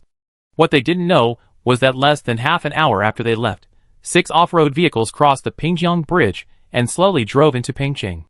It was 8 o'clock in the evening, an hour after dinner, but Chi-Chi still hadn't woken up. Why can't I wake him? Nothing's wrong, is he? Grandpa Bai had run to his eldest son's bedroom nearly 800 times that night, but his great-grandson was still sleeping soundly in bed, unmoved by his calls. At first, they didn't think anything was wrong, thinking the child was just sleepy, but now they couldn't help but worry. Bai Li asked Jiang Minglang, what did you two do this afternoon? Let him practice a new skill. Originally, Jiang Minglang had planned to wait for her son to wake up, so he could demonstrate it to his mother, so he didn't tell them that the little guy had learned to control water. But he hadn't expected to sleep after controlling water, and couldn't stop. Bai Li was relieved. She thought her son was probably like her. Controlling water meant his water element had advanced. She had previously slept for 3 days straight when she advanced. It's okay, let him sleep. He wake up naturally when it's time. But to her surprise, the little guy slept for 5 days. If Bai Li hadn't been there to comfort him, and Chi-Chi's temperature and breathing were normal, the old man and the old woman would have been frightened to death. They were both still alive, and nothing could happen to their only great-grandson. Show Mom how to control the water? After waking up, Chi-Chi ate a large bowl of noodles. His face, which had just lost a bit of weight, immediately plumped up again, becoming round and chubby. Bai Li couldn't help but pinch it again and again. A pair of dark eyes rolled around, and Chi-Chi chuckled. Pointing at Bai Yang, who was washing her face by the well, he whispered, "Mom, look at Uncle." Bai Yang scooped up water and splashed it onto his face, but only twice. The third time, he scooped up nothing. Huh? Bai Yang opened his eyes and saw that the wash basin, which had been half full of water, was now completely empty, not a single drop of water left. He straightened up, glanced around, then suddenly, remembering something, turned his head warily to look at the little scoundrel. Chi-Chi saw his uncle looking at him, and grinned at him. Then, with a splash, Bai Yang was doused head and body with water. Just knew it. He closed his eyes, and wiped the water off his face. When he opened his eyes again, he stared at Chi-Chi and gritted his teeth. "Jiang Chi-Chi. Grandpa, help me, help me." Chung Si-yun, wearing a black t-shirt, walked in from outside, looking dusty, his hands covered in mud. It was obvious she had gone to help at the construction site again. Bai Li scooped her a basin of water from the wash basin. After she washed herself, she asked, "Are you going to the city?" After the heavy rain, it was unclear if there were any other mutant animals, so none of them went out. They just kept searching Baigoyan and Yunchi village, making sure there was nothing they couldn't find. Fortunately, everything was normal. Not only were no other mutant animals discovered, not even bats were found. Shou Lei's kitten was also normal, still the size of a palm. "Let's go! Besides the supermarket, we need to search the delivery stations too," called Xiaomin. The three of them couldn't sit still, either scouring the fields or hunting for bargains at the city supermarkets. There was no other way. Women need things every month, so of course, the more they stockpile, the better. And for other daily necessities, the more the better. They left without a word. 40 minutes later, Bai Li and the others arrived at the first delivery station. At places like these, I don't know if people hadn't expected it, or if they didn't want to waste time unpacking packages. So far, every delivery station had been completely packed with packages, untouched. It was like opening a blind box, making them incredibly excited. No matter what they found, they were delighted. When they were almost done, Chung Si-yun, the stronger one, carried the snakeskin bags to the car. Bai Li, sitting on a small stool, was unpacking the last few boxes when her hands suddenly stopped. Then, a vine swooped down from the roof of the car and shot behind Chung Si-yun. Ah! A scream rang out, and the man, severely whipped by the vine, fell to the ground. He then clutched his painful arm and angrily cried, "Chung Si-yun, are you sick?" Bai Li was stunned by the shout. In the time it took her to react, Xiaomin had already sprinted out of the room, drawing her knife and placing it on the man's neck. She said coldly, "Swear again?" She was sure this man knew Sister Si-yun, but if he started cursing right away, he was definitely an enemy. It's the end of the world. Why would we keep our enemies alive for the new year if we don't kill them? Chung Si-yun turned and looked at the man. The eye covered by the red mole always gave the impression that the pupil was also red.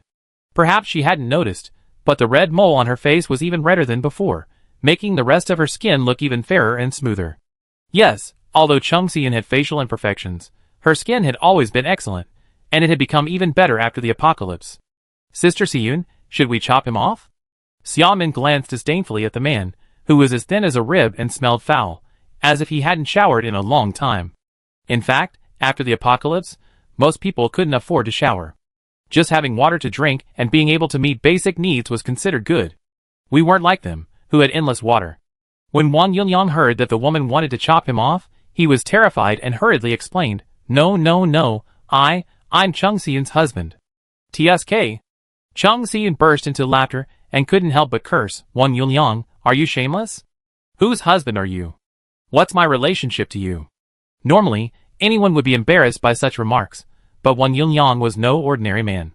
He looked at Chung Si-yun and said confidently, "A day of marriage brings 100 days of grace. Besides, we've been married for more than just one day, 6 years. And since you haven't remarried, you're still my wife." Bai Li, who had just walked over, said, "Eh?" She said to Xiaomin, "Chop it off. You can't cut him, you can't cut him. I still have a son. Chung Si-yun and I still have a son." Wang Yunliang saw Bai Li, and the woman who had put the knife to his neck didn't seem to be joking. He was sweating profusely with anxiety, not caring about his arm that had just been whipped. He backed away, his butt scraping against the concrete. My son is waiting for me. Killing me is like killing my son. Bai Li, you can't do this. He's Cheng Xiyun's biological son. How can you bear to let him die? Xia Min turned to look at Bai Li. Seeing she didn't say anything, she immediately retracted the knife. Whatever this man was, Sister Xiyun's son seemed real. Kill the scumbag, but what about the child? Cheng Xiyun looked at Wang Yunliang coldly, her lips parted. Get lost. What bad luck. How could she have run into him? Although they both lived in Pingcheng after their divorce, like Wang Yunliang, they hadn't seen each other in years. If he hadn't rushed over today, she would have almost forgotten what he looked like. As for the son, who thought she was ugly and shameful. Every time she thought of him, Cheng Xiyun felt a pang of pain in her heart. She carried him for 10 months, agonized all day and night, given birth to a son she painstakingly raised for 5 years, and yet, in the end, he had become the sharpest knife stabbing her heart. Even so, she still hoped he was alive and well. Chapter 111. Cheng Xiyun, your son is still hungry. You have to bring me some food. Wang Yunliang hadn't expected to run into Cheng Xiyun on this trip, and he hadn't expected her to be so clean and neatly dressed, looking no different from before the apocalypse. No, her mental state seemed even better than before the apocalypse. Her shiny black hair was casually tied back, revealing a full, ugly forehead and a red birthmark that completely covered her right eye. Aside from that, the rest of her face was a luminous white. She wore a sharp black tracksuit. Though still thin, she was tall, and her legs beneath her sweatpants looked long and powerful.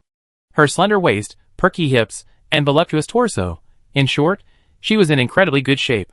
And it made one jealous. Wang Yunliang knew how good Cheng Xiyun's figure was, but at the same time, she had a face that was unappetizing. Why? How could an ugly, unwanted live so comfortably in the post-apocalyptic world? Wang Yunliang was indignant, wanting to righteously scold Cheng Xiyun. Since you're not dead, since you have food and drink, why didn't you send some to your son? Or just take him away? But Bai Li was nearby, knowing that this woman was prone to violence and had some serious martial arts skills. To avoid another beating from Bai Li, he swallowed the words that were on the tip of his tongue and asked for food instead. Never mind, let's get something first. Wang Yunliang glanced at the house they had left, feeling annoyed. The delivery station was so close to his house. Why hadn't he thought of looking for things there? These women are so treacherous. That boy was awarded to you during the divorce. What's it to me whether he has food or not? Cheng Xiyun looked at Wang Yunliang like he was stupid, feeling like he ruined her good mood for the day. She didn't want to bother with him anymore and turned to Bai Li. Lizzie, you stay here? I go in and move the things. We leave after we're done. They packed everything they had unpacked from the delivery box into the snakeskin bags they had brought. After a few trips with Xia Min and the others, they quickly loaded the items into the car. As for her unfortunate ex-husband, though he wanted to force Cheng Xiyun to give him the supplies, Bai Li was there, so he didn't dare force her. In the end, he had to leave in frustration. They packed up quickly, stuffing everything into the car, and the three of them got in and drove off. Bai Li gripped the steering wheel, pondered for a moment, and said to Cheng Xiyun, look at Wang Yunliang. He must be struggling to make ends meet. Xiyun, if he wants to take Wang Yu. Hey, stop! Before Bai Li could finish, Cheng Xiyun interrupted, there's no if. The divorce agreement clearly states that the child and I have severed our mother-son relationship. He doesn't want me as a mother, and I don't want a son like him. So he's Wang Yunliang's son. If he doesn't want to raise him, he can abandon him, but I won't. As Cheng Xiyun spoke, her expression pale as ice, especially in the middle two sentences, which seemed even more like a layer of ice chips. Bai Li glanced at her out of the corner of her eye and said nothing more. Xia Min, sitting in the back seat, widened her eyes in shock upon hearing this. She wondered, how could there be a child who wouldn't acknowledge his mother? She wasn't surprised. After all their time together, Cheng Xiyun's personality was clear to all, straightforward and outspoken. Every day, she was either working in the orchard and vegetable patch, or helping move things at the construction site. Everyone who knew her loved her. It was hard to imagine her son wouldn't want her as his mother. Chi-Chi affectionately called her godmother every day. Curious as she was, Xia Min wouldn't pry. Half an hour later, Wang Yunliang came running over breathlessly, carrying a boy about 10 years old with a dog-chewed haircut. To his surprise, the SUV that had been there just moments earlier was gone. Its place was empty, and the nearby delivery station was littered with unpacked boxes. Wang Yunliang looked around, angrily grabbing a handful of his messy hair and kicking an empty cardboard box leaning against the road. "Dad, is anyone here? Didn't you say she was here?" The boy looked around, saw no one, and breathed a sigh of relief. At the same time, a slight sense of loss lingered within him. He couldn't tell whether he wanted to see her or not. It had been ages since he'd seen that woman, but he knew that even after decades, he would recognize her instantly. It had nothing to do with blood ties. It was just that peculiar birthmark on her face, so unsightly it was almost impossible to forget. "I'm here. I was just here." Wang Yunliang scratched his hair again in annoyance. "You didn't even bother to ask about me, and you left so quickly." The sliver of hope in Wang Yu's eyes vanished, and he snorted with a stern face. "Just leave. I don't want to see her anyway." Wang Yunliang was stunned by this, a hint of regret for his earlier words. He was simply used to belittling Cheng Siyun in front of Wang Yu, and just now, like before the apocalypse, he said it subconsciously. But that wasn't his intention. The family was now struggling to make ends meet, with the old and the young all dependent on him for food. It was so difficult. Wang Yu was his only son, and they also had a 9-year-old daughter. Before the apocalypse, he would have been reluctant to give his son to Cheng Siyun. But things were different now. Cheng Siyun had no worries about food and shelter with Bai Li, and it would be better for Wang Yu to stay with her than with him. "Dad, let's go back. I'm afraid of bats." He was also afraid of zombies, and didn't want to go downstairs, but his father insisted that his mother had food and asked him to come with him. Then, the 10-year-old boy glanced around at the desolate and gloomy street and couldn't help but lean towards his father, whispering, "Come on, Dad, let's go back. What are we going to eat? Starving?" Wang Yunliang lowered his head, looking at Wang Yu with a sullen look. "Then take me back first, and then come out and look for her." Wang Yu didn't want to stay outside for a moment. He was so scared. Wang Yunliang thought he probably wouldn't be able to find Cheng Siyun today, but he could guess where she was. He was with Bai Li, most likely in the Baigua orchard in Yunqi village. He'd been there before. It wasn't far from the city, so even without a car, he could probably walk. He should be able to get there. "Xiaoyu, Daddy will take you to Mommy." This wasn't a question, it was a notification. Cheng Siyun had food and drink, so there was no reason for him to suffer with him. Besides, even if Cheng Siyun was supporting him, wasn't he still his son? "Dad, what are you talking about?" Wang Yu's eyes widened, staring at his father in disbelief. "Haven't you and Grandma always said she was cold-blooded and heartless, and that the red mole on her face was contagious?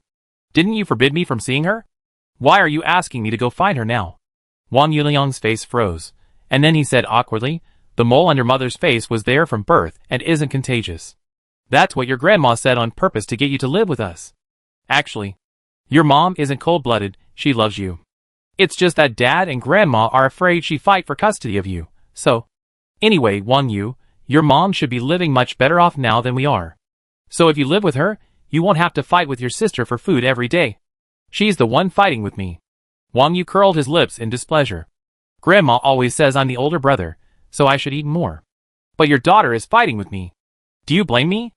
After saying that, he seemed to remember the main point of his dad's words. Let him go find that ugly woman. How could that be possible? She's so ugly, with that big red mole on her face. He doesn't want to live with her. It's so embarrassing. Thinking of this, Wang Yu looked at his father warily. "Dad, you don't really want me to go with her, do you?" "No, I won't go, and Grandpa and Grandma won't agree." "Not going? Even if your mom has endless water and everything you want to eat, you still won't go? Unlimited water? Everything you want to eat? How is that possible?" Wang Yu didn't believe it, but at the same time, he felt a little uneasy. What if it was true? Dad just said that the woman drove here looking for something. While cars are common these days, gasoline is scarce, so not many people can drive these days. But he still hesitated. He remembered when he was 5 years old and his parents divorced. That woman had cried and hugged him, wanting him to go with her. What a joke. He had finally waited for his parents to divorce, so how could he possibly go with her? So he refused and said he never wanted to see her again.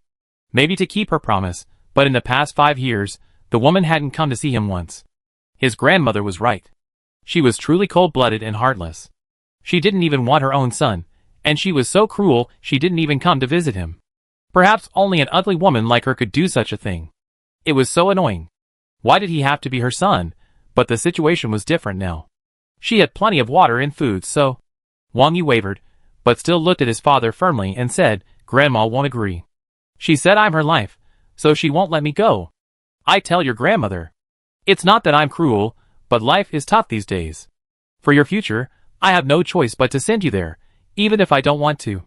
But remember, son, no matter where you are, you will always be my good son, my dear son. With these last words, Wang Yunlong. She threw her arms around Wang Yu and choked up. Dad has no choice. Otherwise, I would never have been willing to give you to your mother. But don't worry, son. Your mother has always wanted you. After not seeing you for a few years, she definitely treat you twice as well as she can to make up for it. 3 days later at noon, Yanju ran from the Yunqi village road into the white fruit orchard and called out to Chung Siyun, Sister Siyun, a father and son have arrived from outside the village.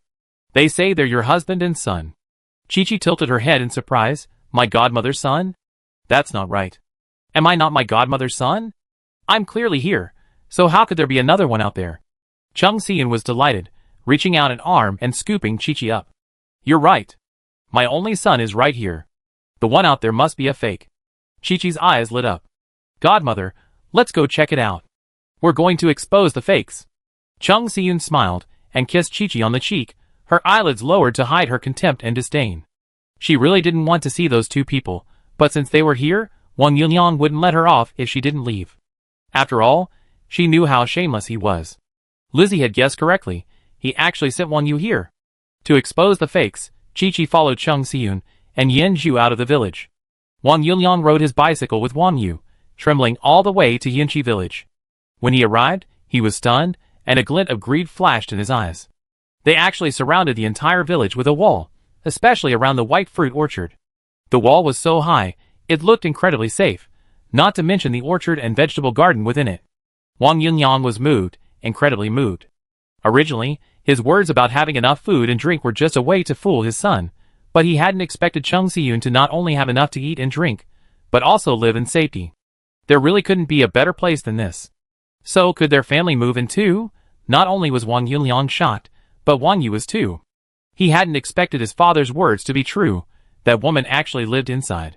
The thought of living inside such a secure wall in the future, though he didn't know what was inside, was definitely much better than the apartment building they were in now, where they couldn't even flush the toilet. In that case, he reluctantly forgave the woman and live with her. Just as the father and son were each formulating their own plans, two figures, one tall and one short, approached from the end of the road in the distance, accompanied by a dog. The two and the dog strolled leisurely, walking at a leisurely pace, showing no sign of urgency. Getting closer, Wang Yu could clearly see his mother, whom he hadn't seen in 5 years, but, somehow, she looked different from how he remembered her. In his memory, she always had a scowl, her hair tied in a single braid, and a red mole covering one eye, making her incredibly ugly. In kindergarten, kids would always ask him, Wang Yu, why is your mother's face different from others? Wang Yu, didn't your mother wash her face? That red spot won't come off? Wang Yu, your mother is so scary. Later, he no longer wanted her to pick him up or drop him off, and when she divorced his father, she chose to follow him without hesitation. But now, Wang Yu stared wide-eyed at the approaching figure. The red mole on her cheek was still there, still looking strange, but the look she gave him was unfamiliar, a coldness and distance she had never experienced before, unlike the joy and flattery she always had before. Wang Yu suddenly felt a sudden, inexplicable panic. He couldn't help but look away, then froze in place. About a minute later, anger began to roar in Wang Yu's mind. He stared intently at the two hands clasped together, one large, one small, so naturally and intimately held. He suddenly looked up at Chung Siyun, his eyes reddened as he pointed at Chi-Chi and asked, Why are you holding his hand? Who is he? An answer was brewing in his heart, and it also frightened him, more than the thought of his father having another daughter. It was fake, it had to be fake. They had nothing to do with each other, nothing at all. Chapter 112. In Wang Yu's heart, regardless of whether he acknowledged Chung Siyun as his mother or not, and regardless of how he treated her, she could only have him as her son. She had to put him first. She hadn't held another child's hand in front of him. That was too much. Wang Yu stared at the two clasped hands, and was about to rush over to separate them, but his father held him back. Wang Yunlong grumbled, Nonsense. That's your godmother's child. This son had truly been spoiled by his mother. He was 10 years old, but he had no sense, and didn't understand anything. When he and Chung Si-yoon divorced, Bai Li's son was already 3 years old. Even though he had never met him, he had met Bai Li's husband. The little boy before him looked about 8 or 9, with dark, bright eyes, like Bai Li's. His nose and mouth resembled his father's, as did his facial shape and demeanor. A very beautiful child. Wang Yunyang didn't even need to investigate to know this was Bai Li's son. Godmother, what does this guy mean? Does my mother have a godson? How come I didn't know? Chi-Chi blinked his bright black eyes, and looked at Chung Si-yoon in surprise. No, your mother doesn't have a godson. Don't listen to his nonsense. Chung Si-yoon looked at the father and son indifferently, thinking that Wang Yunyang was as shameless as ever. Before Wang Yu was born, Lizzie visited her, touched her belly, and said the baby inside was her godson or goddaughter. After Wang Yu was born, Lizzie held him and called him son every time she came. But what was going on? She loved her child because she loved him, and she loved him because of their close relationship. But if this child didn't recognize her, how could Lizzie still treasure him? Did Wang Yunyang think they were all fools? That's good, Chi-Chi breathed a sigh of relief. I told you my mom wouldn't be so short-sighted. Even if she did, she wouldn't have adopted a child this ugly. Ugly? Wang Yu was stunned, then furious. He glared at Chi-Chi and demanded, Who are you calling ugly? Chi-Chi rolled her eyes. Whoever starts talking should be the one to talk. You? Shut up. It was Chung Si-yoon who coldly scolded Wang Yu. Those 2 simple words shocked the father and son across from him. Wang Yunyang wasn't shocked that Chung Si-yoon would yell at him. After all, their relationship had already been torn apart during the divorce, so he wouldn't be surprised if Chung Si-yoon scolded him. But he had just yelled at Wang Yu. Even when Wang Yu had loudly declared that he didn't want to be with her during the divorce, she hadn't said a single harsh word to him. She had simply cried bitterly. Wang Yu was more than just shocked. He couldn't believe it. She. This woman, she actually yelled at him. How dare she? Chung Si-yoon looked at Wang Yu, her eyes filled with disappointment. She truly didn't want to admit that this child had come from her womb. 5 years ago, although Wang Yu had verbally abused her and chosen to follow his father, she didn't blame him, considering his young age and the instigation of the Wang family. Although she had proposed severing the mother-son relationship, she still occasionally secretly visited him at school. Every stepmother has a stepfather.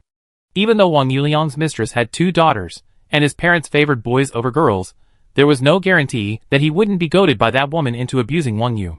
She figured that if Wang Yuliang treated him badly, she could sue and get him back. After all, he was still young, so at worst, she could just put in a little more effort to teach him again. Her child? She didn't want to give up on him just when everyone else had. Until one day, she saw that woman picking up Wang Yu. He sweetly called her mom, but the woman he addressed looked expressionless, with clear impatience in her eyes.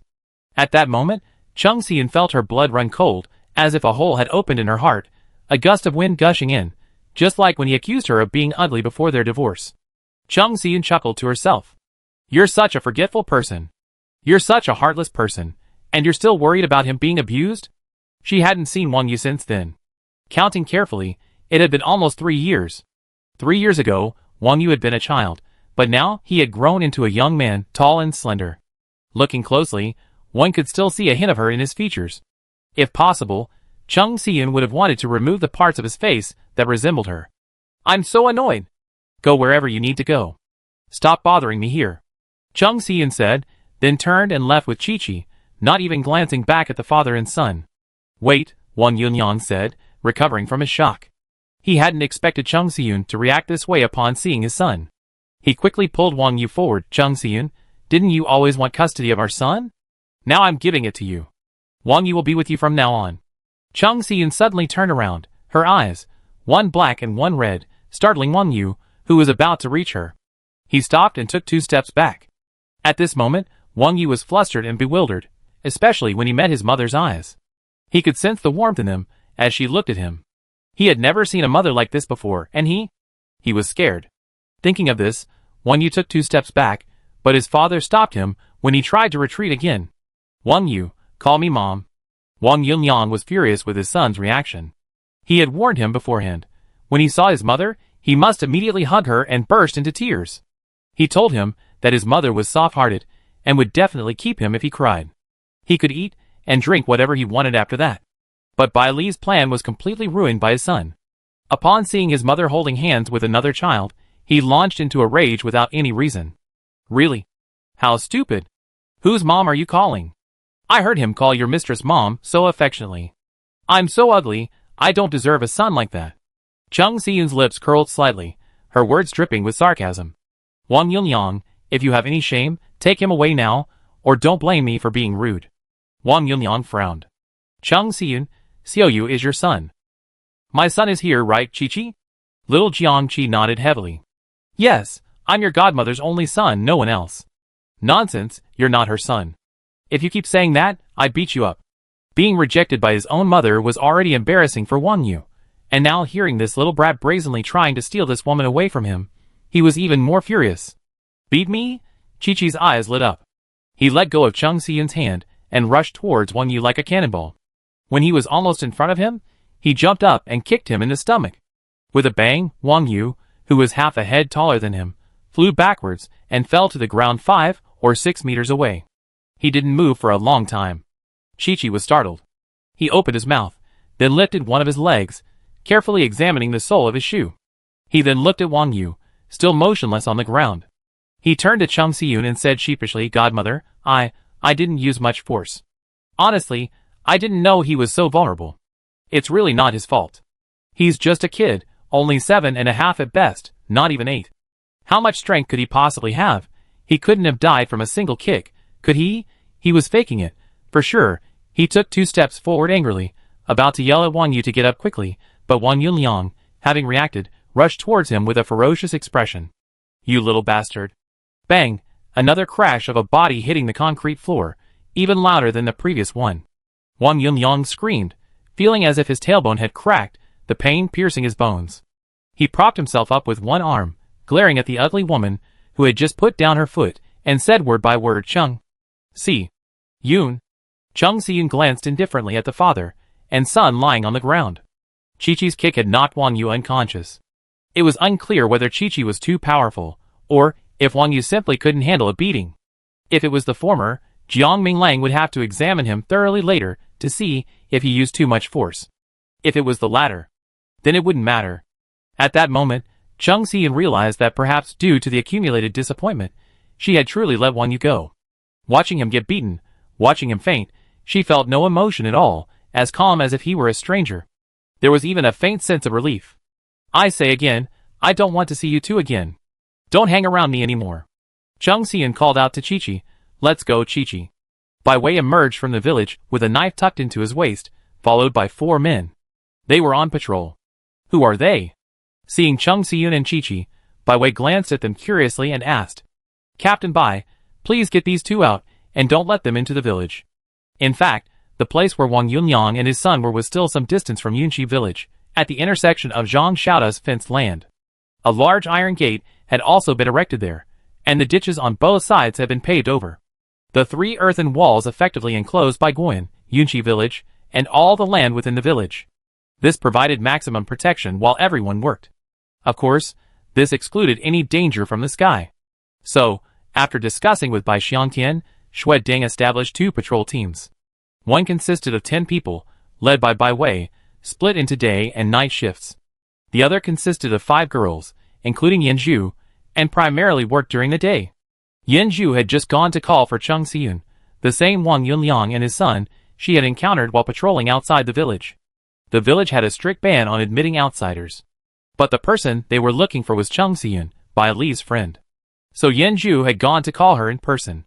The 2 teams were switching shifts, so Bai Wei had just arrived at that perfect time. Chung Si-yoon warned him, This man is a scoundrel. Don't let him take the child away. Chung Si-yoon, he's your son. Wang Yunliang was shaking with anger, but perhaps also with pain. Are you even human? You watched your son get knocked unconscious and remained indifferent. Bai Wei's eyes lit up at this. It sounded like there was something going on. So this man was Chung Si-yoon's husband? No, ex-husband. He looked at the man who had sat up, holding his waist, and leaned over to Chung Si-yoon, whispering, What's going on? Did your ex-husband bring the kids to live with you? Tell me. He's bored all day, not a single gossip to share. Chung Si-yoon clenched her fists and sneered, Want to hear? Bai Wei quickly took 2 steps back and waved his hand. No, not at all. I'm just asking, if they refuse to leave, can I do anything? Yes, anything, just don't let them stay here. Bai Wei waved his hand with a seemingly cheerful air. Okay, I got it. Go ahead. I promise to take care of everything for you. Chi-Chi had been liking Bai Wei lately, calling him uncle, a rare occurrence. Bai Wei was so happy he almost gave him the ancient sword, but at the last moment, he remembered it was a family heirloom and couldn't be given away. The two of them returned to Bai Wei Garden and didn't bother with what happened next.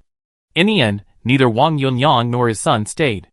Not only did Wang Yuliang's plan fail, but he and his son were also injured. He expected the journey back to the city to be difficult, perhaps even prevented by an accident. However, he unexpectedly met a kind-hearted person who offered him a ride back to the city.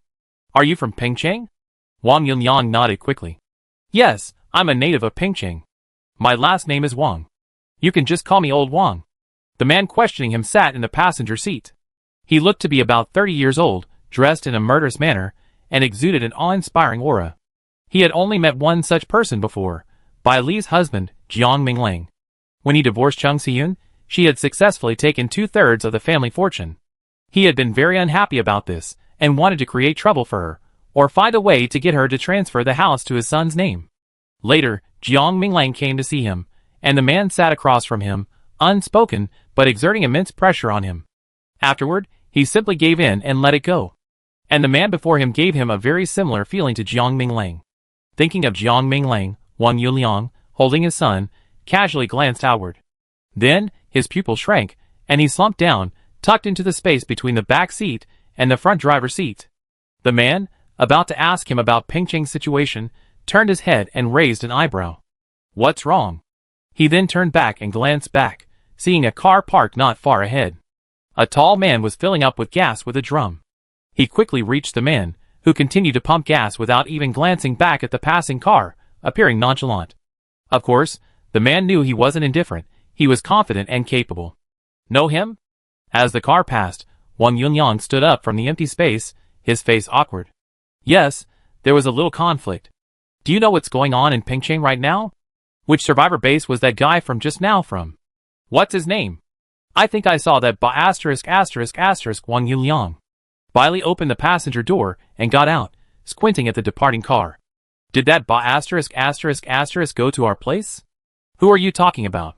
Jiang Minglang filled the tank, screwed on the lid, and put the can in the trunk, then turned and asked. Cheng Xiyun's ex-husband, have you forgotten? He really had forgotten. After all, he was a coward. The number of times they met was less than a handful, so he hadn't bothered to remember him.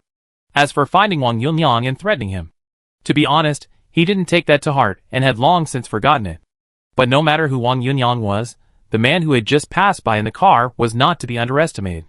Chapter 113. The couple had left yesterday with Xia Yonghua, Ning'an, and others. A new warehouse had been built inside Baiguan. Ning'an and the others wanted to follow their example and build a wall, so they followed them through downtown Pingcheng and headed west to a county town to haul cement and bricks. Since everything in the city had been hauled away, they had to look for supplies in the surrounding areas. Thankfully, they found some. They had left yesterday and returned with 5 full truckloads today, which was considered a full load. Jiang Minglang escorted the convoy from west to east, skirting downtown Pingcheng. When they were about to reach Yunqi village, he asked Ning'an and the others to take the convoy ahead. Since they still needed Xia Yonghua's team to help build the wall, Ning'an was certain they would get them safely into Baiguan. Jiang Minglang stopped partly to refuel and partly to return to the city to explore. He had previously suspected that Pingcheng's groundwater was different from other places, and coupled with its reputation as an agricultural city, it might attract survivors from elsewhere to settle here. He wanted to see if anyone was approaching, or how many were approaching. Unexpectedly, just as he was about to refuel, he ran into someone he had never encountered before. Was that Wang Yuliang really sending his son to Cheng Xiyun? Bailey wasn't as perceptive as Jiang Minglang, and didn't realize how dangerous the people in the car were. She just assumed Wang Yuliang must have been holding back. While that little Wang Yu certainly deserved death, she couldn't bring herself to kill him now that she had him. After all, he was born from Xiyun's belly. And it wouldn't be easy to do anything to Wang Yuliang either. These father and son, what a misfortune. After refueling and restarting the car, Jiang Minglang looked at the car in front and said to Bailey, could that car be heading to our area to investigate? Although he spoke in a questioning tone, he was almost certain. Coming from the highway south of Yunqi village, it's hard not to see Yunqi village, surrounded by 3 walls. After all, compared to many sleepy villages, it's quite conspicuous. Before, with no outsiders, few Pingcheng locals dared to venture out. Furthermore, the countryside is vast and sparsely populated these days. Unless you look closely, simply from a distance, the few earthen walls in the fields aren't really noticeable. But that's from a distance. If you really get closer, and see the high walls of Baiguoyan, Jiang Minglang knows their place will inevitably attract the attention of others. For example, the bald gang they encountered in the supermarket downtown. At first, the two sides only clashed in the city, with him and Dazi taking down 2 gangs. He genuinely didn't take them seriously. Those people initially thought they were survivors gathered in a villa complex, so even if they wanted to seek revenge, they confined their search to Pingcheng. It wasn't until last week, when they happened upon Zhou Lei and his companions picking watermelons in a watermelon field near Zujiazhuang, that they seemed to realize there was food in the fields. What a joke. Is an agricultural city just a random name? Pingcheng may not have much else to offer, but it has plenty of farmland. The apocalypse struck at the end of April, and by then, almost no fields were left uncultivated. They were all covered in crops. Countless people died after the apocalypse, leaving nearly 70% of the land unowned. 70%? What a concept! You could easily harvest a large harvest from any field. That's why, for a period in June, Bailey didn't head into the city, but instead, with Cheng Xiyun, Xia Min, and others, harvested as much as possible in the fields around Yunqi village. If they weren't harvested, they would rot in the fields, which was heartbreaking. Even so, countless wheat and rice fields were left uncultivated and ruined. But the bald-headed gang didn't see it that way at all. They all been living in the city. Who would be so bored and have nothing to do that they go to the fields? How tiring. Wouldn't it be better to grab some ready-made ones from the supermarket in the city? Of course, it would be even better to eat watermelon right off the shelf. That day, Bailey also wanted some watermelon. Although they had some in their orchard, they were a different variety and weren't ripe yet. The ripe plot of land in Zujiazhuang belonged to Zhou Lei's parents. They used to rely on selling the melons there for a bit of money, but now, of course, they just picked and ate them. So, she brought Chi-Chi and Xiaowu, along with Cheng Xiyun and Xia Min, and the group happily went to the fields to pick melons. Then, they ran into the bald-headed gang robbing them. Of course, the bald-headed gang had died long ago, and without him, they had no idea they were a gang. But it doesn't really matter whether you know it or not. Anyway, I definitely won't give it to you if you want to steal something. At the time, there were 6 adults, 3 children, and a dog. They were facing 15 strong men. Zhou Lei automatically assumed the leadership, and Zhou couldn't stop him. Only when one of the men pulled out a gun did he stop and stand still. Then, within 5 seconds of the gun appearing, it was suddenly and somehow in his hands. Oh, now I remember. A vine had invisibly wrapped around the man's arm, and then another vine swept the gun away, tossing it into his hand. As for why it was given to him, it was because he was the only one of the 6 who had ever handled a gun. But what if I played with it before? What if I had the gun? I didn't use it. Bai Li's vines caught the other men off guard. By the time they reacted, Cheng Xiyun had already rushed over and was beating them one by one. These 2 women were truly fierce.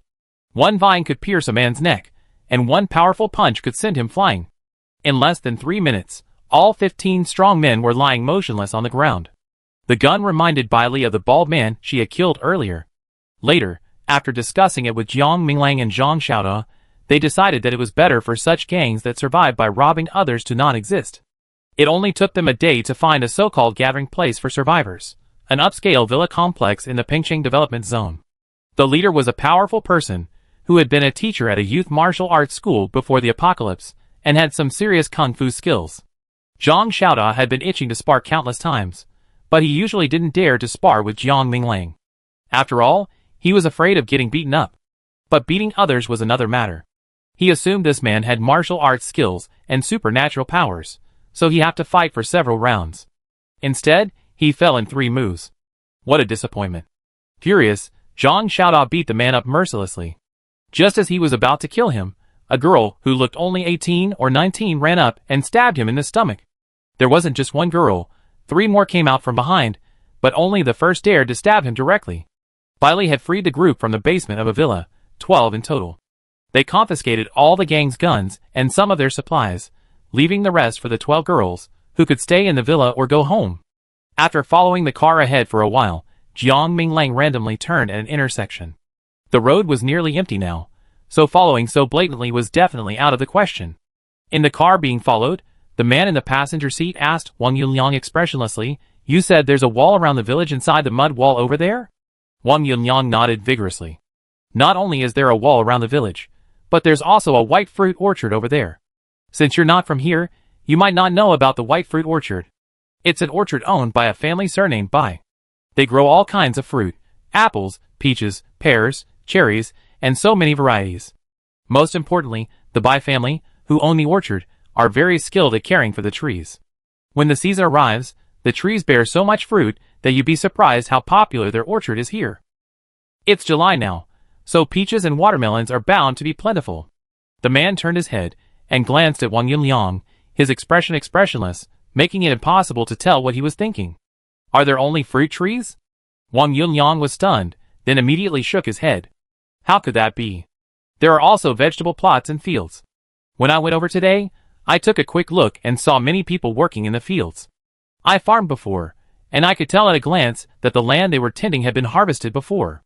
In other words, they harvested the wheat and early rice." "Wheat and early rice?" The man's calm face stirred slightly. "Flour and rice, those are staple foods." Wang Yunliang had been watching the man's expression as he spoke. He hadn't noticed anything before, but now that he finally saw the change, he quickly struck while the iron was hot. Yes, I was just standing at the village entrance, still some distance away, and I could smell the aroma of steamed buns." "What does this mean?" "It means that Yunqi village has plenty of food, and no one is starving. Not to mention the village is surrounded by a wall. How safe it must be." Speaking of steamed buns, he couldn't help swallowing. Even though he hadn't smelled any just now, the thought of them still made his mouth water. Buns, big, soft white buns. He almost forgotten what they smelled like. The man glanced at Wang Yunliang, his expression returning to normal. "You said the man who was following our car just now was the leader of Yunqi village?" "You should say it was his father-in-law, but I think at a time like this, his father-in-law would have listened to him." "You said he was a soldier? Which kind?" "Huh? Which kind?" Wang Yunliang didn't really know what branch of the military Jiang Minglang had belonged to, because Bai Li was a tight-lipped person and had never told Cheng Xiyun about it. But now, he couldn't say he didn't know. Wang Yunliang rolled his eyes and said casually, "It said he was a special forces soldier, quite capable." I wonder if this statement failed to gain the man's trust, as he didn't speak again after that. Wang Yunliang felt uneasy, unsure of what the man was thinking. As they neared his neighborhood, he couldn't help but ask again, "Brother, are you going to Yunqi village? If so, I can show you the way." The man didn't answer him, but instead asked another question, "Do you know about the groundwater in your area?" "Huh? Groundwater? What's wrong with groundwater?" Wang Yunliang looked bewildered. Going to Baiguan today was his first trip back to the countryside since the apocalypse. Although his hometown was also in the countryside, his family had moved to the city over a decade ago. Having sold the land and property of their old house, he had no place to live back in the countryside. Since there were no pressurized wells in the city, naturally, he had no idea that the water from the wells in Pingqing's countryside was drinkable. The man saw him like this, and knew he was a clueless fool.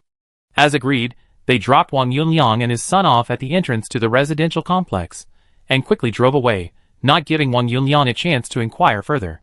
"Brother Jun, should we go check out the Yunqi village this guy mentioned?" The driver, with a crew cut, asked after the car had driven about 100 meters. "We can watch, but there's no need to fight." "Why?" The man glanced at the small platform and scoffed. "Do you think the 10 of us can defeat that guy? Is he really that powerful?" "He's definitely more powerful than you and me." The crew cut thought for a moment and asked, "If Xiao Fei comes, don't you think Xiao Fei would be a match for him, June?" The man was immediately furious. "Do you have a brain? Have you forgotten what Xiao Fei did before the apocalypse? They were both soldiers, maybe they even knew each other. Even if we don't know each other, do you think Xiao Fei would help us seize someone else's territory? He'd definitely be the first to bury you." The crew cut man said awkwardly, "Not really. It's the end of the world, who cares if you're a soldier or not? Besides, we helped Xiao Fei before, so he wouldn't." "Shut up." The man interrupted the crew cut man. "I'm warning you, when Xiao Fei and Du Qian get here, don't talk about seizing territory in front of them. You don't understand. For people like them, there are some things they can do, but there are also things they can't do. Let them know you have such thoughts, and they never consider you one of their own again, understand?" Although the crew cutter disagreed, he replied honestly, "I understand, June, don't worry, I won't say anything careless." The car passed the intersection, and about 20 seconds later, a black Jeep, parked motionless on the side of the road, started up, slowly turned, and drove out just as the car ahead was about to disappear from view. Half an hour later, Jiang Minglang parked the car at the most famous greenhouse area in the western suburbs. This area and Yunqi village are located to the west and east, forming opposing points. Pre-apocalyptic agricultural products were completely different, with a greater emphasis on winter greenhouse vegetables. So, at a glance, greenhouses are lined up one after another. It's too hot in July, so greenhouses are unnecessary. Of course not, but the apocalypse arrived at the end of April, when the temperature was less than 10 degrees Celsius. Some greenhouses were uncovered and placed on the shelves, while others were only partially opened, leaving the view completely white. After all, so many people died, no one cared about the greenhouses anymore. TSK, these guys found a good spot. This place is closest to downtown Pingcheng. It's called the countryside, but it's pretty much like the city. But the housing is much more spacious and comfortable than in the city. The neatly arranged two-story buildings, one for each family, are a real eye-catcher. Bailey watched the car that had been following them stop in front of a building and asked Jiang Minglang, "If the land here can be utilized just as well as ours, why would they still be targeting our orchards?" There are no orchards in the greenhouse area, but fruit isn't a necessity. There's no need to fight over a few fruits, right? Chapter 114. I win. On the path beside the field, a shadowy figure approached from afar. Just as it reached the bamboo pole standing at the Bai family's gate, it slammed to the brakes. It came to a sudden, unbelievable stop. Xia Min, who then turned and ran after him, raised her chin triumphantly. "Are you looking for trouble? You keep losing, and you're still not convinced? To tell you the truth, I didn't even try my best, ouch." Bai Yang hadn't finished his words when Xia Min stepped on him. The pain made him jump, and he bared his teeth and roared, "Xia Min, you! What do you mean by you didn't try your best? Are you looking down on me?" Xia Min raised her foot to kick again, but Bai Yang was prepared this time. How could she possibly have hit him? Even with a single leg, he easily dodged it and darted behind her, trying to grab her ponytail. But his hand was stopped mid-stretch. He looked up at the person grabbing his wrist, stunned. "Brother Dazi, why are you grabbing me?" Zhang Xiaoda's face was expressionless. "What are you doing?" Bai Yang was puzzled. Wasn't it obvious what he was doing? Why was he asking? Second uncle asked you to help him move potatoes." However, Zhang Xiaoda didn't intend for him to answer. He released his hand and glanced at him blankly. "You've been playing around all day, doing nothing." He turned and called to Xia Min, "Don't you want candied sweet potatoes tonight? Come on, go wash them." Xia Min's eyes lit up, and her lips curled slightly, revealing a small dimple. "Can you really do it?" Zhang Xiaoda saw her smile, and the slight discomfort he had just felt in his heart dissipated. His expression softened, but he still feigned displeasure and asked back, "Do you think I'm bragging?" After settling down in Baiguan, the Xia father and daughter couldn't always eat at the Bai families. They now lived in Shandong's house, while their own house was still under construction, but was almost finished. With a settled place, 3 meals a day wasn't a problem, but eating was a bit difficult. Neither father nor daughter had much talent for cooking. They could make simple rice soup and dumpling soup, and they could stir-fry vegetables, but that was just enough. To achieve a delicious and flavorful meal, that was just wishful thinking. Once, Zhang Xiaoda went to see Xia Yonghua and saw the father and daughter enjoying a plate of slightly blackened fried potato sticks with steamed buns. They were too thick to be shredded, but that was fine. The main problem was the strange taste. Xia Min, wanting a better texture, had added a little of the seasonings on the stove, including the cooking wine. Zhang Xiaoda saw the father and daughter eating with such relish that he was both amazed and intolerant. So he grabbed 2 more potatoes, quickly shredded them, added a green pepper, and quickly cooked a dish of authentic green pepper and potato shreds for the father and daughter. From then on, Xia Yonghua invited him to live with them, and he became a qualified cook. Being able to cook wasn't something to be proud of. He had grown up with his grandmother in the countryside, so if he wanted to make her life easier, he had to help with the housework. No one's growth is without reason. Perhaps he had a natural talent for cooking. He learned to cook very quickly. When he visited Bai Li and her family in Sichuan, he made them pineapple pork and chopped pepper fish head. They were delicious. Bai Yang watched the 2 people turn to leave, and without paying attention to the previous question, he grabbed Zhang Xiaoda's arm and asked with the same gleaming eyes, "Brother Dazi, are you making candied sweet potatoes tonight?" Zhang Xiaoda now found everything about this boy displeasing. He glared at him and asked, "Why? Everyone who listens should be aware. Didn't you say you don't like sweets?" Bai Yang was stunned. When had he ever said that? "Brother Dazi, are you remembering it wrong?" "No." Zhang Xiaoda shook off his hand and told Xia Min to leave. Bai Yang looked at the backs of the two men standing side by side, scratched his head, and muttered to himself, "Why do I feel like Brother Dazi has a problem with me? Have I offended him?" Zhang Xiaoda, with his keen hearing, twitched his ears, glanced at Xiaomin calmly, and asked, "Do you like to compete with Bai Yang in speed?" Xiaomin spread her hands. "How can I improve if I don't? After all, he and I are the only two of us with speed abilities. Who else can I compete with if not him?" Zhang Xiaoda was speechless. But he still felt uncomfortable. It was true that they were of similar age, and when they stood together, they gave outsiders the impression of being a perfect match. The wife of one of Xia Yonghwa's workers once said just that, even urging him to win over Bai Yang, his son-in-law. This infuriated him. What son-in-law? Who is Uncle Xia's son-in-law? What do you mean by similar age? Isn't it true that you only know how to care for others when you're older? What do these people know? They're just randomly pairing people up. He thought for a moment and said to Xia Min, "If you want to improve your speed, it's not difficult. I get a stopwatch and time you next time." "Do you mean you want to help me train?" "If you want to improve your speed, I can help you make a schedule." Although he was still busy every day, he could still find time. Zhang Xiaoda felt that instead of letting her compete with that kid and have her confidence dented, it would be better for him to help her train. Yes, he helped her. Zhang Xiaoda patiently explained to her, "If you want to improve your speed and surpass Bai Yang, you must first have a solid foundation. Take Bai Yang for example. Do you know why he's faster than you? Why? Every morning my brother asks him to run with us. We also do push-ups, sit-ups, and anything else that can help with physical training. If you like, I can ask you to join us in the morning." "What time in the morning?" "Before, it got up later, so we started at 6 o'clock. Now it's hot, so we moved it up half an hour. That means 5:30. Getting up at 5:30. Xia Min struggled with the idea, feeling she wouldn't be able to get up. An idea struck her, and she asked Zhang Xiaoda, "I can run at night. Brother Dazi, can you train with me in the evening?" Training in the evening? Zhang Xiaoda thought that it would use up electricity at night, and Xia Min had thought of that too. Although they had a generator, it wasn't unlimited, so it was better to conserve it whenever possible. But she really didn't know if she could get up in the morning. After a moment's thought, he said, "How about not running and just helping me with my physical training?" Physical training for her in the evening? Just the two of them. Zhang Xiaoda felt like he might be struck by lightning if he didn't agree. He readily agreed, and set a time for the training to begin that evening. The two returned to Qindong's courtyard. Xia Min happily washed the sweet potatoes, while Zhang Xiaoda began kneading the dough for hand-rolled noodles.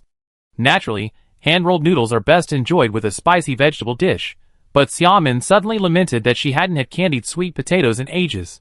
He knew how to make it, so he could just make it whenever he wanted. It didn't matter what he paired it with, as long as he enjoyed it.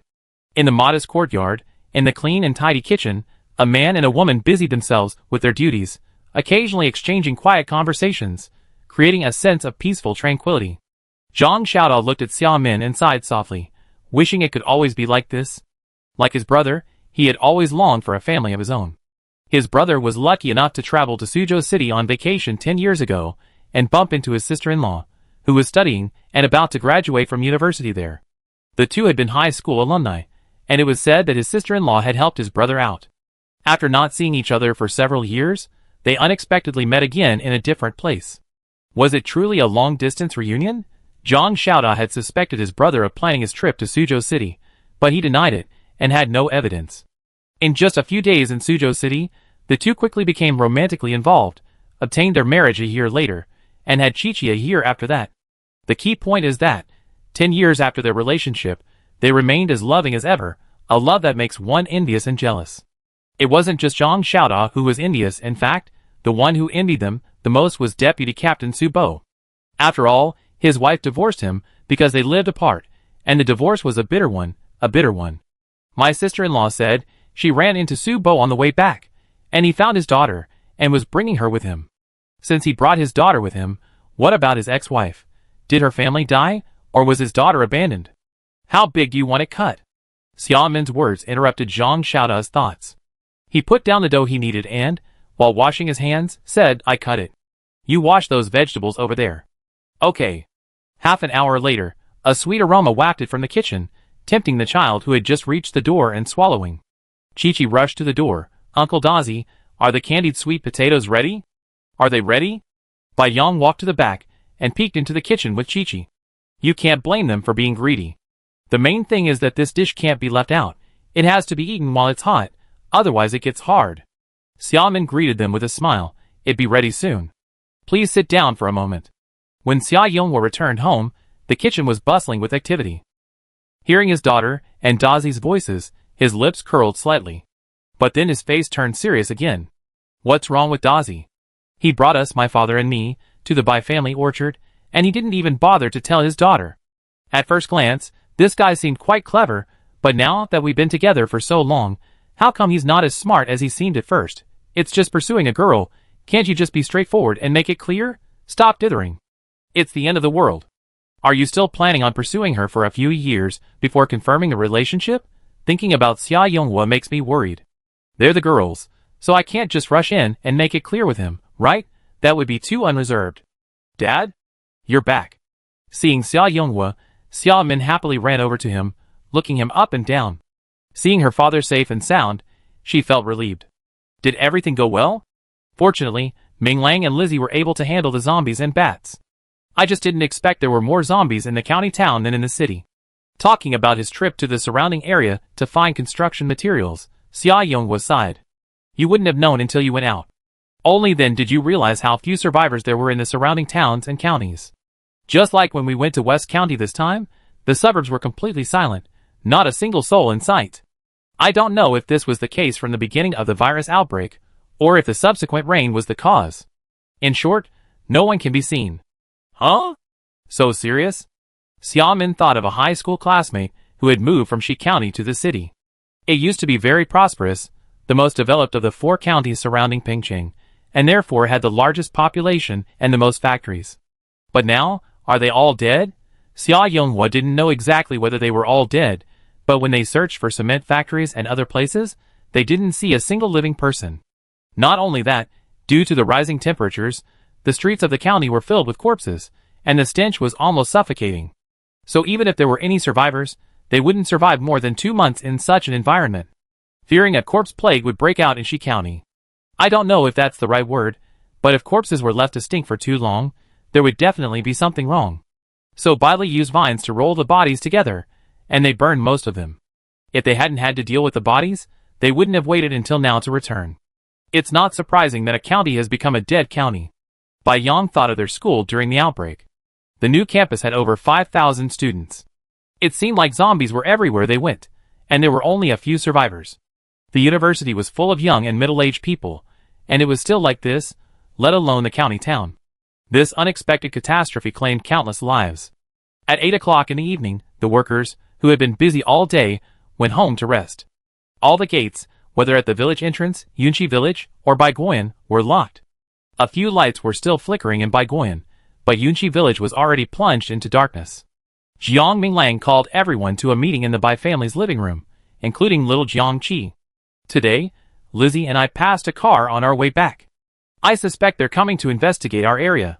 My feeling is, these people aren't from Pingcheng, but came from another city. Jiang Minglang said this with a serious face.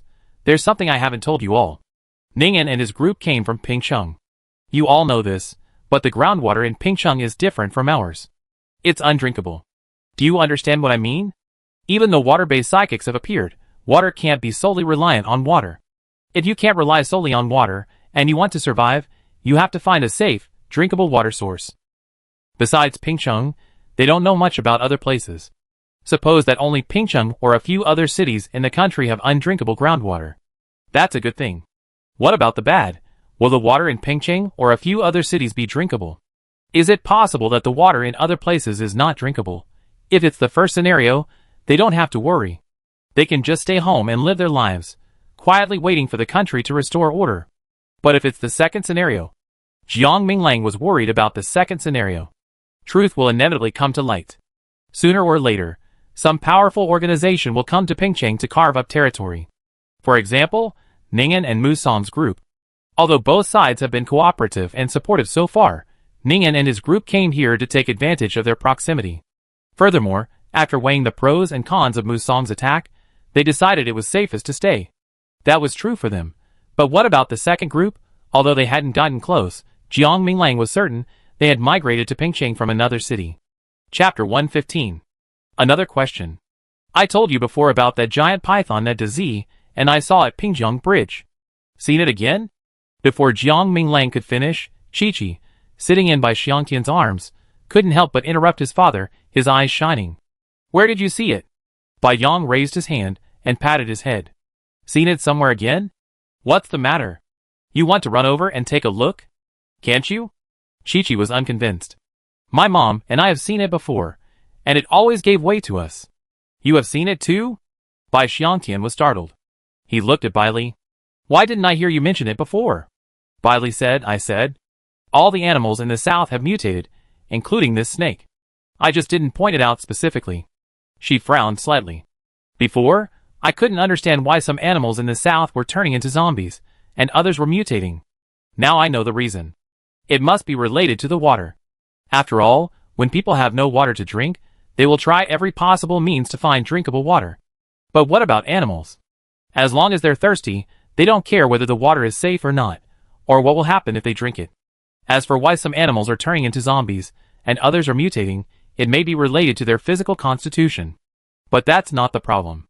The problem is, Jiang Minglang and Bai Li exchanged a glance, sharing the same thought. The groundwater in Pingcheng is attractive, but what about those mutated animals in the south?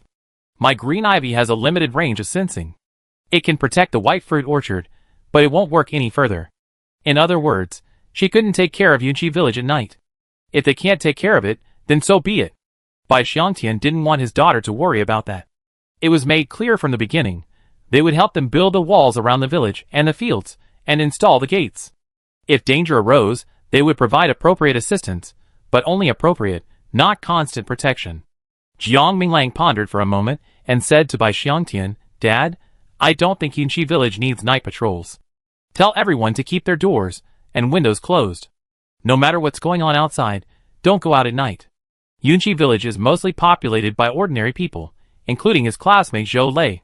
Such people wouldn't be able to withstand psychics, let alone mutant animals. So why bother? Just go to sleep when it gets dark and stay home. Except for the two generals, Hung and Ha, the other dogs in the village are normal. A normal dog would definitely bark in the event of an emergency. As long as the village dogs bark, the two vigilant generals will definitely notice and bark immediately, perhaps even before the village dogs notice. So, night patrols were really unnecessary. But since this was a decision made after Xue Ding, and by Wei's consultation, Jiang Minglang remained silent. After all, since they had been assigned the positions of captain and deputy captain, there was no need to dampen their enthusiasm. The main reason for bringing this up now was that the situation had changed. Pingcheng seemed to be facing instability.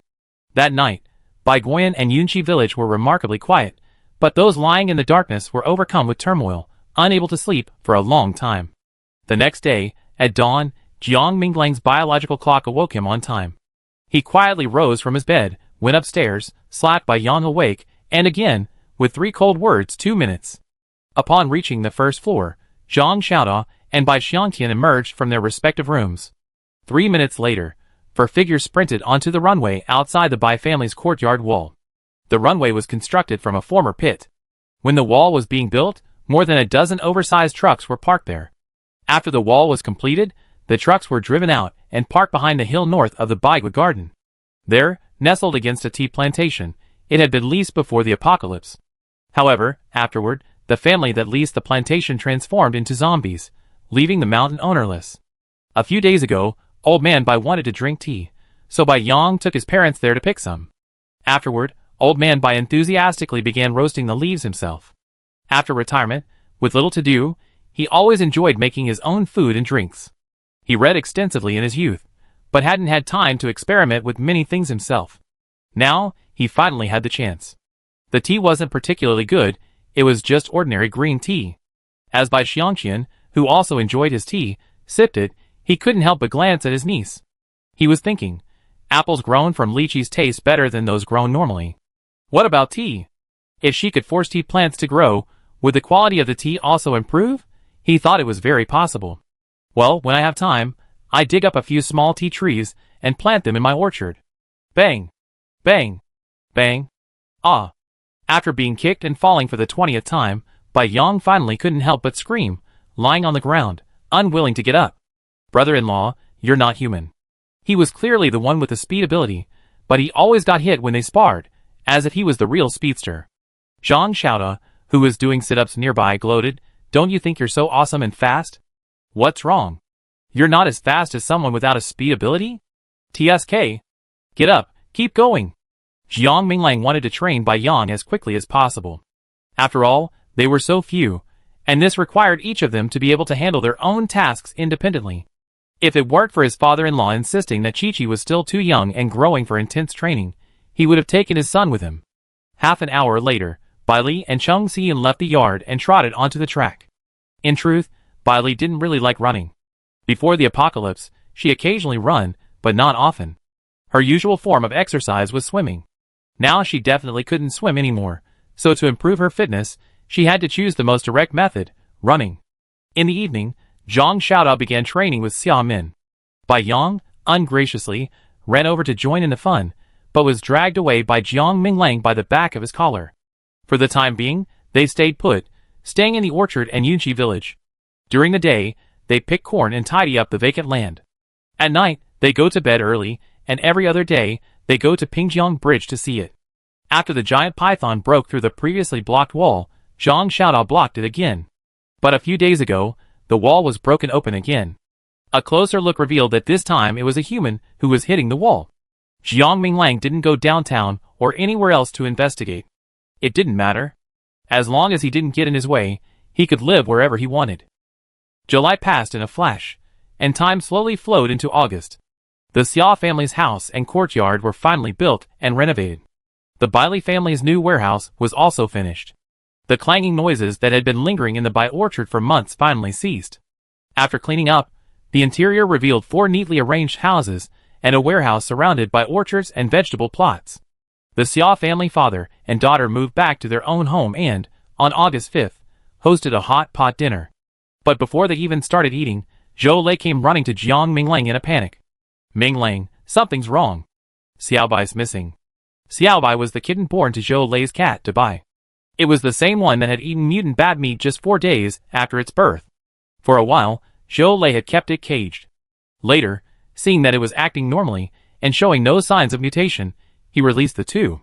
Xiaobai was less than 2 months old, but strangely, the kitten hadn't grown at all since birth, still only the size of a palm. Sometimes, it would cling so tightly to Zhou Lei that he'd keep it in his pocket while working in the fields, petting it whenever he had the chance, which was quite satisfying. But Xiaobai, who had always been so clingy to him, disappeared this morning. "If I don't take it with me, it never leaves my yard." But now I looked everywhere, even in every corner of the village, and it's nowhere to be found. Do you think it could escape the village? Zhou Lei's face was filled with anxiety. Xiaobai was still a cub, and it was so dangerous out there. What if it ran into a mutant bat or a snake? "Brother, stop eating. Help me look for it." Zhou Hui and the others had already been mobilized by him, nearly running their legs off in the village, and now they refused to look for it no matter what. Zhou Lei had no choice but to come to his good brother for help. But even with him so anxious, this guy was still eating leisurely. "Really? Jiang Minglang. Even if it ran out of the village, it would come back eventually. Why are you so anxious?" Zhou Lei's anxiety grew even stronger. "It's not you. It can't go out and come back safely. It's so small. What if it gets eaten by someone so foolish? Hey! Chi-Chi, how about you take Xiao and the 2 generals Hengda and help your uncle look for it?" Chi-Chi loved animals, a fact common knowledge in the village. He also loved his son, Xiaobai, but Zhou Lei was reluctant to give him away. This was Dabai's only child. Giving him away would make him sad. Chewishly chewing a fried meatball, Chi-Chi blinked and asked Zhou Lei, "Uncle Lei, if I find Xiaobai, could you lend it to me for a few days?" Uncle Lei wouldn't give it to him directly, so he lent it to him. While he was at it, he'd get to know Xiaobai and make her dependent on him. That way, even if Uncle Lei left, Xiaobai would definitely come back. He now had 4 dogs and a bird, and he desperately needed a cat, especially a kitten he could fit in his pocket. Okay, if you help me find Xiaobai, I lend it to you. Giving it to him was out of the question, but lending it was fine. Okay, I find it for you. Chi-Chi put down his chopsticks and trotted back home. When he came out, he had a bird perched on his head. Zhou Lei was stunned and asked in surprise, "Aren't you going to look for it with your dog? Why did you bring this timid parrot out here?" "Ah!" Before Chi-Chi could reply, Fengbao barked at Zhou Lei in dissatisfaction, her mouth open as if she wanted to bite him. "Uncle Lei, Fengbao is upset by what you said. It's quite courageous." He didn't know if it was an illusion, but Zhou Lei felt like the bird was rolling its eyes at him. Unfortunately, its eyes were so dark that the whites couldn't be seen. Okay. I was wrong. I apologize, Fengbao." He apologized, but in his heart, he was resentful. It wasn't me who said it was timid. It was just that every time someone spoke loudly around it, the old man would stop them, saying it was timid and would scare it. How could a bird that was frightened by loud voices be courageous? Zhou Lei shook his head and got back to the point. "If we're looking for Xiaobai, will you be able to help me with him?" Chi-Chi grinned, then reached out a finger to lift Fengbao off his head, smoothed down his fur, and whispered softly, "Fengbao, dear, do you remember the little white cat I took you to see earlier?" "Ah, remember? Well then, call those crows and find it, okay?" "Ah, okay, go ahead. I watch from here. When you find it, just call out in the sky over there, and I bring Xiaowu over right away." Chi-Chi finished speaking, and Fengbao, with a quick "ah," fluttered into the sky. It circled twice in the air above Baiguoyan and Yunqi village, then spread its wings and flew westward. Then, a scene that stunned Zhou Lei unfolded. Just as Fengbao was about to fly out of Yunqi village, several pitch-black birds suddenly appeared beside it. Having previously killed a mutant bat, he now tensed up at the sight of anything dark and flying. Luckily, it was daytime, and even though the crows were completely black, he could clearly see they were different from bats. Zhou Lei regained his composure and asked Chi-Chi with a complicated expression, "Those are crows, right?" "Yes." "Why are they following Fengbao?" "Because they're Fengbao's men." "Why are they Fengbao's men?" Chi-Chi looked up at Zhou Lei seriously. "Uncle Lei, there aren't so many whys in this world. I said they're Fengbao's men, and they are." Zhou Lei, He suspected that the middle sentence was Jiang Minglang's way of dismissing his son, otherwise, the little boy wouldn't have said it in such a serious tone. "Ah!" As Fengbao flew westward, nearly becoming a dot, Chi-Chi heard a familiar cry. He frowned. Xiaobai really did get out. "Let's go, it's over there." Zhou Lei looked at the black dot in the sky, and roughly estimated it was about 3 miles from Yunqi village. Luckily, not too far. But it was out of the village. Finally, Zhou Lei rode his bicycle with Chi-Chi, Xiaowu and Hengda following behind, and they rushed to the place Fengbao had called. It was a sweet potato field, but the potatoes had long been dug up, leaving only rotting roots and leaves. The summer temperature was a bit high, and the heat and the stench of decay stimulated his sense of smell, making him feel nauseous. Xiaobai. As soon as Zhou Lei arrived, he saw the small white dot on the gray-black earth. It was still the size of a palm, but in front of it lay a mouse larger than a cat. By this time, the mouse had lost half its body, and Xiaobai was munching on the remaining half with great gusto. A tiny kitten, the size of a palm, buried its head in the belly of a mouse larger than a full-grown cat, its white head and face covered in blood, looking incredibly horrified. This reminded Zhou Lei of the day Xiaobai devoured bat meat. His Xiaobai was truly. Although cats were supposed to eat mice, Zhou Lei still got goosebumps for no reason. He really wanted to stop his precious from eating such a rubbish. But then something occurred to him, and his pupil shrank. He muttered, "Oh no! The mouse has mutated. What should we do with a mouse this big?"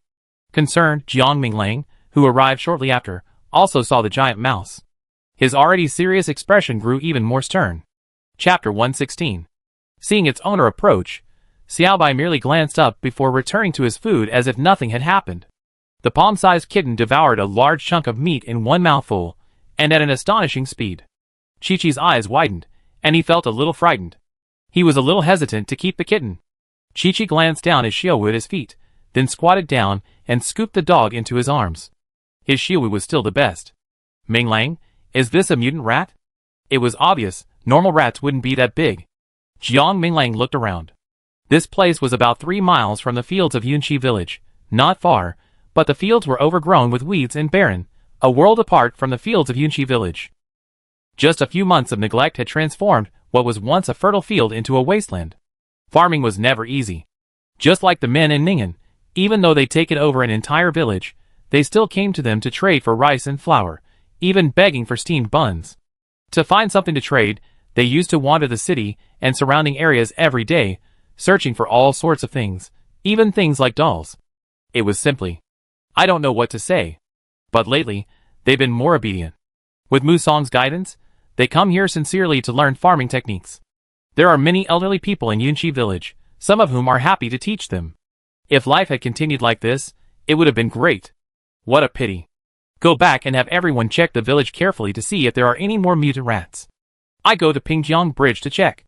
There was some movement just now, and he was worried, so he decided to go and take a look. Okay, then be careful. He watched Jiang Minglang ride his bicycle towards Pingjiang Bridge. Gasoline was scarce, so if it wasn't urgent, it was best not to drive within a certain distance. Zhou Lei looked away, squatted down, and looked at his little white cat, still devouring rat meat. He sighed, "Little white, can we stop eating? You're so small, eating too much at once won't digest it." He wanted to say, "In all the time I had its mother, she's never fed it rat. What a pup. It's not even grown up yet, and it's already finding its own way to eat wild meat. No wonder it usually has no interest in rice porridge and steamed buns. It turns out it's a meat cat." Huh? Where's Feng Bao? Chi-Chi, so engrossed in watching Little White eating the rat, had forgotten that Little Feng hadn't come down. He looked up and looked around blankly. There wasn't even a bird in the sky. Maybe he went home. Zhou Lei hadn't noticed, but that wasn't important right now. The important thing was to get back and tell everyone to look for the rat. He realized this matter was urgent and couldn't let Xiaobai waste any more time. He grabbed the kitten, wiped its mouth roughly, and stuffed it into his pocket. He hopped on his bike and was about to pick up Chi-Chi. "Let's go, Bauer, let's go back." "Wait a minute, Xiu, burn it." As Chi-Chi finished speaking, before Zhou Lei could react, the remaining half of the rat had instantly turned to ash. He stared with his mouth slightly open. This. Chi-Chi climbed onto Xiuheng's back with a calm expression, saying, "Uncle Lei, your bike is too bumpy. I better let Xiuheng take me back." By the time Zhou Lei realized what was happening, the child and 3 dogs had already run a long way off. Looking at Chi-Chi, riding steadily on the giant dog's back, he sighed enviously, "Oh, why didn't I think of getting a dog before? And Dubai, why hasn't it mutated? Imagine if his Dubai could grow as big as a tiger and ride it when he goes out." No, Dubai is for petting, not riding. Elsewhere, Jiang Minglang quickly arrived near Pingjiang Bridge on his bike. He didn't approach, but instead, with one foot propped on the ground, frowning and watching the continuous stream of vehicles heading towards Pingcheng on the bridge. The sheer number was beyond his imagination. He and Dazi had just inspected the bridge 2 days ago, and the barriers and earthen walls they had erected were still there. Now, they must have been cleared away. It seemed likely that all the cities south of Pingcheng were in trouble and uninhabitable. Or perhaps someone had discovered that heading north would be a better option. The south is prone to heavy rain, and the current rainfall is undoubtedly problematic.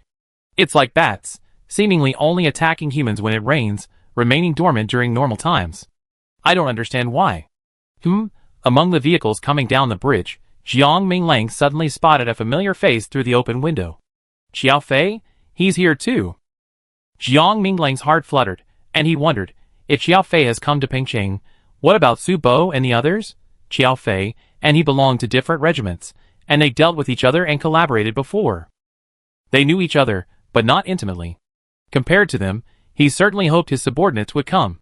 Yunchi village has plenty of houses, so if they came, he'd have an easier time accommodating them, not to mention adding another layer of strength. Thinking of this, Jiang Minglang gave up the idea of leaving immediately. He continued to sit in the shadows, quietly watching the cars approaching one after another. Because of the sweltering heat, all the cars had their windows rolled down. But until the last car left, Jiang Minglang didn't see another familiar face. It wasn't disappointment, he simply hoped his brothers were safe, protecting themselves and their families. As he left, Jiang Minglang turned his head to glance at the rippling Pingjiang River. A gentle breeze blew, rippling the azure waters, spreading out in layers, carrying a leaf to the center of the river. This river is a living stream, and who knows where the giant python has gone. When Jiang Minglang returned to Baiguan, news arrived from Yunchi village. They had found a rat about the size of Dubai in an unoccupied house, and had killed it on the spot. No other rat had been found. The fact that Bai Guan hadn't found a single one might be due to the dogs they kept. After all this busy time, Chi-Chi realized that Feng Bao hadn't returned since her escape. Brother Fei, we already found a place with water, and are waiting for you and Brother Du. Xiao Fei and Du Qian hadn't driven far from Pingjiang Bridge when they ran into the crew cutter waiting for him. He smiled brightly. Thankfully, Brother Nan had the foresight to guess you'd be arriving in the next few days, and told me to come every day and wait. Thank you for your hard work. Lead the way. Xiao Fei glanced at the crew cutter. His expression was extremely dull, not a hint of joy. How could he possibly be happy? He and Du Qian stopped in Sucheng to pick up the son of an old comrade, then headed straight for their hometown. On the way, they passed by Lin's grandmother's house. Unable to refuse, the child wanted to stay with her, and they managed to find a place for her. However, his grandmother and his uncle's family refused to let him stay. This was even more cruel than turning into zombies, and being unable to find anyone. But Xiao Fei completely understood. In this world, it was already difficult enough to support his own family, so how could he have another child? He couldn't afford it, and it would be a burden. He understood, but he felt helpless. Since leaving his grandmother's house, Gigi had barely spoken, and was losing weight at a noticeable rate. He and Lao Du were heartbroken, but there was nothing they could do. When he returned home, he didn't expect something even worse to happen. Xiao Fei's parents had died before the apocalypse, leaving him with only his sister. His fiancée was the one his sister had arranged for him to marry. At first, he felt nothing, but as they talked, they developed feelings for her, which gave him a glimmer of anticipation for his own family. If it weren't for the apocalypse, May 1st would have been his wedding date. Even though his wedding was ruined by the sudden arrival of the apocalypse, he didn't consider giving up on his fiancée. Instead, he became even more eager to return to her. Apocalypse or not, he was determined to be with her. But he hadn't expected her to be with another man. It was a colleague of hers who had been protecting her during the apocalypse, and while doing so, they ended up sleeping together. When he found her, she said she didn't blame her, saying it was his fault for not being there, not protecting her. If there was anyone to blame, it was his own incompetence for not getting to her sooner. At that moment, for some reason, Xiao Fei's mind suddenly flashed with the image of a woman holding a long knife. She had once calmly told him to give Gigi a knife. And then Xiao Fei smiled with relief. Then, heavy rain fell in the city, zombies went berserk, and countless mutated animals began attacking humans. Xiao Fei had no choice but to lead his sister and her family north. By chance, he rescued Li Nan and Xiaoping too along the way. Someone had told them that Pingcheng seemed to be less mutated and mad, and might be better. So they all decided to go to Pingcheng. In fact, there wasn't a single suitable place in the south, so they had no choice but to come. After all, going north would inevitably pass through here. Because his sister's mother-in-law was in poor health, and they needed to find gasoline, he temporarily separated from Li Nan and Xiaoping too, and met up in Pingcheng. That's why Xiaoping too came to pick him up. 40 minutes later, Xiao Fei and Du Qian stopped at the greenhouse area west of Pingcheng. After getting out of the car, they were curiously surveying the greenhouses and the fields when a sudden, "Ah!" sounded from midair. The usually silent Lin just suddenly looked up, his eyes widening as he excitedly shouted, "Xiao Feng!" "Ah!" A pale yellow cockatiel with a long tail flew into the air. After Linja called out its name, it didn't descend. Instead, it circled twice before soaring into the sky and flying away. Linja tilted his head back until Feng Bao was out of sight. Then, smiling for the first time in his life, he happily said to Xiao Fei, "Uncle Xiao, that's Xiao Feng, a cockatiel." "TSK, you think you know a cockatiel? You're showing off like that?" Before Xiao Fei could reply, a nearby boy, who looked about Linja's age, snorted disdainfully. "Nzirwei." Xiao Fei scowled at the little boy. "Look, Mom. Uncle's being mean to me again." The little boy tugged at the woman's hand, tears welling up in his eyes. "My uncle is so mean. I'm his nephew, yet he treats a stranger better than me." The woman frowned. "Don't cry.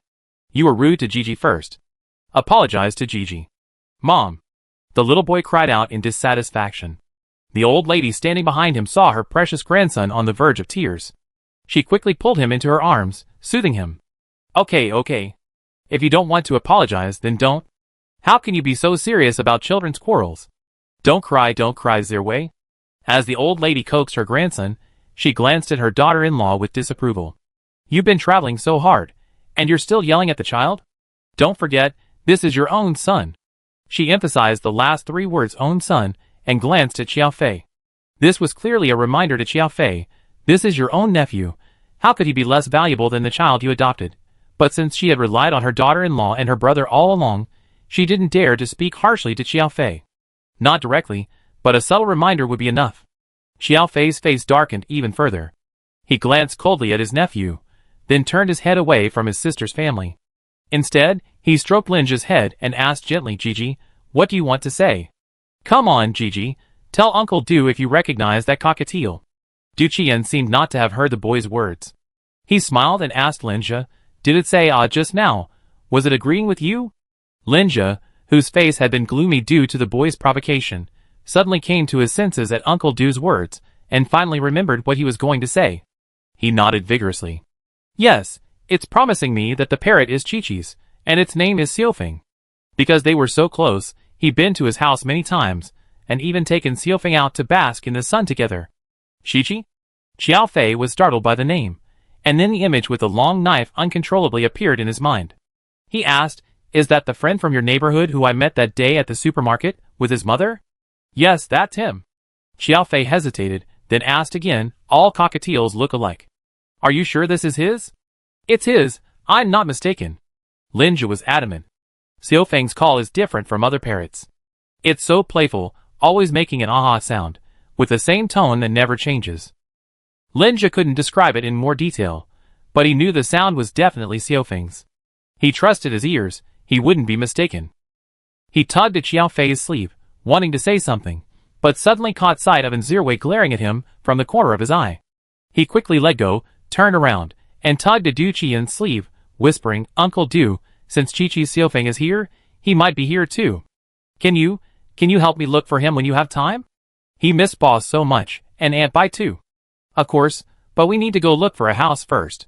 Once we're settled, Uncle Du will take you for a walk around the area, okay? Walk around, you mean, to find Boss? Linja nodded heavily. Even then, in the evening, as darkness fell, Chi-Chi and Old Man Bai finally waited for their bird to return. Both father and son breathed a sigh of relief. Chi-Chi poked the ahog on its head, scolding, you still remember to come back? Where have you been? Tell me. Chapter 117. Because of the appearance of the mutant rats, Bai Li was very busy all day. The walls surrounding the white orchard were no longer simply covered with a single green ivy vine.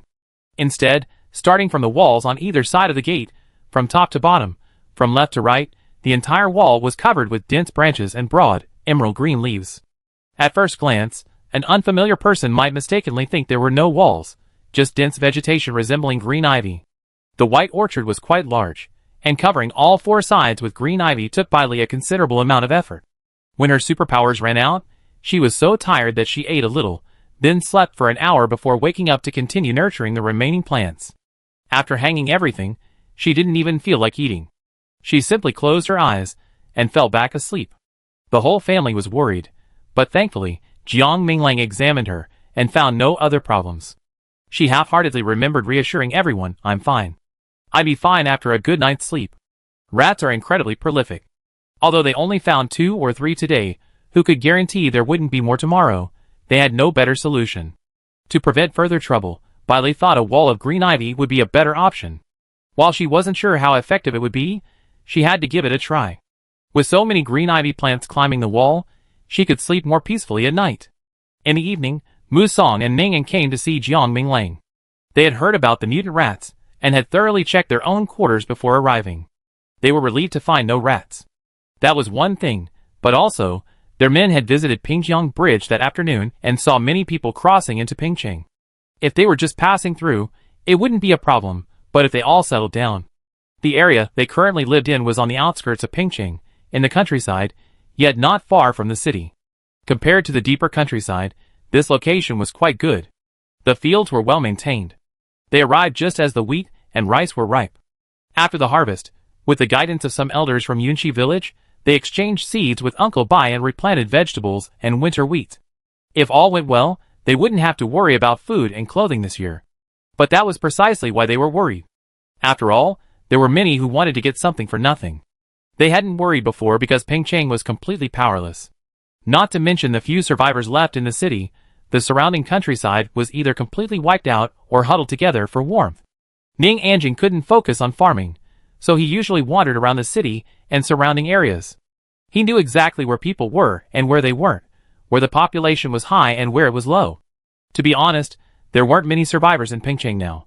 Not to mention the distant surroundings. Even around Yunqi village, there are few living people. If the outsiders behave themselves, they can find any deserted village and settle down peacefully. But the question is, will they behave themselves? Brother Jiang, what do you think? Mu Song is the leader of Ning An's group. He was previously bitten by a mutant bat, but instead of becoming a zombie, he gained a new superpower, fire, a powerful and enviable superpower. Jiang Minglang had gone with him to clear out zombies in the city. He threw fire in giant balls, completely different from the red light Xiaowu initially spitted out. But he didn't burn as quickly as Xiaowu. Xiaowu burned zombies quickly, reducing them to ash, quickly and cleanly. But Mu Song's fire took a while to burn a corpse, and while it eventually reduced everything to ash, it was still far less powerful than Xiaowu's. Jiang Minglang didn't know what was going on. He couldn't say people were inferior to dogs, could he? But regardless, after spending some time together, he still had a good impression of this neighbor. Brother Jiang, why did Sister Bai plant green ivy all over your walls? Before Jiang Minglang could answer Mu Song, Ning'an couldn't help but point at the four walls and ask curiously, what's the purpose? He, also a wood element, knew how much effort it took to grow such a large area, which was why he was surprised. It couldn't be that she was just trying to make it look good. He didn't think Sister Bai was that boring. After all, when it came to beauty, green ivy couldn't compare to his peonies. Sister Bai wouldn't even want them if he gave them to her. Jiang Minglang turned his head to glance at the surrounding greenery. After a moment's hesitation, he told Ning'an the truth, protection. What? Ning'an stared at Jiang Minglang with wide eyes, wondering if he misheard. Sister Bai, also of the wood element, could not only stimulate the growth of green ivy, but also a variety of other plants. Most importantly, in her hands, the green ivy could be used as a weapon. The gap between them was already a chasm, so what was Brother Jiang telling him now? Protection? Is that the kind of protection he understood? After inducing the growth, it could resist external attacks even when she wasn't around? No, aren't people that different? Jiang Minglang knew what he was thinking from the look on his face. He raised an eyebrow and asked a soul-searching question, Ning'an, are your peonies really just for viewing? Ning'an's face darkened, and he glared at Jiang Minglang. Brother Jiang, you're going too far. How could he be so hurt by this question, when he just wanted to encourage the peonies to bloom? When he thought peonies were useless, and could only be looked at? Besides, what's wrong with looking at them? Isn't it a feast for the eyes? Ning'an was furious. After returning from the white fruit orchard, he angrily planted a row of peonies right outside their village wall, against the base of the wall. Red, white, pink, and a dazzling array of colors, they were exceptionally beautiful. Even if they were useful, in this bleak end of the world, they were a rare sight to behold. What Ning'an didn't know was that night, a mosquito buzzed past one of the most vibrant white peony flowers. In an instant, the buzzing disappeared, and the mosquito was gone. Bailey slept until 10 o'clock the next morning. When she opened her eyes, all her fatigue was gone, and she got up and went downstairs refreshed. Feng Bao, where are you going? Come back. A strange voice called out from the yard. Bailey walked out and looked up at the sky. Feng Bao cried out twice, then spread its wings and soared high into the sky, quickly disappearing. Chi-Chi stamped her feet anxiously. Damn Feng Bao. You ran out yesterday and got yourself into trouble. You're still running around. This had never happened before. Ever since returning home, Feng Bao had been with Grandpa, alternately feeding him melon seeds, fruit, and bird food. His tender yellow body had plumped up, almost like a free-range chicken. Bailey had worried that he wouldn't be able to fly high, given how fat he was. Can't fly high? She looked at the disappearing black dot in the sky and smiled. Although she didn't quite understand how her bird could be so capable, it was clearly not something she needed to worry about. Mom, you're awake. Grandma left some food in the pot for you. Go eat it. The old man and his wife had been busy lately. The mung and soybeans in the fields were ripe, and they were helping to harvest them. Mom, I'm telling you, it was almost dark when Feng Bao came back last night. Look, you're out again now. It's so chaotic out there. What if you run into a mutant bat? That thing isn't a bird. Don't listen to it. The little guy rambled on, very upset with the bird that had run off without following him. Bailey brought out warm sweet potato porridge from the pot, and 2 scallion pancakes with her grandmother's pickled chilies. She ate them while patiently listening to her son's chatter. Where's your dad? She waited until her son finally tired out, and paused to catch his breath, before she hurriedly asked. I'm in the fields with Grandpa and the others, but Dad asked Uncle Dazzy to go to Pingjiang Bridge. I heard him say he saw 2 people he knew at the bridge yesterday. He was worried Uncle Sue and the others might come, so he asked Uncle Dazzy to wait there. Known? Bailey asked. Did your dad say who they were? No, it seems we're just acquaintances, not very close. Bailey didn't ask any more questions. After breakfast, she asked Chi-Chi to go with her to the gate that enclosed the fields of Yunqi village. Generals Hung and Ha were assigned to guard the gate today. They were squatting on either side of the gate, motionless, their eyes fixed indifferently on the front. At the sound of Chi-Chi's footsteps, 2 large black dogs stood up and ran over to him, their large tails sweeping happily. When the dogs raised their necks, they were even taller than Chi-Chi, but the look they gave Chi-Chi was childish. Hung and Ha, good boys. The boss is here to see you. Chi-Chi reached up and patted the heads of the 2 large dogs, praising them generously. Whose dog is so impressive, even guarding the gate? Ah, it turns out to be my 2 generals. Whether the 2 dogs understood or not, they laughed and rubbed their smiling faces against him, clearly showing that they liked what he said. Bailey threw a piece of green ivy onto the right wall and began to stimulate it. This wall faced the highway leading to the city. Although it was a bit far from the white fruit orchard, she might not be able to sense any trouble, but having her green ivy on the wall gave her peace of mind. In addition, she planned to not only cover the wall with green ivy, but also to grow some weeds in front of it. That way, from the highway, it would appear that there was no wall, just wild vegetation. Of course, the large iron gate would also be covered with green ivy, completely obscuring their view. This would only fool the average person. Those with a keen eye would notice the flaw at a glance. But this was enough.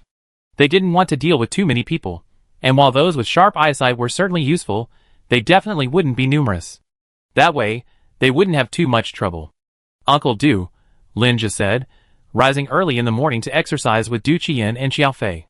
After breakfast, he saw Uncle Qiao being summoned by the people who had picked them up yesterday. He had originally called Du Qian, but he wasn't comfortable leaving Linja alone. Even though Xiao Fei's sister and her family were also in the courtyard, their presence made him even more worried. So he let Xiao Fei go alone, and he stayed behind to accompany Linja. Gigi, let's go out and take a look around. As soon as Xiao Fei left, his nephew blatantly snorted at Linja, folding his arms and glaring at him fiercely. Du Qian glanced at the naughty kid, annoyed to death. But because he was Xiao Fei's sister's son, he couldn't say anything. In fact, after arriving here yesterday, he had planned to take Linja and Xiao Fei to live in a separate courtyard, while letting his sister's family live in another courtyard. If they didn't live together, there would be no more sight, and no more worry, and naturally no more conflicts. But Xiao Fei's brother-in-law and the old lady disagreed. They were afraid of another attack from bats or some strange animal, or a sudden arrival of a horde of zombies. So they insisted on everyone living together, so that if there were any emergencies, they could look after each other. Look after each other? Du Qian could only sneer. They were asking them to take care of their family, right? After all, that was how they had come all the way here. If Xiao Fei's sister hadn't been okay, he really wouldn't have wanted to be involved with him. Du Qian glanced at the naughty kid, patted Linja's head, and led him out the door. Hey, what are you doing? And Zirwei, seeing Linja ignoring him and his uncle's comrades treating him with disdain, became annoyed. Next to him was a small round flower bed, covered with a circle of decorative pebbles. And Zirwei picked up a palm-sized, grayish-white pebble and threw it hard at Linja's back. With a whoosh, the pebble didn't hit Linja as he had intended, but was caught by a hand an inch from the back of his head. Du Qian turned around. Although he was wearing glasses, the cold light in his eyes still pierced in Zirwei like a blade. No matter how badly he behaved, the brat was still just a child. Under Du Qian's stern gaze, he felt as if his blood had frozen. He turned pale with fear and shivered uncontrollably. Zirwei, what's wrong? At this moment, Grandma emerged from the main hall and saw Du Qian glaring at her grandson with a malicious look. She immediately became displeased and quickly stepped forward to embrace him. Noticing his trembling, her expression suddenly changed. She angrily exclaimed, "Little Du, what are you doing? How can you, an adult, look at a child like that? Look how scared you are. Hey Zirwei, be good. Grandma is here. We're not afraid, we're not afraid." Hearing the commotion in the yard, Qiao Wei and her husband, who were cleaning up in the kitchen, hurried out. Du Qian ignored the old lady. Seeing Qiao Wei emerge, he spread his palm, revealing the pebble inside. He said coldly, if I hadn't grabbed it in time, this stone would have hit Gigi in the head. In these days of medical insecurity, being injured is practically the same as dying. They had come all the way from their old city, so they understood this. But what was Nzirwe doing now? Xiaowei's face darkened. Regardless of her wet hands, she took 2 steps forward, yanked her son from his grandmother's arms, and slapped him across the face. The snap startled all 3 members of the Yin family, especially the old lady. She reacted and screamed, furious. She rushed forward to push Xiaowei, but she dodged, then roared, "Shut up." Nzirwe, about to scream, froze. He stared blankly at his mother, tears forming in his eyes, that streamed down his face. You keep protecting him. All you do is protect him all day long. Sooner or later, you kill him. Xiaowei glared at her mother-in-law. From now on, I take care of my son. You're not allowed to interfere. And you? She turned and glared at her husband. If you're anything like your mother, both of you get out of here. Chapter 118. No matter how Xiaowei lectured her son, or her mother-in-law and husband, Du Qian packed up his and Lin's simple belongings and moved to the house next door. A dog will always eat shit.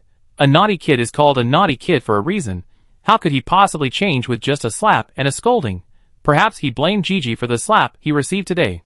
Xiaowei had such a tantrum in front of him today, and for some reason, he felt not only uneasy but also uncomfortable. For Gigi's safety, it would be best for everyone to live separately. Gigi, next time Nzirwe hits you, don't be polite, just hit him. Watching Gigi, carrying her backpack and suitcase, enter the new courtyard, Du Qian felt a pang of pain. Before his death, old Lin had entrusted his son to them, a sign of trust. But he had betrayed that trust. But Linja bit his lip and hesitated, but he's Uncle Qiao's nephew. Who cares who he is? If he bullies you, fight back. As long as you've done nothing wrong, Uncle will stand by you, and so will your Uncle Qiao. Do you understand? To ensure Linja has the ability to protect himself, they've been busy for the past few months since leaving Secheng. As a result, in just over 3 months, Linja has grown a bit taller. Thinking of this, Du Qian looked at Linja's ankle-bearing pants and rubbed his nose awkwardly. Manly men are rough with children. After all the running around, they didn't even bother to find him some suitable clothes from a children's clothing store. Here's a bicycle. Uncle will take you for a walk around. See if we can find a children's clothing store. The crew-haired man was very polite to them.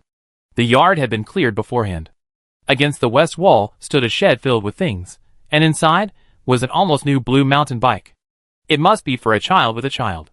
He first checked the tires and brakes, seeing nothing wrong with them. After cleaning them, he locked the door and left with Gigi. Du Qian and Linja had been gone for about half an hour when Xiao Fei returned from discussing something. As soon as he entered the yard, he sensed something was amiss. He glanced around and saw that his brother-in-law and the old lady looked unhappy, and his sister also had a stern expression. The most surprising thing was that the lawless nephew, always spoiled by the old lady, had tears on his face and stood upright against the wall.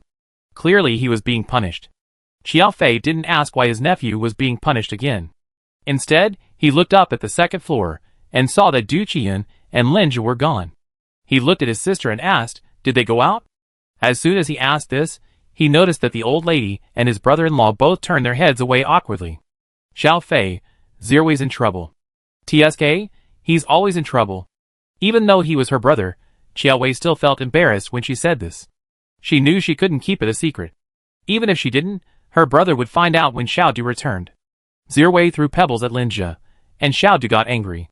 He took Linja and moved next door. Xiao Fei's face darkened, and he turned to look at Nzirwe. His sharp gaze frightened the child so much that he trembled again and even burst into tears. Shut up. Nzirwe's sobs paused at these words. Because they stopped so suddenly, he even hiccuped, but he pursed his lips tightly, tears streaming down his face. He was fair and delicate, and he looked both pitiful and aggrieved as he fought so hard to suppress silent tears. Old Mrs. N could no longer bear it, seeing her precious grandson crying like this. Did he hit it? He didn't. The boy was fine, but it was our Shiroi who got beaten and made to stand in the corner. Xiao Fei, you two need to understand this. This is your own son and nephew. Is it worth it to torture him like this for an outsider? Worth it? Snort. Xiao Fei didn't want to say another word and turned and left the yard. Xiao Fei. Xiaowei, panicking, chased Xiao Fei outside, her face grim. I'm sorry, I put you in a difficult position. Aren't you embarrassed? Xiao Fei turned to look at his sister, then glanced at his brother-in-law, who was squatting motionless in the yard. He felt helpless. The end of the world truly tests human nature. I go look for them. Leaving this, Xiao Fei borrowed a bicycle from the bald man and set off to explore the surroundings. He wasn't leaving just to look for them. Partly, he didn't want to stay in the yard, and partly, he wanted to take a closer look. He didn't completely agree with Li Nan's words. He needed to make his own assessment based on the surroundings. Uncle Du, Pingcheng is so clean here. Du Qian wasn't familiar with the area, and in his quest to find the children's clothing store, he rode his way into the city. To his surprise, downtown Pingcheng was surprisingly peaceful. Not only were there no zombies, but there weren't even any corpses.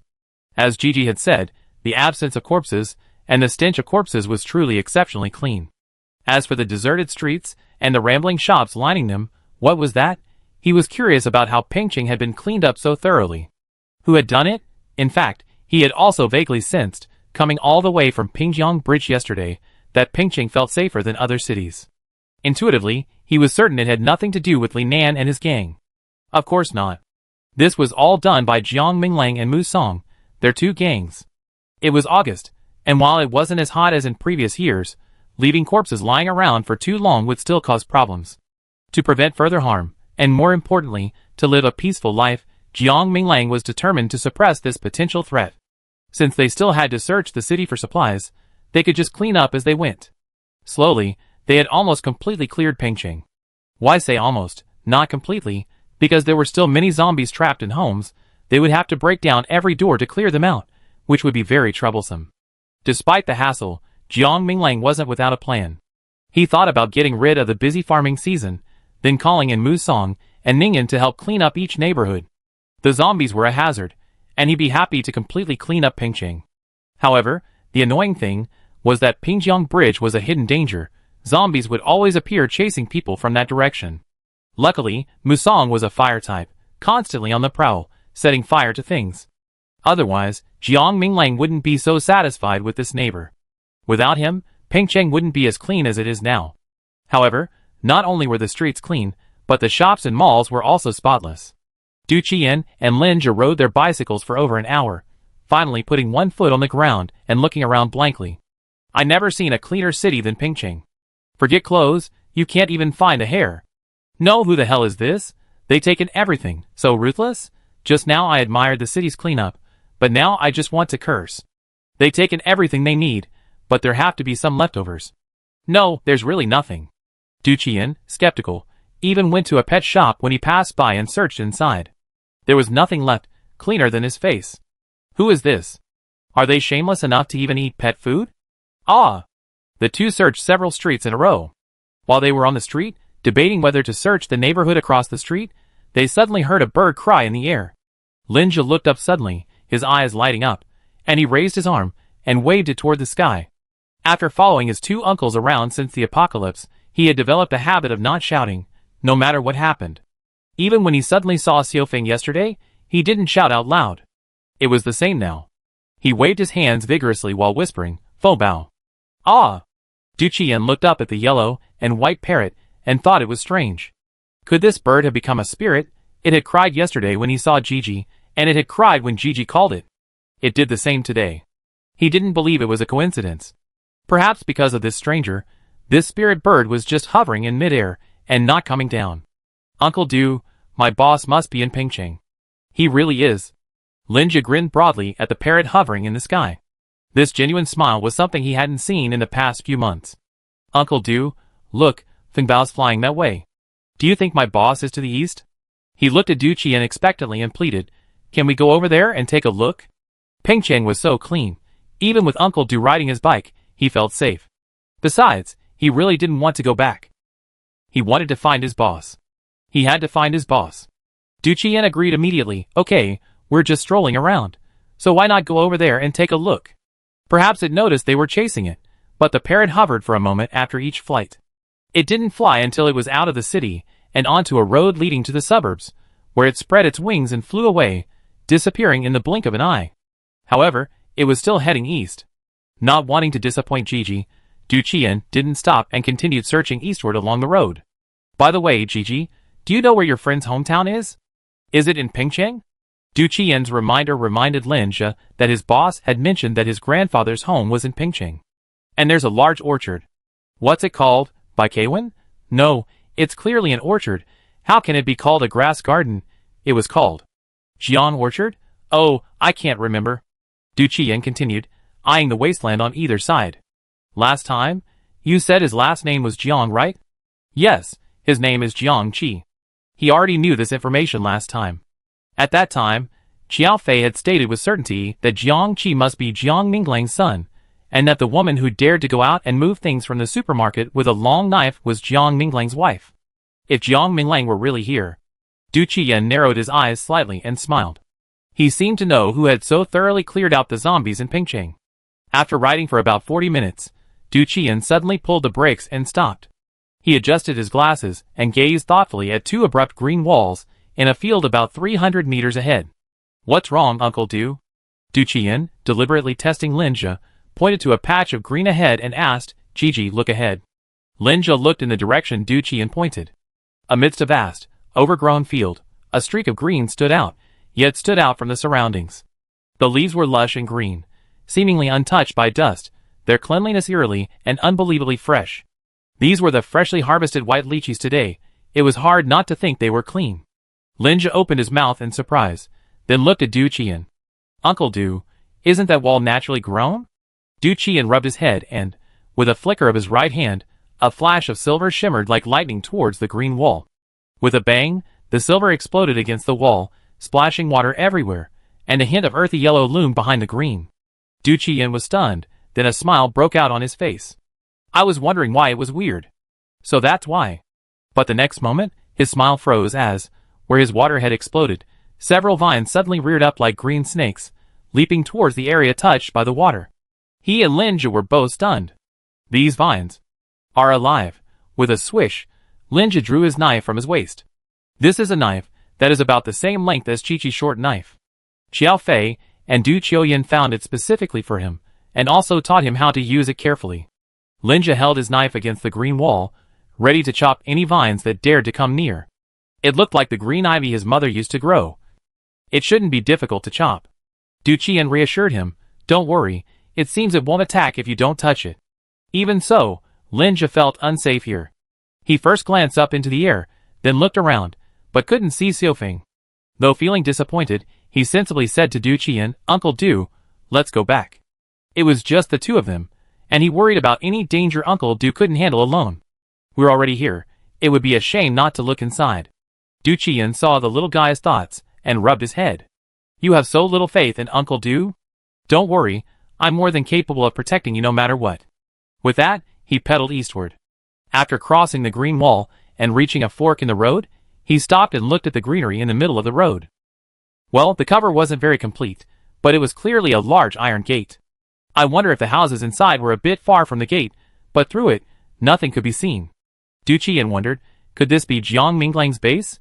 He didn't rush over to knock, but instead passed by and continued riding east. Lin Zhe also saw the gate. He wanted to ask Uncle Du to stop and knock on the door, to see if the boss was there.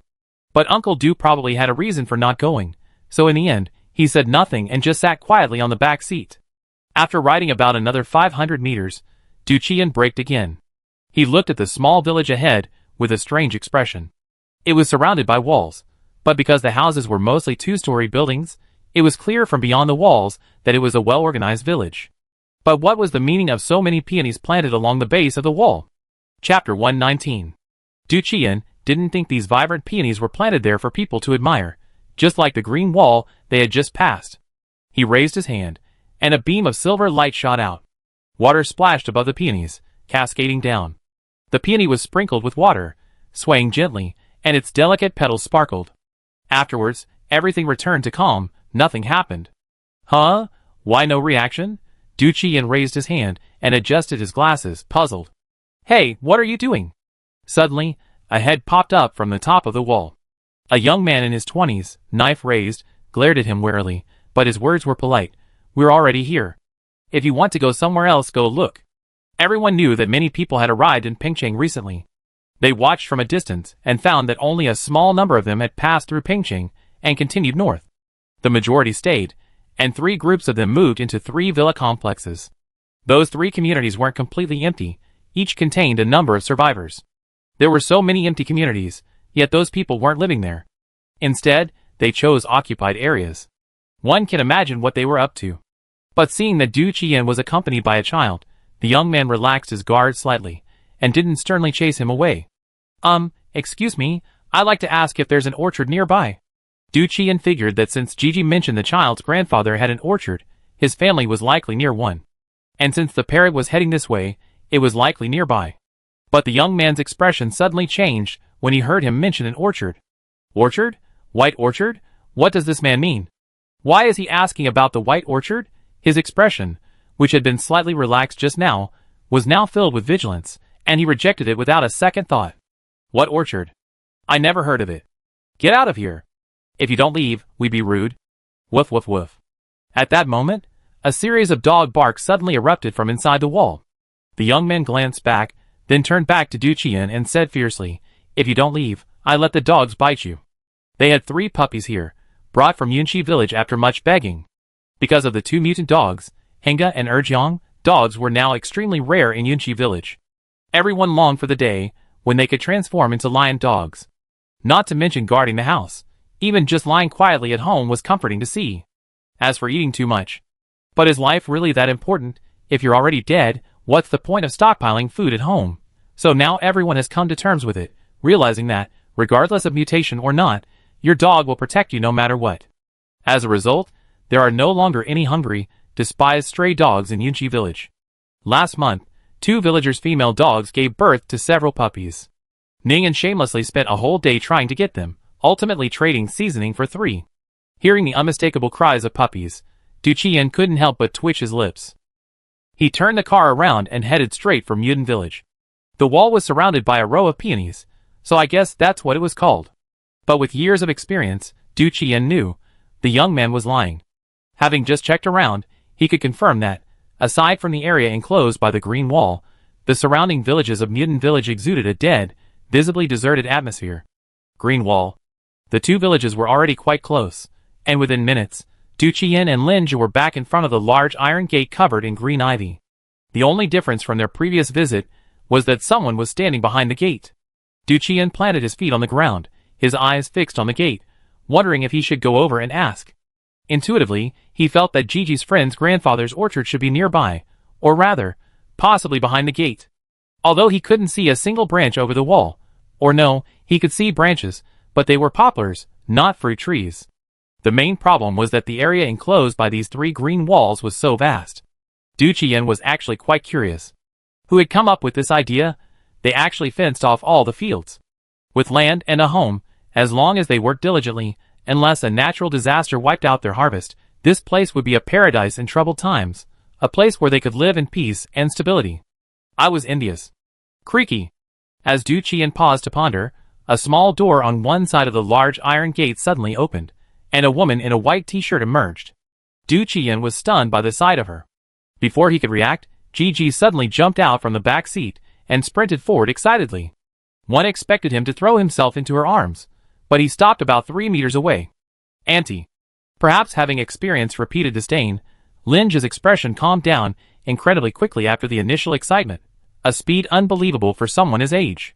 Bai Li's eyes flickered with surprise. She nodded to Du Qian, then approached Lin Zhi, touched his head, and said softly with a smile, "Gigi, long time no see." Lin Zhi looked up at Bai Li, who hadn't changed a bit. He tried hard to suppress the tears in his eyes, blinked, and whispered, "Auntie, I saw Feng Mao, so I begged Uncle Du to take me here to see Lao Da." "Can I see Lao Da?" The child, who used to be so lively and talkative, now spoke with a certain cautiousness. Thinking of his parents and grandmother, Bai Li sighed helplessly and nodded. "Of course. Shichi has been thinking about you since he came back. Come on, follow Auntie inside." She extended her hand to Gigi, then turned to Du Qian and smiled. "What a coincidence. I didn't expect to see you here. Isn't it?" Who could have guessed it? Du Qian smiled and exchanged a few pleasantries with Bai Li before pushing his bicycle through the gate. Inside, Du Qian glanced at the neatly arranged fields and the village behind them. As expected, it was just as he had guessed. But who had grown those offensive vines on the wall? Although she was curious about the question, she didn't hesitate to ask. After all, she wasn't familiar with the place, so there was no need to inquire about its defenses. Bailey had come here because she hadn't returned to the white fruit garden after growing the green ivy. From a certain distance, she sensed something hitting the green ivy, but surprisingly, it was just water. Since it wasn't far away, she simply returned to investigate. Then she spotted Du Qian and Linja at the gate. They were actually riding bicycles. Remembering Jiang Minglang's previous comment about the recent arrival of many people from Pingqing, she immediately guessed they had also recently arrived. Walking further in, until she entered the white fruit garden gate, she saw two majestic black dogs again. Du Qian's face remained calm, but his heart was filled with turmoil and genuine admiration. These things had clearly been built after the apocalypse. Not to mention the sheer volume of resources, the key was the remarkable ability of the person who could react and plan so swiftly. So, was it Jiang Minglang? Du Qian soon found his answer. A man emerged from the open gate of the orchard ahead. He was tall and sturdy, with a strong face and a steady gait. As he stood in front and looked at him, he was remarkably calm. Even though Du Qian had been in the army for many years and possessed considerable experience, and was a renowned strategist within his regiment, he was still somewhat intimidated by Jiang Minglang. There was nothing he could do about it. He was the dark underdog of their opposing regiment. Qiao Fei was their captain, but he always lost against Jiang Minglang. This guy had become a nightmare for him. Captain Jiang. Du Qian raised his hand and saluted Jiang Minglang unconsciously. Bailey turned to look at him in surprise, then looked at Jiang Minglang and asked, "Do you know each other?" Out of habit, Jiang Minglang returned the greeting. Afterward, he realized it was unnecessary. He introduced himself to Bailey. "This is Instructor Du from Team 94. Sorry, sister-in-law, I didn't introduce myself before. My name is Du Qian. The man I was with before was our team leader, Qiao Fei. Linja's father retired 5 years ago, and is our comrade." As soon as Jiang Minglang finished speaking, Du Qian, with great tact, immediately introduced himself to Bailey, including Linja's father's situation. After he finished, Jiang Minglang looked down at Linja. The little boy politely greeted him, "Hello, uncle." Jiang Minglang, of course, knew his son's good friend from the neighborhood. He patted his little head and said with a smile, "Come with Auntie. Chi-Chi is inside. Then I take Gigi over. You two can chat." The two men stayed where they were. After Bailey and Linja walked away, Jiang Minglang turned to Du Qian and said straight to the point, "Are you and Qiao Fei planning to stay in Pingqing?" He had already figured out why his wife knew Du Qian from his introduction. It was obviously because of Gigi. "To be honest, I haven't made up my mind yet." "Haven't you?" "Yes, Qiao Fei and I rescued 2 people on the road. They arrived in Pingqing earlier and have found a place to stay in the greenhouse area west of the city." "Greenhouse area?" Jiang Minglang raised an eyebrow. "That's the greenhouse development area. The land is even more fertile than here. It would be a good idea if you could settle down there." Du Qian sighed. "It might be nice there, but I don't think the people we're with would be content to farm." One of the main reasons he didn't follow Qiao Fei to Li Nan's group this morning was that he didn't think he made the mistake. That Li Nan boasts of his abilities and is incredibly ambitious, so he'd definitely be trying to stir up trouble. He's not particularly interested in working with someone like that. Jiang Minglang narrowed his eyes. "Not focusing on farming? So, Du Qian, I'm just guessing. I have to ask Qiao Fei for details when I get back. But don't worry, he probably wouldn't do anything like robbing other people's land. Not focusing on farming, not robbing." Jiang Minglang suddenly thought of a possibility and asked suspiciously, "Is he planning to establish a new government in Pingqing?" Hearing this, Du Qian's eyes widened. "Captain Jiang, you are really bold?" Jiang Minglang was stunned. Was he overthinking it? He asked, "So this isn't even possible?" Du Qian suddenly recalled Li Nan's identity before the apocalypse. It was said that he was originally a wealthy second-generation kid, but his family went bankrupt while he was studying abroad. Upon his return, he took over the shattered company and, single-handedly, not only quickly put it back on track, but also managed to relist it 12 years later. It was said that everyone who mentioned him in the business world called him a business genius. But this guy was unlucky enough. The day after his company went public, the apocalypse struck. All his hard work was wasted in one day. But he was indeed a talented person. He showed no sign of decline during his escape, and he had real skills. He didn't hide it from them, saying that he had trained with a mercenary for several years while studying abroad. For someone like him to say he had no ambitions to establish a government in these troubled times, Du Qian suddenly found it hard to believe. Jiang Minglang saw Du Qian's expression and immediately understood. He asked, "How many men does this Li Nan have?" "About a dozen. When we first encountered him, he had about 50 with him. Sadly, they're all dead." It was raining heavily, and the sky was covered in mutated bats. But Li Nan's girlfriend was trapped by zombies. Li Nan went to rescue his girlfriend, but over a dozen bats attacked him. If it weren't for him and Xiao Fei, he would have been mauled by the bats. Though he was eventually rescued, his girlfriend was gone. "Have you heard any news from the north?" Jiang Minglang changed the subject, no longer discussing Li Nan. The situation hasn't stabilized yet. Establishing a new government, let alone a base, is difficult. Even on the other side, Bai Li and Lin Jia hadn't even entered their yard when they heard a loud roar from inside. "Jiang Qiqi, are you itching for trouble? I give you a beating today." "Grandpa." "Don't call me Grandpa if you dare." "Second Grandpa." "Don't call me Second Grandpa if you dare." Then the sound of footsteps approached, and soon a small figure darted out. Seeing Bai Li, his eyes lit up, and he hurried over. "Mom, save me! My uncle's trying to kill me." Jiang Qiqi, stop distorting right and wrong. Bai Yang, hair dripping wet, chased after him angrily. "Sister, please don't stop me. If I don't deal with him today, he's really going to shit on my head." "Uncle, you're so ungrateful. It's so hot. What's wrong with me asking you to cool down?" "Thank you for the cool down. Come here, I take you to cool down too." "Eh? Why are there so many kids?" Bai Yang stopped and looked curiously at the little boy his sister was holding. And Qiqi. The little brat was so busy messing around with his uncle that he hadn't noticed someone standing next to his mother. Hearing Bai Yang's words, he turned his head in surprise. The sight was so intense that it immediately widened his already large eyes, and he blurted out, "Qiqi? Why are you here?" "Wow." Qiqi had barely finished his question when Lin Jia rushed over, hugged him, and burst into tears.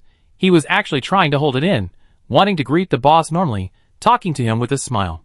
But for some reason, the moment he saw the boss, the tension in his brain snapped, and he uncontrollably hugged the boss, and the words he wanted to say turned into tears.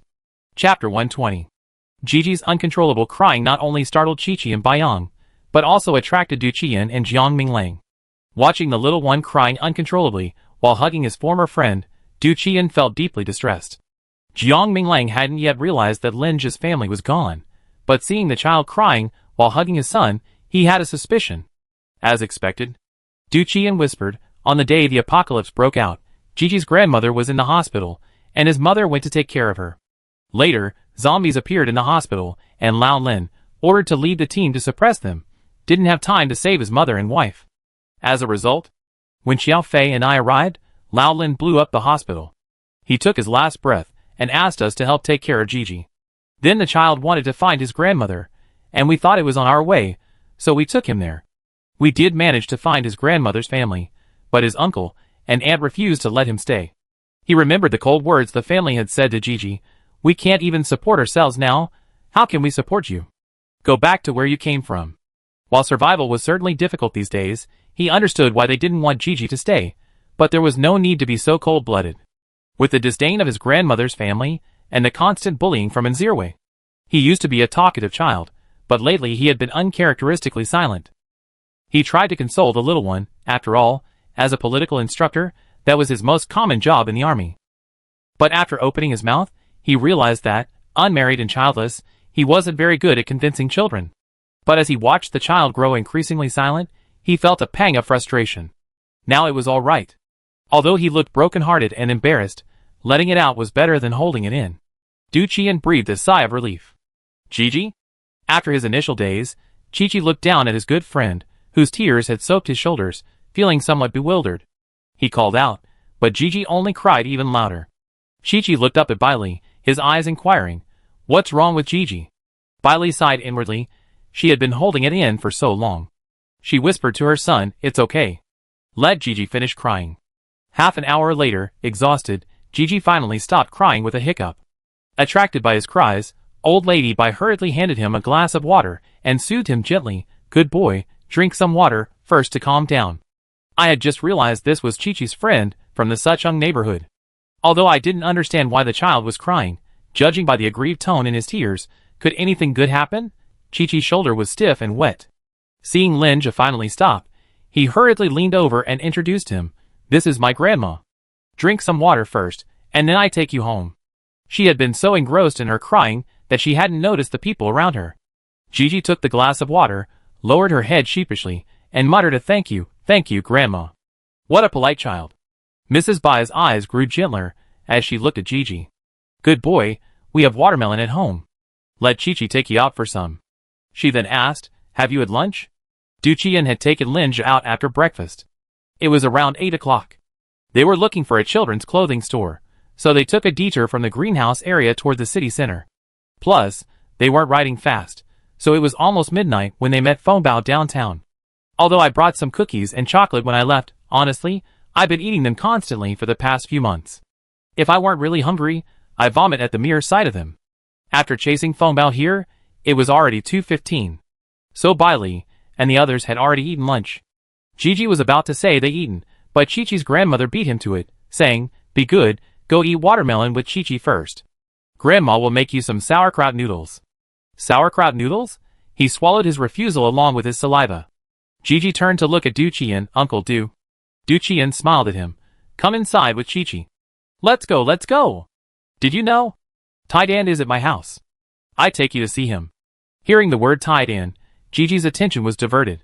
Surprised, he asked, how did Taidan end up at your house? Isn't it the one in building 3? It was thrown away, and my mom and I found it. The two children entered the yard, and the voices grew distant. Half an hour later, the sauerkraut noodles were ready. The old lady asked Bai Li to call Linge to dinner, and also to invite Du Qian along. Captain Jiang. Du Qian felt embarrassed. He had brought Linge here to meet a friend to fulfill his wish, but he ended up eating at someone else's house. Jiang Minglang said, we're comrades, so why are you being so polite? That's right, said Zhang Xiaoda, who had come over after hearing the commotion. He had also been chatting with Du Qian for a while. Although they weren't very familiar with each other, they knew each other. Zhang Xiaoda said nonchalantly, Coach Du, I'm not saying anything bad about your Captain Qiao, but every time there's a big match, he tries to compete with our boss, and he always loses. Why are you scolding him? Does he? Jiang Minglang glanced at him and said to Du Qian, he's just like that. He doesn't keep his mouth shut. Don't take it personally.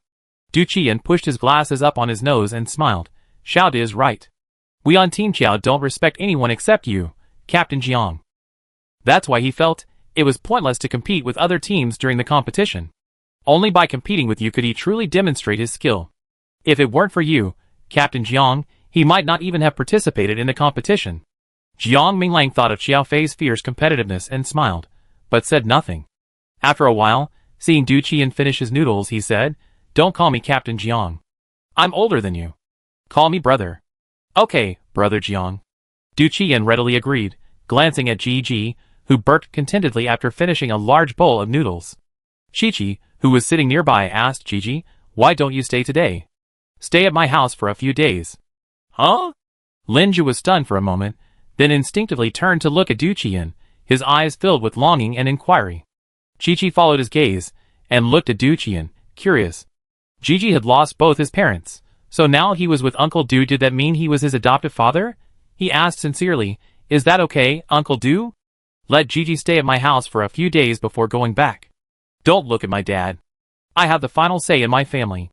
Jiang Minglang glanced at his son with amusement, and said to Du Qian, if you and Xiao Fei decide to stay in Pingcheng, you can let Gigi stay here first.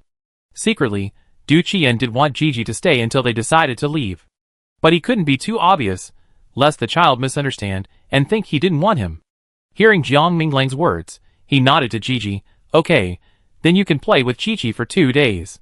Uncle will come pick you up after 2 days, okay? Yes, okay. Gigi's voice was particularly loud, having received Uncle Du's permission. Yeah, great. Come on, Gigi, I take you to see the sheep. See what? Sheep and goats, I'm responsible for feeding them. They're my soldiers, and they all have to obey me. And the chickens? My grandmother had the hens hatch a brood of chicks, and now they're almost ready to lay eggs. Linge's eyes lit up, his face filled with envy. After the 2 little ones ran out, Du Qian stood up and said goodbye. Before leaving, he asked Jiang Minglang, Captain Jiang. Brother Jiang, if the higher-ups ever called us back, would you go back? Jiang Minglang shook his head without hesitation, no. Du Qian was stunned. He hadn't expected the renowned Captain Jiang to answer this question so swiftly. Well, he pondered for a moment, then asked, if one day I came to join you. Jiang Minglang stared at Du Qian for a long moment, then grinned and extended a hand to Du Qian. You're most welcome. Everyone knew that the instructor of Team 94 was the brilliant mind of their regiment. Recruited with a master's degree, he was considered a civilian in their eyes, but his physical qualities were also quite good. Jiang Minglang admired Du Qian more than the competitive Xiao Fei. But for some reason, Du Qian seemed to be considering parting ways with Xiao Fei. Great. With all the forces approaching Pingcheng, if Du Qian could stay in Yunqi village, he would be an added asset. Both of them were smart enough not to inquire about each other's abilities. As the sky grew darker, Du Qian cycled back to the small courtyard in the greenhouse area. Xiao Fei had been waiting at the door. Seeing him alone, his expression changed. Where's Gigi? He found his friend. He wants to stay there for a few days. Friend? What friend? Du Qian didn't try to hide anything and replied directly, remember the mother and son who were moving things with us at the supermarket when we left Suchong? Xiao Fei certainly remembered. He had even thought of them yesterday, when Gigi mentioned the parrot chirping in the sky. He breathed a sigh of relief and asked, you actually found them? How did you find them? Du Qian didn't answer the question. Instead, he said, you guessed right. They are indeed Captain Jiang's wife and son. I met Captain Jiang today. Jiang Minglang? Xiao Fei blurted out. Yes, let's talk inside. Du Qian took out his key and unlocked the door. As he turned to push the cart, he found Xiao Fei looking at him with a complicated expression. Du Qian was incredibly clever, and having partnered with Xiao Fei for years, he could tell what he was thinking just by glancing at his expression. He pushed his glasses up on the bridge of his nose and said calmly, if the door isn't locked, I can't guarantee your nephew will do anything. In a fit of rage, he stormed into the house and throw all of Gigi's luggage away, or even trample it with his feet. That brat was no stranger to such things. Like when he had enough cookies on the way and had nothing else to eat, he angrily snatched the cookies from Gigi's hand and crushed them on the ground. Really, at that moment, he fought hard not to slap him. Hearing Du Qian's words, Xiao Fei's face blushed, and even more with embarrassment. Sorry, that kid really was spoiled by his family. I'm not the one you should apologize to. Du Qian pushed his bicycle into the yard, then walked to the pumped well. He scooped a bucket of water into the well and began pumping. Soon, a clear stream flowed from the well. Xiao Fei watched as his old comrade scooped up a basin, rinsed it clean, and then filled half the basin with water to wash his hands and face. He was stunned. Du Qian was a water person, and he was actually using water from the pumped well. He looked at him with a complicated expression and said seriously, when Gigi comes back, I have in zero way apologized to him. Du Qian, who was splashing water on his face, stopped what he was doing and sighed in disappointment. Ask Nzirwei to apologize to Gigi? Xiao Wei had said this countless times along the way, but had she ever said it? Or would that brat really apologize sincerely? In the past, Du Qian would never have bothered with a small, insignificant child, but when he thought of Gigi hugging Chi-Chi and crying in grievance today, he felt a pang of pain. To put it bluntly, this wasn't his own child, so an apology was all he needed to get over the bullying. He grabbed a stool from the kitchen door and sat down, then offered another to Xiao Fei. After he sat down next to him, he said, Old Xiao, I won't hide anything from you about our relationship, which has lasted for over a decade. I'm not very optimistic about Li Nan, so I don't intend to get involved in his affairs. Xiao Fei felt a strange sense of relief when Du Qian deflected the question about Gigi and Nzirwei. He then said seriously, have you guessed what he's up to? Du Qian didn't answer, but looked at him, waiting for him to continue. He's quite ambitious. He wants to form a team and take advantage of the chaos in Pingcheng to establish new rules and regulations. New rules and regulations? Du Qian scoffed. Control Pingcheng and establish a new government. That's right. Do you know what they did today? To subdue the other factions in Pingcheng, gather capable survivors, and repair the government building. Du Qian narrowed his eyes. Ambitious indeed, he asked Xiao Fei, what are your plans? I don't think it's reliable either, so I didn't give him a definitive answer today. I just said I'd discuss it with you. If I don't cooperate with Li Nan, or if I don't belong to him, then I can't live here anymore. Although the owners of these houses are gone and don't belong to Li Nan, but who made them find them? I can stay here thanks to the life-saving grace, but there's no guarantee they won't do anything shady. Those people aren't so discerning.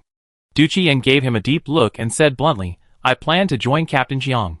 Xiao Fei, He looked at Du Qian, frowning, and asked, what did you say?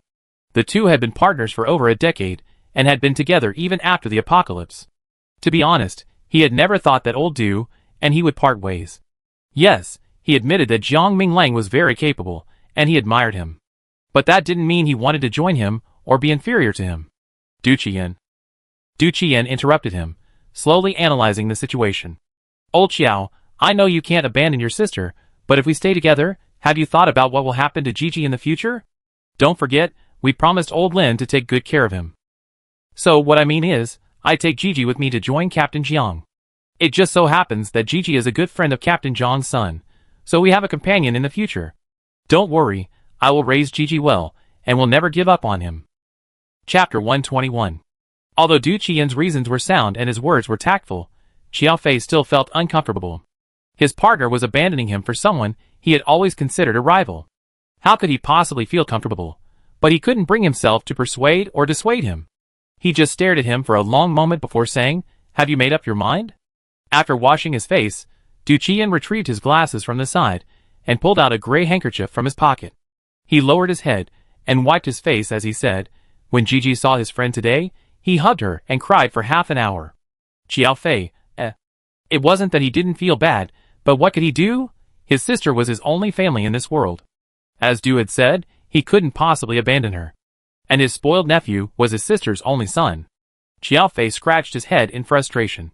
Du Qian put on his glasses and turned to look at him. "I know you're in a dilemma, so the best solution right now is for me to take Gigi with me. I can be alone anywhere, but Gigi needs a relaxed and comfortable environment. Right now, Captain John's place is the best fit. Jiang Minglang's place is not only the best fit for Gigi, but also for him. In these turbulent times, who wants to be on the move when they can have a place to settle down?" Xiao Fei saw that Du Qian had made up his mind, and knew that further talk was pointless. "So, let's part ways amicably." That night, they pulled 2 bottles of baijiu from the car, which had been sitting for a long time, and opened 2 bags of peanuts and chicken feet. The two of them drank in silence until late at night, finally falling asleep a little tipsy.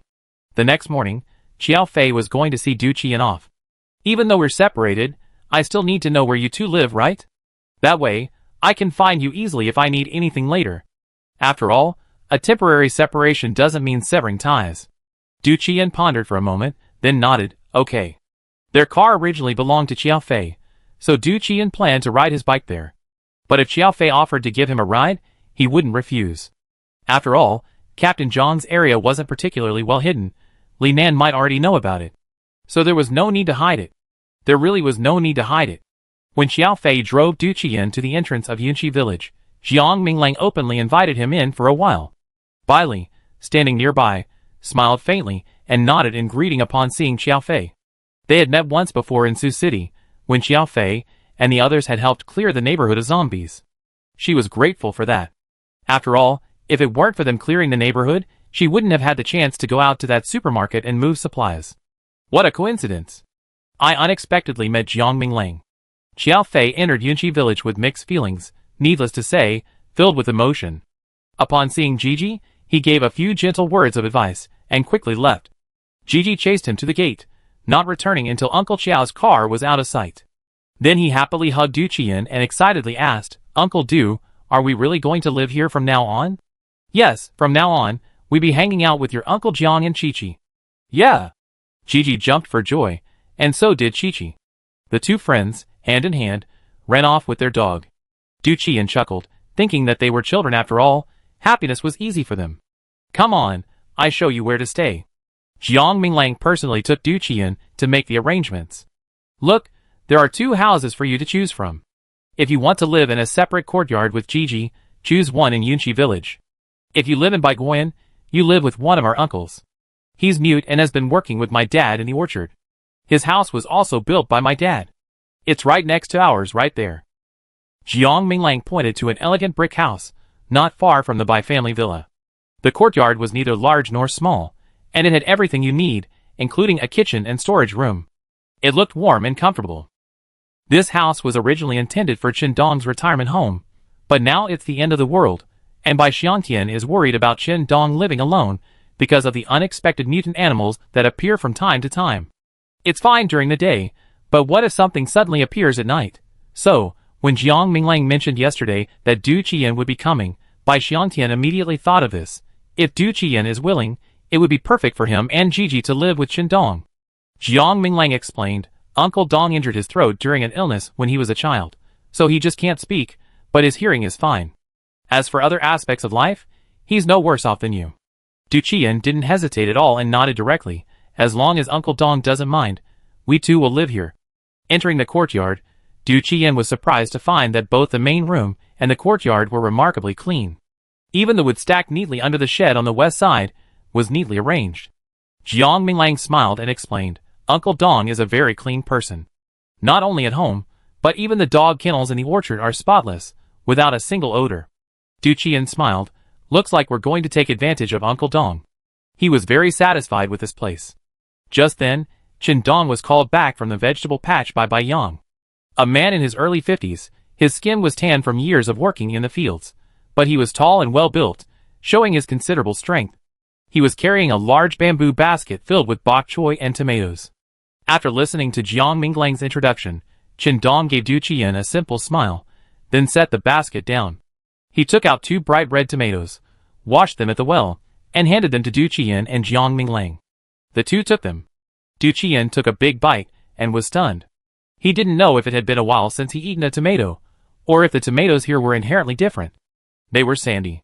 Not to mention the apocalypse now, even before it, sandy tomatoes were rare. Without sugar, they were practically tasteless. Turning to glance at Jiang Minglang, he saw he was eating naturally, clearly accustomed to it. Du Qian suddenly felt a little down. He and Xiaofei hadn't had to worry about food for the past few months, but it had been ages since they tasted fruit. Who could have imagined that a random tomato here could be more delicious than fruit? Not to mention yesterday's watermelon. Oh, and the sauerkraut noodles that Grandma Bai made. Honestly, he wasn't full even with that big bowl yesterday. After Du Qian settled in, Zhang Xiaoda headed back to Pingjiang Bridge. He came to wait for his brothers, and would take away any who came. As an earth element, he had his own way of concealing himself. He built a square cuboid, sat on the small stool he brought with him, cut 2 eyes into the earthen wall where his face should be, and sat under the bridge, staring out. Unfortunately, not many people were crossing Pingjiang Bridge today. Perhaps the peak of the exodus had passed, and fewer people were coming this way. Zhang Xiaoda and the others were drowsy, and about to pack their stools, and head back home, when he suddenly heard a familiar conversation. Old Sheng, we crossed the bridge. This is Pingchang, right? Yes, that's it. What if our boss doesn't come back? I figured he'd definitely come back. There's no one left at home in Sucheng. Where else would he go? That's right. He and his sister-in-law are so loving, and his father-in-law's family has. Holy shit, what the hell? To save fuel, the car's windows were open, because the air conditioning wasn't on. The man in the passenger seat was struck by a clod of dirt, and immediately drew his gun. Old Sheng, in the driver's seat, simply pressed the window button. He should have hit the brakes and left, but there was no way. With someone in front of him, he couldn't move. Whoosh, 2 more clods of earth struck, but thanks to their foresight, they dodged them despite the limited space in the car. Old Sheng's fierce eyes glared at the direction the tugboat was coming from. A large willow tree to the right of Pingjiang Bridge. Little man, there's something in the tree. The comrade being called Little Man growled, gnashing his teeth. I saw it. I repeat, don't call me Little Man. The man's surname was Renbin. When Jiang Minglang first joined their regiment, he met him in the cafeteria one day and, having forgotten his name, had casually called him Little Run. From then on, his comrades began calling him Little Man. Okay, then, if you don't want to call me Little Man, can you do it alone? Wait. When we see the boss, treat him to some dragon and phoenix soup. The car was still moving slowly, but Renbin had already opened the door and gotten out. Not many people were crossing the bridge today, and even fewer were driving. In front and behind their car, there were survivors walking, their faces weary and numb. When Renbin got out of the car and reached for the willow tree, Old Sheng realized something was amiss. Would a giant snake throw clods of dirt at people? Even if it could, why would it throw it through the window at them instead of the survivors outside? No. It wasn't the giant snake that attacked them with the clods of dirt. Zhang Xiaoda, sitting in the rectangular box, was stunned. Holy shit, when did a neighbor climb up the big willow tree next to him? He hadn't even noticed. Could it be that Old Sheng and Renbin, those 2 clueless idiots, had irritated him so much that his vigilance had been lost? Yes, that must be it. Zhang Xiaoda turned his head and made a hole in the side, glancing at the snake's length and thickness. He thought to himself, if Renbin couldn't even kill this thing, he'd see how he'd deal with him later. But just as the thought flashed through his mind, he suddenly remembered something. Seeing Renbin about to approach the willow tree and confront the snake, he blinked quickly. With a bang, Renbin's head slammed into the earthen wall. After getting off the bridge, he immediately found a spot to pull over and park the car. Old Sheng, who had just gotten out, said, ? Holy crap, this giant snake is an earth element, that can't be right? Old Sheng was bewildered, and even more bewildered was Renbin, who felt a little dizzy from the collision. How are you, little man? Old Sheng said nothing, rushing to Renbin's side and quickly carrying him back. Looking at his comrade whose forehead was red from being hit, he curled his lips in disdain. Are you too slow to react? When we meet the boss, I'd probably punish you by making you carry a load for 5 kilometers. Go away. Was I slow to react? Did that wall just appear out of nowhere? While they were talking, they were actually standing back to back, observing their surroundings. Their movements were pure reflexes, akin to those of danger. Even so, Zhang Xiaoda still despised them. After a few months apart, these two idiots must have gotten lazy. Old Sheng, look here. Scanning around, Renbin finally spotted something odd.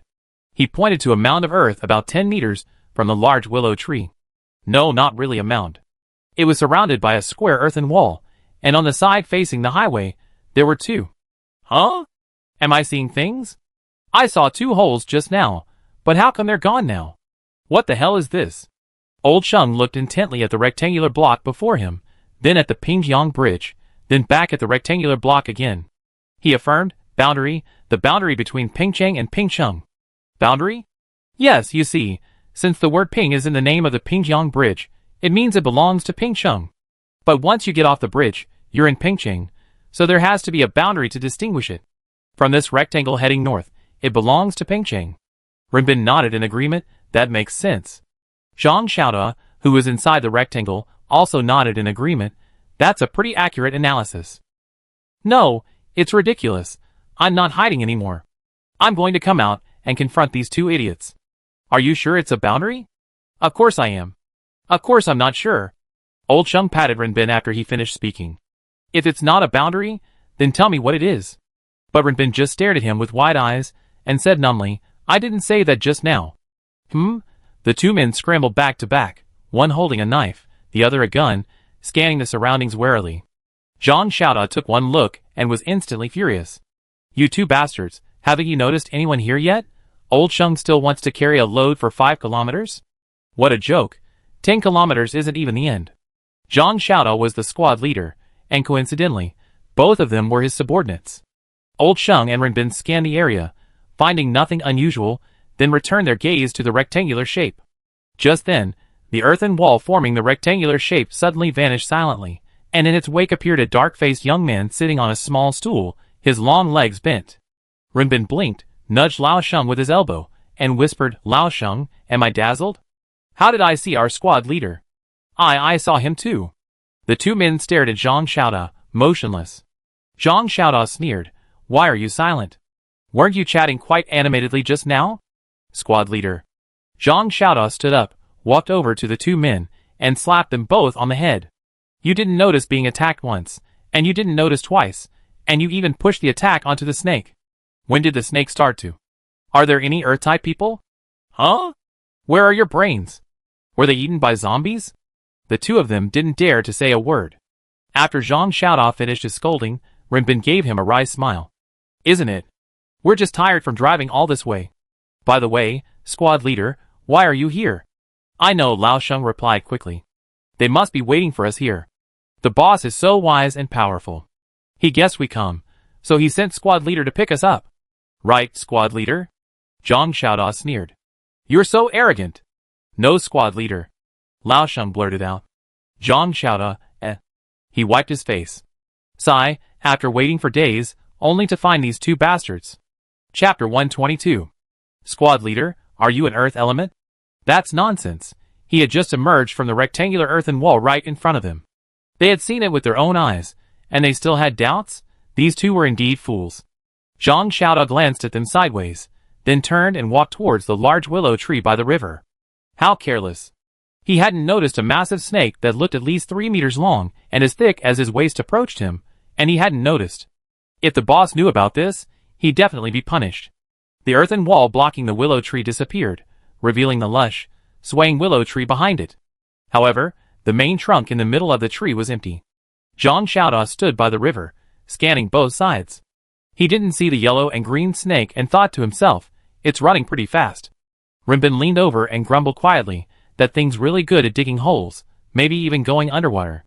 If you hadn't stopped me just now, wouldn't we have caught it long ago?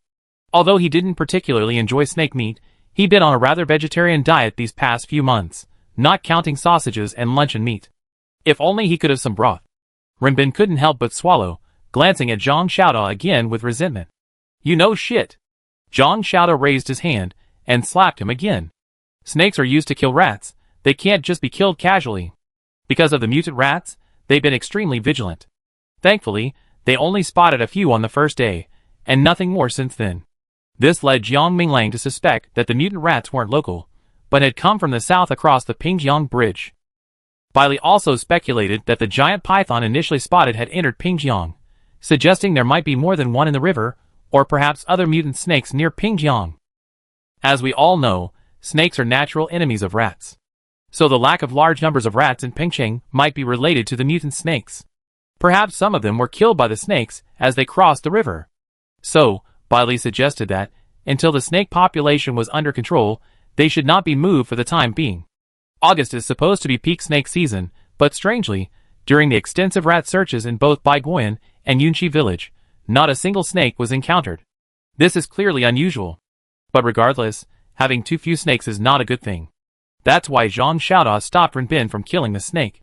Next time you encounter a snake, don't move unless it attacks you. What if it attacks me? You're so stupid. Old Sheng slapped Rinbin on the head. He was about to say, if it attacks you, of course you should fight back, but before he could finish his words, his squad leader blurted out, then why don't you run? Old Sheng and Rinbin, They suddenly remembered one winter, when their squad leader picked up a frozen rat snake and held it in his arms. Huh? He didn't even mind the cold. Then the snake came back to life, and he actually kept it in the dormitory. It wasn't until winter passed and spring arrived that they released the snake at the command of their leader. They all laughed at him then, thinking he was treating snakes like his own wives. So, their boss hasn't changed his habit yet? Old Sheng looked at Zhang Xiaoda, speechless. Now he's disdaining rat snakes and falling for pythons? He asked, does the boss know?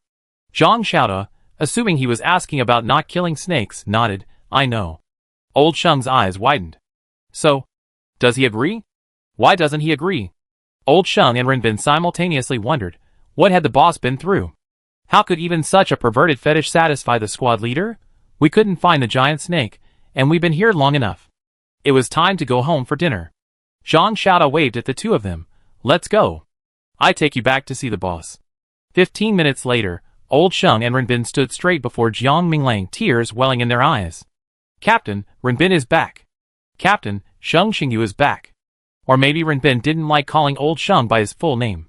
He was a big, stocky fellow, in his 20s, but he looked older than the squad leader, yet he had a very poetic name.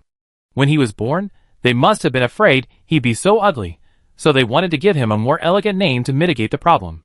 Yeah, that must be it. Sit down first. Jiang Minglang looked at the two men, who were Zhang Xiaoda's subordinates, and asked, tell me about your situation. Who's going to speak first?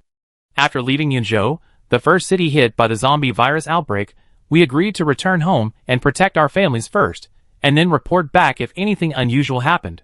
Rinbin spoke first, a little disappointed. I didn't see my grandparents when I got home.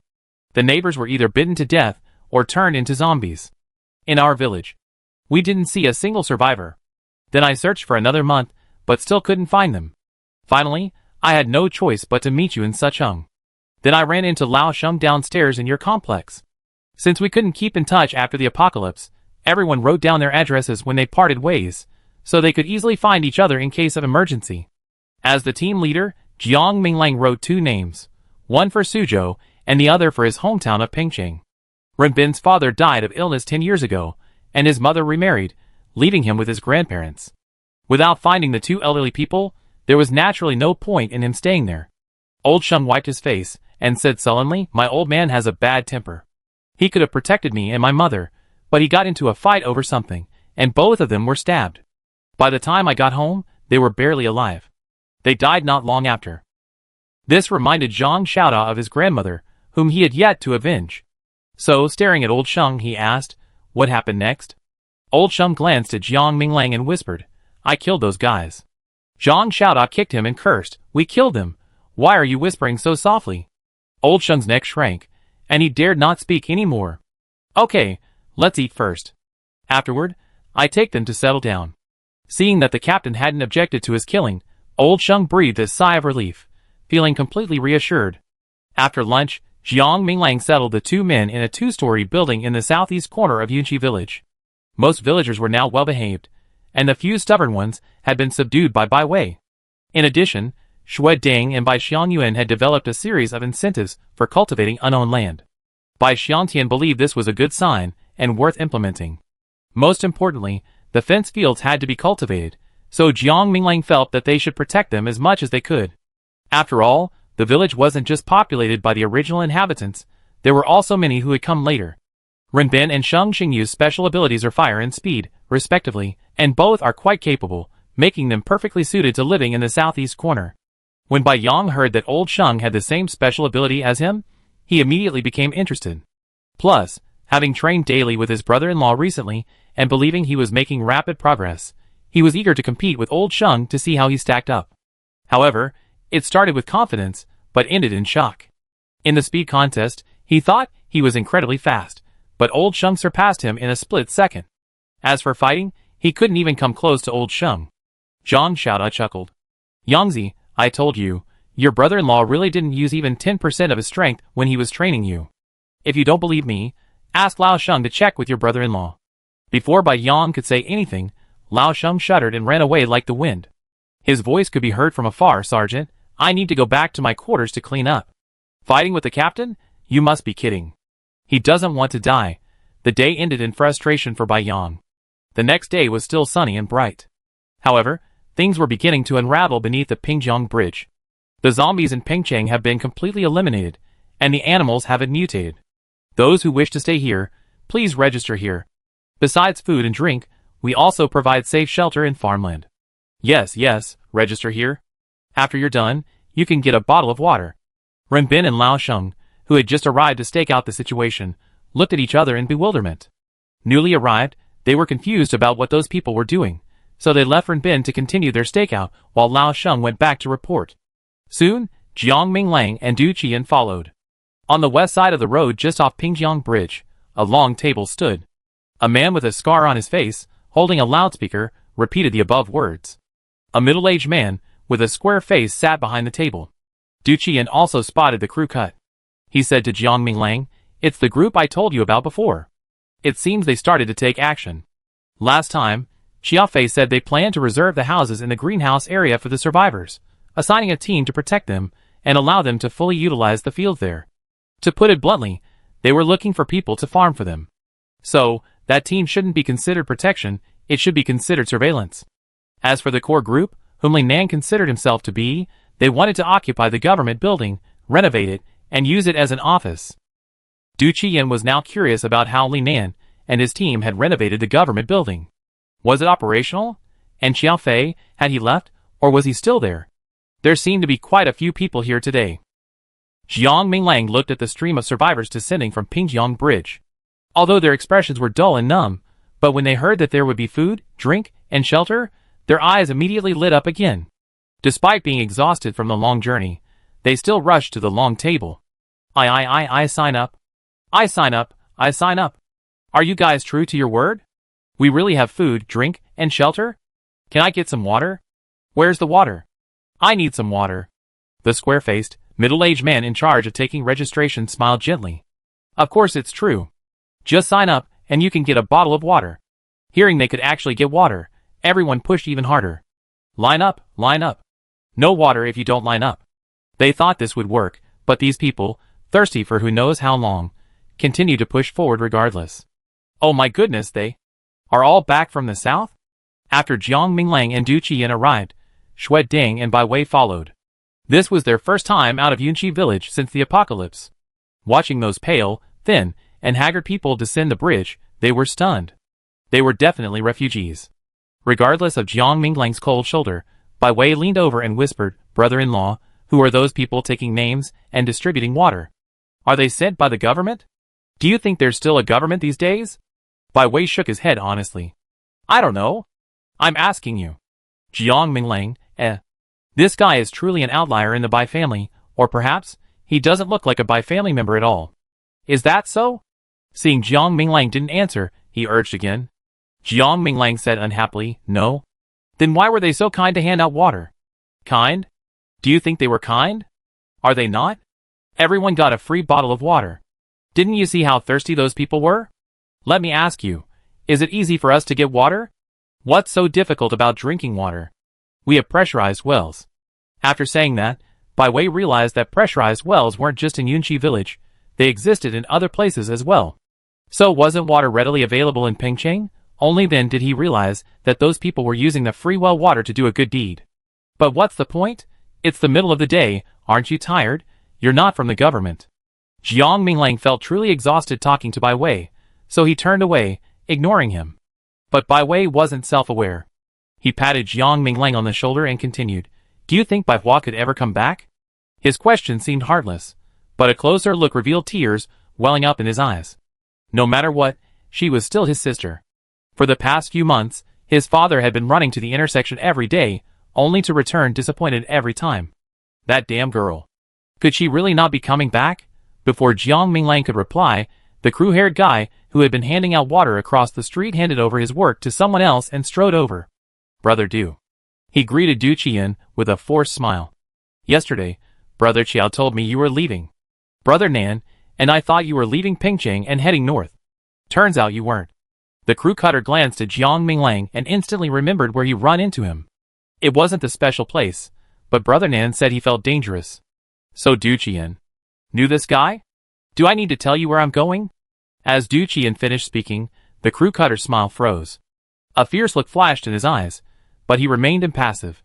"Of course not. I'm just worried about Brother Du after all, we lived and died together."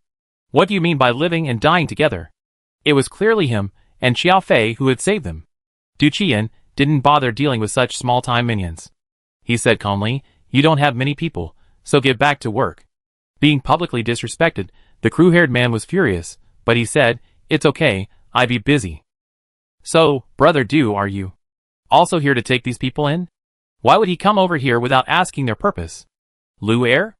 At this moment, Bai Wei suddenly shouted, then glared at a thin young man who had just stepped off the bridge and waved, "You're still alive? Brother Wei?" The young man, called Lu Er, stumbled over upon seeing Bai Wei and threw himself on him, bursting into tears. Du Qian then said coldly, "We're here to pick someone up." Chapter 123.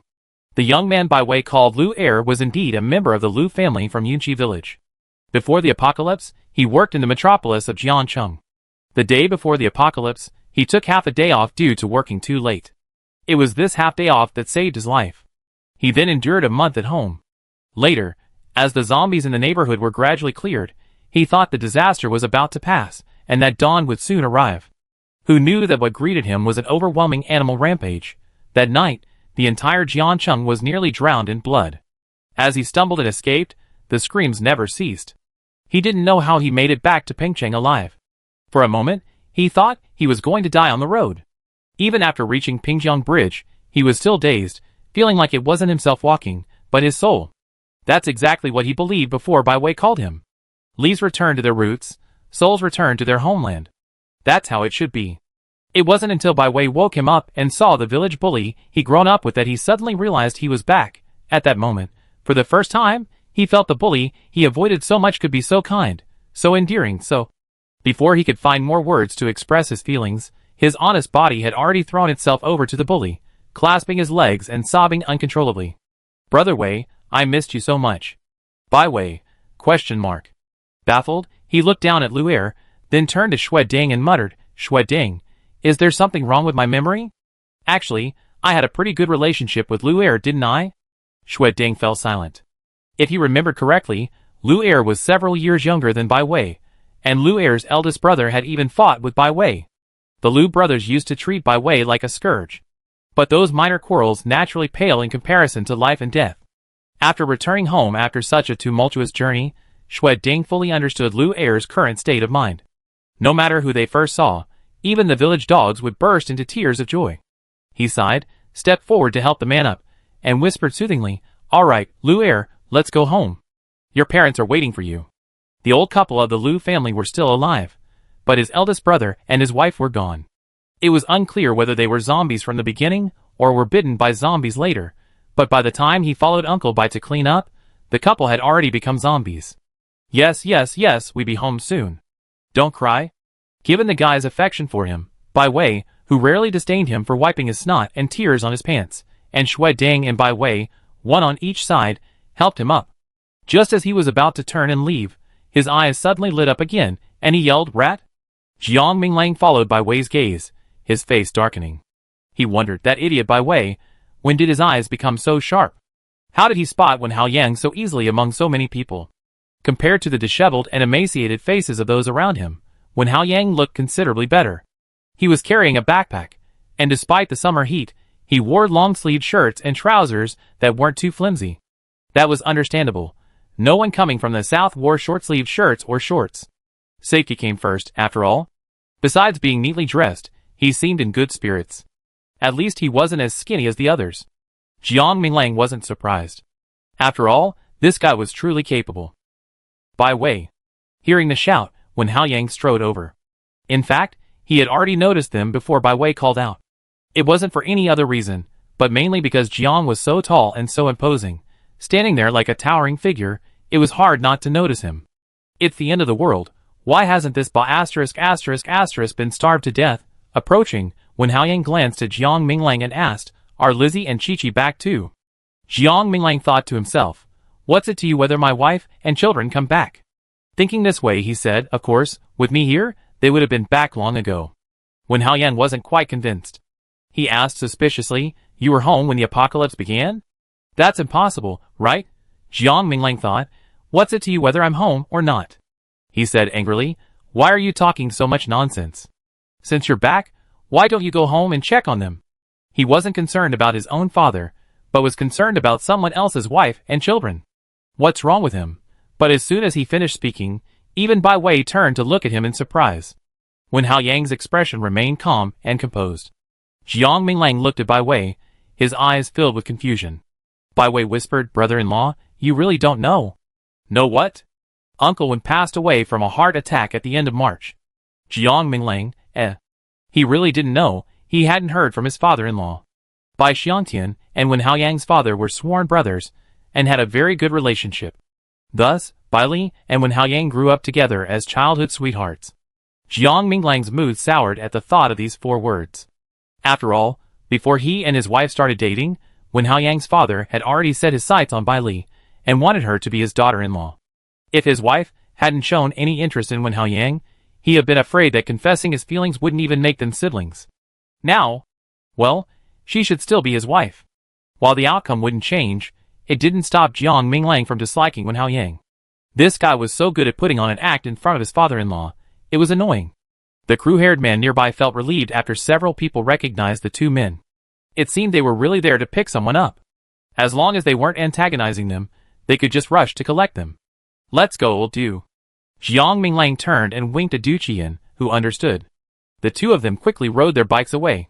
Driving a car these days is not only noisy and eye-catching, but it's far less convenient than using a bicycle to investigate.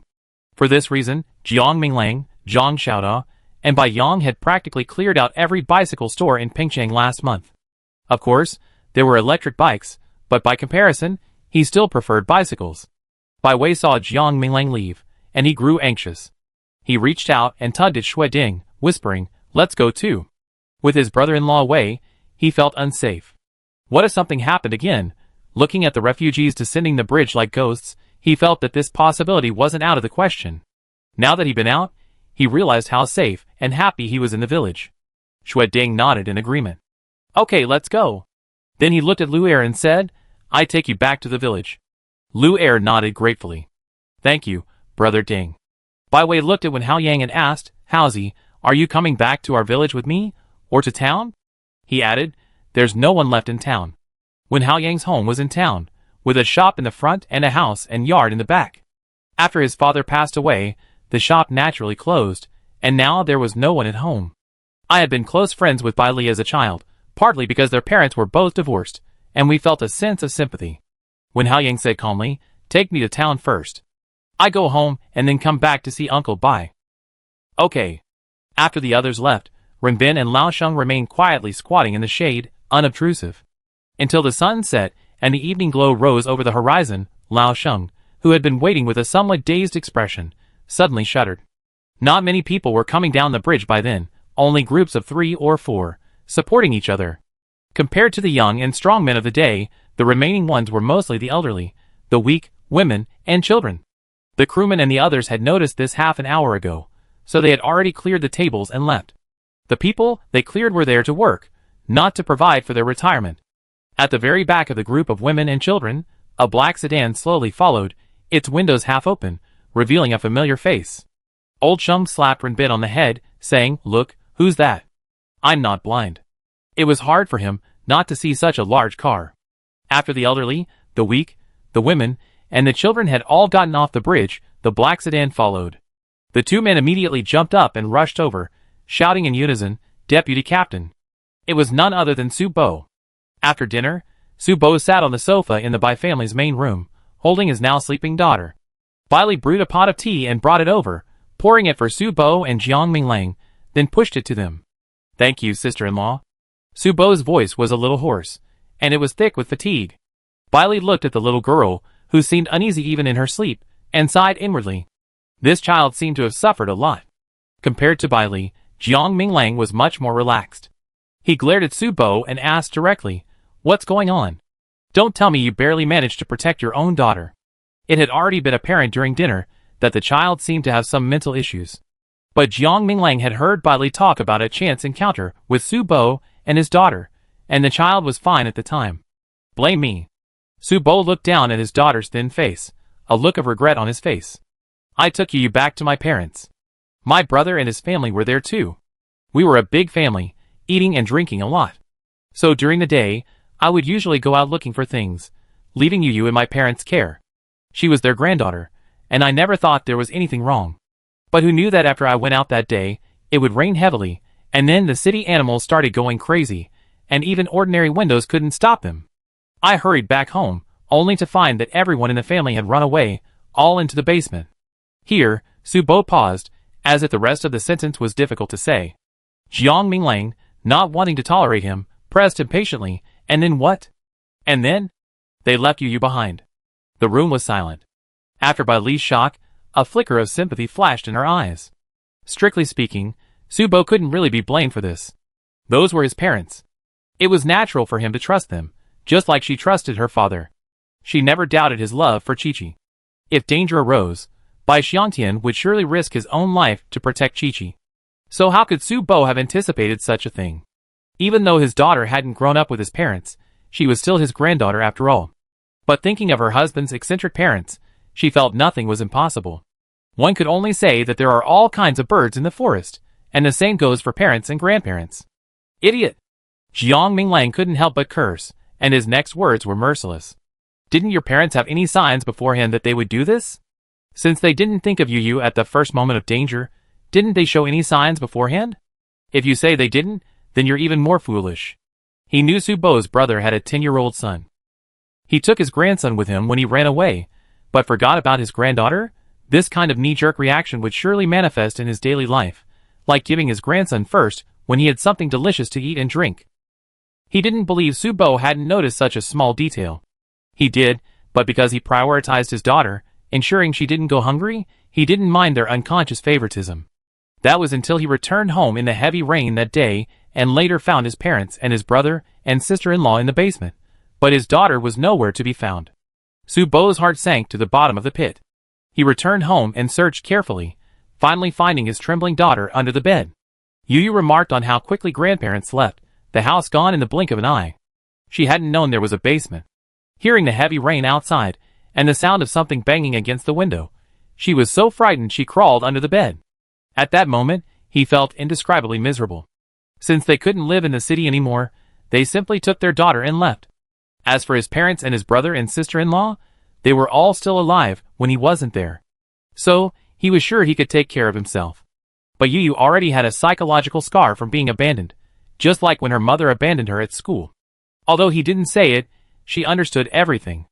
All the way north, she grew increasingly silent, increasingly afraid to sleep. Even when she did, she would tug at his clothes, fearing he would abandon her. Since it's already happened, we slowly work things out. You don't have to do much for now, except keep Yu company and train the little ones. Chi-Chi, Lin-Jia, and Zhou Hui's 2 children.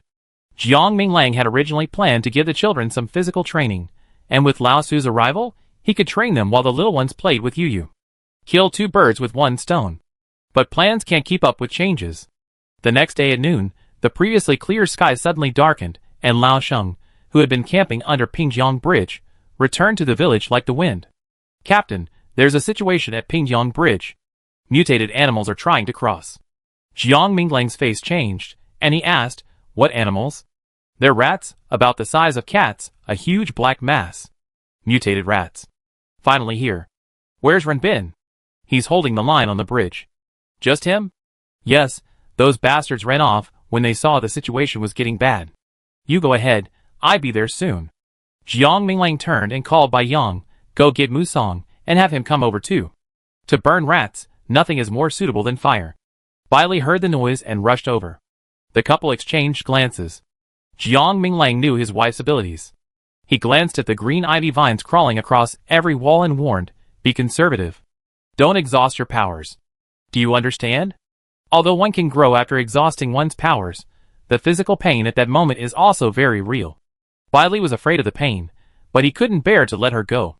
Besides, there are Du Qiuyan, Zhang Xiaoda, Su Bo and others. How to arrange the villagers' defense will be handled by old Du and Su Bo. Chapter 124. Bai Li stood at the gate and watched Jiang Minglang leave.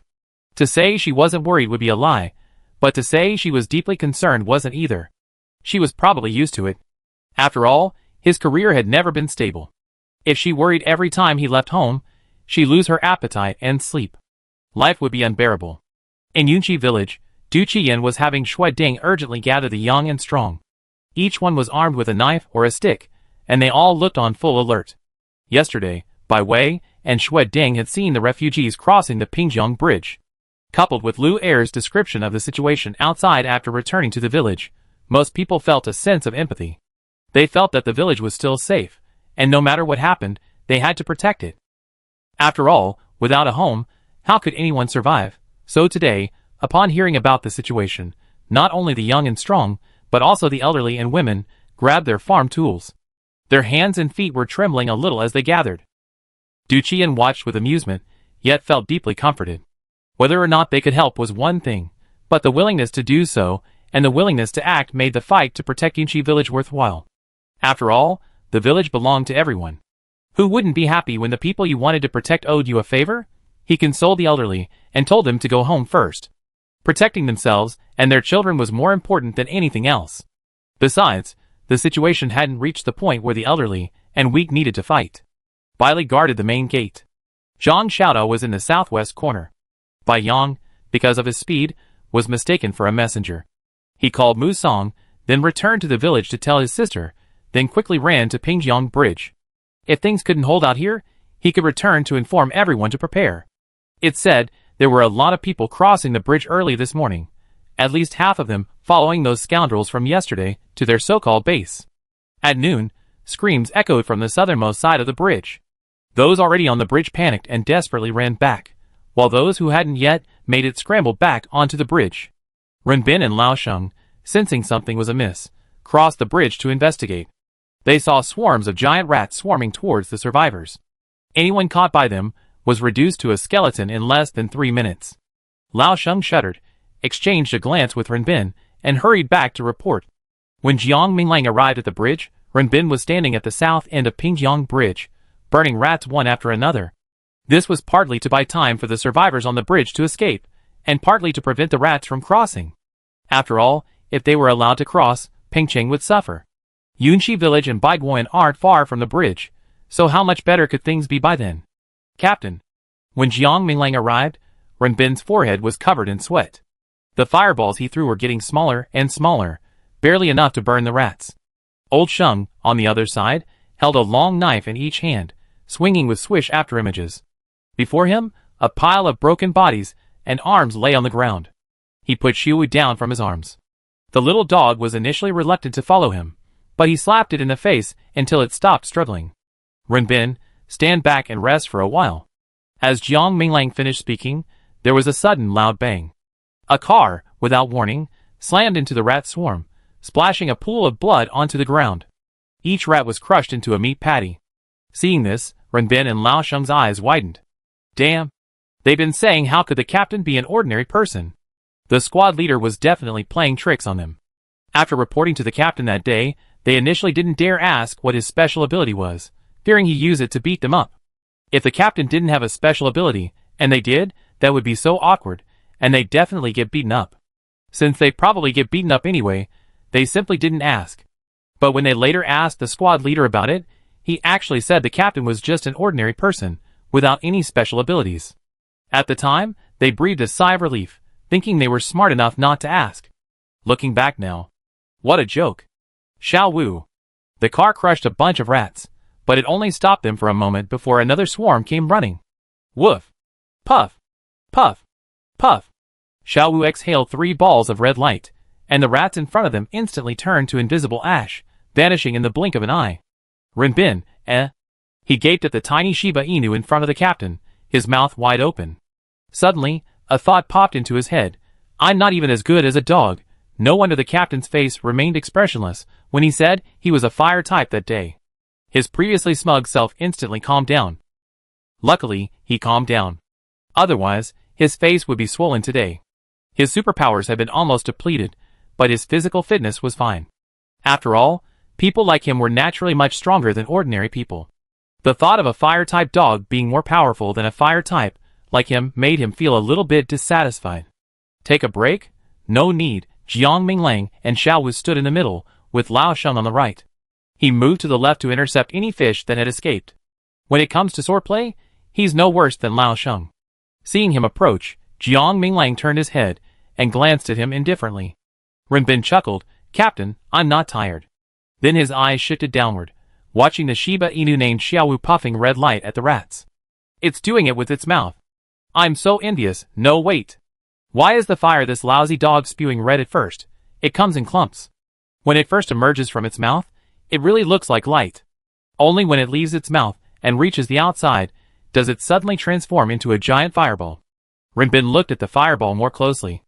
Aside from the bright red center, the rest of it looked no different from his own fire. So the lousy dog's fire could quickly incinerate the rats because of that red center? Renbin held out a finger, and with a puff, a small flame shot out from it. Yellow and warm, but not red. A dark shadow approached from the front. Renbin's gaze remained fixed on his fingers, but his other hand had already raised its knife. With a swish, he chopped a fish that had escaped the net in half. Brother-in-law? Brother Jiang? Bai Yang and Musang arrived one after the other. Although they had prepared themselves mentally, their eyes widened in shock when they saw the swarm of cat-sized black rats swarming from Pingcheng across the way. That's why rats are so disgusting and disgusting. Even if they mutate, their reproductive capacity remains unchanged, perhaps even stronger. How could there be so many of them just a few months after the apocalypse? Jiang Minglang rammed one wrecked car after another into the rat swarm. With the loud bangs, the Pingjiang bridge beneath his feet seemed to shake along with them. Bai Yang, go get a Z. Okay, brother-in-law. With Musang's arrival, Jiang Minglang and the other two immediately felt more relaxed. Brother Jiang, isn't this the dog Chi-Chi keeps around all day? This was the first time Musang had seen Xiaowu spit fireballs. To be more precise, it was the first time he ever known this dog was actually a fire type. He was astonished, and when his fireball and Xiaowu's were thrown together, his mouth dropped open in astonishment.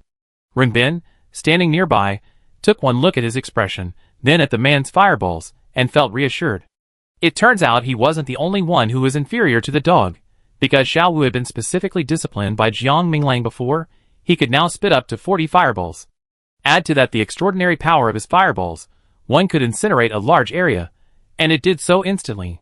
Therefore, even though the rats were numerous, they were temporarily trapped on this side. But Jiang Minglang looked in the direction of the swarm of rats. If he was seeing correctly, that must be the Pingcheng Wildlife Park. He'd taken Chi-Chi there before, and his wife had told him they encountered many snakes there when they came back.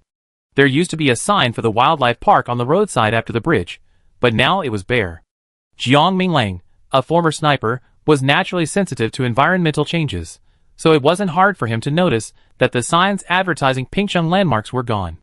If he was seeing correctly, the 5 large characters at the entrance to the wildlife park were gone too. Suddenly, his pupils constricted as he looked at a large, white-browed tiger with a white neck hanging from its neck, perched atop the white dome at the highest point of the zoo. This tiger had just jumped up there, and judging by its shape and fur color, it looked very similar to the one he'd seen with his son last year. It seemed like it hadn't grown much in size.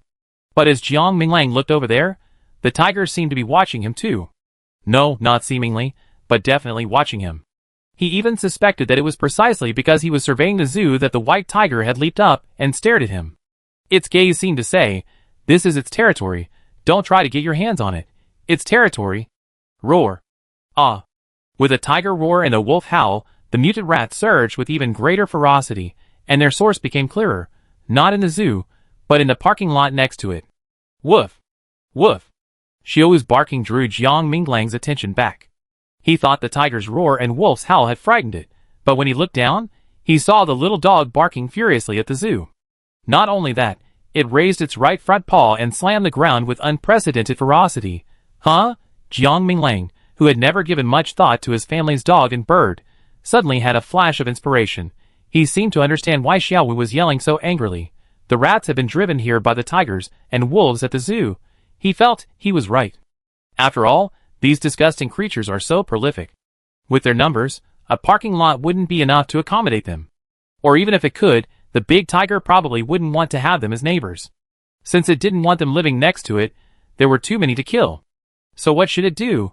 Evict. Where to? Of course, to Pingcheng, where it was close by and had food and drink. So, this white tiger's brain had changed. A tiger that could communicate with its eyes might be more cunning than Renbin. Jiang Minglang blinked, and a black dagger whizzed through the air, slicing a streak of light before it flew toward the zoo at breakneck speed. Poof! With the sound of the dagger piercing flesh, a giant wolf hidden in the shadows collapsed to the ground. As the giant wolf fell, 3 gray wolves of varying sizes leaped out from either side of the mutant rats, their teeth bared, and they looked at Jiang Minglang with vigilance and alertness. Woof! Woof! Seeing the 3 wolves, Xiaowu's bearing became even more ferocious, though his Shiba Inu's size and chubby belly made his behavior seem both cute and comical. Why are there more wolves? Musong asked. As for Renbin and Lao Sheng, they were thinking, oh no! For wolves are lying in ambush, and they didn't even notice. At this moment, the captain said calmly, these rats were driven here by the wolves. What? Musong didn't understand. He glanced around at Renbin and Lao Sheng, seeing they both had serious expressions, identical to each other, showing no sign of confusion at his question or Jiang Minglang's response. He rubbed his nose uncomfortably, wondering if he was the only one who didn't understand what Jiang was saying. What he didn't know was that Renbin already despised him to the core. Where did this guy come from? How could the captain tolerate such a fool? How could he ask questions during battle? Especially when they were questions he didn't understand. As smart as he was, he didn't ask questions, he just followed orders and did what he was told. After all, even if he asked, he wouldn't understand. Jiang Minglang really didn't have the mood or time to explain. He didn't look at the 3 wolves, but instead cast a cold, threatening gaze at the white-browed tiger. You don't want rats as your neighbors, but they can't be driven this way. He wasn't afraid of a tiger, even a mutant one. If they kept their distance, he could leave it alone. But if any of them, annoying as hell, kept heading towards Pingcheng, he wouldn't mind killing them right then and there. As if sensing the threat in Jiang Minglang's eyes, the white-browed tiger suddenly roared. The 3 gray wolves, previously on high alert, froze. 2 of them, on the same side, slammed the ground at the rats, while the other turned and fled. Then, about 20 meters from Jiang Minglang and his companions, the rats, originally heading for Pingjiang Bridge, suddenly turned south. The others, unable to change direction in time, were reduced to ash in the bursting flames. Why? Change direction? Musong paused his fire, watching in amazement. Renbin, nearby, longsword in hand, cast another disdainful glance at him. This guy's no good. If he'd been on a mission with them before, he wouldn't have survived more than 3 seconds. Thinking of the fire Musong had set, he shook his head again. Fire wasn't any good either. Bai Yang and Zhang Xiaoda arrived breathlessly, just in time to see the rat swarm, now heading south in a different direction. Brother-in-law, what's going on? Renbin also looked at the captain. Now that everything was clear, any doubts needed to be addressed. The white-browed tiger was still standing on the rooftop, but it no longer met Jiang Minglang's gaze, looking elsewhere. Can you see that tiger on the roof over there? Except for Mu Song, everyone else could see a blurry silhouette. Hearing it was a tiger, they all took to their guard once again. Jiang Minglang recounted his previous speculations and the confrontation with the tiger. Looking back at Ping Cheng, his expression was complicated. These animals in the zoo are probably used to it. Even after mutating, they haven't tried to leave. Instead, they've taken over the zoo and made it their own. And Ping Cheng, there's no one left. Chapter 125. Dazi, start by building a high wall under this bridge. Jiang Minglang pointed to the lane where he had moved so many cars. Originally, that lane led from Pingcheng to Pingcheng, but on the first day of the apocalypse, a series of serious rear-end collisions occurred. Later, drivers transformed into zombies emerged from their cars and mauled to death several drivers who had gotten out of their cars out of curiosity to investigate. Over time, that lane became completely paralyzed and severely congested. Later, to clear a path, the relatively small pile of cars on this side were moved over there, turning it into a complete junkyard. A junkyard might not allow people to pass through, but rats could. So Jiang Minglang decided to completely block off this lane, which was clogged with cars. At the same time, he also wanted to take a tour of Pingcheng. Whether it was a dead city or not, he had to see it first. Sister? Why are you here? Bai Yang finished speaking, and Jiang Minglang turned to look at the bridge. His wife, a small electric scooter, had arrived moments later. It turned out that Bai Yang had just gone back to call Zhang Xiaoda. Bai Li heard the mutant rat suddenly change direction, no longer heading for Pingjiang Bridge.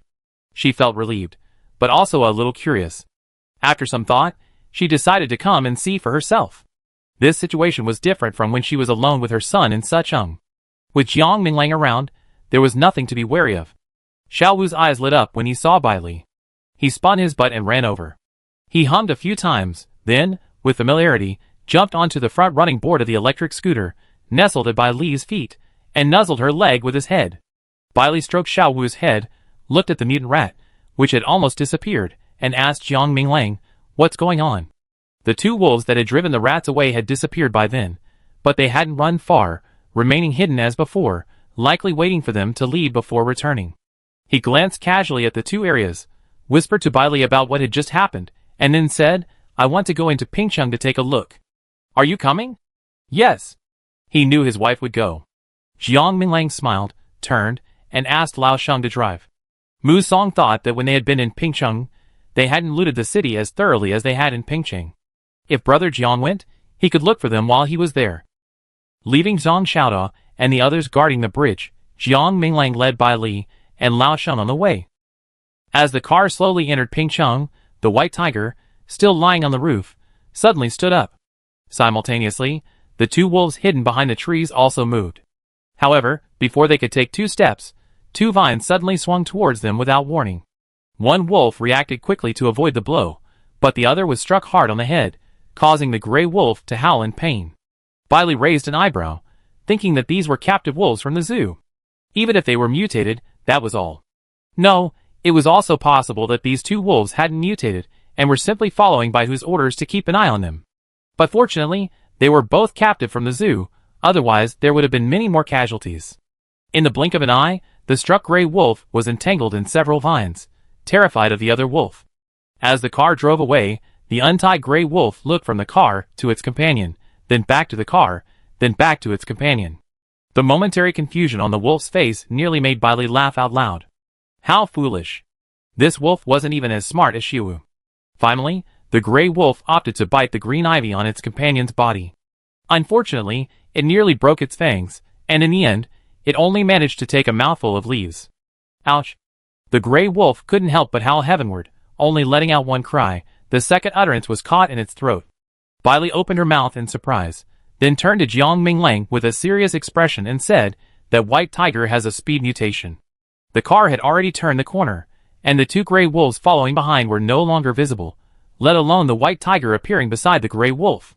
One moment, it was on the roof of the zoo. It couldn't be said for the next second, but it definitely wouldn't take more than a minute for it to appear in front of the gray wolf, at least 5 kilometers away. A beast possessing extreme speed. Truly dangerous. Jiang Minglang didn't want to touch it unless necessary. Fortunately, it wasn't wild, so it seemed like it wouldn't easily provoke people unless it was provoked. Otherwise, they wouldn't have let the survivors cross the bridge so easily. In the end, Jiang Minglang's plan to drive around Pingcheng was thwarted because downtown Pingcheng had become a purgatory. It was a cloudy day, and the dull, windless air was thick with the stench of decay. They hadn't even entered the city yet, only briefly stopping at a corner. Without even seeing the bodies ahead, the stench of decay had already turned pale, and they felt the urge to vomit everything in their stomachs. Captain. Old Sheng stopped the car, turned his head to look at Bai Li, who was covering her mouth and nose, and whispered, "There should be a lot of bodies. Should we still go?" He and the captain didn't mind, but he was worried his sister-in-law wouldn't be able to handle it. Jiang Minglang frowned as he looked ahead, where even the air seemed to have gone stale. He decisively ordered Lao Sheng, "Turn around and go back. Summer is the season most prone to viruses, not to mention zombies, which carry viruses themselves, not to mention the animals and birds that prefer to gnaw on carrion." There were too many unknowns to take the risk. But at that moment, Jiang Minglang had also made up his mind. The Pingjiang Bridge must be blocked. The potential danger in Pingcheng was too great, and he couldn't afford to worry about that at the moment. Besides, the survivors in the south didn't necessarily have to pass through Pingcheng to reach Pingcheng. They could just as easily go east or west. Returning to the highway from the city, and then back to Pingjiang Bridge, Jiang Minglang got out of the car to find the white tiger back on the zoo roof. It lazily lay there, looking at him with a faint, mocking look. What the hell? He actually saw mockery in a tiger's eyes. He wanted to deceive himself, but his excellent eyesight reminded him that he was indeed being looked down upon by a tiger. Jiang Minglang suspected that the white tiger had long been aware of the dire situation in Pingcheng City. Luckily, the zoo was outside the city, separated by a highway, forming a western and eastern section. So the white tiger claimed the eastern section for itself, unconcerned with what became of the western section. Jiang Minglang gave Baihu a deep look and instructed Zhang Xiaoda, "Build the wall as high and thick as possible. After we finish this side, we go to the other side." Pingcheng and Pingcheng are connected by the Pingjiang Bridge and another, less spacious stone bridge. Beyond that, they are separated by the Pingjiang River. Having a wide river separating them was a blessing, as long as nothing came out of the river. After Zhang Xiaoda finished building the wall, Bai Li thought for a moment and threw 2 vines onto the wall. They quickly grew to a length of more than 10 or 20 meters, clinging firmly to the high wall, adding a touch of bright color to the gray earth. Quite nice. The group turned back, but before crossing the bridge back to Pingcheng territory, they saw a group of people blocking the other side of the bridge, glaring at them coldly. Jiang Minglang immediately spotted Bai Yang, who had driven over earlier, surrounded by several people, both in his car and in his vehicle. A fierce look flashed in his eyes, and he glared coldly at Li Nan, the leader of the opposing group, and asked, "What do you mean? What do you mean? Shouldn't we be asking you that? You're blocking the bridge. What's the point? People want to go north, want to go home, and you're not letting them pass, are you?" The first to speak was the crew cutter. He had long disliked Jiang Minglang. More importantly, he was curious about their walled Yinchi village and Baiguan, and even more jealous. Brother Nan said he was not to be trifled with, and Xiao Fei said he didn't want to cause trouble for Jiang Minglang. Trouble? How much trouble? There were only a few of them. Even with that weakling Du Qian, how much could they possibly be? But they were different. Initially, there were only 18 of them entering Pingcheng. In just a short while, there were now 32 psychics, and over 100 with the necessary skills to fight. With that number, what could they not conquer? There was no need to be afraid of him. "I heard you were a soldier before the apocalypse, but I see why." Bang! Before the crew cutter could finish his words, he was already lifted off the ground. A flash of green suddenly flashed before everyone's eyes. When they reacted and looked up, their expressions changed dramatically. The crew cutter, who had just been standing beside them, had his feet entangled by 2 vines. The other end of the vine was hanging from the bridge, leaving him hanging headfirst. One side of the crew cutter's face was swollen at a visible rate, and blood was oozing from the corners of his mouth and nose. Even more astonishing was that after being punched and then hung up, the crew cutter finally reacted. He was about to cry for help or curse, but when he opened his mouth, teeth clattered out. Frightened, his accomplices quickly dodged to the side. Except Li Nan. But although he appeared calm and composed from the beginning, his heart was in turmoil. Because even he hadn't been able to block the punch that had just struck the crew cutter. Aside from Jiang Minglang and the others, most people were unaware that Li Nan had just attacked. It was Old Sheng who attacked the crew cut man, followed closely by Bai Li. Li Nan attacked just as Old Sheng dodged in front of the crew cut man. At the same moment, a small dagger collided with his fist. It all happened in a flash, even the dagger piercing his palm and disappearing in an instant. Li Nan's right arm drooped, blood dripping down. "Brother Nan." The team members finally noticed Li Nan's abnormality, exclaimed in surprise, and hurriedly stepped forward to wrap his hand with a handkerchief. The person bandaging his right hand was a trusted aide. While pressing on the wound to stem the bleeding, he glanced fearfully at the men across from him, thinking to himself, Qiao Fei was right, these people were not to be trifled with. Given Brother Nan's skill, he hadn't even seen how he sustained the injury. His hand was pierced, but Li Nan didn't even frown. The crew cutter's teeth fell to the ground, several right at his feet.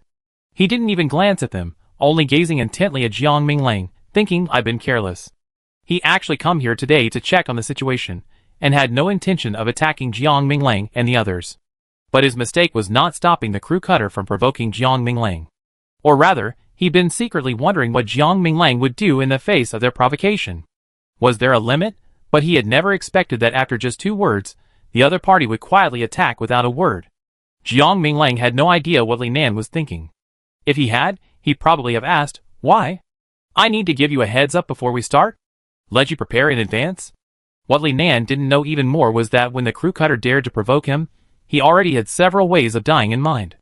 The moment Old Sheng attacked, Renbin wanted to burn him to death, Zhang Xiaodao wanted to bury him, and Bai Li. Wouldn't it be too blissful to just die? She wanted to hang him upside down and let him slowly die. At this point, Li Nan spoke up, Captain Jiang, my brother spoke without restraint. I apologize on his behalf. No need. Jiang Minglang waved Li Nan off with a sneer. I don't like apologies. I prefer to resolve matters directly. Renbin. Jiang Minglang had barely finished his words when, with a puff, a ball of fire struck his head, followed by the crew cutter's pitiful cry, Ah! Brother Nan. Li Nan and the people behind him paled. He finally lost his composure and hurriedly stepped back with his trusted associates, fearing any sparks from falling. He looked at Jiang Minglang with a grimace of shame and indignation. Captain Jiang, aren't you being too ruthless and excessive? Oh! You think it's excessive? So what? Jiang Minglang looked at him with a hint of a smile, his expression clearly saying, unconvinced, huh? Then hit me, this bastard. Li Nan cursed inwardly, looking up at the crew-headed man, now a ball of fire, his voice silent. Unbearably, he turned and walked away. The others followed closely behind, leaving in a flash. A crackling sound rang out, and the air was filled with the smell of burning meat. Renbin glanced up at his masterpiece, then, for a moment, glanced down at Xiaowu, who was following at his sister-in-law's feet. As luck would have it, the dog also glanced his way and rolled its eyes. Renbin, No you, a dog rolling your eyes at me is polite. What does that mean? Are you trying to say that if you were here, you have burned to a crisp, right? At this thought, Renbin's eyes suddenly widened, and he looked at Xiaowu with indignation. He felt he'd seen the truth, and that was what the dog meant. It was looking down on him. After the body was burned, the group got in the car and left. After they left, the previously calm Pingjiang River suddenly flashed from the bottom of the water beneath the bridge. However, because the Pingjiang River is deep and wide, the shadow disappeared as soon as it appeared. Back in Yunqi village, everyone breathed a sigh of relief when they heard that the mutant rat plague had been resolved. Bai Li had just poured herself a glass of warm water when a man, a woman, and a child walked in. Seeing who they were, Bai Li, holding her glass, forgot to even drink the water. She looked at her friend, then at the little girl she was holding, then back at her friend again, and blurted out, Why did you kidnap someone else's child? Chapter 126. The little girl Cheng Xiyun was holding was none other than Yu. The little girl hadn't said a word since arriving yesterday. She didn't even dare to raise her head when she saw them, let alone talk. Even while eating, she clutched her father's shirt with one hand, and even when she fell asleep. Even this morning, when Chi-Chi and Gigi brought the Zhou siblings to play with her, she remained silent. Even when they coaxed her to go see the lambs and chickens, she would stick with her father no matter what, refusing to even look at anyone else. Now, after an entire morning, she had unexpectedly become close to Cheng Xiyun. Bai Li looked at her friend in confusion, What did you do? Chung Xian was even more confused than she was, but couldn't say much in front of the little girl. She simply said, maybe I'm more approachable, so you likes me? Bailey, Haha, there's no rush. I ask her later when I have time tonight. Elsewhere, Li Nan and his men returned to the government building, which they had renovated and taken control of. With the exception of the water and electricity, everything else had been cleaned and tidied. At first glance, it looked much the same as before the apocalypse. Yesterday, Jiang Minglang and Du Qian had secretly come here to investigate. They found it hilarious. It was just an empty building, but they thought controlling it would mean they could rebuild the government and become the top leader. They had such ambitions, but more importantly, they had to have the ability to match their ambitions. Otherwise, they were courting death. At this point, Li Nan, with a sullen face, didn't consider whether he was courting death. He simply believed he had been careless and underestimated Jiang Minglang. Upon arriving in Pingcheng, he had explored the surroundings. The survivors elsewhere weren't a concern. Only Yunqi village, surrounded by a high wall, made him somewhat wary. However, after a period of continuous observation, it became clear that Jiang Minglang didn't seem to care about the outside world. His focus seemed solely on his own small business. It wasn't that he hadn't considered recruiting him. As the founder of a company before the apocalypse, identifying and recruiting talent was his forte. But Jiang Minglang was different.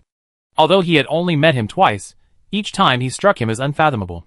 He certainly wouldn't use someone he wasn't completely confident he could control. Furthermore, he had a more suitable candidate in mind, Xiao Fei. Although Xiao Fei hadn't yet accepted his invitation, he believed that as long as his sister and her family were willing to stay in Pingcheng, a place with no danger, he would certainly accept it.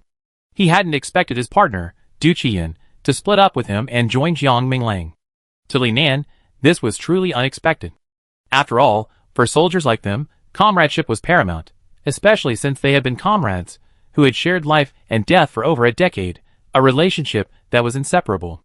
He had never expected to be separated so quickly the next day after arriving here. It truly caught him off guard. But that wasn't important at the moment. What was important was that he had been completely overwhelmed by Jiang Minglang today, without even the slightest chance of resistance. Were they incredibly strong, or was he not as strong as he thought? After spending only a short time in the government building, gathering the things he had packed over the past few days, Li Nan led his men back to the greenhouse area west of the city. He had a question for Xiao Fei, the woman who had tied up the crew cut with vines today. That Mu Shi, was she Jiang Minglang's wife or someone else? The most important question was, why was her wood element different from the others they had? Although this ability was quite popular, he was doing his best to find wood element members, but he collected the ones he found for farming and hadn't considered any other uses. But today, that woman gave him a completely different feeling. Xiao Fei now lived alone in the house Du Qian had left, and hadn't moved back to his sister's yard next door. No matter what they said, he just wanted to live alone. After seeing Du Qian off, he wasn't in a rush to find another place to live. After all, he had saved Li Nan's life. He hadn't agreed to cooperate with him, but he hadn't broken up with him either. This place had a house and land, making it a good place for long-term settlement. Li Nan had originally intended to develop this place into a farm. His sister's family were all ordinary people, so a stable farming life would be ideal. So, he had been wandering around the greenhouse area for the past 2 days, trying to decide which plot of land he wanted so his sister's 3 adults could quickly find something to do. Who knew that the site was confirmed, but trouble arose before work even began. What did you say? You and Jiang Minglang clashed? Xiao Fei frowned, looking at Li Nan in disbelief. Didn't I tell you not to provoke him? Li Nan's expression was also grim. He said gravely, it wasn't really a clash really. They blocked the Pingjiang bridge, and Xiaohai couldn't stand it, so he said a few words to them. No, not even a few words, but before he could finish 2 words, they killed him. The implication was that Jiang Minglang and his men were selfish, and that blocking the bridge was also equivalent to blocking the path of the survivors to the south. Why block it? Did anything happen today? Because the greenhouse area was located northwest, quite far from the Pingjiang bridge, he hadn't yet been aware of the noon outbreak of mutant rats. However, with his years of keen intuition, he knew Jiang Minglang wouldn't do this for no reason. Something must have happened that compelled him to block the bridge. It's just a few rats. When we went over, we saw they had it completely under control. There was nothing under the bridge bordering Pingcheng. So why block the bridge? Just a few rats? Mutated rats, right? Xiao Fei narrowed his eyes at Li Nan and asked instinctively, so when the mutant rats appeared, It was Jiang Minglang and his men who stopped them. None of your people were involved? Li Nan's face froze. After all he had said, he hadn't expected Xiao Fei to focus on this. He was unhappy inwardly, but wore a look of annoyance. Xiao Hai only had 2 men under the bridge at the time. You met old Wu. He's a strong organizer, but he has no fighting ability. He's just an ordinary person. So Xiao Hai thought he'd send old Wu back first, and notify me later. Later, I didn't waste any time and immediately led my men over. Immediately? Xiao Fei sneered inwardly. It was 2 hours after the mutant rats appeared. Immediately? He didn't bother to argue with him, but he couldn't help but sigh inwardly. Old Du has a sharp eye. He'd long seen that Li Nan was just a facade. His abilities couldn't match his ambitions, so he simply stopped dealing with him. Xiao Fei knew he couldn't stay here any longer. Whatever had happened to Li Nan that had offended Jiang Minglang, he wanted nothing to do with him anymore. Seeing Xiao Fei remain silent, Li Nan felt a little annoyed, but he kept his face expressionless and brought the subject back to what he wanted to ask. Old Xiao, you and Jiang Minglang were comrades in arms. Have you met his wife? Xiao Fei shook his head without hesitation. I haven't seen her. What's wrong? One of the people who killed Xiao Hai today was a young woman, a Wood type. She looked under 30, very fair and beautiful, with large, dark eyes. She was tall and thin, with short hair. Do you remember her? Xiao Fei knew he was talking about Bailey, but he still shook his head and asked calmly, No, but how do you know she's a Wood type? Could she even force a rice plant to grow right in front of her opponent during a confrontation? Xiao Fei certainly didn't think Bailey would do that, but knowing she had supernatural powers made him very happy. After all, she was the calmest, most self-sufficient, and most independent woman he had met since the apocalypse. Jiang Minglang was truly lucky. This woman's Wood type is different from the ones we've seen before. She can remotely control vines to bind and hang Xiao Hai. You see what I mean? Her Wood type is a combat type. I see. Xiao Fei shook his head. I never seen it. I can't imagine it. I understand. After all, before this, I couldn't imagine it either. Seeing that Xiao Fei truly knew nothing about the woman, Li Nan lost interest in the conversation. He chatted a few more words and then left. After Li Nan left, Xiao Fei stood at the door for more than 10 minutes before turning back to his sister's house. Xiaobai. After dispatching the mutant rats and blocking the Pingjiang bridge, not long after they returned to the village, Jiang Minglang heard Zhou Lei's cries. His face darkened, and he beckoned his son over. Go, help your Uncle Lei find Xiaobai and make him shut up. After seeing Xiaobai eat a large rat, Chi-Chi temporarily gave up on his plans to abandon Xiaobai, but within 2 days, he'd forgotten about it. Now, hearing Uncle Lei looking for Xiaobai, he was itching to get the palm-sized kitten over again. He readily agreed to his father's request, and ran into Yunqi village with Gigi and Xiaowu. As Chi-Chi left, Du Qian suddenly returned to the Baigui garden excitedly, carrying a pot of peonies. Hey Coach Du, I didn't expect you to be so playful. Did you steal it or did you ask for it? Renbin was contentedly munching on a piece of watermelon, when he looked up at the gorgeous peony in Du Qian's hand, and chuckled inwardly. Although he and Lao Sheng had only been here for 2 days, they already explored the area thoroughly that day. Naturally, they gotten to know their friendly neighbor, Ningen, and learned that he, like his sister-in-law, was a wood element. But his wood element was far inferior to his sister-in-law's. What kind of thing could only make peonies bloom? It almost made him laugh to death. Stop eating. I asked Ningen for a few pots of peonies, and he said we could just move them. Quick, call Lao Sheng and Zi, drive the electric tricycle over, and bring in all the ones outside their walls. Move them all? How many would that be? Ningen imitated Bailey, but he filled the outer walls of their village with them. At first glance, you'd think it was a peony kingdom. Oh, now everyone's renamed their village Peony Village. No, Coach Du, Brother Du, these aren't things you eat or drink, so why would we move them all in? Are they just for show? I think the rice in the fields is pretty enough. There's no need for them, really. You just like to move a couple of pots and be done with it, but why bring them all in? Jiang Minglang walked out of the backyard, pointed at the peonies, and asked Du Qian, what did you find? He didn't think old Du was bored enough to want to enjoy the peonies. Du Qian placed the flowers on the ground, raised his hand to push his glasses up, and said with a smile, mosquito repellent. Then he added, come here, I show you. Behind the Bai family villa was a vegetable patch planted with tomatoes and Chinese cabbage. Because they had just applied manure that morning, the field was buzzing with small flies and mosquitoes. Du Qian placed the pot of peonies among the Chinese cabbages, then returned to the edge of the field, pointing at it, and whispering to the others, "Look closely." The peonies Ning had fostered were larger than ordinary flowers. Unlike the white peonies Bailey had seen before, this one was pink with white, looking so tender and vibrant that it seemed as if water could be squeezed out of it. Several people squatted in a row at the edge of the field, all curiously gazing at the flowers. Mosquito repellent? How? After a while, a few small flying insects buzzed blindly past the peony. In that instant, the petals trembled, and then the insects disappeared. A hush fell, everyone staring at the flower in amazement. Until Du Qian calmly pushed his glasses and coughed softly, drawing everyone's attention back. Ning didn't know his flowers had this effect, so when I asked for 2 pots, he generously said he'd take them wherever he wanted, since he said it was okay. Then being too polite would seem awkward. "That's right, let's go, let's go. I get the tricycle." Old Sheng drove over the tricycle by Xiangtian used to haul fruit, and excitedly took Renbin and Zhang Xiaoda to the neighbor's house. After a few trips back and forth, all the peonies outside Newton Village had vanished. In the evening, Ning opened the small door beside the iron gate, and went out to the vegetable patch to pull a few cabbages. When he finished and turned back, 1 foot had already crossed the threshold and entered.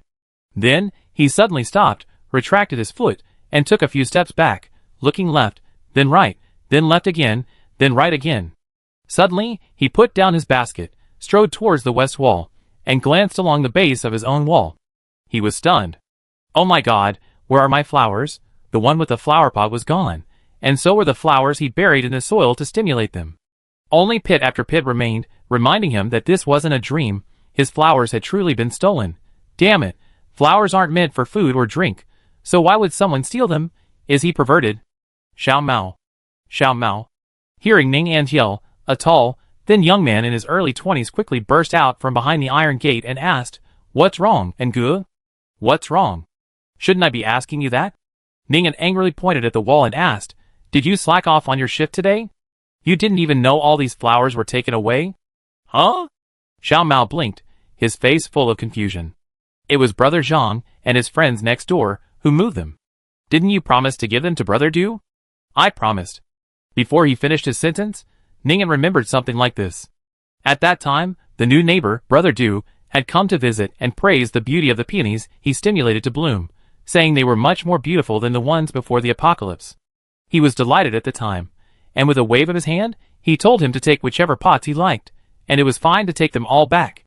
But, wasn't that just a polite remark? Why did he take it so seriously? Chapter 127. By the way, Lychee, when Hao Yang's back. After a tense day, Bai Wei was about to go home for dinner, when he saw Lychee helping the Zhou family find the kitten. He then remembered meeting Wen Haoyang yesterday at Pingjiang Bridge. He was now busy with work, and his cousin no longer gave him the cold shoulder, so the two of them could communicate normally. Hearing the name Wen Haoyang, Bai Li was startled and asked, "When did he come back?" "Yesterday. I asked him to come to our village, but he said he'd go home first and come back later." After saying that, Bai Wei rubbed his hungry stomach and said, "I'm going home for dinner. Tell uncle." Bai Li turned his head and glanced towards the town. It was getting dark. Aside from the lights gradually lighting up here, the outside world was already hazy, and would soon be plunged into darkness. Thinking that although the town was free of zombies and the bodies had been burned, it was still desolate and silent, with not a single living soul. She frowned slightly. When Hao Yang could go home and see her, but shouldn't he come over afterward? Why has he stayed home since yesterday? I hope nothing's happened. Bai Li didn't feel like looking for the cat anymore, so she turned and headed back home. "Dad," Bai Wei said when Hao Yang went back to town yesterday. "I know. Ming Lang told me yesterday." Bai Xiangtian was washing Shepherd's purse, rubbing it as he spoke. Hao Yang has a deep bond with his dad. If he wants to stay home for a few days, let him. He come over naturally when he's had enough. He knew when Hao Yang would return sooner or later, so they had a room reserved for him. Bai Li said nothing more. After washing up that night and getting into bed, Jiang Minglang's large hand had just reached out to rest on her waist when he suddenly hissed and gasped, "Wife!" Bai Li looked at him with a wry smile. "When Hao Yang came back yesterday. Why didn't you tell me?" Jiang Minglang played dumb. "I told Dad. I thought he'd tell you." "Why?" "He didn't?" Bai Li pinched the soft flesh around his waist and twisted it in a circle, gritting her teeth. "Our son is already 8 years old. Aren't you childish?" "Yes, our son is already 8. He's 3 months older than you. What are you thinking?" Why aren't you getting married yet? You have to control someone's decision to stay married? That night, Jiang Minglang was kicked to the floor by Bai Li to sleep. The next day, after breakfast, Bai Xiangtian said to Bai Li, I'm going to town. Are you coming? That kid had been back for 3 days. Even if he didn't come here, he had to see what was going on. Bai Li glanced at Jiang Minglang, who was helping to clear the dishes, and nodded, I go. Old Mrs. Bai gently instructed the father and daughter, try to persuade Hao Yang to come. There's no one in town, and I'm worried about him staying there. Jiang Minglang murmured to himself, he's a grown man, what's there to worry about? Grandpa, Mom, I want to go with you too. Chi-Chi had just finished speaking when Jiang Minglang turned and stared at his son. Have you herded the sheep? Have you fed the chickens? Where are you going if you're not doing anything? Take Gigi and go herd the sheep. Gigi can do it alone. Jiang, Chi-Chi, this is your business. Don't push it onto others. Just once. Not even once. Little Jiangqi rolled his eyes at his father in displeasure, muttering, bad dad. Bai Li looked at the father and son with amusement, then stood up and walked away leisurely. The elders also tactfully went about their respective tasks. The good thing about the Bai family is that when parents discipline their children, others rarely interrupt. Even if they think their parents have said or done something wrong, they won't speak up immediately, waiting to discuss the matter later. So, in the end, little Jiangqi was forced to herd sheep by his father, a face full of resentment. The town was only 3 kilometers from Yunqi village, and the father and daughter, each riding a small electric scooter, arrived in just a few minutes. Wow, wow, wow! You heartless, ungrateful bastard. After all, I'm your mother, and now I have nowhere to live, and you have the heart to kick me out. I may not have raised you, but I carried you for 10 months and gave birth to you. Without me, where would you be? The Bai father and daughter had just arrived at the gate behind when Hao Yang's shop on their bikes. Before they could even knock, they heard the intermittent sobbing and complaints of a woman inside. The father and daughter's faces changed at the woman's words, and they knew who she was. It's really funny. When did giving birth to a child and not raising it become so justifiable to bring it up? Is it an honor? And what about being an ungrateful bastard? Was she talking about when Hao Yang? This reminded Bai Li of the woman she hadn't seen in over 20 years. To be honest, she almost forgotten what she looked like. When Hao Yang's situation was similar to hers, the difference being that his mother remarried in a nearby county town after their divorce, while the woman left with a man from another place. But regardless of whether they remarried close by or far away, neither woman had seen their children since their remarriages. I repeat, this is my father's and my home. You're not welcome here. Get out of here. When Hao Yang's voice was laced with suppressed anger, and Bai Xiangtian's face darkened. He finally understood why the boy hadn't come to see him for 3 days after returning. I'm afraid by the time he returns, his house will have been taken over. Bang, bang, bang. Bai Xiangtian raised his hand and patted the iron gate, saying, Hao Yang, it's me, without waiting for anyone inside to speak. When Hao Yang quickly walked to the door, opened it, and called out, Uncle. Bai Xiangtian glanced at him, then strode in. Bai Li leaned over and whispered, What's going on? That woman was already here when you came back? When Hao Yang nodded, his face grim. It wasn't just her, she brought her husband and son with her. Bai Li, how could someone be so shameless? Isn't she disgusted? There are so many empty houses in town, but she chose to come to her ex-husband's house. And she can't even be chased away. She's mentally ill. Who said it wasn't? When Hao Yang glanced gloomily at the main room and said coldly, I'd rather burn this house down than let her live there. Bai Li rolled her eyes at him. Look at you, you're such a loser. You can't even decide what to do with your own house, and you're going to burn it down. If my uncle knew you were so capable, he'd probably be furious. When Hao Yang, Bai Li slapped him on the back. You idiot! Get in! The two of them walked into the courtyard, one in front of the other, and immediately saw 2 men, one old and one young, sitting on the steps outside the main room. The older man was in his 50s, the younger in his mid-20s, and both were as thin as a stick. Their expressions bore the same blank expression. They didn't even notice Bai Li's entrance, their eyes still fixed on the concrete floor before them. Bai Li glanced at them indifferently, and walked towards the main room. Old Bai, I advise you to stay out of other people's business. The woman knew Bai Xiangtian. To be more precise, the 4 of them had been classmates in junior high school, and she was also a good friend of Bai Li's biological mother. Even their divorces were ironic. If you have any shame, you shouldn't set foot in this house again, Bai Xiangtian said, not looking at the woman. Instead, He gazed at the portrait of his old friend in the center of the main hall. You're disturbing, old one. Get out. Bai Xiangtian. If you don't, I kill those two. You can try it if you don't believe me. The woman took 2 steps back in fear. She had no doubt about Bai Xiangtian's abilities, let alone his ruthlessness. When she divorced, she brought her younger brother to make a scene. Old one refused to share the property, and he beat her. Coincidentally, Bai Xiangtian had returned to visit his family, also to get a divorce from his wife. After he finished his business, her younger brother's leg was broken the next day, and they still didn't know who had done it. Although she had no evidence, she knew it had to be Bai Xiangtian. After all, old one didn't have that ability, but his good brother happened to have it. Back then, he easily broken someone's leg, let alone now. The woman suspected Bai Xiangtian had killed many people since the apocalypse. He was a devil, a madman. She knew she couldn't live here anymore. She turned around to tell the man and son to leave when she ran into Bai Li entering the house. Li? Even after not seeing her for years, the woman instantly recognized Bai Li, the doll-like beauty of her childhood. Did she look like her friend? Not really. Bai Li only resembled her mother a little, and Bai Xiangtian a little, but otherwise, she simply copied their strengths. When she was little, she had also been very fond of this girl, but now, the woman was stunned by the mockery and disgust in Bai Li's eyes, then grew angry. Who do you dislike? What right do you have to mock a little girl who was born but never raised by her mother? The woman scoffed. Lizzie, have you ever thought about your mother in all these years? Oh, I forgot. You were only 3 when she passed away. How could you remember anything so young? Plus, you haven't been in touch in all these years, so you must have forgotten what your mother looked like, right? And then she later gave birth to 2 more children, twins, a boy and a girl, which made your stepfather so happy. Shut up. When Hao Yang couldn't stand it any longer. He walked around Bai Li, approached the woman, grabbed her arm, and dragged her out. Get out. You beast. When Hao Yang whipped his head around, glaring at the woman with red eyes, his words choking in his throat. Then he let go of the woman's arm, grabbed her by the collar, and dragged her out the door. Interestingly, while when Hao Yang was treating the woman like this, the father and son remained motionless, as if the woman being treated so roughly had nothing to do with them. But after the woman was dragged out, they also stood up and walked out.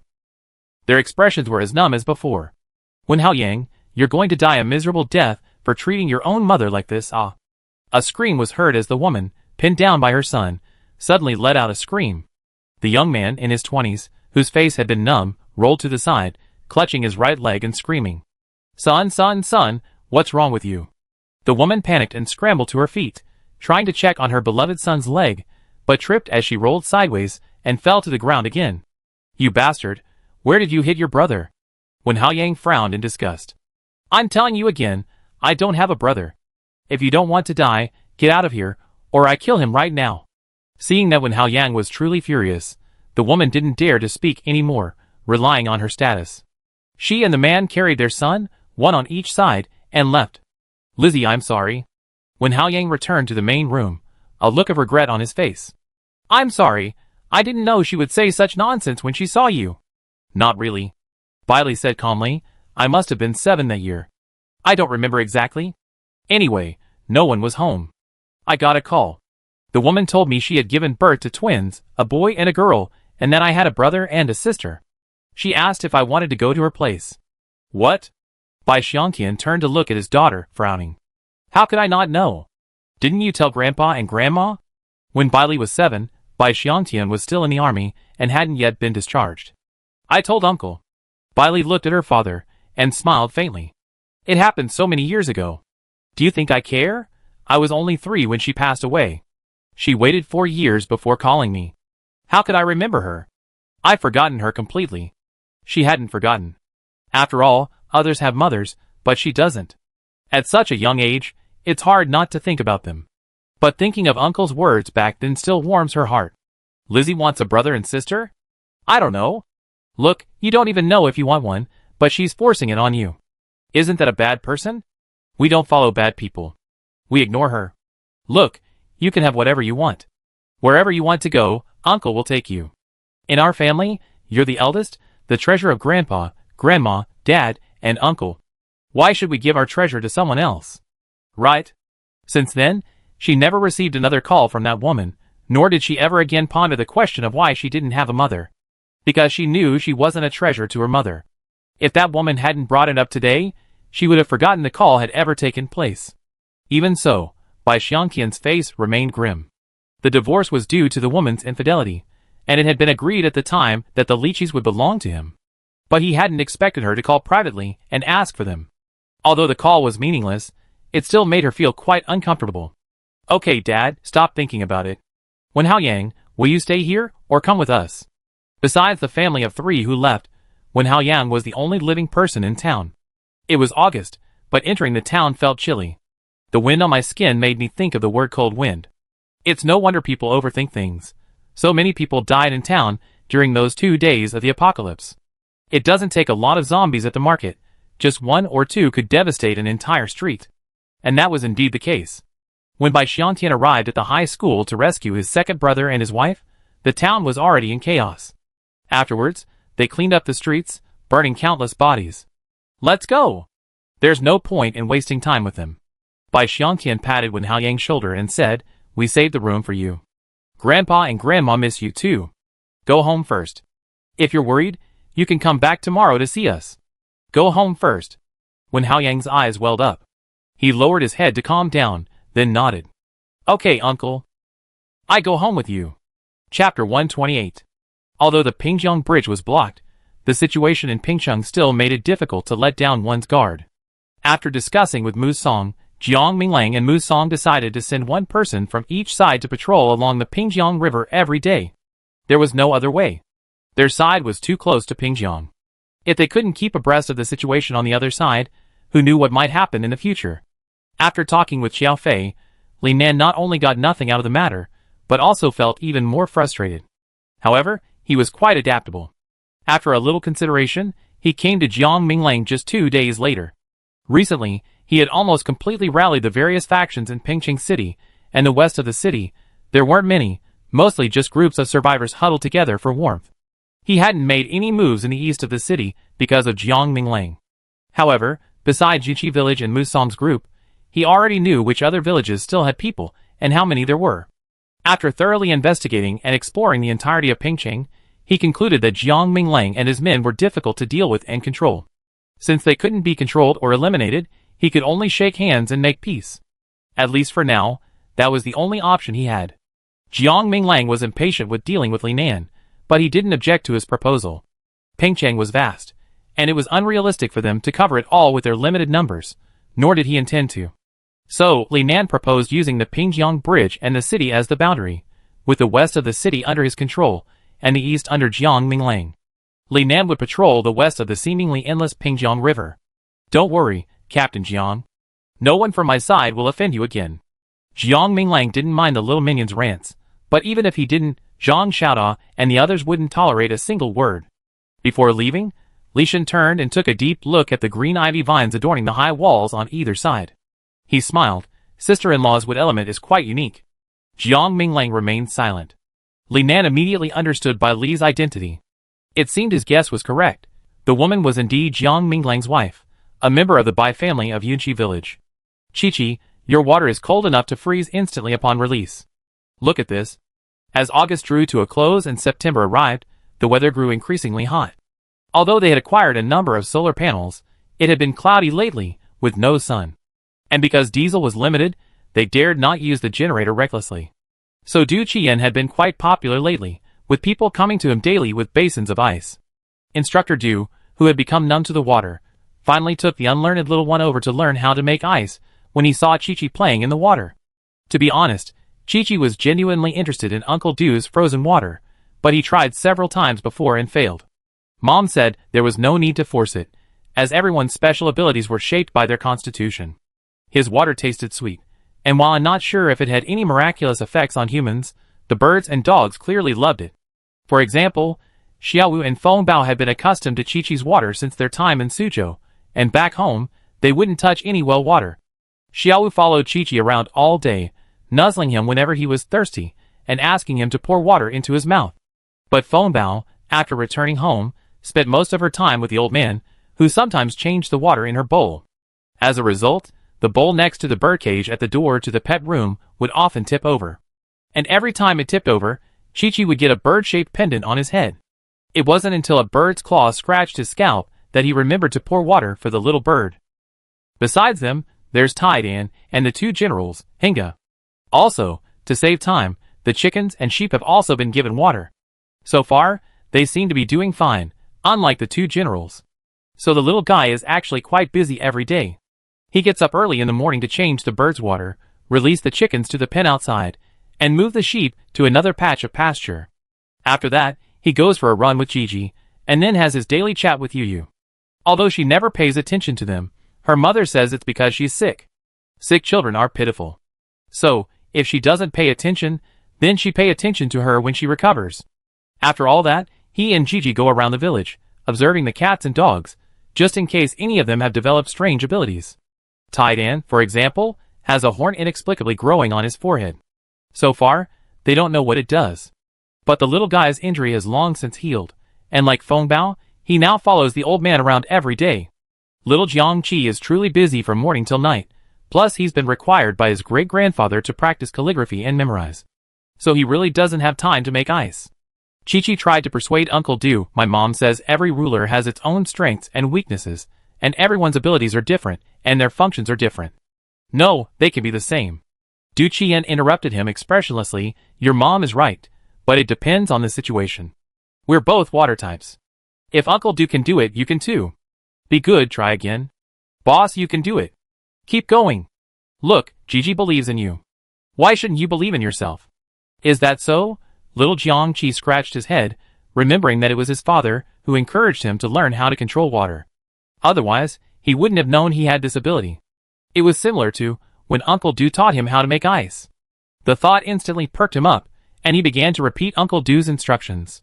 Solidify the water, and release it at a sufficiently low temperature. Gigi, finish the calculations on these 2 pages. Huh? What? Can't you see Gigi is diligently learning how to make ice? How can you stand here and watch? Linja blinked, wondering why he should be embarrassed. The eldest child is working hard on his supernatural power, and he's cheering him on. Isn't that inappropriate? Gigi, you didn't practice calligraphy with me today. Grandpa said you have to make up for it. A child who was diligently practicing ice making didn't forget to share some of his attention with Linja, and give his good friend a little extra help. 1 hour. Du Qian pushed his glasses up on his nose, and looked down at Linja. You didn't practice calligraphy today? He completely agreed with the old man's philosophy. No matter the time or situation, as long as the conditions and ability are met, children's learning should not be neglected. What's more, these 2 little ones haven't even graduated from 1st grade and can't even recognize all the characters. They need to learn even more. Fortunately, Bailey had previously raided numerous stationery stores and stocked up with a vast assortment of pens, notebooks, and workbooks, enough for the children to keep writing for over a decade. Grandpa Bai was a former elementary school principal, so he could easily teach them through graduation. He could also provide a smooth transition into their education, as they had a high school physics teacher. The day passed with Chi-Chi forced to make ice, and Linja weeping over his homework. The next day, just after dawn, Chung Xian woke up with the urge to pee. As she opened her eyes, and tried to go to the bathroom, she froze. She stared at the little girl standing by her bed, staring at her, a layer of cold sweat breaking out on her back. Oh my God, why was this kid in her bedroom again, standing at the head of the bed, staring at her motionlessly, before daybreak? Did she want to scare her to death? Chung Xian grinned, trying to force a smile but couldn't. She could only call out dryly, Yu, when did you come? No matter when, could you please not be so scary? Even though she knew the kid was sick, sickness didn't require such torture, did it? What had she done to offend them? She didn't even know them before. Lizzie couldn't believe it. She hadn't done anything, yet this kid had become so attached to her for no reason. To be honest, Chung Xian was a bit flattered at first. After all, she looked different from normal people. In the past, adults and children alike would generally keep their distance from her, and not pointing fingers was considered a sign of good manners. This child was the first to be so close to her for no reason. But being close was close, but this kind of closeness was a bit too much for her. Yu, come to see Auntie. Does your dad know? Even though she knew the child wouldn't answer, Chung Xian continued to talk to her. How about this? Go back and tell your dad, and then come to see Annie. Okay. She couldn't hold it anymore. She had to go to the bathroom. But based on past experience, this child would always cling to her whenever she came. Yes, even to the bathroom. When others were constipated, she was almost peeing. After all, no matter how young the child was, she wasn't familiar with him. Being stared at while she went to the bathroom by a stranger was a testament to her fortitude. Chung Si-eun couldn't lie still any longer. She sat up, dressed in her pajamas, and went to the bathroom, the little girl following closely behind her. After struggling to pee, Chung Si-eun returned to her bedroom and quickly changed into a pair of sweatpants and shorts in front of the little girl. She went downstairs to the living room and poured 2 glasses of warm water. When she picked them up, the little girl, as usual, picked up another glass. After drinking the water, Chung Si-eun walked out. She knew Jiang Minglang and Su Bo were already out running. To avoid being a drag on them, she now ran with them. She didn't get up as early as them, so by the time she got there, they already been running for half an hour. By the time she stopped, breathless, they were still running. So, even if people like them didn't have special abilities, they were still much better than ordinary people with special abilities. When Su Bo woke up, Yu was still asleep. Yesterday, he only just woken up after running yesterday, so he assumed it would be the same today. Unexpectedly, less than an hour into his run, he saw his daughter trailing behind Chung Si-eun. Su Bo ran over and gave Chung Si-eun an embarrassed smile. Is this kid looking for you again? Is she looking for her? She's trying to scare her. She thought this, but she didn't intend to say it out loud. The kid was already incredibly pitiful. If she told anyone, she'd stand at someone else's bedside and stare at them. Honestly, compared to the inconvenience this kid was causing her, she didn't want anyone looking at her strangely. At least she wasn't scared to death, so that was it. You run, I take her back for breakfast in a bit. Excuse me. No, she's easy to take care of. Besides being scary. Su Bo had no idea his daughter had frightened Chung Si-eun, but he was grateful for her care. Yu's willingness to follow her, and her willingness to help take care of her, undoubtedly gave Su Bo, who had been so nervous about his daughter, some respite and gave him confidence. Since Yu was willing to approach Chung Si-eun, didn't that mean she'd be open to communicating with others in the future?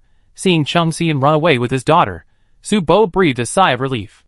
This friend of my sister-in-law's is truly wonderful, good-tempered and patient. She must be very experienced in parenting. Minglang. Before the runners finished, Zhou Lei hurried over through the small gate between Yunqi village and Baiguan.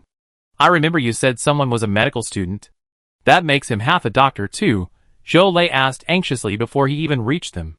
Who is it? Can you ask her to come over and help look after Xiaobai? Xiaobai?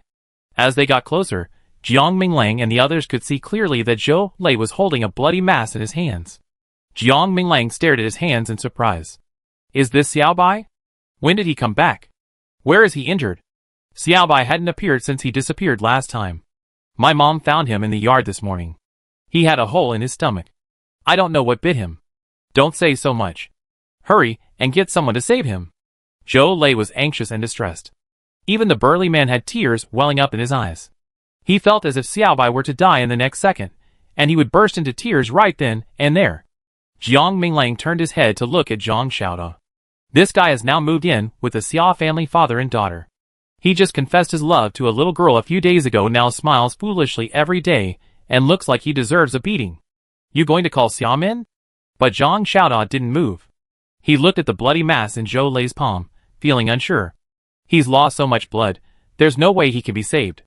The most important thing is, his wife isn't a veterinarian, she's at most a semi-obstetrician. Why can't you save it? It's still breathing. Can you please go quickly? Zhou Lei was so anxious that he almost wanted to kick Zhang Xiaoda. Why was he so long-winded? Couldn't he just call someone? But Xiaomin isn't a veterinarian. It's such a time, and you're still so judgmental. What's the difference between humans and animals? Has he gone crazy after seeing his beloved cat injured? Everyone was silent. Chung Si-eun then said, let me take a look. Zhou Lei, who knew Chung Si-eun well, asked suspiciously, you know how to see? How come I didn't know you studied veterinary medicine? Chung Si-eun couldn't help but roll her eyes and snort. You just said there was no difference between humans and animals, and now you need to call a professional veterinarian. That's not what I meant. Do you really understand? Zhou Lei wasn't sure if Chung Si-eun could do it, but there was really no other way. He urged Zhang Xiaoda again, go get your medical student. More people, more resources. Hurry, please! Zhang Xiaoda was shocked to hear your families. Those 3 words instantly filled her heart with joy. She didn't even bother to think about whether Xiaomin was a veterinarian or an obstetrician. She turned and hurried to call her. Let's go home first. Let's clean the blood off Xiaobai and see how big the wound is. Cheng Xian wasn't bragging. She had worked in a pet shop for the 2 years after her divorce, and had even been an assistant to a veterinarian for over a year. Chapter 129. What did you say? Treating a cat? Xiao Min glared at Zhang Xiaoda. Say that again? Zhang Xiaoda rubbed his nose sheepishly and whispered, There's nothing I can do. After all, you're the only doctor here. Zhang Xiaoda, do you want to die? I told you so many times not to tell anyone I'm a medical student. Don't tell anyone. And yet, you're practically shouting it out to the whole world. I can't even see people, and you want me to see a cat? She was just a medical student who hadn't graduated yet, studying obstetrics and gynecology. Who would understand? For months into the apocalypse, she'd practically forgotten all her professional knowledge. Xiao Min jumped up in anger and tried to hit Zhang Xiaoda, but he hugged her, leaned down, and kissed her on the mouth. It's my fault. I won't say it anymore. So, if you don't want to go, don't go. I go tell Zhou Lei. He hadn't expected this guy to come to Xiao Min with an injured cat.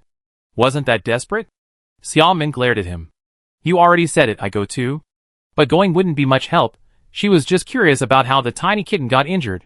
By the time they arrived at the Bai family's courtyard, Zhou Lei, under Cheng Xian's instructions, had carefully cleaned Xiaobai's blood and turned him over, revealing the bloody hole in his stomach and another cut he hadn't noticed.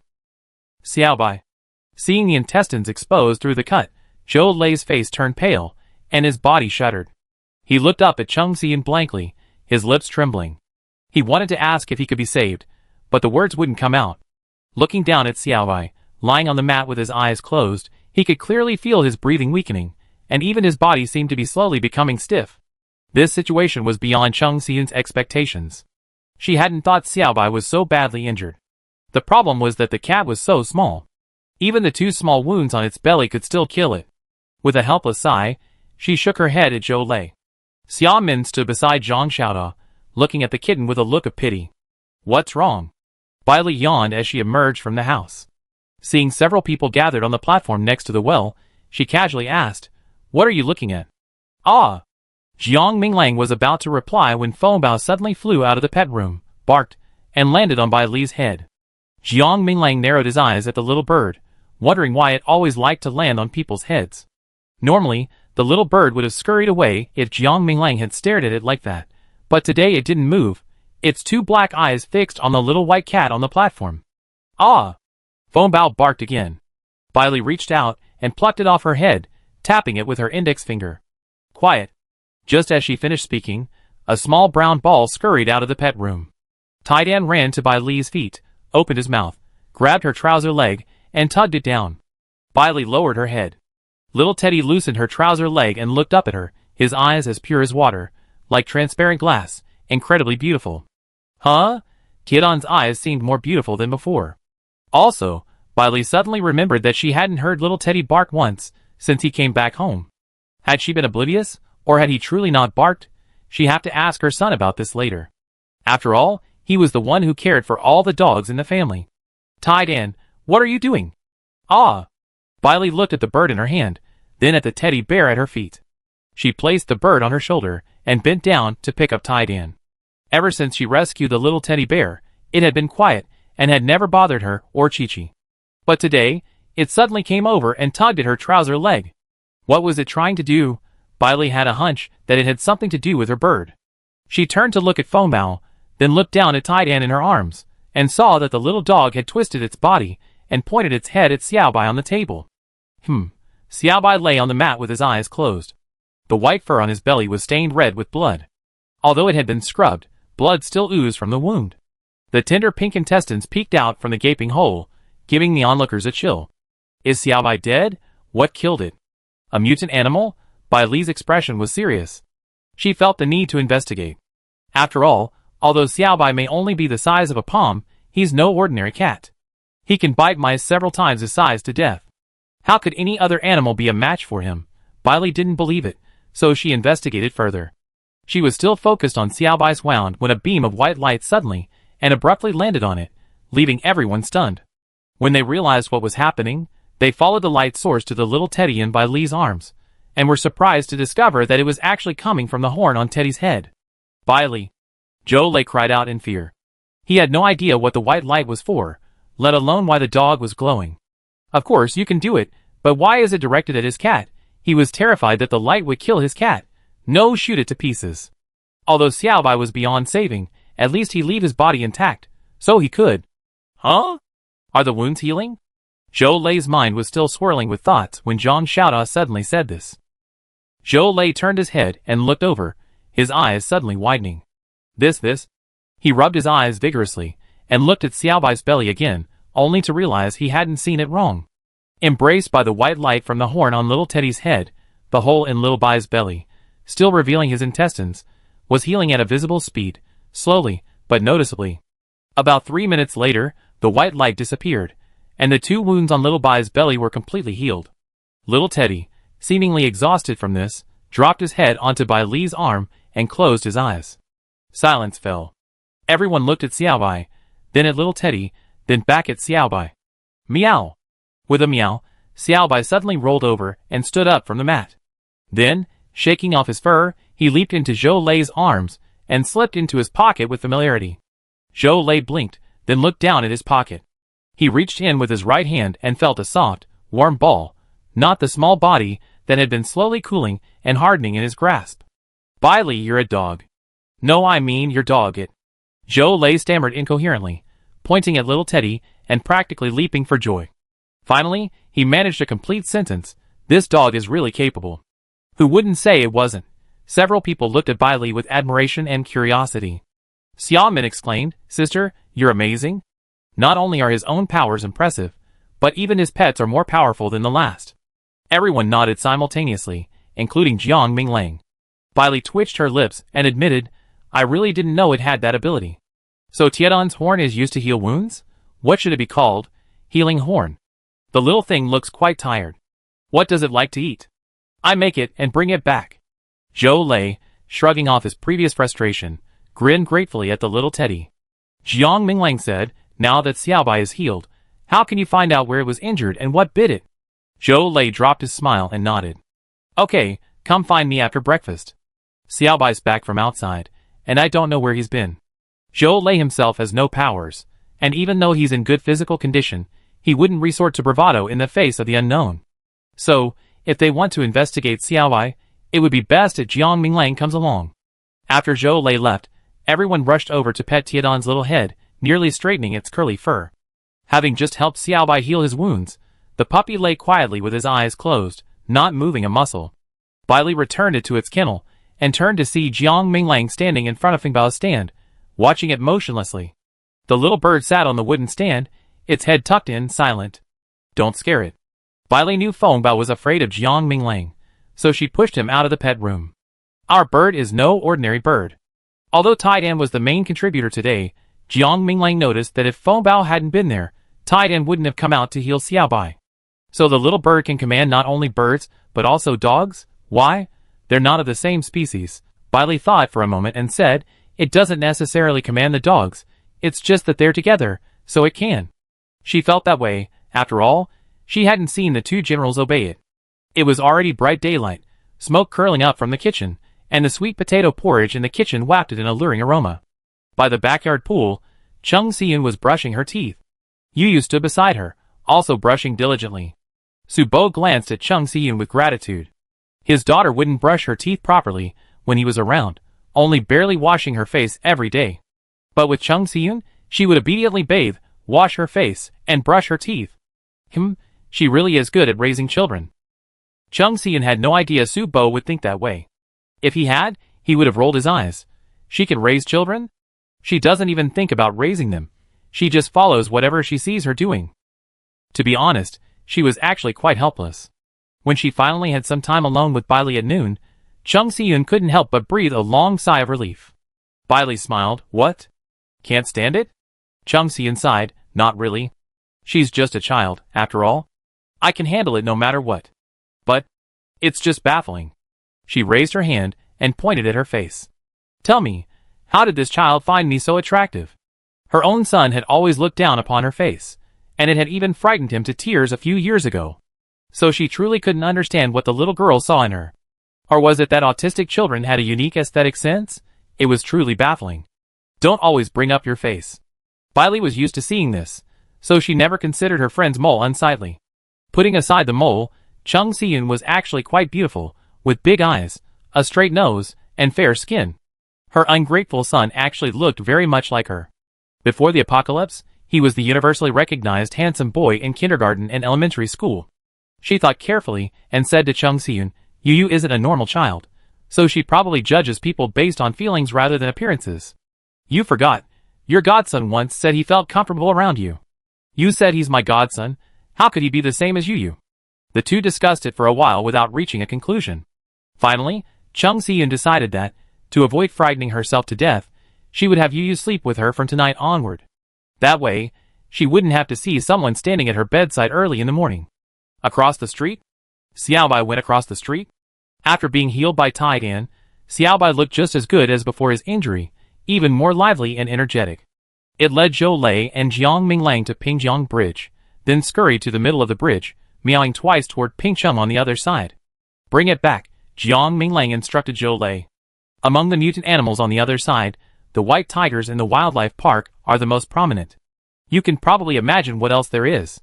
So if Xiaobai goes to the other side, there's a lot he could do to hurt him. Keep an eye on him, and don't let him run over there again. Thinking of the rotting corpses emitting a foul odor in downtown Pingcheng, there was no telling what terrible creatures might emerge. Although Pingjiang Bridge was blocked by them, they still visited the wall on their daily patrols. So far, no survivors had been found from the south. There were no mutated animals from the south, but soon they arrived from the north. However, they weren't survivors, but the army. Li Nan had divided Pingcheng into two parts, east and west. He thought the division was fair, but in reality, Jiang Minglang simply wasn't willing to argue with him. Regardless, for a short period, Pingcheng remained relatively peaceful. Of course, there were some mutated animals and birds that attempted to enter Pingcheng territory, but fortunately, the persistent patrols of the eastern and western regions detected and nipped them in the bud. In short, for ordinary survivors, Pingcheng was still a good place to live. Especially after the farming season in August and September, the late rice and potato harvest began in November, allowing everyone to temporarily forget the inconveniences and troubles brought by the apocalypse in the joy of the harvest. At this time, a military jeep arrived in Yunqi village. Two men in camouflage uniforms got out of the car and approached the gate politely. Hello, is Jiang Minglang here? Qin Feng, who was patrolling the gate with Bai Wei, was about to speak when Bai Wei pulled him back. He looked at them sternly and asked, Who are you? This isn't the pre-apocalyptic era. Not everyone in uniform is a soldier. Besides, even if they were, they looked like they were here to take someone away. What would they do if they really took his brother-in-law away? The key was that if Jiang Minglang left, Zhang Xiaoda and his men would have to follow him. How could that be possible? We're in the same regiment as him. Could you please call him out? Or we can go inside and look for him. He's not here. Bai Wei raised his hand and pointed southward toward Pingjiang, unleashing a lie. He's on patrol over there. If you want to find him, you can go over there. With a bang, he slammed the small door next to the iron gate shut. Chapter 130. As the iron gate clanged shut, Qin Feng jumped in shock. He stared blankly at Bai Wei and whispered, What are you doing? They're soldiers. Aren't you afraid of offending them? The last part was almost whispered, since they were still standing outside. Offend them? Bai Wei rolled his eyes and said unhappily, I'm just being honest. How can that be considered offensive? You stay here and I go get some water. With that, Bai Wei turned and ran. Lychee. The late rice was almost ripe. Bai Li and Bai Xiangtian were standing at the edge of the field, observing the rice. Compared to other rice fields, the rice here was exceptionally tall and yellow, its ears so heavy that the stalks were bent under the weight. Good. We save the seeds after the harvest and plant another wave. The rice seeds on this acre of land were grown using white lychees. They were planted later than other rice varieties, but matured earlier. Since the high temperatures in September, they haven't dropped yet. So even though it's November, everyone's still wearing short sleeves and sweating profusely. Thankfully, the crops haven't been greatly affected, especially the rice, which has matured half a month earlier than in previous years. The only difference is that her apple orchard is different from previous years. The fruits are not only small, but also very green. It's hard to tell when they be ripe. Thankfully, apples aren't a staple food, so having them isn't a big deal.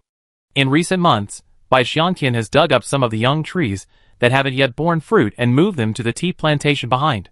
The vacant land has been planted with potatoes and sweet potatoes. When it comes to farming, Bai Xiangtian has always been bold and decisive. Normally, rice planting wouldn't be allowed this month, but the temperature has been abnormal since the apocalypse. It's not hot when it should be, and it's not cold when it should be. Most importantly, a hot spell is always followed by a cold spell. It's still warm now, but there's no telling when it might suddenly turn cold. The crops in the fields would likely freeze to death. So after harvesting this crop, Bai Xiangtian planned to plant another, but not too much, just 2 acres. That way, when the weather suddenly turns cold, he can have his daughter ripen those 2 acres immediately. More than that wouldn't be good. Hearing Bai Wei shout, both father and daughter turned their heads. Lychee. Yes, someone's looking for my brother-in-law. Bai Wei rushed into the orchard and saw the father and daughter standing at the edge of the field. He panted, yes, it's the soldiers. Soldiers? The father and daughter exchanged glances, and Bai Xiangtian asked, is he still at the gate? He was still there when I came, but I told him my brother-in-law wasn't home and might be gone soon. Jiang Minglang wasn't home, but Bai Wei didn't know that. He assumed he was home. I go check. Bai Xiangtian turned and walked out. Bai Li hurriedly said, I go too. She didn't actually want to go to the gate. She wanted to go to Pingjiang to check. Hey! What's going on? Lychee, where's my brother-in-law? Bai Wei thought that if he passed on the news, his uncle and Lychee would immediately tell Jiang Minglang, but he didn't expect them to both go to the gate. He's not here. Jiang Minglang was indeed not home. He had been called away by Li Nan's men before dawn, along with Zhang Xiaoda. In Li Nan's mind, he consciously divided Pingcheng into 2 parts, east and west. In the past few months, the 2 sides did not invade each other and lived in peace. I hadn't expected this balance to be shattered. Ambitious Li Nan certainly wasn't willing to accept this. 2 groups arrived yesterday afternoon. One came from the west, and the other was. Li Nan paused, looking at Jiang Minglang with an ambiguous look. Captain Jiang, do you know where the other group came from? Don't beat around the bush. From Kyoto, the army. Jiang Minglang's calm expression finally shifted slightly, and even Zhang Xiaoda couldn't help but ask, really? You know there. The rest of the sentence died down under Jiang Minglang's gaze. He almost forgot that the boss had always been wary of Li Nan, and there were certain things he couldn't reveal to him. Li Nan glanced at Zhang Xiaoda, then at Jiang Minglang, who had regained his composure, and smiled. Captain Jiang, did you expect them to come? That was nonsense. They actually arrived much later than Jiang Minglang had expected. Although the apocalypse arrived suddenly, it wasn't truly uncontrollable. What was difficult to control was the human heart. For example, in Yunzhou, the first city to experience the virus outbreak, the so-called superiors, upon discovering zombies in the hospital, didn't think of killing them and warning the citizens. Instead, they locked up those who had been ordered to deal with the zombies, along with the medical staff and patients who hadn't been infected. When the entire city was out of control, they simply walked away. The person who issued the orders in Yunzhou at the time was Yu Changping, the deputy mayor of Yunzhou. Jiang Minglang hadn't forgotten this man. He was still waiting to avenge his brothers. Their regiment also belonged to the Kyoto Marine Corps. They had assumed the north was safer, believing that Kyoto would conduct city-by-city inspections and would soon arrive here. But he didn't expect it to take over half a year for him to arrive. Perhaps there's a problem with the leadership in Kyoto. Choosing a new one would require a series of meetings, or even confrontations between different factions, each with its own supporters. At this thought, Jiang Minglang's lips curled into a mocking smile. He had no expectations of returning. But for the sake of his wife, children, and their family, he still needed to find out more and attend to some social engagements. Especially since he wanted to find Yu Changping, he couldn't do without the help of his former comrades. Tell me everything you know. Jiang Minglang admonished Li Nan. You know my patience is limited, so it's best not to hide anything from me. Captain Jiang, after all, we're friends. Not really. Let's get down to business. Li Nan sighed. He was such a proud man, and for the past few months, he had lost all his temper in front of Jiang Minglang. There was nothing he could do. He couldn't defeat him, so he had to admit it. The group from the west. Let's talk about the ones from Kyoto first. Okay, I don't know much about the ones from Kyoto. I just know they were a regiment dispatched by the former Army Field Command. Their commander's surname was Wei Lichuan. Captain Jiang, do you know them? Of course not. Before the apocalypse, Jiang Minglang was a full colonel, while Wei Lichuan had just been promoted to deputy colonel less than 6 months earlier, serving as deputy colonel commander of the 936th Regiment stationed in Kyoto. Unlike Jiang Minglang, who graduated from a formal military academy, Wei Lichuan was a conscript who rose through the ranks. So, although he was a deputy colonel, he was older than Jiang Minglang. I know them, just like I know Xiao Fei. To be precise, he wasn't familiar with Xiao Fei yet. After all, they weren't in the same unit, and their ranks were different. Normally, they just nodded to each other. However, since he was leading the team, Jiang Minglang had a general idea of their background. Captain Jiang, since you know them, why don't you go and ask them about their purpose in coming to Pingcheng? Is it a short inspection or a permanent stay? The fields in the greenhouse area had been neatly organized by their people. Wheat and rice seeds were exchanged with Jiang Minglang's father-in-law, along with some vegetable seeds. Now, their greenhouse area was a vibrant green and golden color. Although he had ambitions for greater and more far-reaching achievements, he also understood that food was the foundation of life. Without food and water, nothing could be accomplished. So now that he controlled half the city, he was quite content. Don't ask, they definitely tell you on their own initiative. Okay, let's go back. Jiang Minglang thought for a moment, then added a few words to Li Nan. My father-in-law said that after the hottest days, there's a chance of a severe cold spell. You better have your greenhouses ready. If the cold weather persists, we might even have to ask you to replace the vegetables. Li Nan's eyes lit up. Really? Is that what Uncle Bai said? He called him Uncle Bai affectionately, but he had never even met Bai Xiangtian. But that didn't matter, even if they were there, they still felt familiar. Yes, that's what he said. When the weather gets colder, if you make full use of the greenhouses, you control the lifeblood of Pingcheng. So organize your people and farm well. Don't get startled by someone coming. Protect your own little piece of land. No one can do anything to you, even if they have the power. Who would have thought that just after he finished saying this, Li Nan and his men clashed with a force coming from the west at night. Nearly 100 people were killed or injured, and 20 bags of rice and flour were stolen. Li Nan was furious. It was his carelessness. For the past 6 months, everyone had been busy farming and growing vegetables. Although tiring, they had enough to eat and drink, and with no zombie threat, the mutant animals hadn't caused much harm, mainly because Jiang Minglang and his team were easily controlled as soon as they appeared, which made things easier for them. As a result, everyone gradually grew accustomed to this comfortable and peaceful life, becoming much less vigilant and alert. Even though 2 groups had arrived in the past 2 days, at most, they increased their numbers during patrols, and become more vigilant, but not enough. After all, one of the 2 groups was a military unit, so they should have at least provided some deterrent to the other group. Who knew, not only that, but they actually robbed the next night after their arrival? Wasn't they even going to wait and see for a few days? Li Nan led his men in pursuit. To the north of Pingcheng lay a troop led by Wei Lichuan, who had come from Kyoto. The group likely knew this, so after looting, they immediately fled eastward. They had originally been heading east from the west, their destination being Anqing, east of Pingcheng. Bang!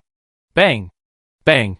Seeing the group approaching Baigua Garden, where Jiang Minglang and his men were, Li Nan drew his gun and fired 3 shots. It didn't matter if they couldn't hit him from a distance. As long as Jiang Minglang could reach him, it was fine. He fired just to wake him up. Even if they weren't friends yet, as neighbors, a favor would be okay, right? It was the middle of the night, and all was silent. The sky was overcast, starless. The 3 gunshots rang out like thunder, waking the sleepers in Yunqi village and Baigua Garden. What's going on? What was that sound just now? Was it thundering? Why was it so loud? What? Why is it like something exploded? Similar noises echoed throughout Yunqi village, but everyone suppressed their curiosity, remembering Bai Xiangtian's previous instructions to keep their doors and windows closed and remain still. A dark figure darted out from the southeast corner of the village, quickly reaching the large iron gate at the entrance to Yunqi village, then leaped over the wall and emerged. Soon, Jiang Minglang and Zhang Xiaoda also arrived outside. Bai Li and Cheng Xiyun stood on the 3rd floor balcony of the Bai family's residence. From their vantage point, they could see a line of cars approaching on the road outside Yunqi village. Cheng Xiyun's face was solemn. Lizzie, who could that be? Bai Li shook her head. I don't know. Gunshots in the middle of the night, and so many cars, it was strange no matter how you looked at it. They couldn't possibly be coming to attack their village, could they? And then they fire a gun before the attack to wake them up? Only a fool would do such a thing. Dang dang dang. Suddenly, a series of footsteps echoed. Before Cheng Xiyun could react, a frail figure suddenly leaped into her arms. Chung Seon froze, noticing the small body trembling violently in her arms. She quickly embraced it, stroking the little girl's head and soothing her softly. Don't be afraid, Yu, don't be afraid. Auntie's just come up to take a look, and will be back to sleep soon. The little girl hadn't been awakened by the gunfire, so she must have been startled awake by the absence of her companions. Bailey glanced at her friend with a complicated expression.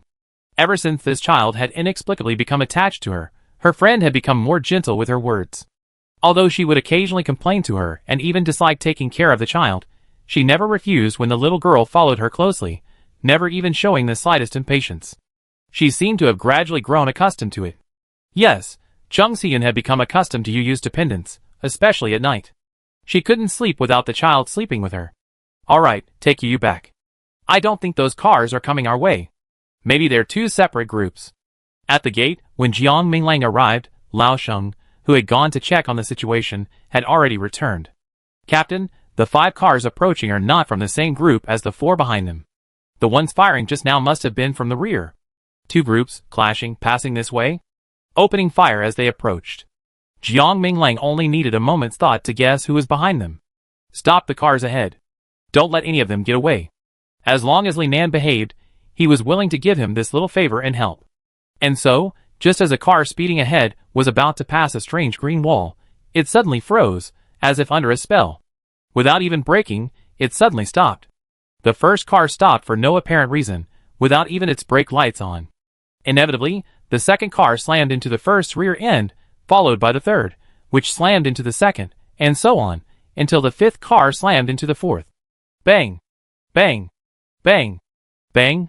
After 4 predictable crashes, the 5 cars came to a halt, either sideways or vertically on the road. Li Nan, in the first car, who was pursuing them, grimaced and cursed, "Son of a bitch! I told you to get away!"